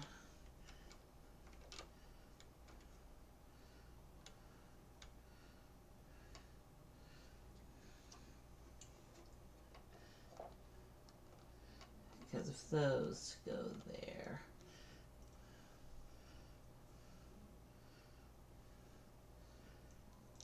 I think these go on here. Hold on. Yeah, these go on here. So these need to go on there like that. But no, that's still not correct. Because now we're a stud higher.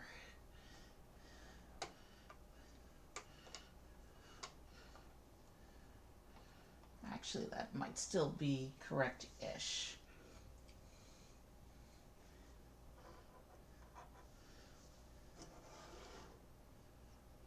Yeah, so carefully, yeah, I gotta slide them in from the front.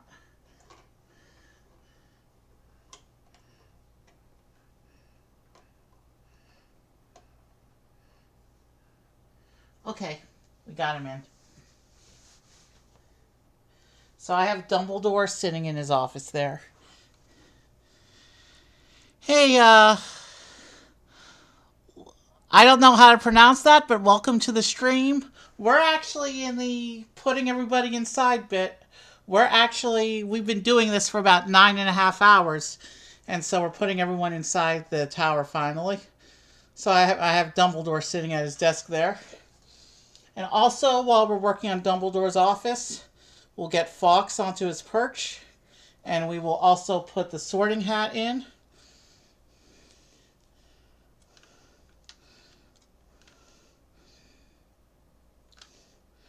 I had to adjust the cameras from what I normally do because the set is insane and my regular cameras can't catch the full height. So it worked for when I was actually building the different sections, but now that we're attaching everything, I needed alternate camera angles. So there's Dumbledore's office complete with the sorting hat, Fawkes, and there's the Sword of Gryffindor in there. Let's add one character having a meeting with Dumbledore. Percy's a prefect. Let's have Percy up here having a meeting with Dumbledore. So there's Dumbledore with Percy in Dumbledore's office, which I will set right back up now. We will reattach the top of the tower. Got a few more characters to work out here.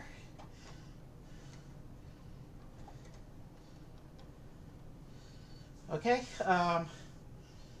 we got Hedwig over here, of course, on the Gryffindor end of things there. There's the Gryffindor Common Room.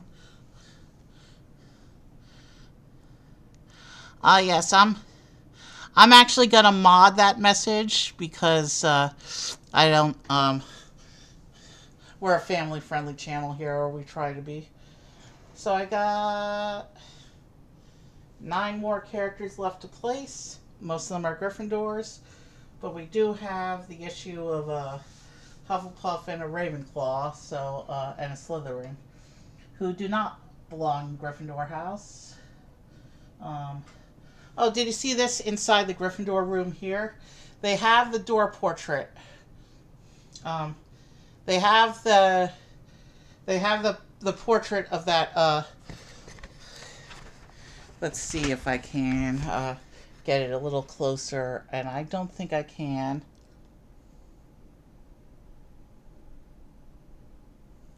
You saw a keyboard in the background. Yes, I kind of play a little bit. But, alright, it's a little sideways, but you can see right there, they have the Gryffindor password portrait, though I forget her name. So, at least now I gotta put the camera back and do all that fighting with angles again. Alright, let's try it like this. It makes sense to put Harry up here at the top with the Mirror of Erised. Although I'll have him facing out, so you can actually see him. Well, we can have him face the mirror. So yeah, Harry's back will be to us. Alright, what next? Nearly Headless Nick. We will stick him.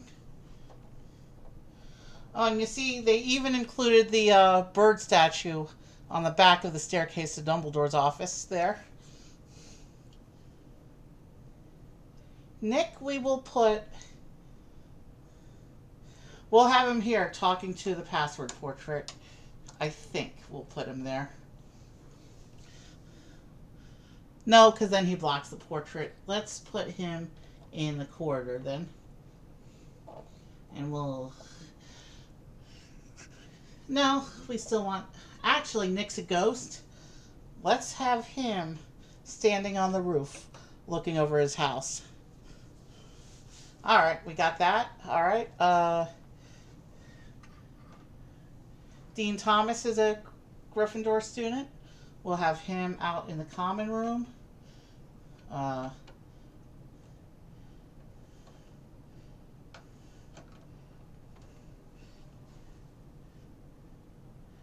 Oh, what's at the bottom? This room is not... This room is fixed in place, but this is the Devil's Snare room under the Fluffy trapdoor here. It came with Fluffy the three-headed dog from the book 1 challenges. And you can see the golden harp that puts him to sleep back there behind him. So there's that. We'll put him back in his little hallway there. And there's actually a trapdoor that goes into this room, which is the Devil's Snare room. And then next to the Devil's Snare room, they have these 2 modular slots. You can put classrooms in there, but I think it makes sense to leave the challenges there. They have the keys room and the wizard's chest down there. So, alright, let's, Neville will also go here in the common room. And Neville will actually, he's in his pajamas. So, we'll put him in the beds area here. You know what? He can, he has a short leg, so he doesn't have the studs on the back of his legs. So he'll stand on that bed there. And there's a birdie box on this bed here.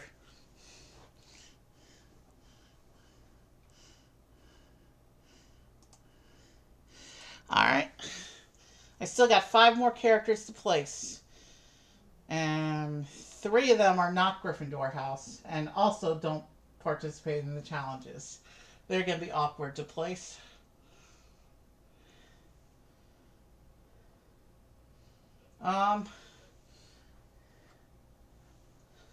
You know what we'll do? There is a little bit of an exterior. There is this whole balcony section going on. So we'll put Lisa Turpin from Ravenclaw and Ernie Macmillan from Hufflepuff.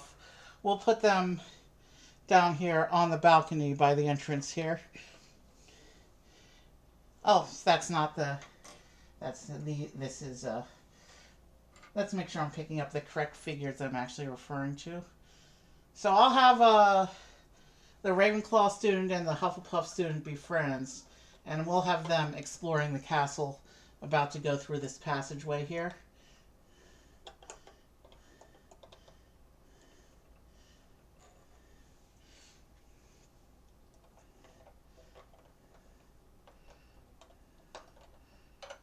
Since they don't really fit in anywhere inside, we may as well have them exploring the grounds like that. And then we will take Marcus Flint, the Slytherin student, and we'll put him over here at this end of the balcony at the base of the tower. And then, Yeah, the modular rooms like to slide out when I turn this thing. We'll go back inside, and we will put there's a piece on the floor. Hold on, let me see what I dropped. It's a window. There's a window missing somewhere. Dumbledore's office. Let me fix that real quick. If I can get this section off carefully. I'm doing a little bit of quick repair surgery because a window fell off here. Alright, that's fixed. Let's put the top of the tower back on. And let's put... Oh, you know what? In the actual story, Ron plays the wizard chess. So let's put him down here in the chess room. We can have Ron riding the chess piece like he actually does. And I will put that room back. And let's have Hermione in the key room.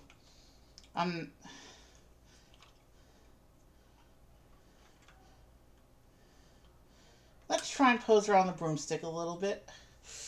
Alright, so we'll have Hermione flying on the broomstick in the key room there.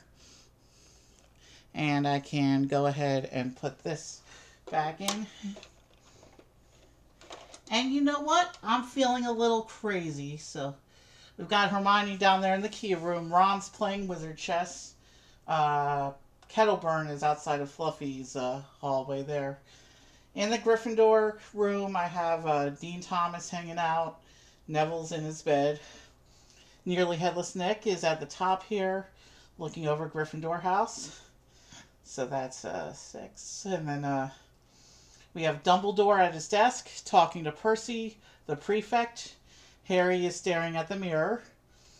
And then on the back side, we have our Slytherin student looking out from on the bottom of the tower. And we have our Hufflepuff and Ravenclaw first years exploring the castle over there by the entranceway. I'm feeling a little crazy, and I kind of want to see something before I wrap things up and raid out. If you have one more minute, I want to do something crazy here before I go. I'm going to go get the last week's spilled.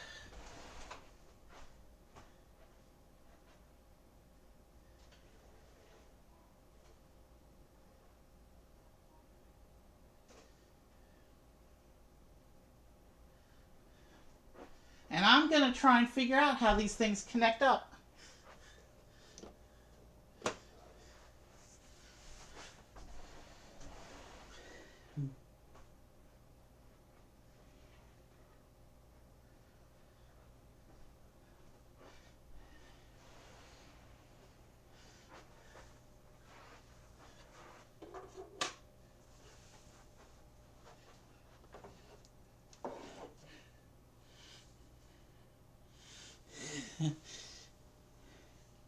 Yeah, these other rooms just slipped out.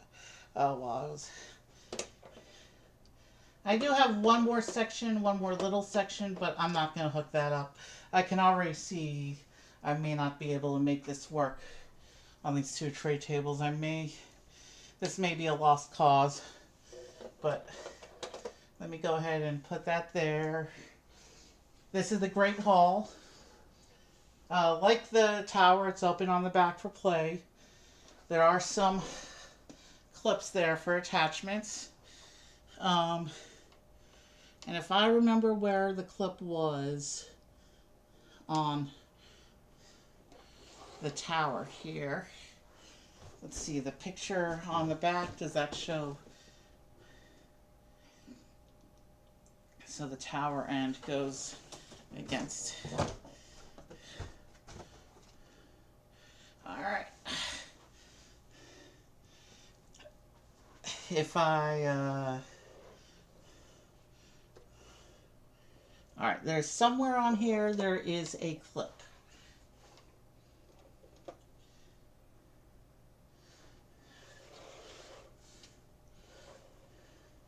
The clip would be around this level.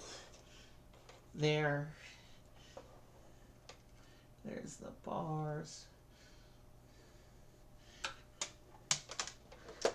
And I just scattered another piece to the floor. I'm trying to figure out how these connect.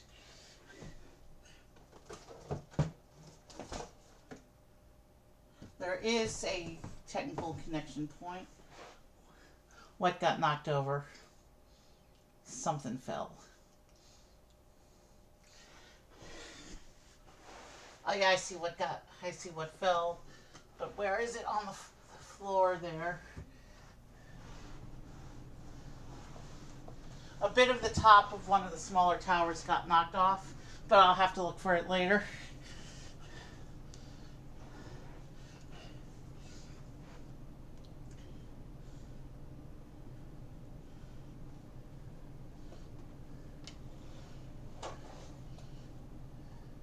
So if I turn it like this, then we might be able to find the connection point. Yeah, there's a clip there. I see the clip. And I keep knocking stuff off.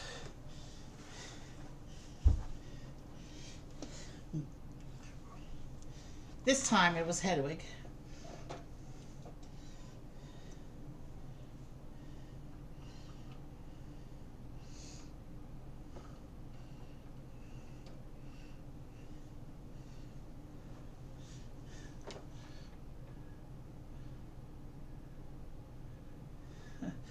Now this is multiple sets, and the Great Hall is about to retire, but they just released the East Wing, which I haven't built yet. So, yeah, I see where the clip is. The clip is under the platform where Marcus is standing. So if I line that up like this, if I line that up with the clip, okay, so that's how these two sections connect. And I just broke the wizard's chest, so let me fix that.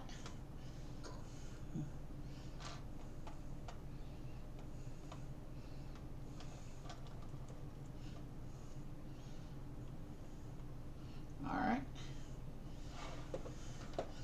So yeah, that's, let's see if I can get this onto camera now. Wow, that's crazy. That's huge.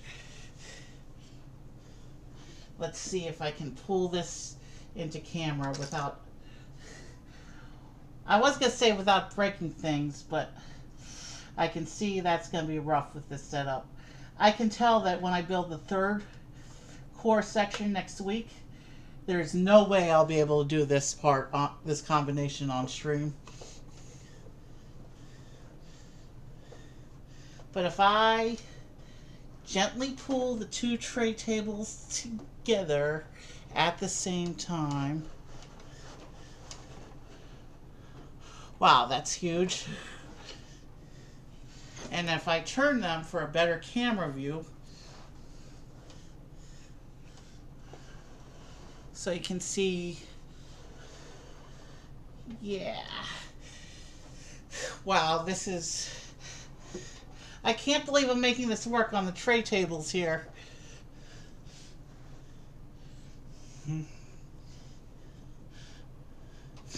Oh, I've busted stream record by 26 minutes. Good, alright. We're going to come in at just under the 10-hour mark.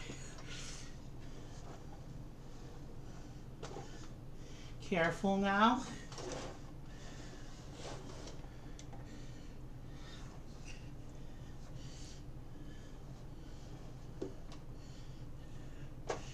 I can just about get this whole thing on camera. I think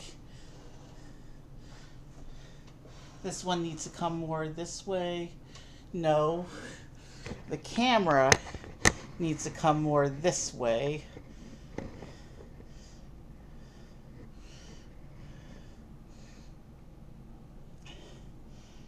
yeah, this could work. And then if I pull them a little more that way, we more or less get the whole Hogwarts structure on camera here. And you can see just how much higher the tower goes over the Great Hall. Like that. So, if I take that in like that, and we can realign the clip there.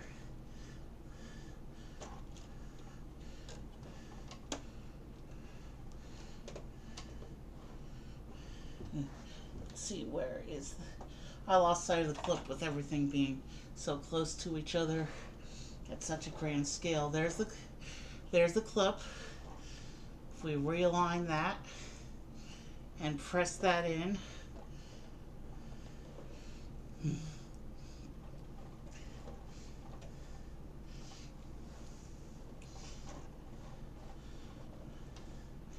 wow. Yeah, I think that I can't get the clip to line up, but these tray tables aren't perfectly even with each other, so that may be part of the issue there. But yeah, that's how that goes. I do see the connection point. Yeah. And we're still not all the way on camera with the top of that tower there. Wow, okay. Let's see if I can get us a little bit more out. This staircase here in the front of the Great Hall, there's actually a little boathouse set that attaches to the front of that there. I'm not even going to... I did that last week when I did the Great Hall. I'm not even going to try to pull that out now. We're already off the table there. Let me do one more camera adjustment. This thing is... I'm not going to be able to get all the rock work to the very top of the tower, but that's a pretty good framing, I think. Yeah, we got there. Oh, yeah. And then there's one more big core section that I'm building next week. There's no way I'll be able to finagle that onto these tray tables. I have a table set aside in the other room.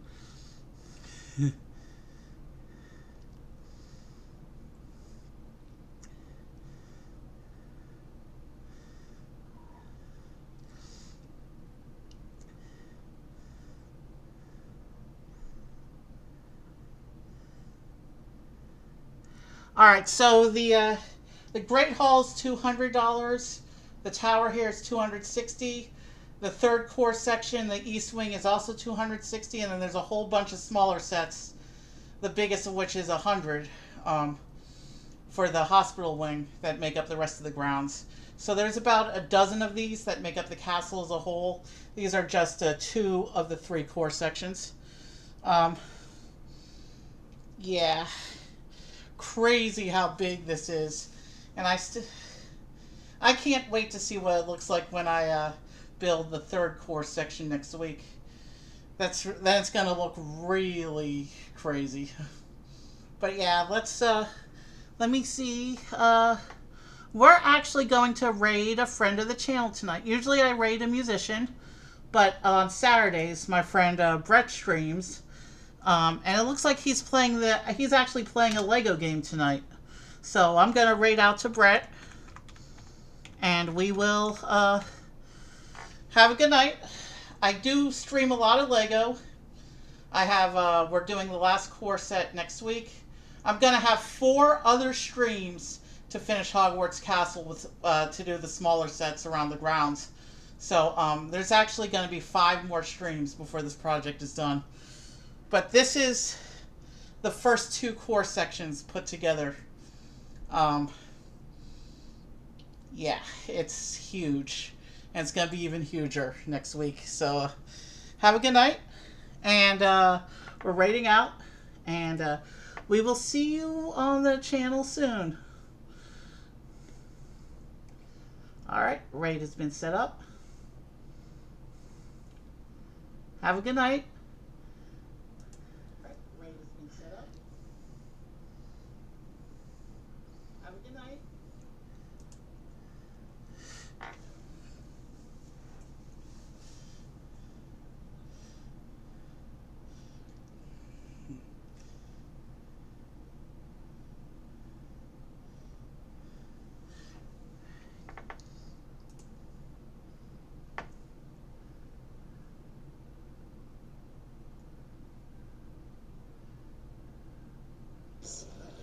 We're doing this, as you can plainly see, but... And there's Evie! Yeah, we got a raid! And we got a raid! Hey, now it's a party! Evie, you'll love this. It's Lego. Now, yeah, now it's a party. At least it's not